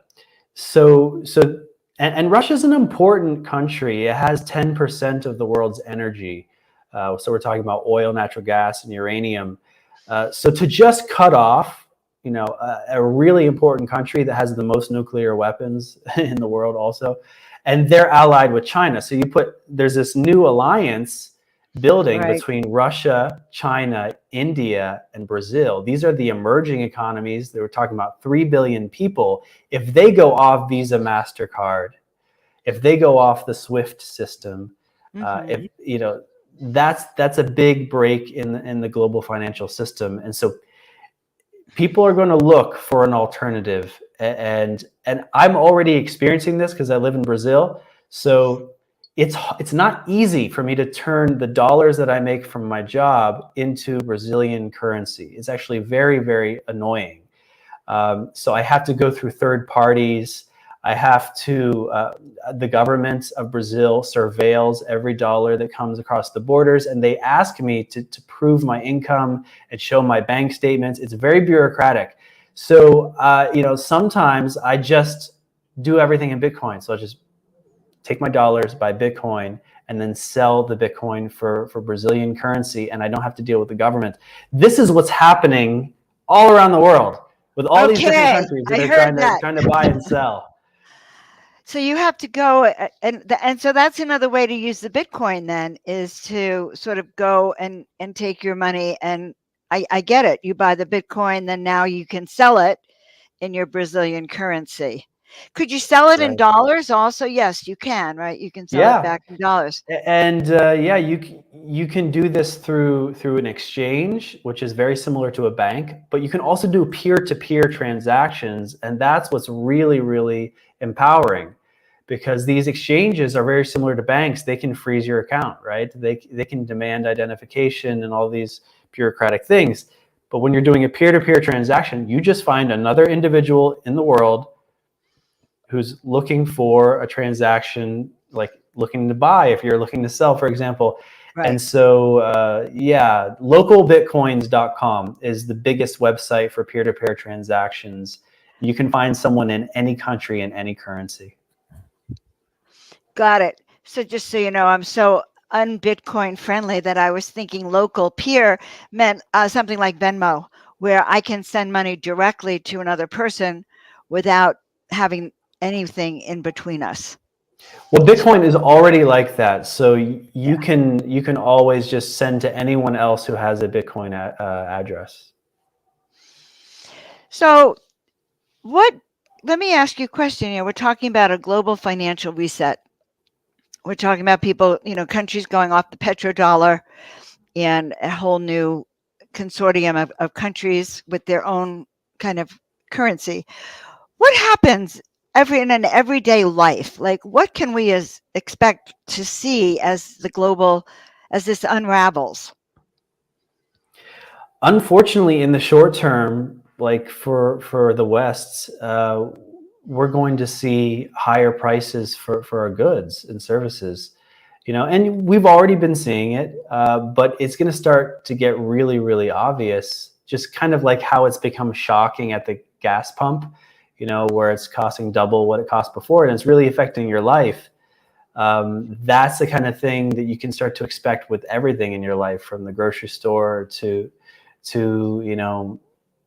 just everything. When prices go up, people have to raise the costs, and so it builds upon itself, and so it can really turn into hyperinflation pretty fast. And so I think that's the number one thing for people to start to be defensive on, is to figure out how to deal with that. We talked about the assets that you can buy because you're trying to figure out what can I have that's going to go up at the same rate as inflation, right?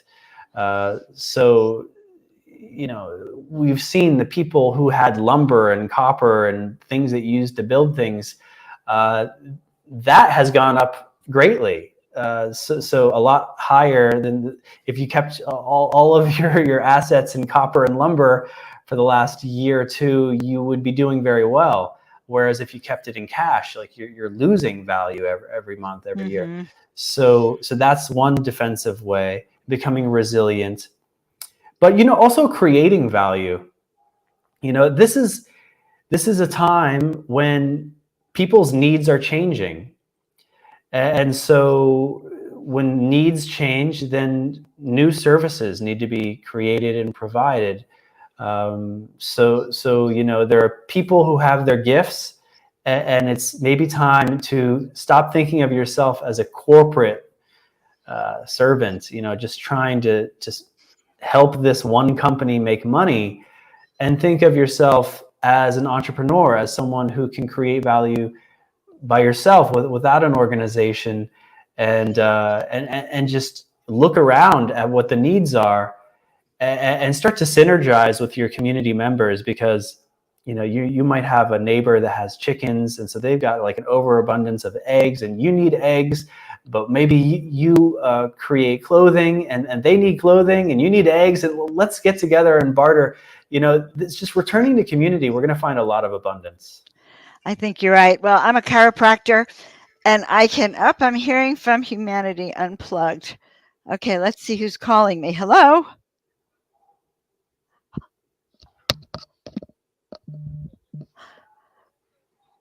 Okay. Why are you all calling me? I'm talking to Sean. What is going on? All right. Yes, goodbye.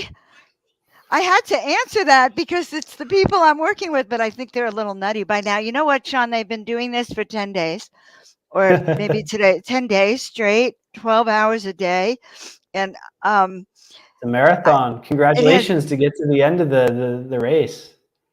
It has definitely been a marathon. I don't know what they're doing. All right. Well, guys, I'm working, so I'm sitting here with Sean. If you have anything helpful to contribute, you are welcome. You know, I was actually really excited about your presentation. So if there's any other stuff you'd like to share with us that doesn't get us in trouble, we can also continue to talk about that. Just so you know. Someone was mentioning in the chat about NFTs, so I could speak briefly about that. Okay, great. I haven't seen it. Can you put up the NFTs back up? But okay, yes, let's talk about NFTs, because I keep hearing about them. Keep thinking somehow my art's going to magically be an NFT, but I don't even know what it is, basically.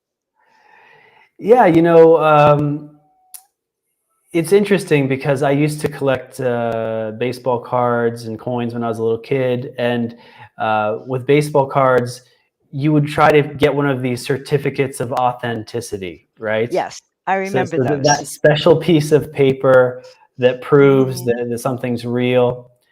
And we've been working like this, is kind of a clunky way of proving ownership, you know, with these pieces, fancy pieces of paper that people can forge and counterfeit and everything. But NFTs, you know, they put ownership on a blockchain. It's immutable. You can't change it. So it's on the record forever. And so you can prove ownership, definitely. And so you can do that with any kind of intellectual property, music, visual art, anything that a creative person could create. It's actually just so much that could be put into an NFT that I can't even think of any examples besides the most common thing is visual art right now. Okay, good. But Make it to simple. be able to prove that you own a limited edition print. So that's the way they usually work. You make a visual piece of art and you make a limited edition, like maybe only 1 copy or 100 copies. And then you can put them on a marketplace and you can sell them to people. So if you're a famous artist, obviously people are going to value those limited prints a lot more than someone who's, you know, never been heard of before. But at the same time, people are going to these marketplaces and they're just looking for stuff that they like, right? So if someone's really into angels and they find your angel art, they're like, wow, I want to start collecting this, you know, and I want to get one. If you're created a series, I want to get one of each series, and it's part of my collection, and I can prove that I own this collection. I can pass this collection on to my family members and transfer ownership, and it's recorded, and everyone in the world can know that I really, really own it. So it's a mind-bending thing, because we don't think of digital, non-tangible things as things that you can own, because you think, oh, you can just copy and paste it. But the thing is, with an NFT, you determine how many prints are created, and it's recorded in the blockchain. And so you can prove ownership. You can't just copy something. You can prove that you own it. And we've seen Melania Trump actually worked with an artist and released some NFTs. If you go to SeanMorganReport.com, you can click on NFTs at the top. I created some visual art in an NFT as well. So yeah, it's pretty cool that anyone can do it. And some of these people who have never been in the art world before are becoming millionaires because they're sharing their art, and people are finding it valuable because it is scarce. That is where you get value, when it's scarce. Now, do they print up the art, or no? They just own it to It look doesn't at on ever their have computer. to be physical. Yeah, it's kind of like more.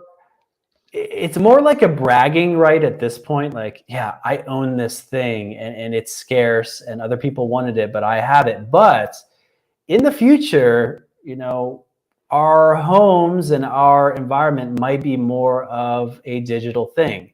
So you might display your digital art on a digital frame in your house or in your metaverse if you have a digital version of your reality, and you could display these NFTs potentially.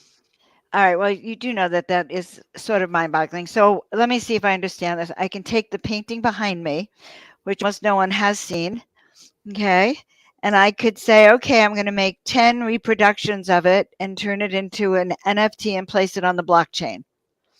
And 10 people can purchase their right to have it digitally in their home. Digitally, they don't ever have to put it in a home. They can basically, it's like keeping it in a wallet. It's like a stock certificate. I think that's the best way I can describe it. Like, you know, it's funny because maybe most of us own stocks in our retirement accounts, but back in the day, you know, you proved that you owned part of a company with one of those certificates of authenticity, those stock certificates.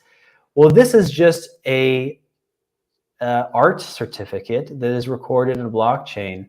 So people keep them in a digital wallet, just like people keep their money in PayPal or Venmo and their crypto in the crypto wallet. You keep your crypto intellectual property in your crypto wallet as well. So yeah, that is how you store your art. You store your art in a wallet. Oh, okay. Now don't laugh at me. Is a wallet digital, or is it wallet?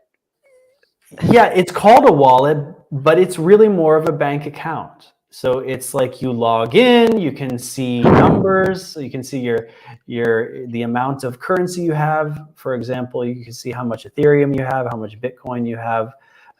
Each type of currency usually has its own wallet, own account, but sometimes if you are on a big exchange, you have kind of a dashboard where you can see your NFTs and your different currencies. So it's very similar to online banking, these wallets. Very, very interesting. And I get that this is actually really important in terms of personal freedom and the freedom to actually have your money intact down the road. I've been kind of fearful, just because I know that it takes, just take something. So we have a question here from Omar. How is Bitcoin generated? Like, what's its value based on? Right. That's a good question. Bitcoin is a protocol, and so protocol is basically a set of rules. And one of the rules when it was invented is that the maximum amount of Bitcoin that can be created is 21 million. So that's the max cap. And the way it's created is by computers doing complex math problems. And those computers with special hardware have to use a lot of electricity to run. And so it's called proof of work. It's called mining Bitcoin. So the more these computers do these math problems, and there's like no purpose of these math problems besides creating Bitcoin. So it's not like solving a problem and then a scientist is like, yay, we finally have the solution. No, it's just purposefully complicated problems that you purposefully have to use electricity to solve. And so it's a reward system it's very similar to mining gold or silver, where you have these different miners and they have to buy equipment and hire people and they have to dig in the ground and they have to do a bunch of work. And then so when you're buying gold or silver, you're not just buying a unique substance. You are buying something that took a lot of work to get. It's like a financial battery of stored energy of work.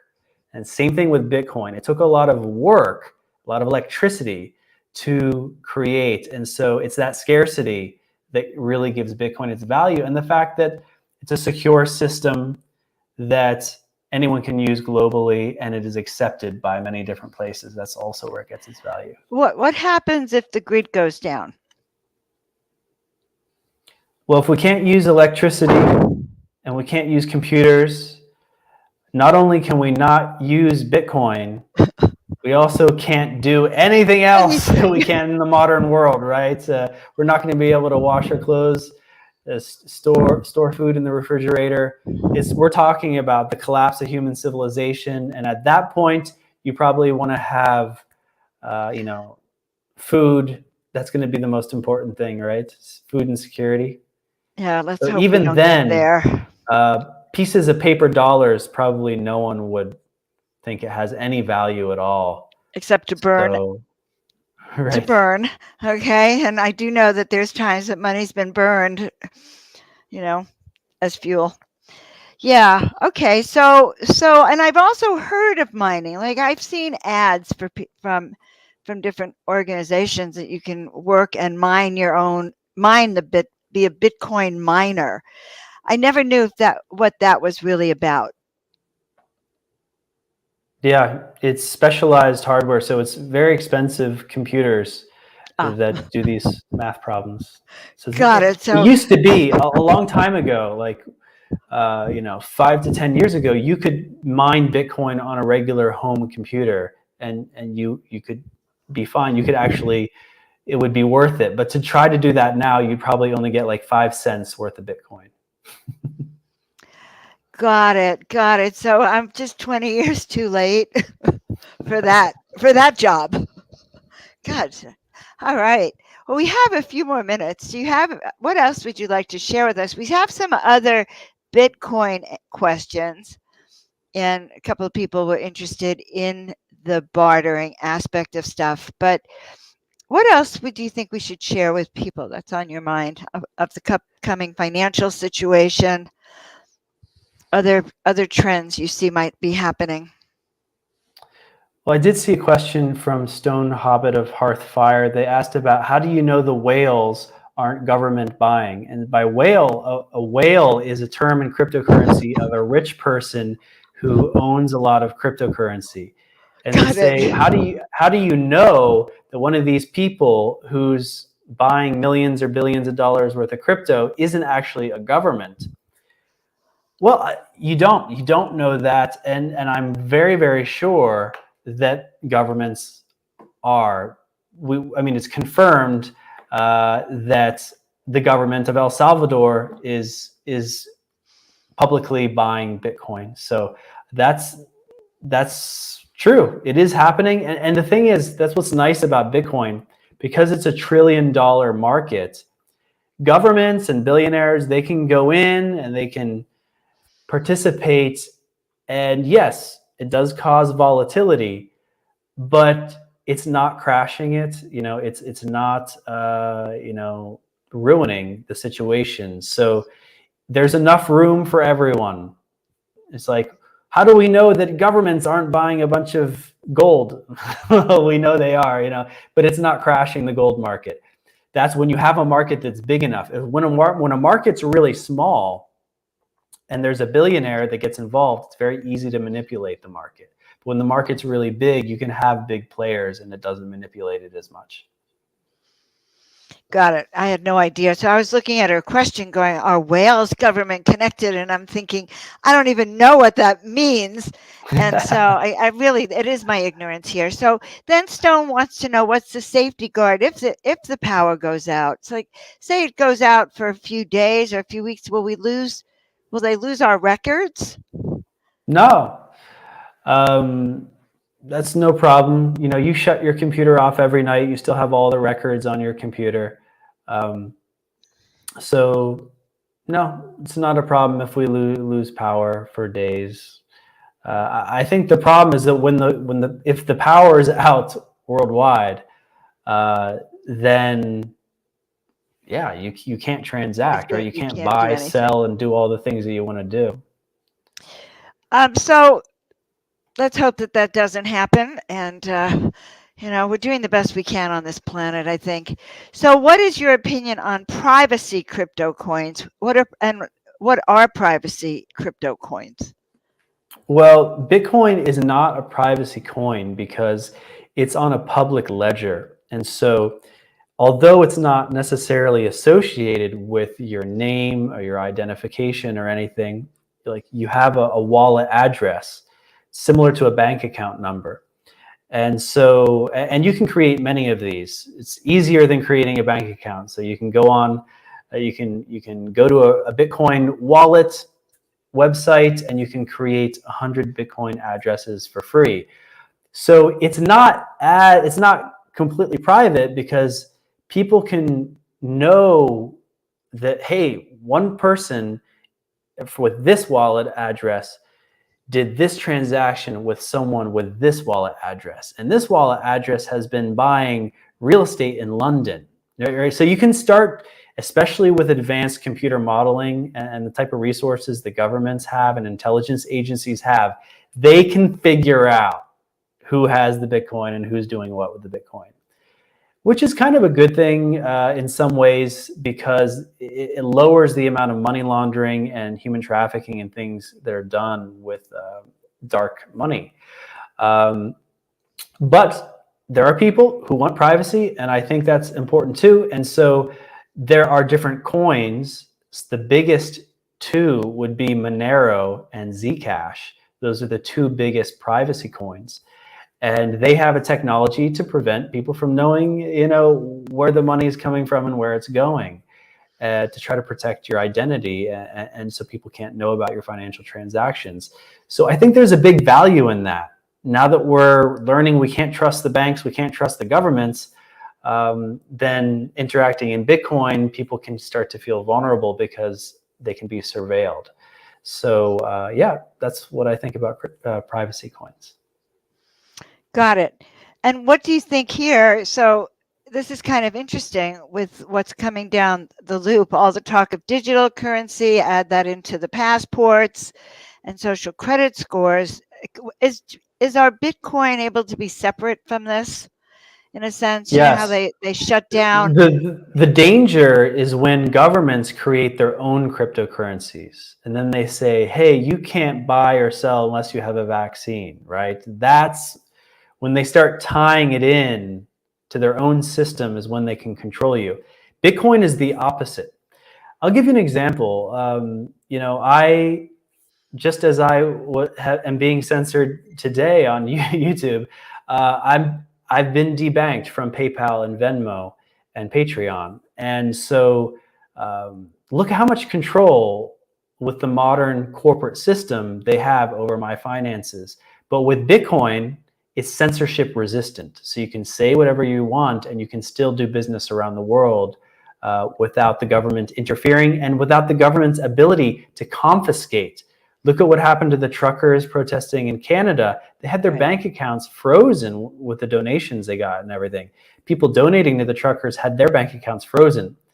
So Bitcoin cannot be frozen. I mean, if you go through a big exchange like Coinbase, it's like going through a bank, and you can have your funds frozen. But if you're just dealing with your own Bitcoin on your own wallet and you're not dealing with any corporations, there's no way they can confiscate it. And that is revolutionary. So that's a whole other deep dive on how you get Bitcoin outside of those exchanges. And I remember the last time we spoke on the live stream, you were telling me about when you have some classes also, so we could, I guess, mention them to people, that you teach people Sure. how to do the Bitcoin. Right. Yeah. If you go to ascendedmasters.store, you can find my course to learn about all the basics of cryptocurrency. I think I have a link. Oh, you have a link. Yeah, put the I link do there. have a link. I'll find the link for you guys, and I'll post it up later for all of you under this. Well, Sean, this has really been absolutely wonderful. How can people reach you besides the Ascended Master store for the store? How can people find you and your website and work with you? SeanMorganReport.com. And is your show up on that also? You can find everything, my social media, my shows, contact form, email list, everything is there. I think you're great, Sean. I'm really happy. I'm so pleased you said yes to be on it. I think you had such a unique perspective for us. And, you did do a shining light on this thing called censor, bloom, bloom, boom. And I just really appreciate just knowing you in these times. So thank you so much. Thank you so much, Joan. God bless you. Yeah, glad we had you on. All right. Whoa. All right. So that was a lot of wonderful information, and I'm really happy we had a chance to meet Sean. What say you, Rob? A lot of it was the Bitcoin stuff was great. I mean, we had to jump in there in the beginning, but it's only because I don't want us to end up in the same situation. I It's know. rough. I want to It's keep rough. my We channel. tote the line a lot. We tote the line a lot, and it's difficult. Sometimes it happens. What are you going to do? Well, because we want to hear all of that also. It's not that Of we don't want to course. know what's going out in the world. It's more that you have to do your own research, guys. Because we don't, we have to sort of, because my channel is growing. That's all I can say. I want it to keep growing. Yeah, All right. exactly. So So I love this. I don't know who we have up next. I'm it's just a guest. I believe Marlon's coming in, but not for another few minutes. And Omar's back there. Stone's back to Stone. Come on, you want to come on with us for a little while? I'm sure you all called me so you could sing happy birthday to me, right? Yeah, it's your birthday, right, Dr. Joan? Happy birthday. Well, I'm gonna celebrate it until I get a real happy birthday from my friends here. No, I You can't ready? sing shit. We're gonna sing it right now. Ready? 1, 2, 3. No. Happy birthday to you. Mike. Happy birthday to you. Cha cha cha. Happy birthday, Dr. Joan. Happy birthday to you. All right, And now many, many more. Exactly. I love it. Now I can continue on with my life. See, we love you, Dr. Joan. We love you. I'm going to send you an MP3 of the happy birthday song that we sang at the Rudolf Steiner School. It has nothing to do with that, but I'll send you an MP3. What? What happened now? All Is it right. what? Now I you love ask. it. I love it. I love it. All right. Well, I'm going to go and host a Wish Alliance event tonight. So Oh. I will see you all tomorrow morning. Oh. I will see you all tomorrow with Shima Moore. Yes. Oh, See you yeah. tomorrow. Bye. Have a great time, girl. Yeah. Mwah. Love you. Love you all.